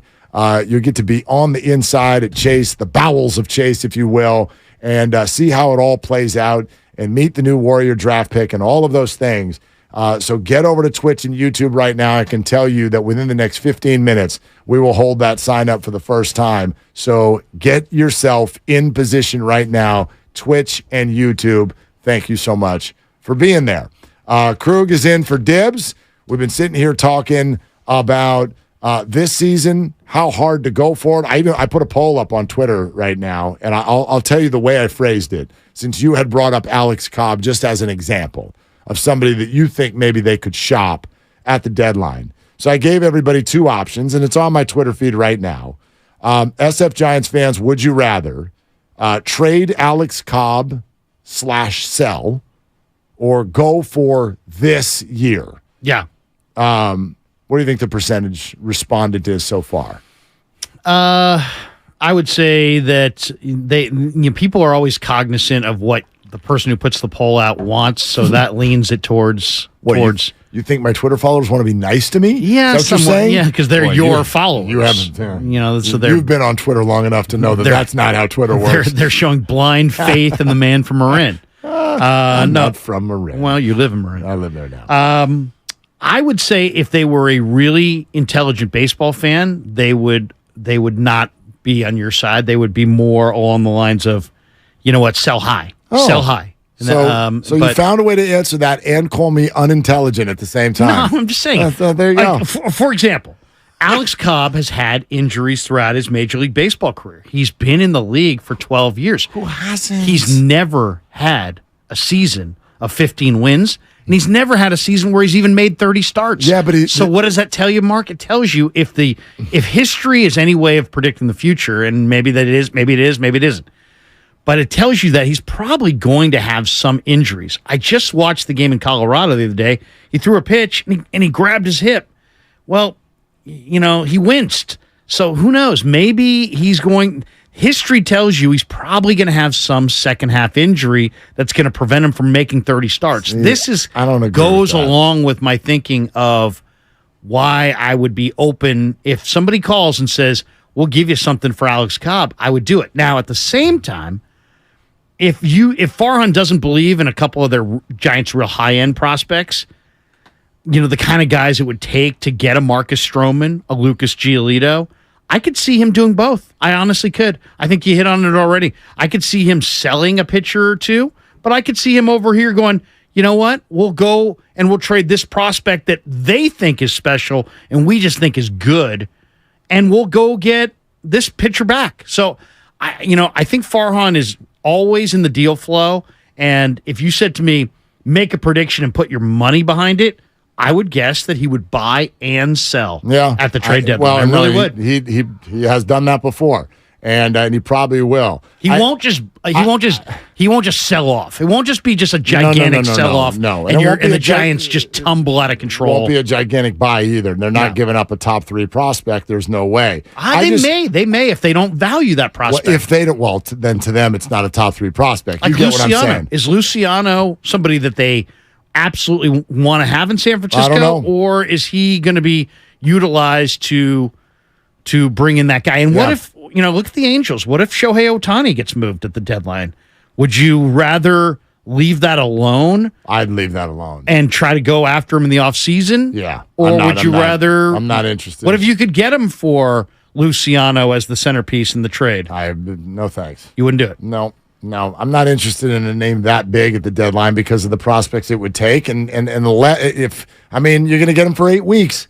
I want Shohei next year. Yeah. I'm not even that interested in But him this next year, you're competing in an open situation with but- everybody. Here, you would have a couple months to like show them the nice areas of the city and maybe have them feel good about the team. You could do that if on the inside you really like flat out did not like Luciano. If they're like privately, we just don't even like this guy, then fine. But I am not giving up anybody that you really like for 8 weeks of Ohtani to watch him then go sign with the Mets or the Dodgers. Right. I'm just not into it. And also that kind of falls in line with what I'm saying, which is I agree with Ned, who came on and said, don't get rid of anybody who's a big-time guy or who you think is even going to be a contributor, a significant contributor going forward. Don't do that, even though you're starting to flirt with contention. I agree with that. I totally agree with that. John in San Francisco, you're on with Willard and Larry Krueger. Hey, John, what are you doing? Hey, can you guys hear me? Yeah, we got you. All right, yeah, I want to talk about free agents and how it's so good that the Giants avoided Carlos Correa. Go for it. No doubt. All right. I just feel like Carlos Correa is a good player, don't get me wrong, but he's not one of these top-of-the-line, A-plus, superstar guys. He has, like, career, like, 830 OPS or something. And there's no way I'm ever going to want to give that type of guy a 10-plus year contract. I mean, you can look at, he's not performing right now, and you can look at it. Francisco Lindor, he was a middle-of-the-tier shortstop. I mean, not middle-of-the-tier, but he had like an 800 career OPS, and the Mets are completely fumbling the bag on him right now. I mean, he's horrible this season. You look at Chris Bryant, the Rockies signed. I mean, he's washed. He's completely ridiculed with injuries. He's not doing anything for them. And then you see the Padres, they just signed Manny Machado to an 11-year deal. He's going to be on that team when he's 41. I mean, they might get 3, maybe 4 good seasons out of him. And then you're just stuck with the Miguel Cabrera treatment where you get someone who's got 200 with a 600 OPS for the last 5 seasons. I mean, listen, what you're saying mathematically, and John, thank you. Mathematically, you're exactly right. The bottom line is these mega deals usually don't work out great. And especially when you look at them over the life of the deal.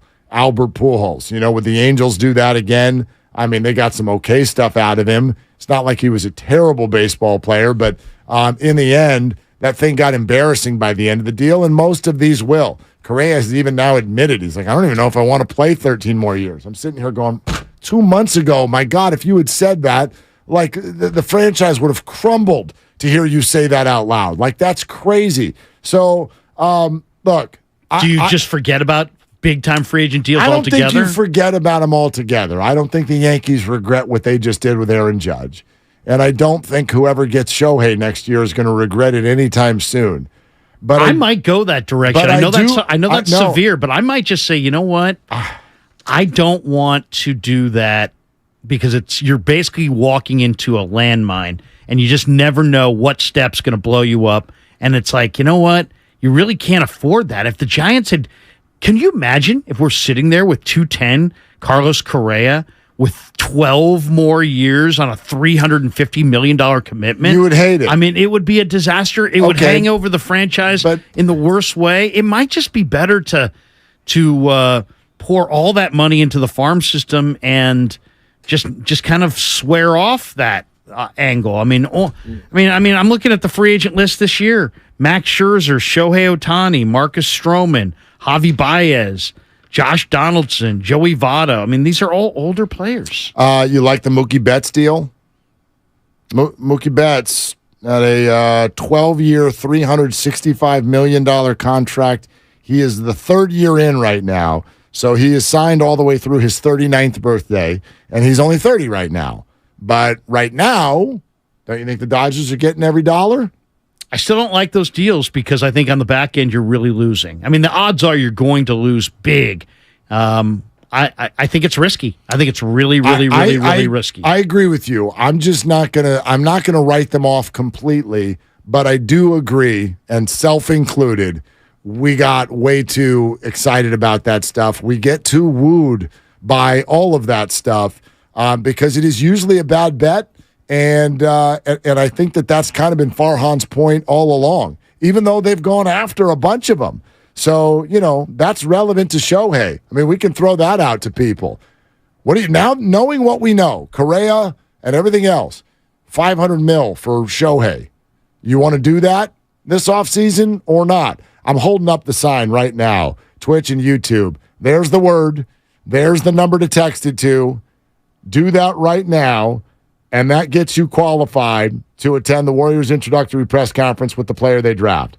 We'll be showing you this keyword on YouTube and Twitch throughout certain points of the show over the next couple of hours, and you can qualify each time by texting the word to the short code. So get over to YouTube and Twitch right now, like, subscribe, be ready, because we'll do it again, but I'm showing that word right now to each and every one of you. We are sponsored by Lucky California. More of your phone calls next. Larry's in for Dibs, Willard and Dibs. The best father.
Now, back to Willard and Dibs on 95.7 The Game.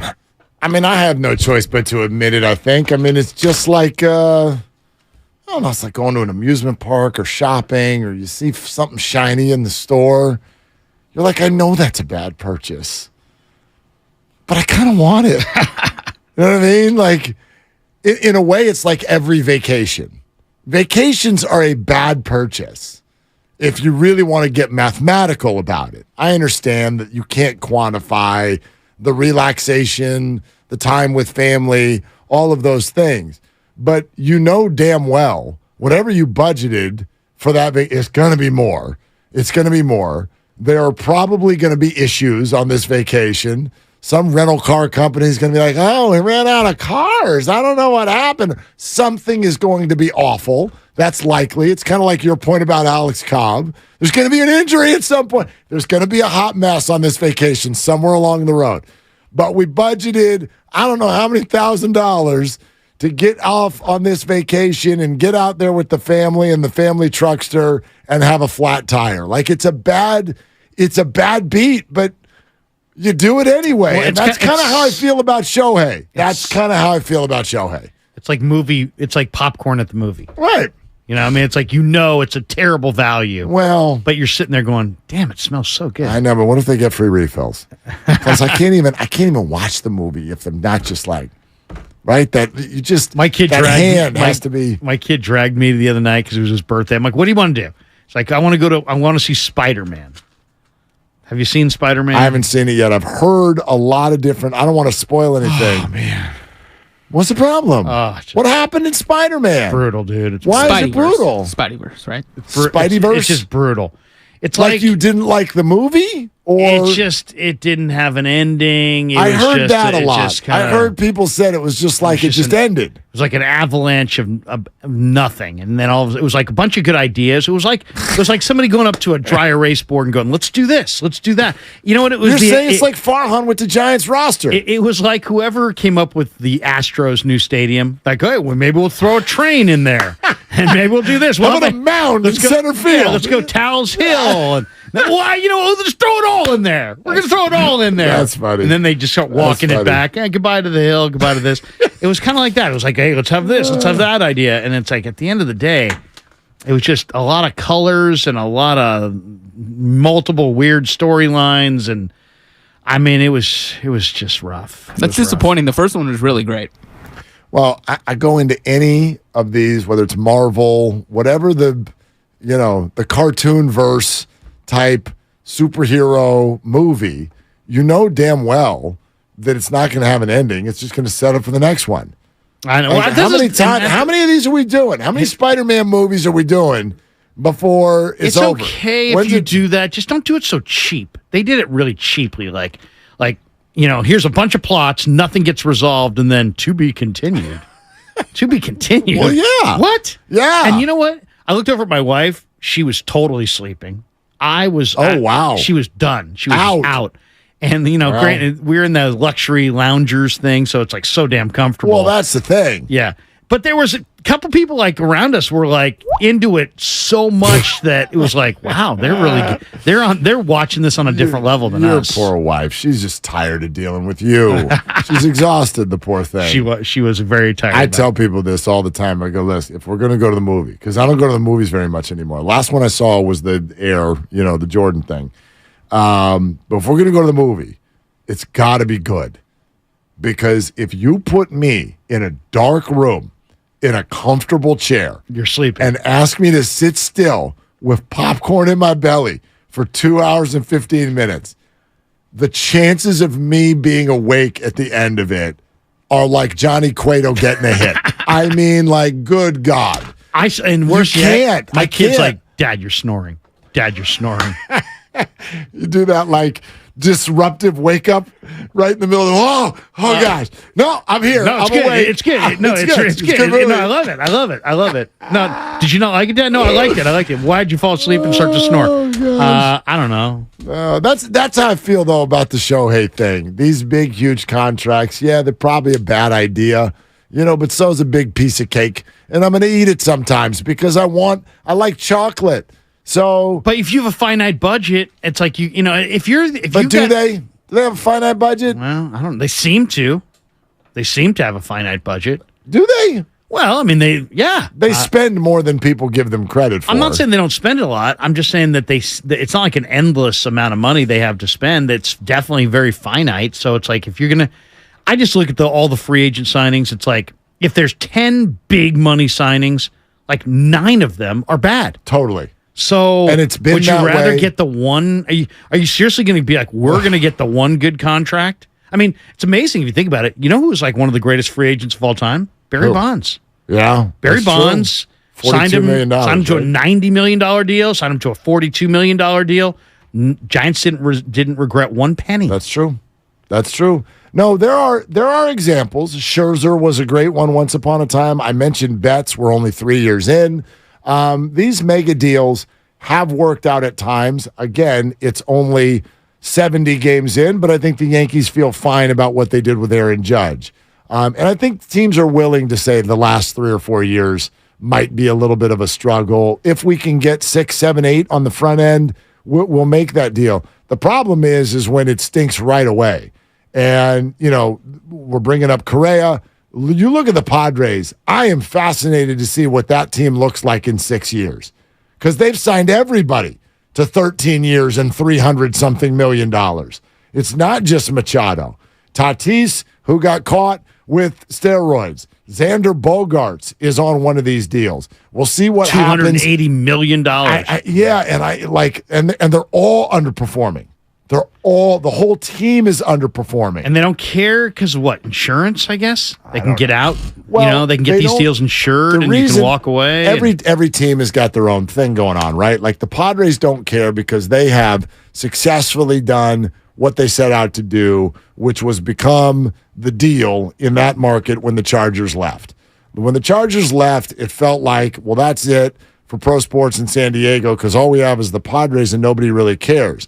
And they've got this sparkling ballpark that they've turned into the cool place to be, and they turned it into the cool place to be by filling it with cool people. And so they do. They've got cool people. They've got cool players. They got fun City Connect uniforms. It's an awesome, the gas lamp is an awesome experience. It is fantastic, right? So that's what they're doing. If it translates, and I think that's what they're hoping, that it also translates to a winning environment, and it has to a degree. It's not like they've been awful, but if they get through this whole window and they never win a championship, quite frankly, behind closed doors, they're probably like, that's not the end of the world. We got everybody. We got attendance. We got cool factor. People are suddenly caring. That's what they were going after, and it's probably why they've thrown caution to the wind. Like, we don't care what this looks like in 10 years. We got to strike while the iron's hot. And it's probably a very much short-term game, long-term loss thing. And that's why I'm not a proponent of the Giants doing that, going out and having 7 or 8, 9-figure contracts at once. It's probably a terrible idea. Yeah. And maybe the best plan would just be stay the heck out of Farhan's way, maybe emphasize some local guys, because let's be honest, the Bay Area, we're a very provincial place. We definitely like our local guys. And I think there's a connection. There's a little bit more connection if the guy's local. But maybe that's the message. You know, I know Farhan wants to be a pleaser and like please the fans, please the ownership group, but maybe he ought to just kind of tell the ownership group, you know, get the hell out of my face. You know, I mean, in the nicest of ways. You know what? Don't force your, a gate, addition. It's one thing to have a gate, property or player, but you know what? I think the fans here want a competitor and a team that's competitive. And why don't we do that by just building up our farm system and trying to operate, kind of the way he's done it on the margins, be sustainable farm system. Yeah. Something that's a plan that can, as you said, sustainable and stay away from the landmine expenditures that are going to blow up your budget. That said, $495 million 10-year deal, Shohei, this offseason, yay or nay? I'm impressed that you had to think about it that long. I mean, I love Shohei as a player, and he's very, very unique. But I don't like him as a free agent because, you're paying him partially because he's a pitcher and a hitter, but then if you lose him, you're losing two guys instead of one in some ways. That's true. So it's That's kind of true a if he double gets hurt. negative if he gets hurt. I would say no. I would say no. Wow. I like the idea of where they're at, of shop on the margins, promote from within, build up your farm system. I would rather see them give some awesome baseball scout who works for the Padres or Dodgers or Rays, double his salary and bring him here and start kicking butt in the amateur draft. Then go for Shohei and have this big Shohei. I think they like what they've been doing in the draft. Here Bailey and Schmidt are here. Wisenhunt, Crawford. I think they maybe like. that's the case. Maybe they don't need that scout. Maybe they have a good enough scout. I would just say anything that both. you could do to bolster your player development. That might be the word. I don't know if it needs. I don't know if it needs to be $500 million in Shohei Ohtani, but I think the plan has always been to do what you're saying and bolster that from within and the farm and the homegrown and the core and all that. But then once you have that and you do see the right free agent at the right position at the right age, go for it. The one thing that I would sort of caution with Shohei is that, the reason I think the Giants were so hot after Bryce Harper, the reason I think that they wanted Juan Soto, to a degree, Carlos Correa as well. Judge maybe is a little bit of a different deal. He's from Northern California, and they seem to love that. But they don't want to do big contracts for people who are now in their 30s. And that's free agency. Shohei is like 7 years older than what Bryce Harper was when he was a free agent. So, that's tough.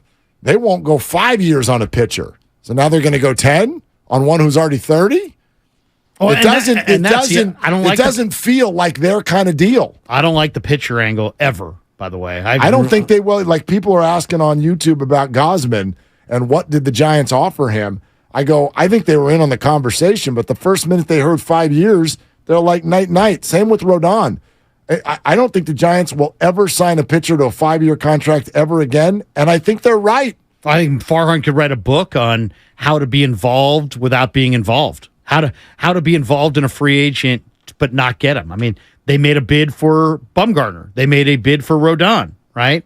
But not that bid. But not the winning exactly. bid. There's a way to do it where you can kind of, hey, we tried, but we're not going to do absurd. And then your fan base is a little bit more like, okay, yeah, you know what? He's trying to make prudent, smart decisions. Speaking of Farhan, we had mentioned on our show yesterday that he'd be joining us at 5:20 today. Right. He needed to move to tomorrow. So 5:20 tomorrow, Farhan Zaidi, and we will also have at 2:30 tomorrow Kyle Haynes, who is the director of player development for the Giants. So we'll have both of those on with us tomorrow, and you will be here again for that. So looking forward to that, but wanted to let everybody know. John in San Francisco. Hey, John, you're on with Willard and Larry Krueger. What are you doing? All right. Okay, so I am all for signing these, like Shohei, Aaron Judge, Mookie Betts, Juan Soto, to like 10-year massive contracts, because these are top 5, top 10 players in the game. Like, I'm all for it. One, it boosts ticket sales. 2, it attracts other free agents, and that's what we need. So, this offseason, if I was Farhan, I would offer Shohei like 7 years, $400 million. I don't care. I don't care what the annual value is. I don't want him for 10 years though. Like, I'll offer him a 7-year contract, make him the highest player in the game, and see where that takes us. And then in 2 years when Juan Soto's contract expires with the Padres, I'd offer him a 10-year contract because he's young, and that, I would pay the premium for true top 5 players in the game. Yeah, but John, you understand the offer you're making probably doesn't get it done. Why would Shohei take a 7-year $400 when the next door neighbor is going to have 10 years and $500? Why would he take that? Longevity. You really think? Then I'd go 500 for 7, 500 for 8. Because I don't want him. I don't want because Shohei's a two-way player, right? He's the best player in the game. I don't want him at 37 when he's going to have like a 6 ERA and 2 more Tommy John. No, I think you're smart. You're basically saying, give me a higher AAV but a shorter term, And you're almost treating it kind of like Hollywood treats headliners, right? Like the guy, Tom Cruise makes ridiculous cash and everybody else makes nothing. See, here's what I would do, though, and there is the precedent for this already. And, John, thanks so much. I would say what's going to start to become the norm with all these deals that seem to take people to their 40th birthday is instead of what usually happens, which is the deal gets bigger as it goes and then maybe plateaus at a certain point, build it like a rainbow. Those last 4 years, it goes down. And I would rather overpay at the front. Like if I had Shohei and we did 10 years and $500 million, I'm not doing $50 million a year. That's not what I'm doing. I'll pay you I'll pay you 65 right now. Right. I'll pay you 70 next year. So you want so that his at the actual end, that it I'm reflects. paying you 20. Yeah. And it's 10 years from now when 20 will actually feel like what 10 is now. And if you want to get out of it, you can get out of it. And cut your losses or whatever if the guy literally can't play. Who knows? There could be a buyout. There could be a trade. You see what the Angels ended up doing with Pujols at the end of his deal. I would slot it that way. When everyone calls and goes, everyone does this with other people's money. Just if he doesn't want 500, give him 600. Like that's not the business people don't do that. But what I would do is I would do that on the front end. So no, I'm not going to sliding scale backwards. Right. Yeah. No, because you're not going to be as good when you're 39 as when you're 31. That's obvious. No question. This conversation though, it's almost like we got to have two different conversations because Shohei is, Carlos Correa is a baseball player. Shohei is much more than a baseball star. He's a star, yes. Right? And Shohei is going to make my wife want to go to the game. Where Carlos Correa is going to make me want to go to the game, you know? And you got to, so I put Shohei in a totally different category, and I would probably be willing to bid crazy figures on Shohei because he is, I don't even, how would you describe him? He's box office. He's a transcendent type player. He's box office. And how many of those are there even in baseball? Like Aaron Judge was box office. Yep. And if they had gotten Aaron Judge, great move. But the pivot to Correa was a disaster even thought because Correa was not box office. And in my opinion, I think one of the things that really turned the Giants off because they jumped out a week after they actually agreed to the deal is I bet you they didn't have very many people wanting to buy tickets. And they're sitting there going, wait a second, we're getting involved in a player for $350 million. And in the first week that we sign him where the most excitement should be here, we're not really selling tickets. That's a bad sign. And then they're like, I'm not saying that they said to Farhan, find any loophole to get us out of here, but I wouldn't put it past them if they saw that they weren't doing any advanced ticket sales. It's interesting because it also got to the 11th hour. Like the man was dressed and ready for his press conference. So it's a bad look. That's a bad look. I mean, it reeks of like we butchered this. Well, it reeks of at the last minute, you're scrambling. Although, right, the Raiders had the Garoppolo press conference all teed up too, and there was a reason that got pushed another day. But I've long wondered, wouldn't it be fun to get Farhan? Someday he'll be retired. Get him in a private room with no microphones and be like, "Come on, man, what happened there? Did you even want to do that deal?" Because it's literally the most anti-Farhan deal I've ever seen. And I'm sure that ownership was the ones actually driving the bus on a $350 million contract. But everything that Farhan has said he believes in, everything he's done, everything screams you don't give Carlos Correa 13 years and $350 million. But they did it anyway. And I was thrilled about it and I think it's why they did it. The Giants were in a spot where they're like, we have to do something or else the PR is going to be brutal. And in a way, this ended up splitting the difference because it's like they did it, but then they didn't actually have to follow through and do it. And they could look like, oh, gosh, palms up, whoops, like I can't believe it went that way. And the PR was still bad, but that's a little bit softer than just, hey, we didn't even try. Yeah, I mean the PR we were not. It was bad. It was horrendous. I mean they hit out. I mean they next spoke on a Friday after 5 to like a select group of beat writers weeks and weeks and weeks and later. I've thought a lot about it. Like, why would they? Why would they come? Right. Well, I mean, Why would they come take the be in front of the firing squad? And the only way to fix it, no matter what you say, is to do what they're doing right now. Have players who you didn't see coming start playing really well and win more baseball games than you lose. Yeah. That's the only way to fix it. How many guys in the sport would you put in that Ohtani category? How many guys, if every single guy in the sport were a free agent, how many would you actually sit there and say, you know what? This guy transcends the game. Like box office. Yeah, like, I mean, is Mike Trout a baseball player or is Mike Trout box office? I feel like not anymore. He was. Yeah. But the shine is off. Right. And he's become just a very good player, but nondescript and not even the best player on his own team. I love Betts. I think Betts is a huge talent. Betts a baseball player or is Betts box office? Baseball, really good baseball player. And I think this is part of baseball's problem is they really don't have that many box office players. Honestly, Aaron Judge, Shohei Ohtani. Maybe Bryce Harper. And that might be it. I'm not kidding. As far as offensive players, give me another one. I mean, it's very difficult. It's very difficult. But you know what? Most of them are just baseball players. But you know what? That's also because of the regional nature of baseball. Like, take out Barry Bonds and give me in the Oracle Park era, Pac Bell Park, whatever you want to call it, give me any Giant who is actually a star. Who's a box office star. We think there are a ton. Right. We got 10 names for you. Well, I don't know about that. Well, Lincecum and Bumgarner and I guess Kaner and Buster and Pence. Like, they're stars to us, but they're not stars. They're not. They're not transcendent superstars with Q rating. They're not Beatles. They're not getting invited to the Academy Awards. No, but none of these guys are. Right. Freddie Freeman. Freddie Freeman could walk down the Embarcadero to a Giants-Dodger game.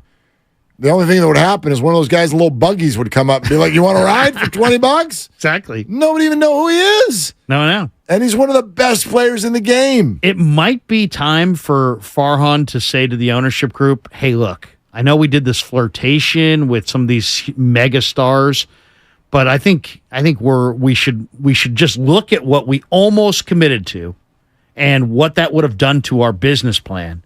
And let's take this in a totally different direction going forward.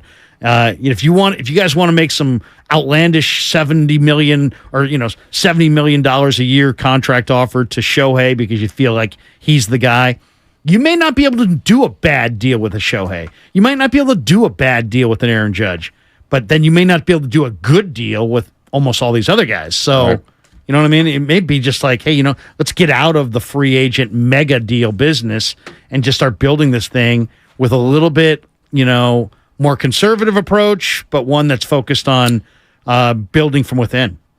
We're presented by Fremont Bank, full service banking, no compromises. That's Larry Krueger, of course, in for Dibs. All right, coming up next, the name is now out there. He is going to be traded. The question for Warriors fans is who would you give up, especially if it's one of those key guys? We'll get to that coming up around the corner, 888-957-9570. Plus, we are less than 20 minutes away from yet another chance for you to qualify to go to the introductory press conference at Chase Center after the NBA draft. This is Weatherden Dibs.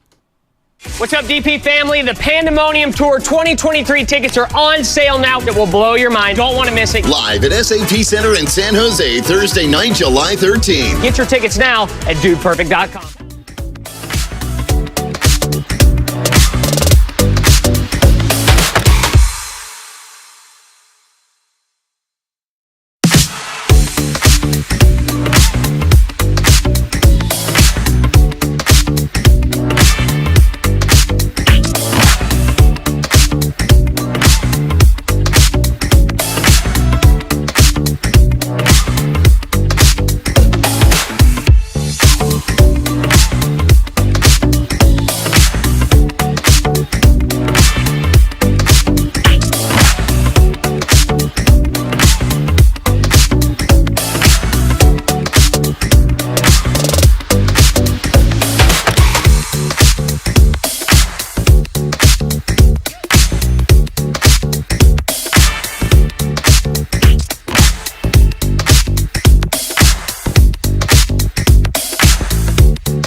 Visit bankofamerica.com/banking for business to learn more.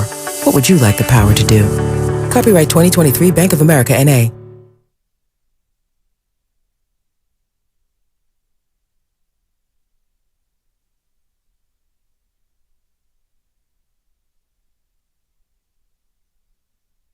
Now, back to Willard and Dibs on 95.7 The Game. All right, we're going to play something for you from Jay Williams at ESPN with regard to the Warriors and Bradley Beal here in just a second. But you were also just mentioning something here a second ago that I want to dive into a little bit with regard to weeknight games over at Oracle Park with the San Francisco Giants. I was talking to my lovely Christy last night about gathering up maybe about 5-7 tickets, getting the kids and going. The Padres are in town next week. Next week they're here. Nice. Like the Padres. This is, you talk about box office, division rival. Here comes Tatis and Machado, Soto, Bogarts and Soto and all of this. And I was looking at tickets. And many good seats available. Let me just say that. Lots of good seats available. Yeah. I mean, it's a weird situation. I tune in, I watch all the games, and when they show the field right before the game, all of a sudden it's like they show the stands, and you're like, it always reminds me of what it used to look like at like 4:30, but it's game time. And it's like, what the heck? Now, on some of the weekend games, in the daytime, with the advanced tickets, I pretty went to good. one of those Marlins games, and it was a legit 32,000. Yeah, but a lot of it's like 14,000, 15,000, and it just really looks. It looks like, I don't know. It's weird. It's like it's and I think it's something that goes beyond the Giants. I think has to do with just baseball falling behind and just kind of the public consciousness. I think it's the sport. I think it's the city. I think it's our time. I think it's money. I think it's a 100 different things. I will say this, though, real quick. You think it's the city? I just think the number of people. There's not a lot of people working in the city. Yeah, I think that's hurt them. The whole tourism. That very San Francisco process of I'm going to get off work at 4:15 instead of 5, and I'm going to head down to the Giants game. I'm here anyway. That was a thing. Right. That was clearly a thing. You go to Oracle Park, see all those people in their collared shirts, and they just come from law offices or whatever it is they did. Like, those people are all on their laptops at home now. I think that's part of it. It is one of many, many factors. I will say this, though. This is funny. So, I'm grading my. How's your boy doing at Cal Poly, by the way? Did he have a good year? He's doing good. In fact, he's just finishing up. He took his last finals. He'll be home this weekend, and I love Cal Poly, man. So I'm grading all of theirs. I'm like catching up. I'm still got stuff to grade from halfway through the quarter, and my students did a play-by-play assignment, and so they had to do play-by-play of a Giants game, and I had sent them a YouTube clip of a game that was a few years ago, so it was pre-pitch clock. And I'm listening to these poor kids are doing play-by-play. They've never done it before. Right. And I'm listening to it, and it didn't hit me because it's the same video clip that I have sent students in years past, even in winter quarter, which was just a few months ago, but pre-pitch clock. And it didn't even occur to me. And then I'm listening this morning to these people doing play-by-play, and I'm like, good God. It's like an hour and a half in between pitches. It was so noticeable. And I'm like, I need to update this assignment. These students are sitting here trying to figure out what to say for what feels like 55, 65 seconds in some cases before people by the time throw over to first, and then they got to snot rocket, and then somebody's got to step out, adjust their thing, look over at the dugout. Now the umpires I'm like, this is unbelievable how different it is now. Well, we've gone from like 3:10 to like 2:30. Which is like a huge chunk. Yeah. Talking about 40 minutes of time just cut unbelievable. Out. And it's been a positive. I think it's been a definite positive. Oh, yes. My only question is it going to snuff out some of the unbelievable intensity that postseason baseball has? Are we going to get is postseason not going to feel the same because we're in this speeded up world where in the regular season doesn't matter, but in the postseason, I don't know. The drama of every pitch is greater, and everything means more. And I don't know. I hear what you're saying, and we won't know till we get there. I know the example everyone uses of that Trout Ohtani at bat from the World Baseball Classic, where it was like, man, you guys could take 5 minutes in between each pitch. That'd be great. Like, I'm here. Like, make this last an hour. That would be It's wonderful. like the final scene of a movie. Or, like, in the playoffs, you're like, oh, I need to go get a hot dog, and you missed an inning and a half. You're going to be, like, bummed because you want to be there for every pitch. So maybe it will feel different. Or maybe it'll just feel like basketball in the playoffs that comes at you fast, and the action is at a different level. Maybe it'll be a good thing. I don't know. I hear you, though. We won't know until we get there. I'll say this. I know that when I'm going to a game now, I make sure, like it used to be like, hey, let's get there around first pitch. Now it's like, let's get there before first pitch. Absolutely. 'Cause you may get there in the bottom of the second. Seriously. No, you're right. You're absolutely right. And same thing. Get there early and usually whenever games start. Could be a 1 o'clock game, could be a 6:45 game. I'm the type that's like, let's do the meal before the game starts because whatever, dinner at about 6 or lunch at about 12:30 or whatever. That all makes sense. I don't want to go, that's the hard thing about going to the game with the kids. It's like they want a snack after every inning. Right. I'm like, I want to watch the game. Right. So even more so now, because if you got to go get in the concession lines. You want a crab sandwich, you're going to miss a third of the game. Well, yeah. Luckily, a couple of the kids are old enough to where I'm like, here's my card. See you later. This is what you're allowed to buy, or else I'm transferring money out of your account. And I'm going to sit here and watch the game. I'll Venmo you, Dad. Seriously, it's so ridiculous. Anyway, glad you're with us. YouTube, Twitch, stay right where you are because the key word to win your way into Chase Center for the introductory NBA Draft Press Conference is coming up again. I'll tell you here, within the next 7 minutes, I will put the word up again with the number to text. So get your butts over to Twitch and YouTube right now. Get yourself in position so that you're ready to text the keyword in and qualify to win your way in to Chase Center for the introductory news conference. Very, very unique prize that we're giving away here right now on 95.7 The Game this week. So get in position, get to Twitch and YouTube right now within the next 7 minutes. We'll hold that up. All right, check this out and try this on for size. We now know the Wizards announced that Bradley Beal and his agent have permission to seek a trade. And just within hours, Jay Williams on ESPN had this to say. Jay, you got a landing spot for Bradley Beal that no one else is talking about right now. I got the best landing spot. The Golden State Warriors. It makes all the sense in the world. You got Draymond Green, who's a pivotal piece to them making one last run for the team to have a championship with the core together, okay? I think he opts into the contract. Now, what you do with Clay coming off this year is a big-time question. But if you're Golden State and you're trying to extend the runway for Steph's legacy in this continuity system, why do you not think about letting Jordan Poole go? You're already talking about letting Kuminga go, potentially Moses Moody. Now, I don't want to give up that much. I've heard people throw in potentially Klay Thompson as well with maybe a Kuminga and a Jordan Poole. If you're not sure that that Klay, you want to pay him the supermax moving forward after the last year of his deal, is there a way to make a move for a Bradley Beal with Steph, with Andrew Wiggins, potentially with a guy like Dre? And Wiggins picks up the slack defensively because you are losing something defensively in the backcourt. Yes, you are. All right, how does it grab you? And essentially what he's saying is maybe a package that is like Jordan Poole and Klay Thompson, because what Washington would get is a young, up-and-coming player and an expiring contract. You'd have to have Beal plus more coming back to make the money work because Beal and Klay pretty much work one for one. They're both among the highest-paid players in the game.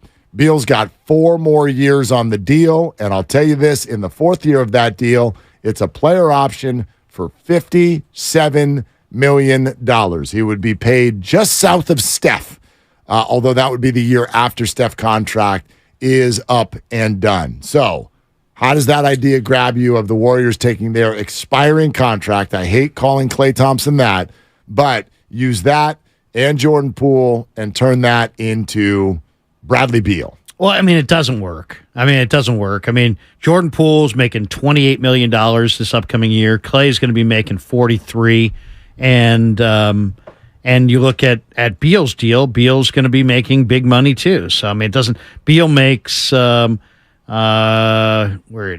making 46. So that just doesn't work. You'd have to take Porzingis or something. Okay. Okay. Well, I'll say this. I'm listening. I don't like it from a standpoint of it makes them smaller in the backcourt. Beal's 6'4", Clay's 6'7". Porzingis has had injuries that would concern me.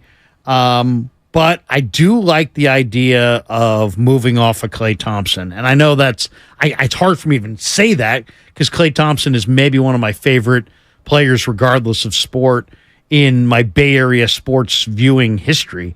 But you just get a sense of these things that I don't think Klay is going to be the guy that's going to graciously finish out his career. I just think that he's going to always be kind of trying to dial it back to yesteryear. Some guys can handle the twilight of their career better than others.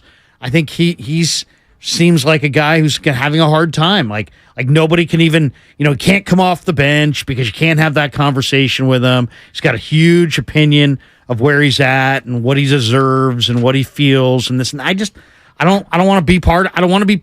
And then if you renegotiate his deal or extend him, I don't even like the terms. People are saying, well, give him a 3-year deal for $90 million. I don't want that. I don't want Klay for 3 years at $30 million.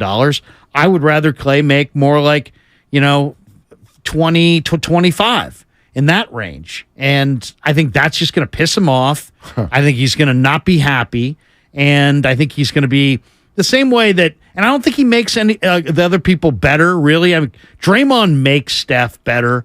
Clay's a finisher. Clay's a shot maker. I think that his year this last year from 3, and the great year he had from beyond the arc camouflaged his regression from 2. I don't think he's nearly the same player off defensively either. So I do like the idea of moving on from Klay Thompson. I don't love the idea of getting that small and that defensively challenged, and you're still not saving any real money.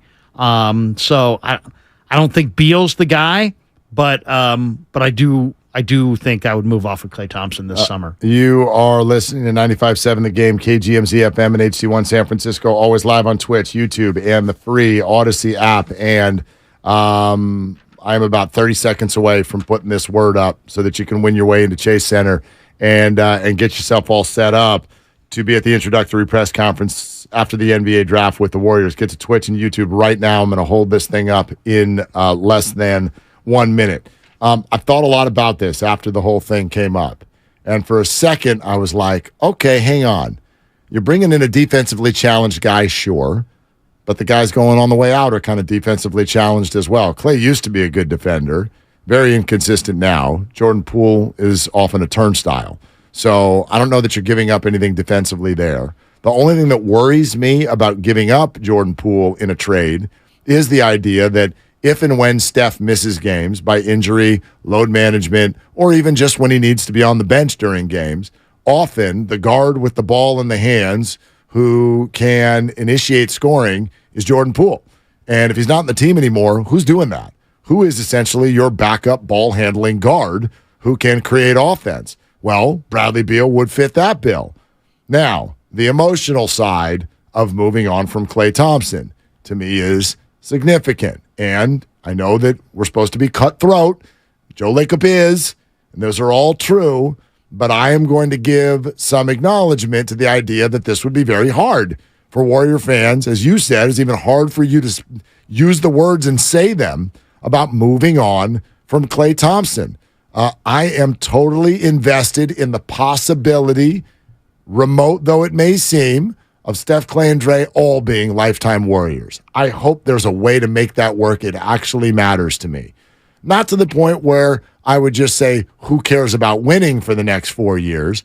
But if there's a way to do that, I would absolutely be in. And I wonder what concessions the players might make in order to make that work. I wonder. I don't know. Maybe none. I don't know, but I wonder. All of that said, here's the final thing that for me was the pin in the balloon with the idea to where I would say no, I am not interested in Bradley Beal, and I'm not actually interested in him in any particular trade. The reason is, and fans don't usually get into this, but teams really love it, and that is the phrase financial flexibility. I'm in a moment in time as I look at sports in the Bay Area where I think that even fans should be wary of this. I always hear fans say, I bet you do too, Larry. I hear fans say, well, it's not my money. Why do I care? Bring me the best players. Financial flexibility in the Correa experience, for example, that we just watched, and now all of you are feeling relief.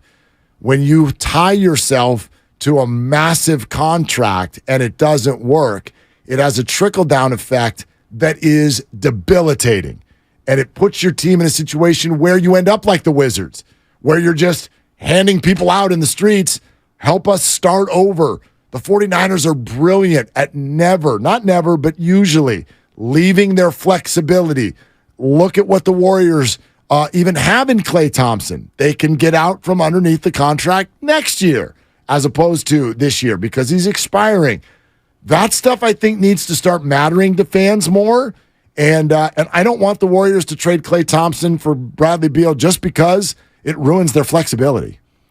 We saw it with the Lakers, but then the Lakers and Pelinka were able to get out from underneath Westbrook. And I don't know how. I mean, to me, it's like I thought Pelinka deserved the Executive of the Year for being able to turn Westbrook into usable pieces that actually complemented LeBron better. But, man, that's got to be the exception, not the rule. I mean, those got to be really difficult deals to consummate. I don't know. I mean, I just think that if to me, it's a lot about Klay's mentality and mindset about his twilight years.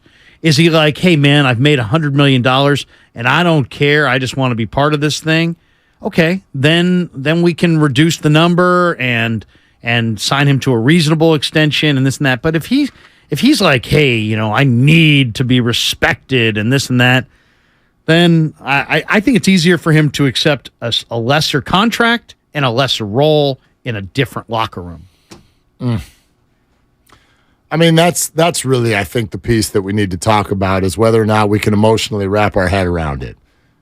I mean, you're basically saying trade Klay Thompson right now. I don't even know if there's a deal out there for him. His deal is way too much money.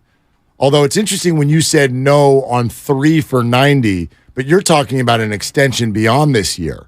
And I know you'll laugh at me when I say this, but what if you did go to Klay Thompson and say, Klay, look, you are currently worth, and Bobby Marks said this on our station just a few weeks ago, his skill set and who he is right now is worth about $30 million a year in the NBA.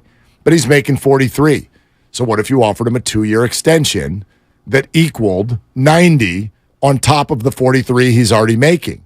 So in other words, I'm going to offer you a 2-year, $47 million extension. So now you're going to... Way too much. Way too much. But it's $30 million a year. And it aligns the contract with Steph, and it aligns the contract with what I think Draymond's going to get. And rock and roll and see what you got out of these 3 players the rest of the way.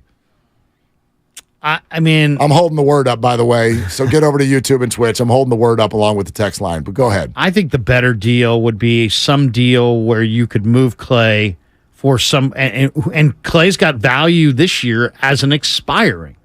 So he gives the team the ability to move on. So, like, if you could find a younger player, a healthier younger player that made big money, if you could get a younger player who you thought fit better, I don't know. I just think that Klay, we got glimpses this year. I was sitting in for you or maybe Dibs earlier this year, and we had Kerr on. And I asked Kerr about the potential of Klay coming off the bench, and he just scoffed. And they scoffed because it wasn't that it was a ridiculous notion. It's just that he can't have that conversation with Klay. And that's why he's not entertaining it. He can't? No, I don't think so. I think it would bother Klay. I think it would really bother Klay. Yeah, I think it means a lot to Klay. Klay's got a big, even though Klay is such a great guy and such a great personality and was a key, his kind of like, I'm just going to play attitude was the key to their chemistry, I think, when he was coming up. I think if he's I need my respect. I need my shots. I need my this. I need my that. I think that ego is a detriment on the back end of his career. I hear you, and I feel what you're feeling too. I also think that's all of them. I really do. Like, we give Steph and Draymond this credit because it's like, oh, they came off the bench. Right. For tiny periods of time in circumstantial situations. They don't want to come off the bench. They want to be starters. Jordan Poole wants to be a starter. They all want to be starters. None of them want to come off the bench. So the idea that Klay doesn't like that, I think, is completely normal. I'll also say this, and it's probably way too late in this conversation to say this. Klay was still way better than all of you are remembering. I can't stand the way that we've done this in the NBA, where we just snapshot whatever we saw the last time we saw them, and we've decided that was their season. I don't think he's playing bad. He was really good this year. He was. But Father Time is undefeated, and he's going to get worse, and the price tag is exorbitant. And also, he just seems like the personality type that's going to have a hard time dealing with the regression. I just find a guy that's out there chasing his own shot.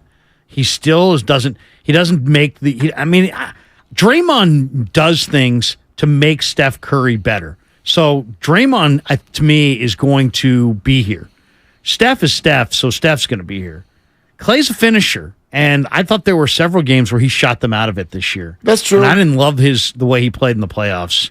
And I'd be open-minded to the alternatives. Plus, when Joe came out and said, hey, nobody outside of Steph, everybody's available, I kind of took that as Klay Thompson's gone. And he didn't say that publicly, but Slater reported that in The Athletic. I get you. Yeah. I get it. So, yeah. I mean, who's that in reference to? It's not in reference to Steph, and it's not in reference to Draymond. And so... Well, why is it not in reference to Draymond? Because I think Draymond makes Steph a better basketball player. I think Draymond is Steph's... He is Marty McSorley for Gretzky. I don't disagree. I'm just saying I think everyone not named Steph means everyone not named Steph. I think the Warriors, everything's on the table. Right. Let's see what's there. But I agree with J.J. Redick, who said that he doesn't think the Warriors win jack without Draymond. I agree. I totally agree. I also think right now, as they're constituted right now, they don't win jack without Klay either. Well, it depends what you turn Klay into. I know he feels more replaceable because he's not as unique as Draymond. Right. I understand that. I don't know what deal is out there. How do you get younger and turn this thing over if you're going to the finish line with all three of those guys?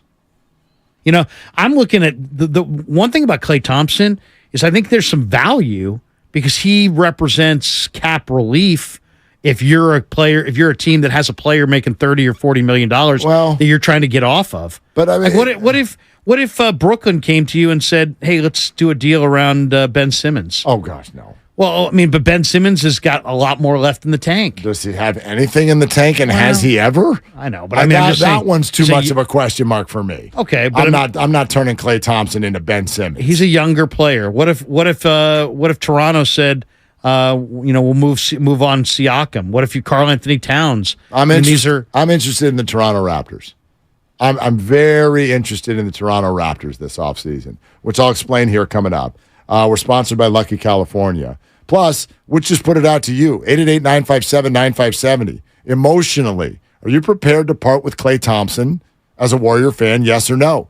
888-957-9570. We'll take your calls on that. Lucas has a fun question, too, that you need to answer here. I'd love to know your answer to this. All right. Would Klay rather come off the bench for the Warriors or start and get all the shots for another team? Let's do that coming up next here. Okay. Larry's in for Dibs. It's Willard and Dibs. The best Father's Day gift is the family just being together and sharing a meal.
Now, back to Willard and Dibs on 95.7 The Game. Okay, that was interesting.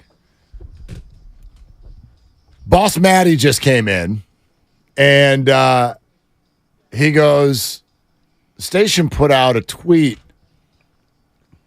about what we were just talking about. It's been out there all afternoon after all this discussion on ESPN. And what was the exact tweet? Like Bradley Beal for it's for about Klay? it's about trading Klay Thompson. Here, I could pull up the exact question that's on the 95.7 The Game Twitter feed, because I saw this earlier today, and he's not wrong. Should the Warriors consider trading Klay Thompson for Bradley Beal? And then there's an Odyssey.com story about Steiny and Giddings. Goo is off today. And the discussion that they had earlier with regard to this idea. There are currently 246 comments below this tweet. It's a lot of comments. 246. It's got almost 90,000 impressions, and it's only been up there for a couple of hours. Okay?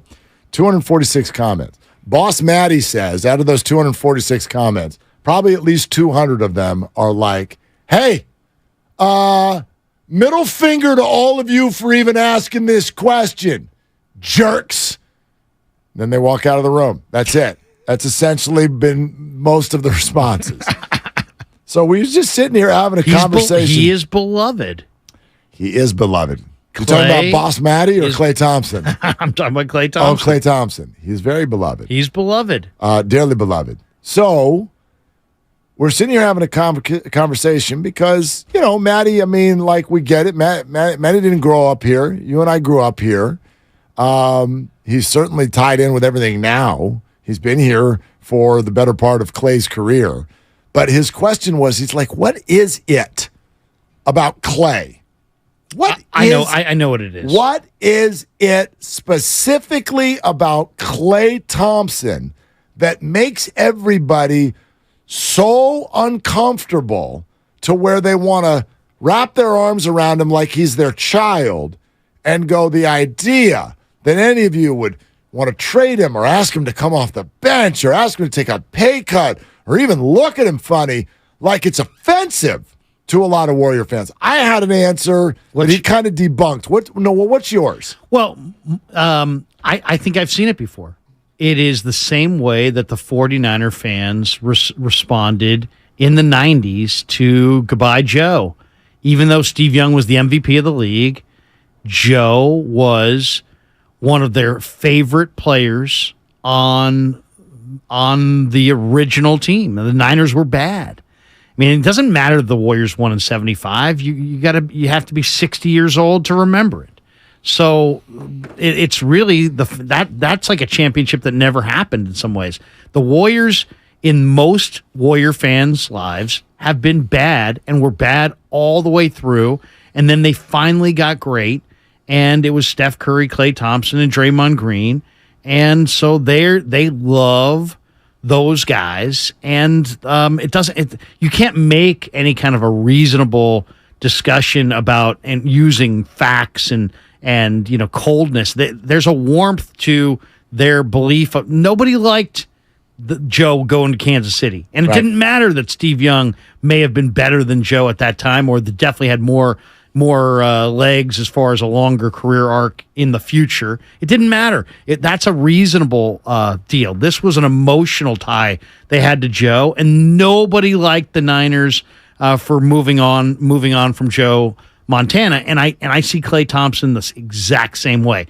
He is, in many ways, their most favorite player on the original team. The Warriors weren't, this isn't the original team, but as for a lot of Warrior fans, this is the original championship team, and they love this era. It's the greatest era in the history of the franchise, and it doesn't matter about any kind of an intellectual debate or a reasonable debate on what Klay is going to provide to the team in the future. It's like, I love Klay, and I want him to stay. I love Joe, and I want Joe to stay.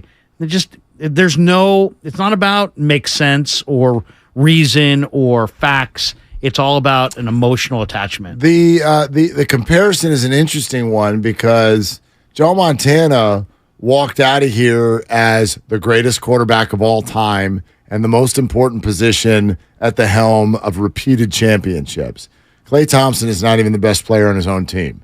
He's not the favorite player on his own team. Like, that's unequivocal. But he's a beloved guy who reads the CC Times that everybody, it's all about relatability, too. He absolutely has the Bay vibe down pat. He's just like out there, like, got his boat. Got a dog and a boat, love the ocean. Rocco. Right? I'm just like aloof, different. It's perfect. Yeah. And so he's beloved. I get it. My answer was, though, I wonder if a lot of Warrior fans, and I will admit to sort of being one of these, who look at Steph, Klay, and Draymond as one human being. That's one person. That three-headed monster is a statue. It is the big three.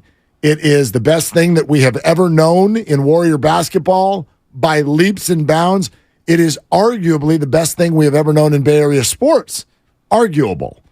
And so to take any one, you're not replacing one of the Beatles with somebody named Bill.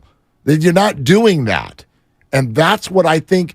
Now, he pushed back when I made that point, Boss Matty did, because he said, well, except for half the fans want Draymond gone. Okay, fair point. Draymond's more polarizing. Absolutely. Draymond's been more...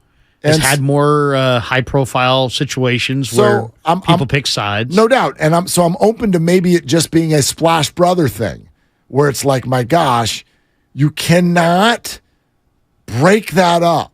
You just can't. And I would say I may be just short of the you can't do that crowd. But I'm close. If you're going to trade Klay Thompson, my God, it better be perfect. It better be so freaking explainable, and it better work right away. It better absolutely be so evident that it was such the right business and basketball move. Because if you take that from us and it doesn't work, it's just not acceptable. What do you think of this as a comparison? Because people on the text line are like, Steph is Joe. Then is Klay DC? Is he Dwight Clark? The side, the sidekick to Joe that was. There's an interesting comp there. And Dwight was, everybody loved Dwight. I don't know that I've ever met anybody that didn't like Dwight. Dwight might be one of the most popular 49ers of all time. And also his connection to Joe, and that era, it was like people did not like the end of the Dwight Clark run with the Niners. To the point the Niners brought him back and put him in the front office. People still don't like the way things ended with Joe. Dwight ended up going, the story. Dwight had to go to his house one night as an executive with the 49ers, tried to kind of talk to Joe. It actually from the documentary? Put a wrench in their friendship for a little while that they got through. But Joe Montana sits there still today. He's still mad. It is very, very obvious, whether he admits it or not. He is still very mad at the 49er organization, even though there's not one human being left from everything that went down in the early 90s. There's nobody left, but he is still upset at the way it all played out. And maybe that's what people are worried about. And I'll admit, I worry about that. Like, this has been so amazing. This has been so perfect. The idea that someday Steph, Klay, or Draymond would feel some kind of way toward the Warrior organization, gosh, that would hurt. That would really hurt. I'll give you an example. I was talking to some Warrior fans the other day, and they were talking about the idea of moving Klay Thompson and looking at that salary. And Klay's making, $40 million this year, $43.2 next year. And the name that got brought up, because I said, well, I can't imagine they would move Klay Thompson just to anywhere. It would have to probably be somewhere that's like either like an LA or New York, someplace big. And somebody threw out, would you trade him for Anthony Davis? And, it's like, you know what? I don't think the Lakers would make that trade. Yeah, why would the Lakers do that? Right. But, that's what I'm saying as far as even in that scenario where you're getting a younger, more valuable player who, I think most people would claim Warriors would win that trade, there would still be a lot of unhappy people with that trade. So, like, I agree if you did move Clay, you got to win the deal. Otherwise, it's going to be received very poorly by the fan base. Even if you wind up getting a player that's younger and comparable, it's still like their first love. I mean, it's tied to the Warrior run. I think there's an awful lot of people too that really don't want to. They'll know that it's kind of the end of an era, and they love that era. And it's when they became Warrior fans, and they don't want to see it end. And then there's the other side of it, going, well, we want to win titles. Do you feel like you can win titles with Steph and Clay and Draymond all back on the roster? I do. I wonder if Joe does. I do. I do. I don't know who the people are all around them. I think Andrew Wiggins is one of them, but I do. I told you a few minutes ago, of all the different, and this is typical NBA offseason, this is how late June and early July go, which is this is every single rumor, every single scenario, and you play with it in their head. And so everybody today, Bradley Beal, does that fit? Okay, how do you fit Bradley Beal whenever a good player is available? I am very focused. Like, of all the ideas I hear, the one that makes me go, okay, I'm intrigued right there, are all the things surrounding the Toronto Raptors. I think the Raptors might be rebooting some things in a certain way. I think that young players on the up and coming would be interesting to them. That makes Jordan Poole and Jonathan Kuminga interesting names. And I think OG Anunoby and Pascal Siakam are very, very interesting names. And I think that their potential addition to the Warriors would be a very, very good thing. I don't know how any particular deal would work. I don't know which one of them or both are they interested in moving on from. But those, if you ask me right now, what player or players do you think fit that make this team better next year around the core, those are the two names I'm going to bring up. And those are great names. And Siakam's due to make $37.8 million. Anunoby 18.6. So you'd have to throw in something else, but maybe you could. Maybe you could throw in Thaddeus Young or Chris Boucher or something like that, and maybe Otto Porter's expiring, something like that, and it could be stomachable. That's interesting too, because I mean, Siakam has been rumored to come to the Warriors. There's a lot of people that have speculated about OG Anunoby. Yep. That he would be a nice wing for the Warriors to have, a two-way wing. And his price is reasonable, 17.3 this year, 18.6 next year. Then he's got a player option, I believe, in 24-25, looks like for 19.9. So that's reasonable. And Siakam is signed through 23-24 at 37.8, and then he becomes a free agent. He's got 1 year left. Yeah. And it's a pretty expensive deal. So this is what just went up on our station Twitter feed. 888-957-9570. Dub Nation, are you emotionally prepared to part ways with Klay Thompson? Yes or no? How would you answer that? For me, I am, because I really think that Klay is a guy that is not going to handle the twilight years well. And then I think everybody's going to be tiptoeing around. And I don't know how you can get younger, and I think you do need to get a little younger, if you're going to keep all three of these guys and go to the finish line. This was always kind of the debate. Do the Warriors go to the finish line with all three of their stars, or is it two out of the three? You knew Steph was going to go they're going to the finish line with Steph. Sure. I think a lot of people assumed that they maybe wouldn't go to the finish line with Draymond, but then you watch the way that Draymond and Steph play off of one another. How do you'd be foolish to separate that? I mean, those guys are absolutely they're so in lockstep on the floor with how they play off one another. There's no way I'm moving Draymond Green. Yeah, no, I'm with you. I've been a proponent of Draymond being on this team and a new 3-year deal, $70 million, whatever it takes. I don't necessarily know. Opt out, new 3-year deal. I think that's my guess on how it's going to go with him. I don't disagree with anything you said there, but I know that Klay Thompson, just because he's a shooter, a gunner, a finisher, I think his chemistry with those two guys is pretty good as well. Warrior basketball is beautiful when it's at its best, and he's a part of that too. He's absolutely a part of that too in terms of being a spot where the ball ends up a lot. And I think he had a better year than people are giving him credit for. And my answer is no. I'm just not. I don't want to move him for Bradley Beal, but I could move him.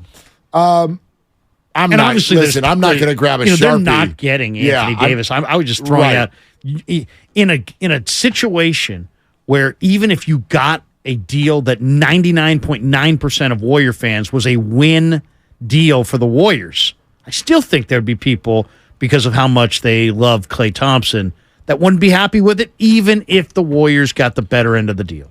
Yeah, I'm just again, without saying that, in ink, heels dug in, the Warriors are not allowed to trade Klay Thompson. I'm pretty close. Because I just don't even see the deal out there that would feel good. And again, you do that, my gosh, it better be amazing.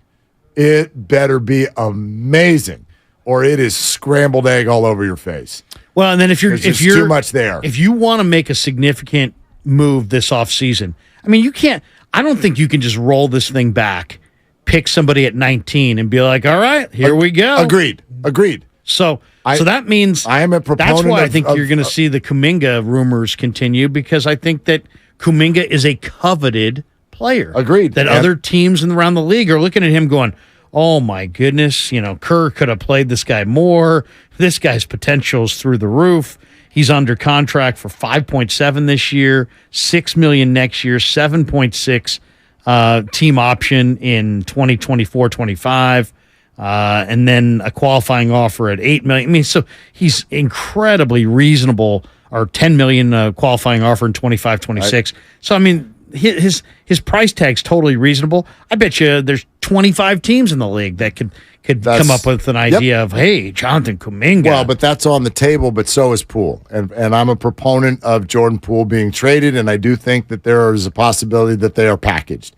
Because you're right. I think everybody will want Kuminga. I do think some people will raise their eyebrows about Jordan Poole. That's why you package them, right? That's why you package them. If you got hesitations about Jordan Poole, well, what if Kuminga was in the deal as well? I'm absolutely open to that, much more than any other name on the roster. Let's go to Jerry in San Francisco. You're on with Willard and Larry Krueger. Hey, Jerry, what are you doing? Hey, not too much, man. Not too much. Hey, I wasn't living in the Bay Area yet, just a couple years after, but curious how this would relate to when the Warriors traded Mitch Richmond in that trade. That was for Billy Owens back in the early 90s. That was the eve. Right. That was the first opening night, I believe. They moved Mitch Richmond to Sacramento for Billy Owens, who had been holding out at that point from the Kings. That's when, remember, we used to have holdouts all the time. That was just the Warriors desperate to get bigger, and Nelly made a terrible decision there. I mean, Nelly moved a future Hall of Famer for a 6'9" guy with a lot of talent, but and Billy Owens was a very good Warrior, but wasn't Mitch Richmond. And Mitch was went to Sacramento. He was crushed, and then he went there and played incredible basketball, and eventually they flipped him for Weber. Yep. Yeah, it was the exact deal, 91-92 year. Billy Owens comes to the Warriors in exchange for Richmond, center Les Jepson, and a future second-round draft pick. Who are you? That was the deal. And Billy Owens was great. I mean, as far as he wasn't great. Well, I mean, he was terrific as talent. I mean, he could pull the ball off the rim.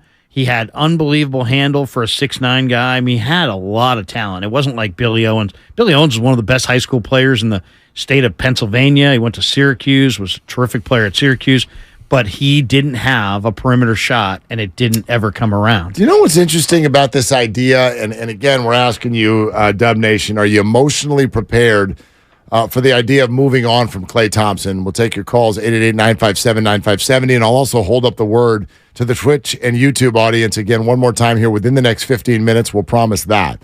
But the funny thing is usually in the NBA, when you get rid of someone like this, again, if you're the Wizards and you're like, we want to get out from underneath Bradley Beal, all right, what are you probably going to get? Because everybody knows you need to get rid of him, so the value is down. What are you probably going to get? You're not going to get a great player in return. You're going to get an expiring deal. so that you can take all that money and be ready to either go out on the free agent market in the future or pour that into a number of players and get ready for the draft. That's what you'd want when you have an aging veteran making too much money. So do you know who the Warriors would want for Klay Thompson if they got rid of him? They would want Klay Thompson. That's exactly what they would want. I don't know about the next 3 years, but I'm willing to, let's do Klay one more year, and then let's see where we're at. Let's see how he plays. Let's see what the Warriors do. I get your point. You made it earlier that puts a lot of pressure on Klay. If he's going into the final year of his deal with no extension, he may not like that, but also tough cookies. I want to see how this goes and whether or not Klay is actually declining at the level that so many think that he is. Because I still think that they can win basketball games this year, but I'm also a big fan of the Warriors gaining some flexibility that they're telling us they need. And they wouldn't in this deal. Correct. That's why I hate the Bradley Beal idea. Yeah. And I don't know who you're going to get back whose money's going to come off the books any quicker than Klay. And they don't have the kinds of pieces on their roster that would intrigue you. Who's a good young player on the Wizards that they could throw you that would make it intriguing? And they don't have that player. Denny Avdia? Come on, seriously, what are we talking about here? Right. And so it would have to be, to me, if I was going to make that trade, I'm getting multiple number ones. I'm not giving you financial relief. You're going to owe Bradley Beal $160 million. Yep. $160 million between the 2024-25 season and the 2026-27 season. $150 million. If I'm taking $150 million and killing my flexibility cap-wise, and of course, this is going to make the Joe Lacob tax, the repeater tax, it's going to soar. It's going to this move would make them just a ridiculous $500 million price tag roster. I got to have something that I'm getting on the back end of this. I guess I would only really consider this move if I got 2 or 3 number ones, unprotected number ones. Yeah, otherwise, I don't even know. It makes no sense. That makes no sense. The only name on the roster that would be somewhat interesting to people would be Kyle Kuzma. He's 27. He makes $13 million a year. That interests you at all? Where's his head? Is he, I think it's on top of his body. I know. That's the last time I saw him. He's got a player option for this year, so he would have to sign in on that player option first, right? He'd have to opt in. We probably will. He's got a player option for $13 million, right? Is he going to opt in or opt out? I don't know. Probably, I don't know. I would guess he opts in, but maybe not. I don't know. If he opted in? Yeah, he averaged over 20 a game this year. That tells me he's worth more than $13 million a year. And then what are you going to have to do to make it match? You're going to have to give them Kuminga and Moody? Well, no. Poole. I don't. To me, Poole. But that still Poole is doesn't work involved out. in this deal. If you ask me, but I don't like the deal. That's what I already said. Do you like Porzingis? I don't hate him. Would you make that? Would you make the Beal Porzingis for Klay Good and Poole? Lord, you're bringing in almost $100 million. See, I wouldn't. And with even these in two players, even in that deal, I need picks. I'm sure that could be. You know what I mean? If you gave me multiple unprotected number ones on a horrendous Wizards team, and I've got a way to get better in addition to Porzingis and Beal, I would consider it. But I don't love it because you're getting smaller and in the backcourt. I don't think Beal is like Poole. I think Poole can play on the ball. I think Beal's an off-the-ball guy. We're presented by Fremont Bank, full-service banking, no compromises. We'll take more of your calls on this next.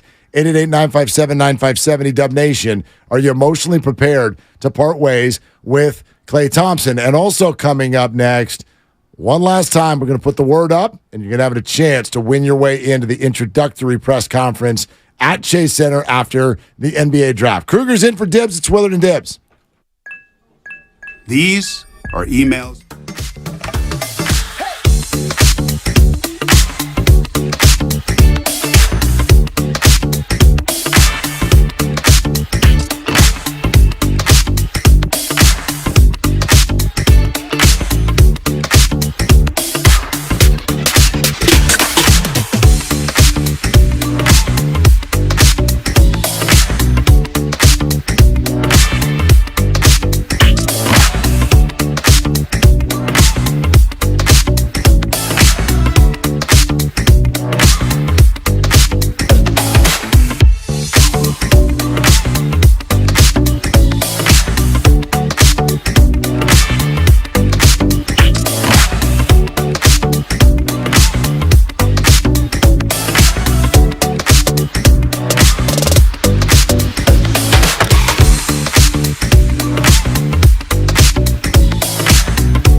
Now, back to Willard and Dibs on 95.7 The Game. 4-minute warning, not the 2-minute warning. 4-minute warning. Get to Twitch and YouTube right now. I'll hold up the word and the number to text. Your last opportunity today. Your last opportunity today to qualify to get into Chase Center. Be on the inside. Be an insider. Be a Kawakami. Be a Kareth Burke. Be an Anthony Slater. Be a Kendra Andrews, a Malika Andrews. Be a Ramona Shelburne. Be in there, and be at the introductory press conference after the NBA draft. Your chance, your final chance today, is coming up here in 3 minutes or less. Got to get to Twitch and YouTube right now in order to see it. Ask a really, really grilling question. I want to, grill to a 19-year-old. That's right. Who's making his first impressions. And I ask grilling questions of teenagers all the time. I don't get any answers. It's usually just a grunt. It's a grunt. You know what I do? If I were a draftee, that's what I would do at my first press conference. Most of my tweets to my kids are like, "Where are you?"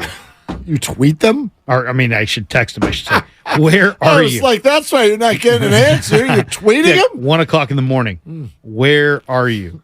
Dad, I'm coming home. I'm coming home. You should be home by now. Where are you? Yeah. On my way. OMW. Yeah. For the kids. On my way. OMW. OMG. With some ridiculous excuse. Well, he couldn't drive and I couldn't drive. We didn't want to drive. And then get home. Do you follow them? Do you have a little thingy on your phone where you can just open it up and see exactly where they are? I mean, like, what? And then you ask them where they're. No, you can just, like, on their phone. Their phone is on your account, right? No, I don't do that. You can do that. I don't. And now it's really fun because you're like, where are you? And they're like, oh, and I'm like, no, you're not. That's not where you are. I'm so glad I didn't have that. You right now. I'm so glad that we didn't have that when I was a teenager. Where are you? I'm coming back. I'll be home soon. I don't know if your parent. My parents were really they were very trusting parents, and they would I remember freshman year in high school, my dad gave me a midnight curfew, and he's like, "Be home by midnight." And we went out. We went to all kinds of. We took the bus, right? I'm taking the bus home. I'm walking up the stairs. I look at my watch because there was no phone back then. I look at my watch and I'm like, "Oh, it's midnight." My dad's gonna think that I'm following his rules. So then I walked in and he's like, "You know what? You followed my rules. You didn't challenge authority. So from now on, you have no curfew. But don't be stupid." And that was it. It was like I lucked out freshman year. Went out, and I'm betting you still were stupid. Oh, my God. Are you kidding me? Totally. I could write a book. I drove my car into a beach. I mean, there's all kinds of terrible things. Maddest I've ever seen. All kinds of fights, all kinds of stupid stuff. I had one of my friends drove their car up onto our front lawn. Maddest I've ever seen my dad in my life. Came flying out of the house, and I had to physically restrain him. I'm like, go back in the house, and I will handle this. He's like, does he have a brain? Does he have a brain? I'm like, I don't know. I'll go check. He wasn't laying a patch or anything. He wasn't spinning the wheels. Just drove the car up onto the lawn. Okay. Because in high school, that's funny. Yeah. It's funny. Yeah. Oh, he didn't think it was funny. He did not think it was funny. That was Mr. Willard's lawn. I'm holding up the word right now, okay? Twitch and YouTube, there's the word. There is the number to text. Get yourself inside Chase Center for the introductory NBA news conference. Coming up here pretty soon, coming up within the next couple of weeks, okay? Your opportunity, your last one today, is to text this word to this number. Be on Twitch and YouTube right now and check it out. And I'll hold it up here as long as my arm can handle it. I'll hold it up here for another minute or two and give you an opportunity to get to Twitch and YouTube. Meantime, while you're looking at that, let's go to Rich in Daly City. Hey, Rich, you're on with Willard and Larry Krueger. What are you doing? Hey, how's it going? Just enjoying the nice weather. I know, like the sun came out today. How about it? Daily, anyway, is it nice in Daly City? Because if it's nice in Daly City, then it's officially nice everywhere. Yeah, it's nice at Candlestick. Right? Yeah, exactly. Hey, I was thinking, if the Warriors wanted to make salary space, then you get rid of Clay. But the most simplest and straightforward one to me would be trade Poole to Orlando, who's under the cap, because they're looking for a young scorer to pair with Paulo, and then see if we can get the number 11 pick and maybe, Anthony or Suggs, and then use the 11th pick to pick up Lively and answer our center needs, and then or Jonathan Isaac maybe, and then pick another shooter with Murray or Chet Howard at 19, and that way we cover ourselves for the future, but also don't disrupt the big three. What do you guys think? Yeah, go ahead on this, Larry. Well, I mean, Orlando's intriguing. I despise the idea, and I'll explain why, but go ahead. I mean, Thanks, Orlando's intriguing because you're right. They're under the cap, and they've got a bunch of pieces that are really interesting. I mean, I like Wendell Carter. I like Jalen Suggs. I like Franz Wagner. I like Cole Anthony. I like Bol Bol. You like Bol Bol? I do like Bol Bol. Okay. You just want to make it sound like you can do the whole roster. No, I like Bol Bol. You like the entire Orlando Magic team. No, I don't love everybody, but how many games did they win this year? Yeah, not very many. Okay. I mean, obviously, you're not getting Banchero, but I mean, if they also have some bad contracts, right? They could throw Gary Harris your way. Markelle Fultz is a bad deal. I don't like Jonathan Isaac that much at that money at 17.4. But yeah, I mean, I think Orlando's intriguing because they are under the cap, and you don't have to match dollar for dollar, and they do have some intriguing players.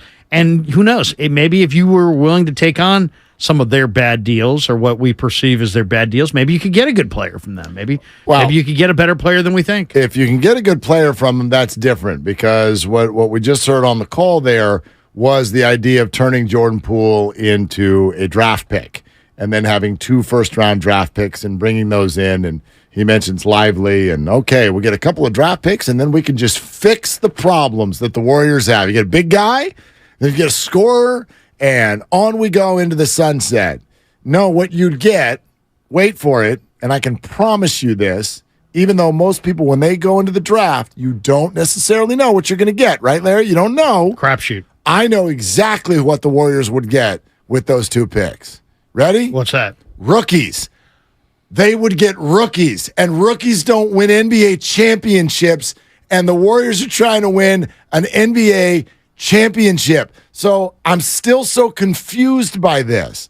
I understand the way that we get excited about new talent. I know we get bored. Well, I watched it. I worked right around the Giants franchise as people called me every night and told me anyone named Brandon better get the hell out of this city right now because we're sick of it. We're bored. These are old contracts and overpaid. And the next thing you know, the Giants are winning 107 games with Buster, Brandon, and Brandon as their 3 best players. I know you might be bored, but you just, in my opinion, you cannot get wooed by people who are in college who you've decided you're 100% sure they're going to be good, because even if you're right, they're not going to be great next year.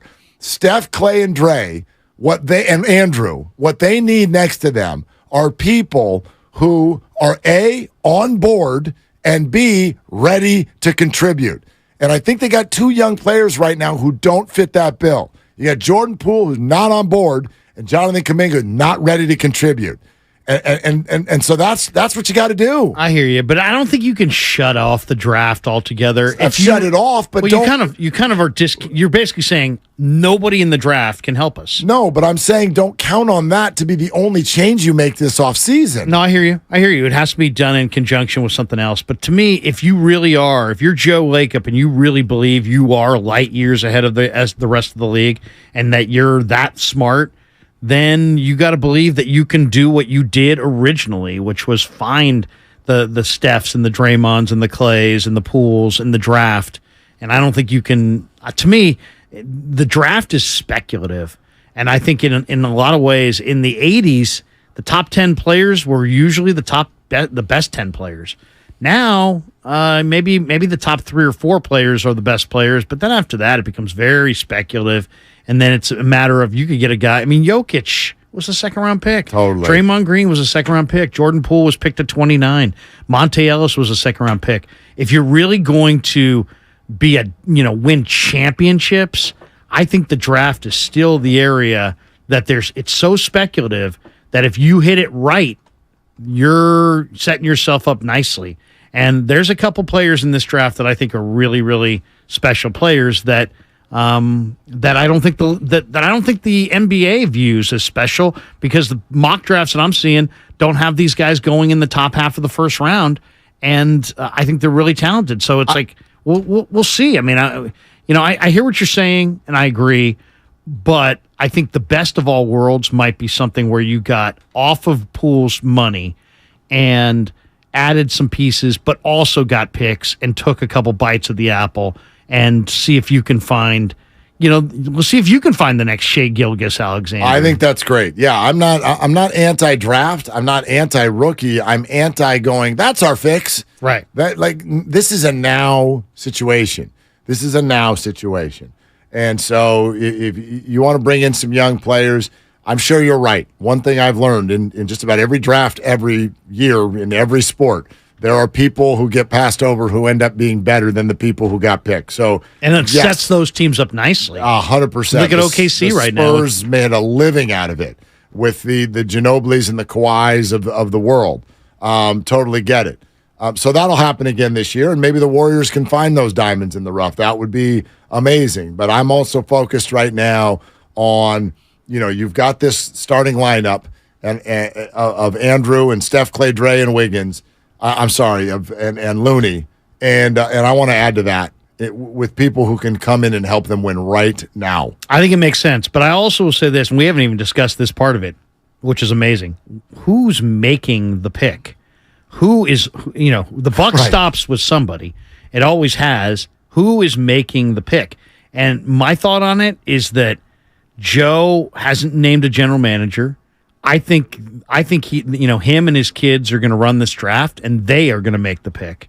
And then if it winds up being a huge, colossal failure, they're going to pass that off on somebody else, or hire a GM of note and be like, okay, this is what we're doing going forward. But if that goes incredibly well, and they happen to do what I think they should do, which is take a shot or two in the draft, and they hit, and they wind up not, landing a really good player of the draft, I think we're going to hear 6 months from now or 9 months from now or a year from now, hey, by the way, Joe and Kurt and Kent ran this last draft that you guys are all so excited about. Those guys ran that draft. Would you like to have them stay? Yeah, they did such a great job because they got player X and Y, and we love player X and we love player Y. And then all of a sudden, it's going to be those guys are running the show going forward. You don't think Dunleavy's got some hand in this? Even if Dunleavy's there, Dunleavy's never done the job. He has no credentials as far as a general manager. He's got no pelts on the wall as a general manager. So to make him a first-time GM. But neither the other guys. No, I know. I mean, his kids? Yeah. No, I know. But my point is, Dunleavy's been the assistant GM. I think that so you're giving him a job that he hasn't done before. I mean, if you really wanted the best GM, you would just go, hey, what's Sam Presti making in Oklahoma City? Sam will triple your salary. Come here and be the Warriors general manager. Instead, I think Joe would love to get his kids in there because it's fun. And I think his kids would have fun doing it. And so I think what we're going to find out is if they hit, we're going to find out afterwards, hey, it was actually Kent and Kurt that ran this draft. And then it's going to be like, well, maybe Kent and Kurt should be the full-time GM. And I think that's the direction it's going to go. If they fall on their face, then it'll be like, well, it was Mike, or we need to find a new GM. I don't know. I mean, that's my prediction. I mean, maybe it is weird that they have not announced anything yet. It's odd. They get a free go round, and if they hit, I think mysterious. they're going to tell us afterwards that, hey, you know what? My kids actually ran this war room, and then we're all going to sit there and go, well, we really like those players. Maybe it's okay if Kurt and Kent run the war room going forward. That's the way it's going to go. You're listening to 95.7 The Game, KGMZ FM and HD1 San Francisco, always live on Twitch, YouTube, and the free Odyssey app. I think they've known for months that maybe they were not going to have Bob Myers at their disposal at this time of year. They don't seem concerned. I think they know who's. They love it. I think they know who's calling the shots. I think Dunleavy's going to end up as the next GM. I don't know when it's going to be announced. If it doesn't happen before the draft, that will feel odd. What you're saying is certainly possible, but that would be a tough way to play it. That feels a little flimsy.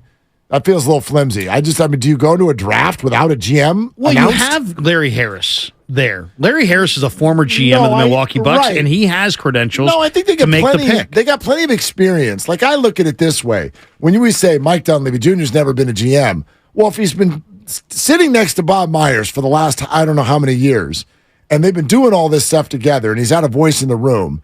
Sure, he's never had the title, but it doesn't mean he doesn't have the experience. He's been right there, watching it all happen. That's how you get experience. You sit there and do it right underneath the person who's doing it. So it's not like he would get the job and be like, I don't know, where's the door? How do we do this? How do we enter a pick? He's got experience. They got plenty of people who know what they're doing. I think it's strange if we get to the draft and they haven't named a guy. I think it's strange that an owner has his own draft board. Jed York doesn't have a draft board. Larry Baer doesn't have a draft board, but Joe Lacob does have a draft board. So that tells you where Joe's interests are. And what are professional franchises? If nothing else, they are toys for the incredibly wealthy. And that's what it is. It's a toy for the incredibly wealthy. And I think Joe badly wants to have his kids there. Who knows? Maybe his kids being there could be the reason that Bob Myers said, I'm out of here. I mean, he might have said, you know what? I don't want to listen to non-basketball talent evaluators tell me what they think. I don't care where they went to school or how smart they are or how smart you are. I don't want that. I want to go somewhere where I'm the GM and I'm making the picks, and I don't want to. Who knows? That could be the issue. And now Dunleavy's, they say to Dunleavy, well, you've never been a GM before, and nobody else is offering you a GM job now, but we'll make you the GM as long as you're open-minded about listening to the owner and his kids tell you what they think that you ought to do, and maybe even carry out their wishes. And then it's like, well, wait a second. I'm getting a chance to be the general manager and have that on my resume and make the big salary that goes along with it. All I got to do is take this guy's calls and listen to his kids. Suddenly that might be a very palatable situation for a guy like Dunleavy. I get it. I mean, the whole thing right now. It's all guesswork. I do not take any of it at face value. Let's put it that way. Right. Bob Myers is 48 and just decided I got to go see the kids. But then he still wants to work again. Yeah, he's having a hard time feeling like that's the whole story. I'm just having a hard time feeling like that's the whole story. 888-957-9570. Rich Fremont. Hey, Rich, you're on with Willard and Larry Krueger's in for dibs. What are you doing? I'm sitting up here trying to bob and weave my way through 280 North, trying to get to Hayward. Good luck. Yeah, good luck. Yeah. And I also saw you guys on Twitch today. Guys, I'm sorry. I got to totally disagree with both of you. I think that at the end of the day, everybody needs to get up off this idea that, simply because the Warriors didn't advance to the Western Conference Finals and now all of a sudden they're not going to be great next year. There's a lot involved in a team, getting to the Western Conference Finals. There's cohesion, which the Warriors didn't have that. Okay? There was the punch, which messed up everything from the beginning. Okay? Then you had, the Jordan Poole, I don't know what you want to call it, debacle or whatever. With all of that, in tow, it just makes it very difficult for this team to stay focused the entire season, even though they didn't play together the entire season. Okay? And then the idea of trading Klay Thompson. Look, how many times we have to look at this movie? I'm getting tired of it, okay? Klay's a mainstay. He's an excellent player. He played well this year. You keep Klay Thompson. You keep the core. And no, I'm not trading Jonathan Kuminga. That's not happening, okay? Because Kuminga is a budding star. You keep him. You keep the core. You move forward. But you bring the one thing, or I should say two things that they need. They need their culture back, and they need cohesion. They need to be able to play the full season together, and they have not done it. That's the reason why, even though they got to the second round, and I was surprised they did that, they just didn't have the full cohesion for the entire season. Rich, when you say you disagree with both of us, I'm trying to figure out which part. Like I'm in lockstep with everything you said until you said that Jonathan Kuminga's a rising star. What is, other than his leaping ability, other than some nice things that he did, mostly on the defensive end of the court, like what has the confidence level where it is that he's a star in the making? Jonathan Kuminga has not had the same opportunities as Jordan Poole. Now, don't get me wrong, Jordan Poole's a scorer, but Jordan Poole cannot play defense.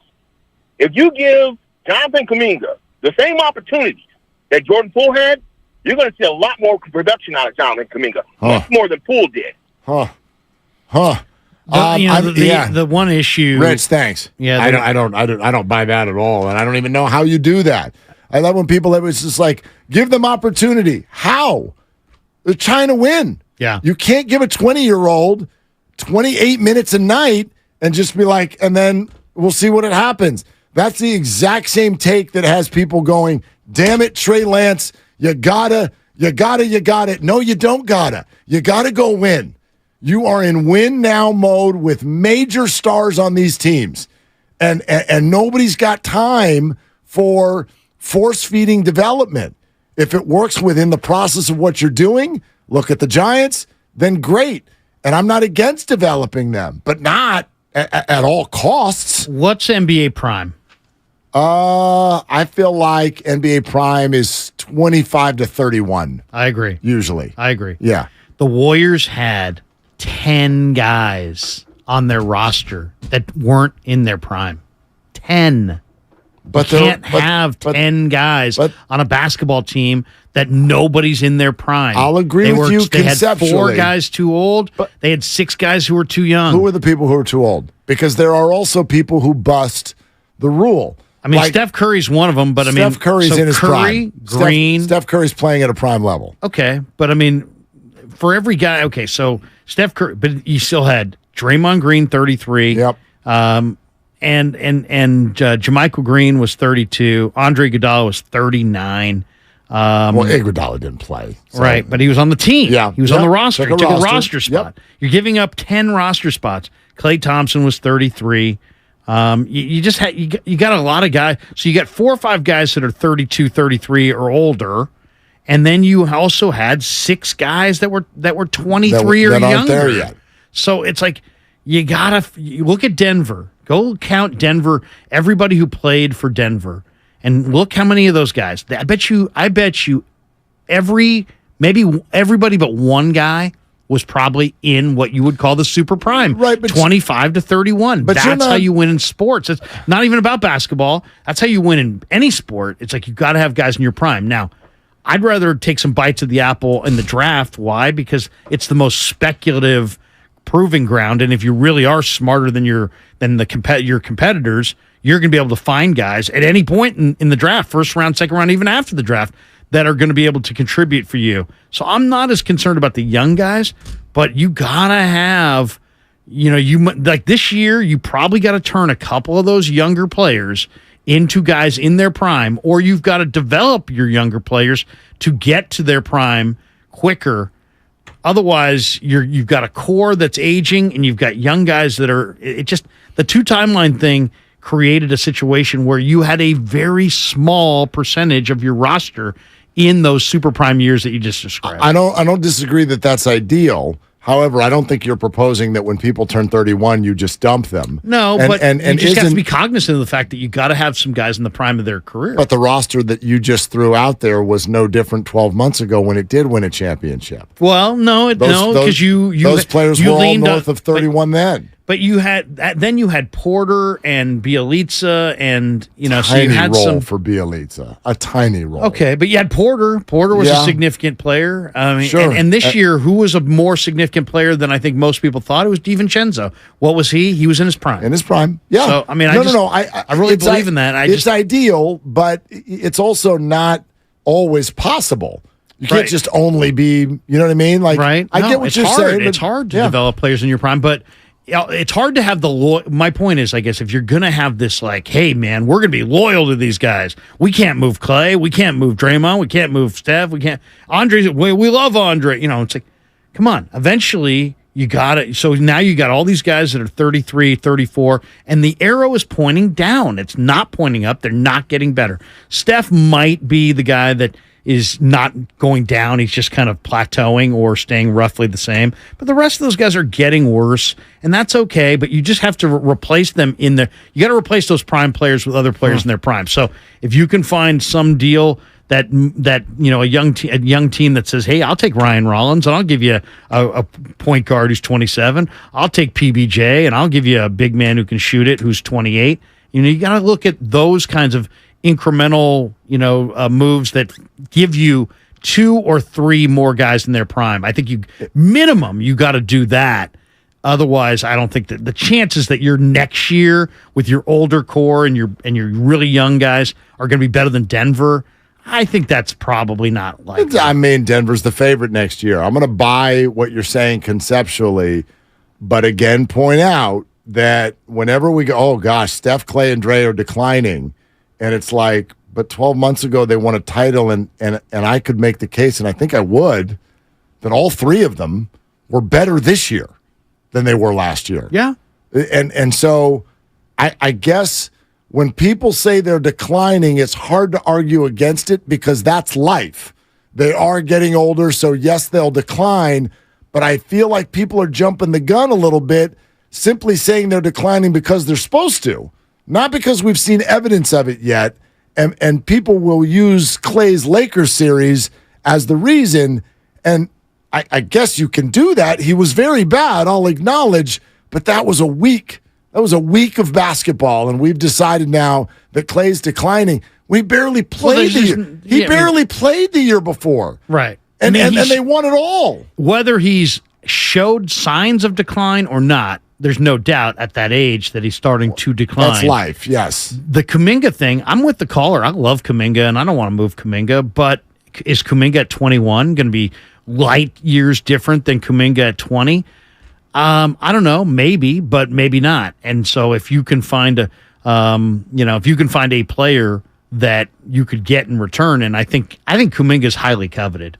I think there's a bunch of teams. You're probably right. Yeah, you're probably right. You could probably find some really good players around the league that and then you have to be able to stomach living with the fact that one of these guys could emerge as really special too, and then that also is like a bad PR thing. What if Jonathan Kuminga becomes Kawhi Leonard in 3 years? Then you're going to be looking there going, well, same problem the Niners have with Trey Lance. It's like, what if they move Trey Lance and all of a sudden Trey Lance becomes some lesser version of Patrick Mahomes, and then suddenly all of a sudden you're sitting there going, whoa, that was really a bad decision. So you got to be a disaster. really, really careful about these moves. I agree, but that's based on your evaluation in-house, and that's where this becomes different than the draft, which is that these teams do see these players every day. And then they are practicing with these players, and they're talking to these players, and they know who they are and how they are. And my big concern with Jordan Poole and Jonathan Kuminga is not so much all of the stuff that we get to see when we turn the games on. It's that right now we've got whispers, if not full words, of stories around both of them in terms of their attitude. And that's concerning to me because... But that also has to be filtered, right, Mark? Maybe. Because I mean... If I'm Jonathan Kuminga, I might not have a great attitude either. Why? I was playing 32 minutes a night in March and playing some of the best ball of my year, and all of a sudden I get into a couple playoff games and I didn't necessarily do the great, and all of a sudden I'm banished. Not all of a sudden, Andrew Wiggins came back. Okay, but I mean, they put Kuminga on the back burner way too much in the playoffs, in my opinion. And that's a fair opinion. However, I just tend to think that when stuff like that happens, it's like Brandon Ayuk a couple of years ago. We get frustrated because we're like, I like that guy, and I like what I see. Why is he in the doghouse? I don't know, because something happened. Yeah. Like, I think there's too much of we go straight to the coach, and they're like, Coach don't like young players. Kyle Shanahan and Steve Kerr are anti-youth. No. They want to win, and there's a reason they're doing what they're doing. And for instance, Shanahan, for whatever it was, I don't even know the story, but it worked. Ayuk reacted the way he's a former receiver, and he critiques receivers harshly. And Ayuk handled it absolutely how you'd want to handle it, and the dude is now ready to really pop and is a budding star. Maybe Kuminga will do the same thing. Yeah. Maybe this is his Ayuk moment. I don't know what's going on behind the scenes, but he's in the Chronicle talking about trades and playing time, and the Warriors are probably like, that's not ideal in the middle of the playoffs. Let's not do that. So I don't know. I don't know what the lesson is. And while I'm pushing back on the Kuminga pouting, I'm with you on the Poole pouting. As far as I'm concerned, Jordan Poole is broken. Jordan Poole thinks he's a minor league version of Steph Curry. He's not. And what he's really good at, he doesn't want to do. And what he's really not good at, he's in love with. He's in love with these deep, heat check threes that Steph puts up like he's Steph. But he ain't Steph. He's not that kind of a three-point shooter, and he shot 25% from beyond the arc in the playoffs. You just can't have that. Now, what is Jordan Poole? On a team that has hardly anybody who can penetrate and get in the lane, he can. But guess what? He doesn't want to do that. Yeah. He doesn't want that contact. He doesn't want that smoke, as you would say. He doesn't want to go to the lane. He doesn't want to take on those hits. He doesn't. And so it's like he's this great foul shooter, but he doesn't go to the foul line. So what good is a 94% foul shooter if he doesn't go to the foul line? And if a guy's an iffy three-point shooter, but he thinks he's Steph Curry, I mean, literally, the Warriors paid Jordan Poole a boatload of cash, and it was all on that run that he had with Steph out. And he's just not. He doesn't compliment Steph well. He thinks he is Steph. And what he does well, he doesn't want to do. So, I mean, he needs to be moved on. As far as I'm concerned. I couldn't agree more. That to me, that's the move this offseason. But as much as I know people are still very interested and maybe even excited in what Jonathan Kuminga does, to the point you're making, if you want to trade Jordan Poole and you want that trade to be a good trade, Kuminga might need to be in it. Yeah, you got to be open. I'm not like we got to trade Kuminga, but you got to be open to him being in the deal. Because that sweetens the pot. I know. Jonathan in the 580. Hey, Jonathan, you're on with Willard and Larry Kruger. What are you doing? Stuck in traffic. Yeah. Down 24, heading towards Elk Grove. 5 o'clock hour, I should stop asking, what are you doing? Because it's the same answer every time. They're like, I'm in my car and it stinks. But anyway, go ahead, Jonathan. Yeah, I don't have an idea. I don't have a name. Maybe you guys do, but they're going to trade Clay and Jordan Poole. I mean, that guy better be big. They better be a center and a power forward. And you guys alluded to, man, free throws are the biggest deficiency in the Warriors. You look at the whole season. Sometimes they shoot 8. Look at the other team shooting in the mid-20s, almost 30. I mean, the NBA showed us, with the Nuggets. I mean, for a while, it was small ball, and the Warriors won championships with that. But no more, the biggest back in the NBA with the vengeance in the form of one Nikola Jokic. That guy's not going away. You also got Embiid and other guys. So we need to get bigger. I'm not asking for a franchise player. I'm not asking for a superstar. But we need a strong guy, above average. Like I said, a power forward who can get maybe shoot maybe 6 to 8 free throws a game. Somebody who could rebound, right? We need to get tougher in the paint. We need to get a backup center to back up Looney, because Looney is a try-hard guy, but he needs a backup center. And, Draymond Green gets a center, that guy becomes a bigger defensive presence. Jonathan, thanks, man. This is funny. I'm sitting there listening to Jonathan, and I'm going, so I'm not going to disagree, but I'm going to disagree. And here's what I mean by that. Would I love for the Warriors to go get bigger? Sure. Yes, I would. But I'm not a fan of going out on the market. I'm not a fan of going into the draft and thinking, we need this type of player. No. I want the best players. And I think there's more than one way to do it. I think we get so reactive in sports in our society that today we've all decided that there's only one way to win a title, and it's with Nikola Jokic. So we need to go get someone who's 7'2" and 300 pounds, and that's the only way to win it. When everyone's, you can't win it that way anymore. They just did. They didn't have a center last year. They didn't have anybody who's 7 feet tall. Kevon Looney was your center a year ago, and Draymond was your power forward. And you went out there and you won a championship. And Nikola Jokic was on one of the teams you beat. And I know that Jamal Murray was hurt. But I guess that's my point. Every year is a totally new story and new journey. The Nuggets are plus 500 to win the title next year for a reason. Yes, they're the favorite, yet they're also probably not going to win. The odds would tell you that any team, it is unlikely for them to win. So I don't think this is just this done deal that the Nuggets are going to win next year, and if nobody's got a 7-footer like Jokic, they can't beat them. No. Yes, you can. The Warriors just did 12 months ago. The screws need to be tightened. They don't need to be pulled out and thrown on the floor. Well, they clearly missed Otto Porter this year. Otto Porter gave them a dependable rebounder and a guy who shot 45% from 3. That's a very valuable piece. No doubt. It really is. No doubt. And if they could find that kind of a piece, and let's be honest about the Warriors in the front court, you got Green, and we don't want to move him. At least I don't want to move him. You got Looney, and Looney's obviously a key cog. Kerr loves him. So what do you need you need players that complement one another. What do they really need? They need a big man who can shoot the ball from the perimeter. So if you're, they definitely need more size. They definitely need another perimeter shooter. They definitely need who's a big, and they also need a better rebounder. I mean, if you go back and look at some of those teams that they won with, they had some bigger guys. I mean, they had Bogut, and they had David West, and they had Zaza. They had some bigger bench guys. They definitely could use some size. They got a little small this year, but it's not just any kind of player. It's not just any big.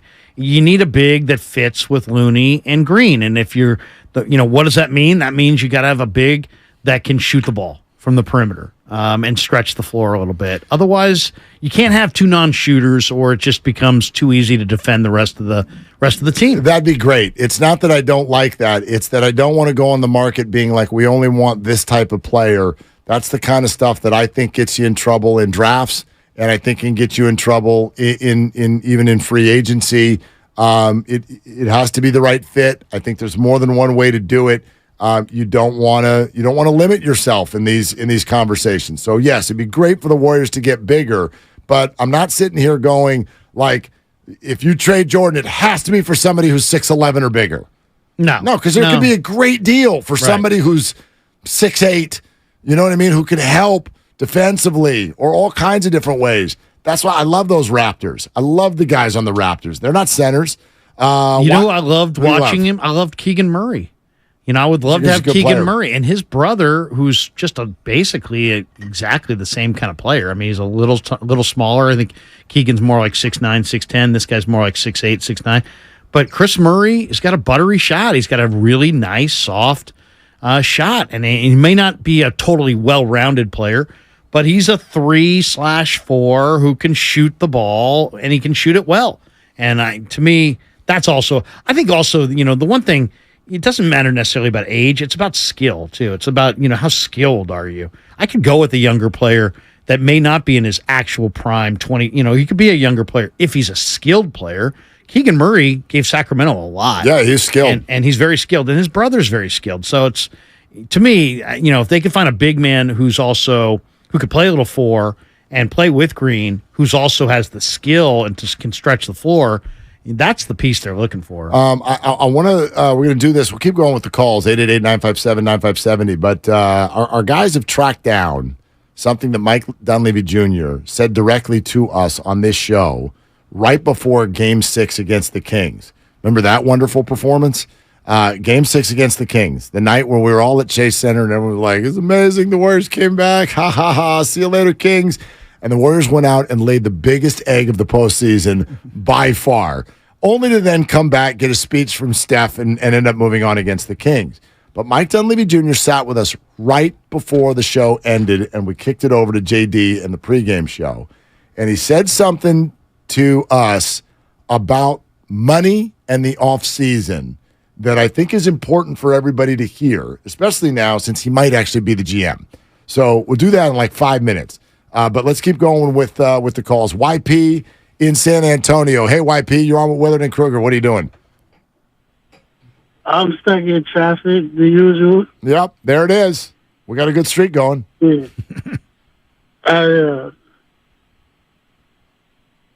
Oh, YP, we're going to need to wind you up a little bit here, buddy. What do you got? Don't get left in the gate. Yeah. Oh, my bad. I forgot what was. Let me see what I said. Oh, yeah, I'm not about trading Clay. Like, as far as like I don't think we need any type of eye candy player. Like, we need Clay gets a bad rep, but even though, this year was statistically, he led the league in threes. And I think a lot of people forget that he didn't do off season, from the beginning of the season. So, like, he kind of really started when everybody else was going. He was still behind, but he still caught up. So, as far as, like, what we should do going forward, I don't want to trade Jordan Poole just because you have a bad playoff game. Doesn't mean you should be traded. I mean, we developed him. He's an NBA pro, like, he's a pro scorer. So, he just needs to work on his defense going forward because we couldn't play him in LA series because he can't play defense. And then as far as the bench, I feel like we don't need a big, but we need like someone who's tall and has length, like someone out there like Christian Wood. Like I think he's a free agent. We can get him. He can be on the bench. He can spare minutes for Draymond and Looney, and then he's basically like a stretch four. So he can rebound.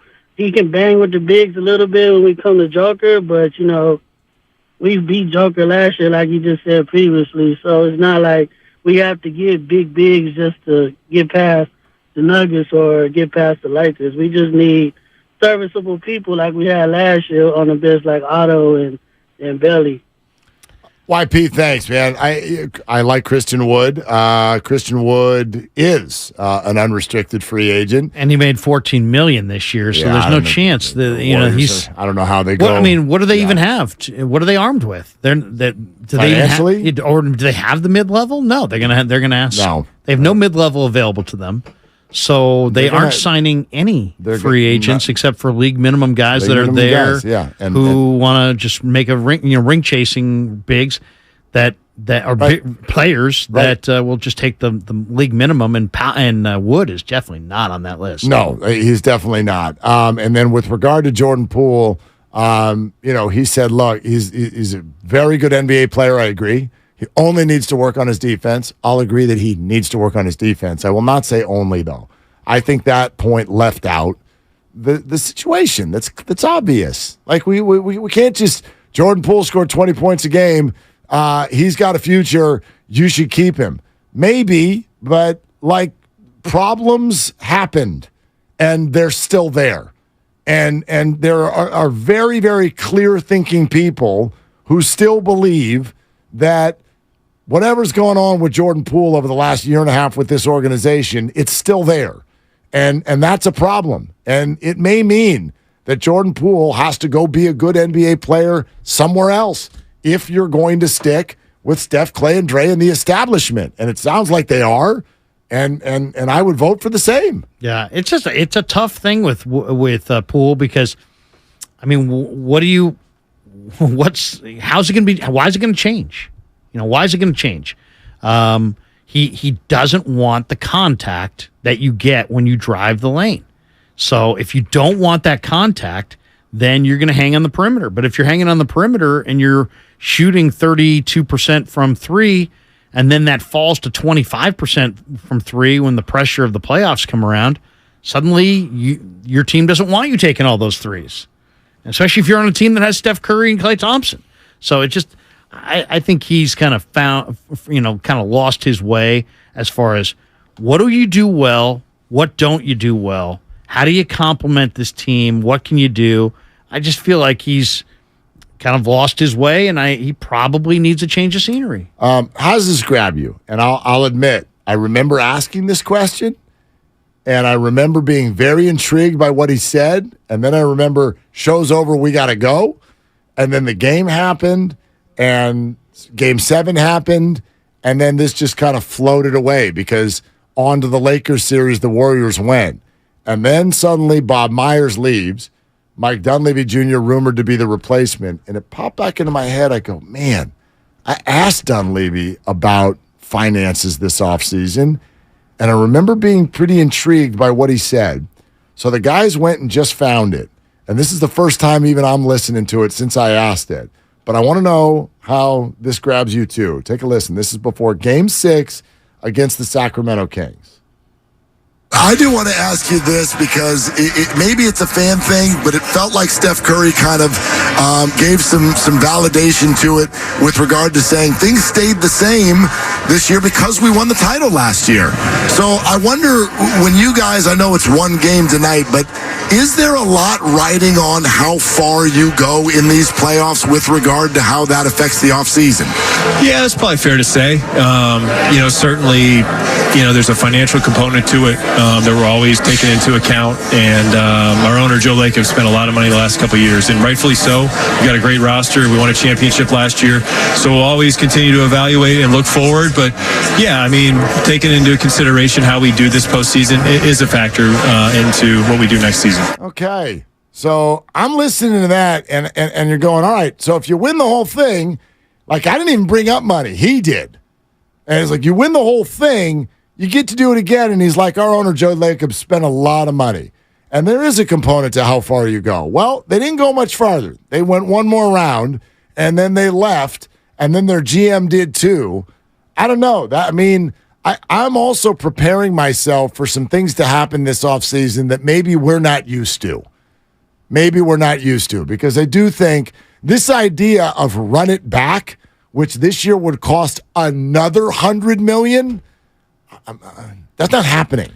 That's not happening. Let's talk about that for a second, because how do you get off the financial escalator that you're on right now?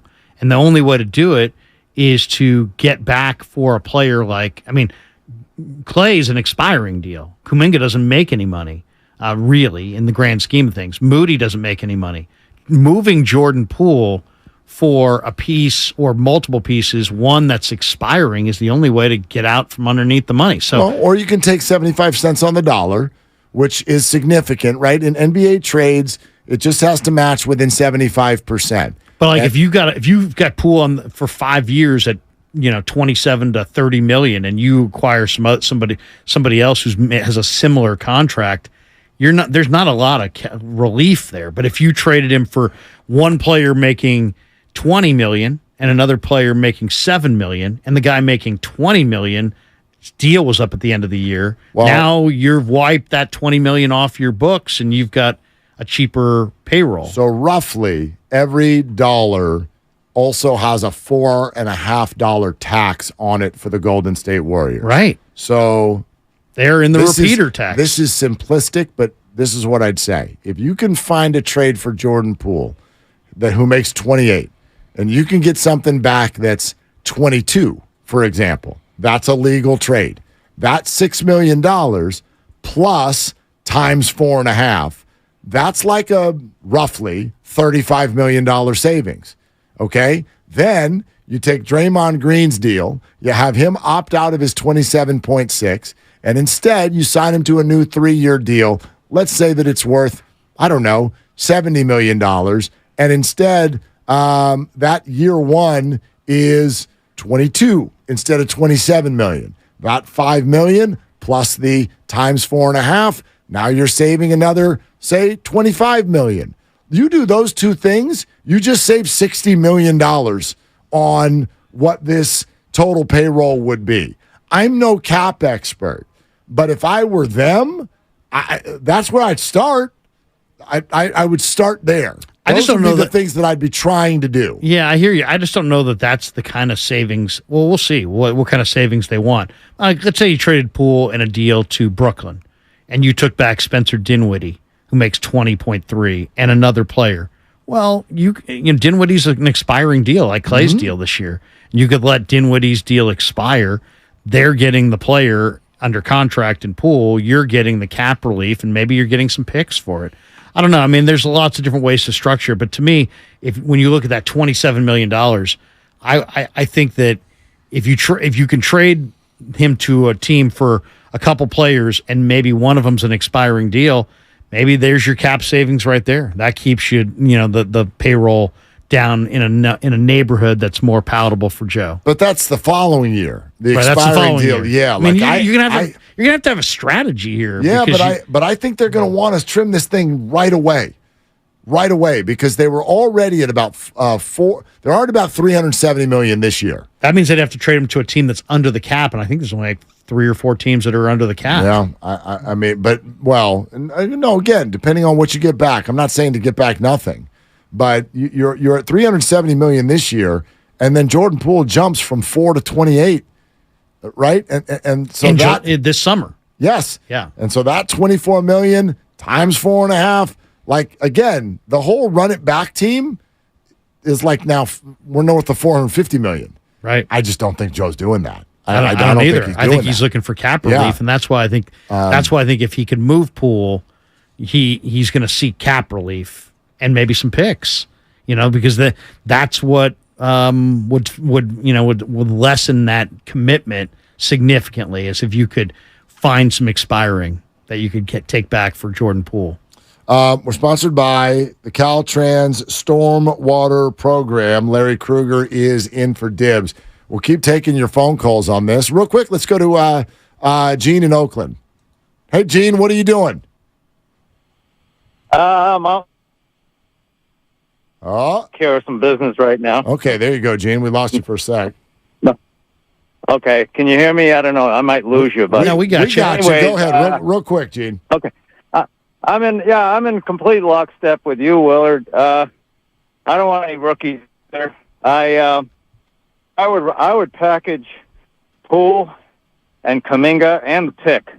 All right, and I thought that Kuminga was making about $10 million next year, which is not insignificant. But anyway, let's say you package those three, about 40.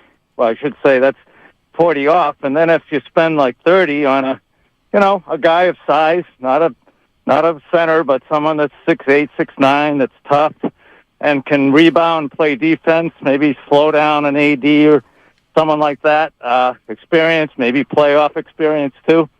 I don't know. That's the way I'd like to go. Jonathan Kuminga is already on a club exercise contract next year that is for $6.01 million. So that's Jonathan next year. Yeah. Not insignificant, but also not terribly significant either when it comes to the financial side of it, at least. And I believe me, I understand the people who are saying I don't want a rookie because you're coming off a year where Steve didn't play the young guys. Your team looked pretty young, but let's be totally honest about it. If you really think that you're light years ahead of everybody and that you're smarter than everybody and that you can break things down and tell predict the future better than other teams, then the draft is your neighborhood, right? The draft's where you want to be, because the draft is this one spot where you might be able to find Draymond Green. You might be able to find, a late first Jordan Poole. I mean, that's ultimately what you're looking for. You're picking 19. So I do understand, though, the people saying, I don't want a rookie, because you don't know the rookies. Well, right. And I mean, they're usually not key pieces to a title. 888-957-9570. We take more of your phone calls next. For those of you looking for Farhan, he had to move to tomorrow, right around this time, 5:20 to be exact. Tomorrow, Farhan Zaidi on with us right here on Willard and Dibs. Let's change this to that by picking up after our pets, reducing pesticide use, and regular vehicle maintenance. Learn how at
Now, back to Willard and Dibs on 95.7 The Game. Wait, what does it say? Is this on the Comcast business text line, Larry Krueger? Yes, What does yes. it say? What does Somebody's it say about coming me? in high and hard with this one. Oh, boy, Says I love it when they're coming in high. 707. Come on, Willard. Yeah. You think rookies can win the World Series on the Giants, but rookies in basketball can't win championships? Make up your mind. Okay. And he drops in a Bud. Ooh, he called me Bud? Called you Bud. All right, I can answer that. His name's Mark, damn it. I want to say this slow. I want to make sure everybody can hear me. Do I think rookies can win Major League Baseball championships, but not in the NBA? You're damn right. That's exactly right. And I'll say it slow, and I'll say it again, because it's factually true over and over and over and over again. NBA stars are not built as rookies in their 20s, and rookies in baseball have been playing in professional baseball in the minors for years before they come up and contribute in what is largely, for example, an individual game when they are at the plate. Rookies in the NBA in 2023 are 20. Exactly. You're not 20. You can't win in the NBA with 20 year People are throwing, Kuminga and Moody won championship last year. Right. Watching it. Like 7 minutes a game. I'm talking about people who are going to come in and make a massive impact.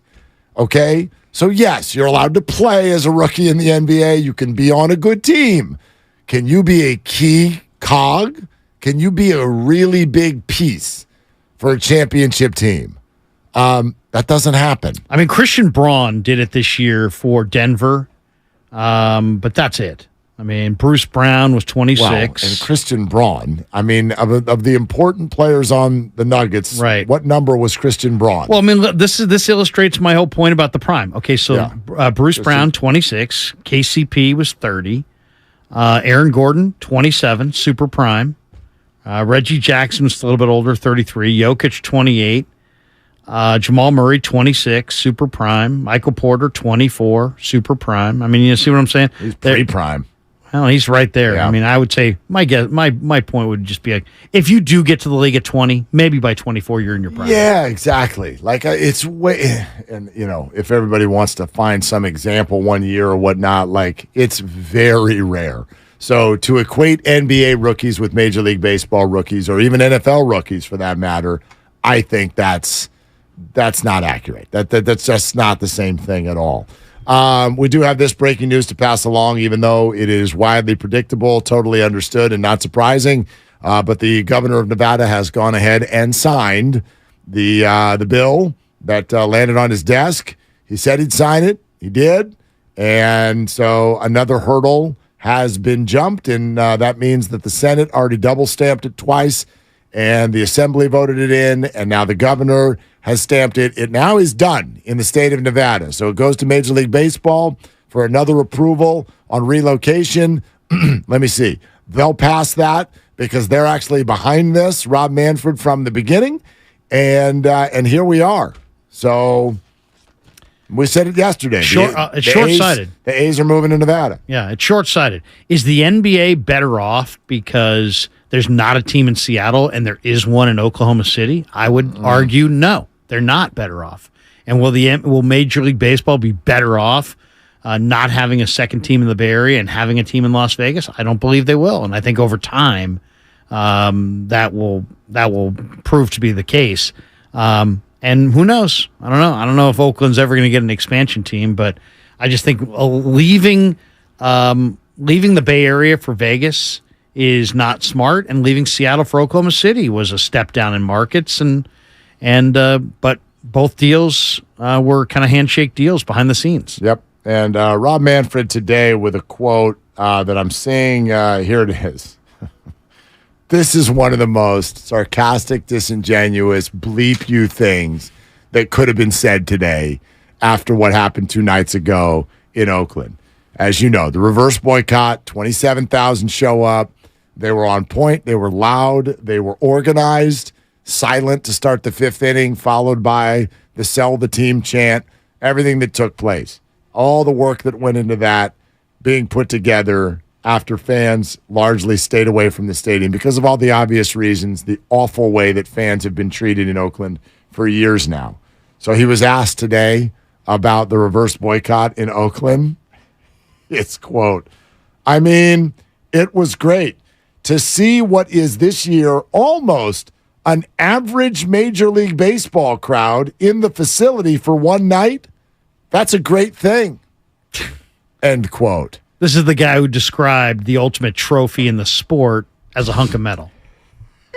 It's just a hunk of metal. That's so bad. Just a hunk of metal. That is so bad. That is so sarcastically rude. And to do that as you're backhanding the fan base the day after the assembly passes this and they're on their way out, like instead of just being like, look, wow, the energy in the building that night, and I bet this is hard.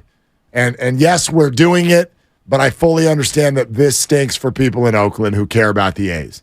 Instead, he whacks him upside the head again on the way out the door with a sarcastic little snooty ball. Oh, gosh, so gross. Is he trying to be the hardest guy to root for in the world? Oh my God. I mean, Rob Manfred is proof that smart people can be stupid. I mean, seriously, he's obviously a smart guy. He's an attorney. He's a labor attorney, and he's made a lot of money. And I'm sure he's made a lot of money for the sport as an executive. But the hunk of metal line, that line, it's just like, God. Really? That's what no comment is for. Well, I just look, in my experience, it's not like I know a bunch of them or any of them for that matter, but we get quotes from them a lot. Billionaires, you're right. They probably have some smarts. They've got some know-how. They've worked a system or had a great dad or who knows how they got to where they are. But it took some doing, and it took obviously some high-level education and very good at capitalism and all those things. They also tend to lack awareness at the highest level of any human being that I could ever imagine. And it's largely because they don't live the regular life. Right. They don't know what it's like on planet Earth. They're disconnected from the fan experience to such a level that they can't even fathom it. They can't even fathom it. I mean, I learned this in college. There was a class that was talking about politicians, and they're like, you understand the difference between a Republican and a Democrat in Washington, D.C. Like, a Democratic politician is more like a Republican politician as opposed to a Democrat on the streets. In other words, they're all living that suit life. They're all in D.C. They're all making a whole lot of money. They're all being dishonest. And so that's kind of what thinking about themselves 23 hours a day. Billionaires, man. You got no idea what it's like. So to just swing and whack everybody upside the head one more time, it's like of all the unnecessary things you ever could have even thought to do right there, I'm thinking that was probably number one on the list. Oh, but it's worse than that because it's defining. It's defining because it's like, you know what? You have no humanity at all. You think those people want to see that? You think they want to boycott their favorite team? You think they want to not go to the Coliseum? They love the team, and no snark. You can be super snarky to the fan base, but not snarky at all to the guy that is a billionaire who has enough money to build the stadium and never miss a penny of it. And he decided that he was going to carve out a nice little cozy, comfy profit, sapping off the general fund forever, crying poor mouth in a stadium that he never wanted to build in this market. And you're not going to be snarky at all to him. I'm sure at the owners' meeting, yes, Mr. Fisher, Mr. Fisher, but you're going to be super snarky to the fans who pay the freight. It's just so toned.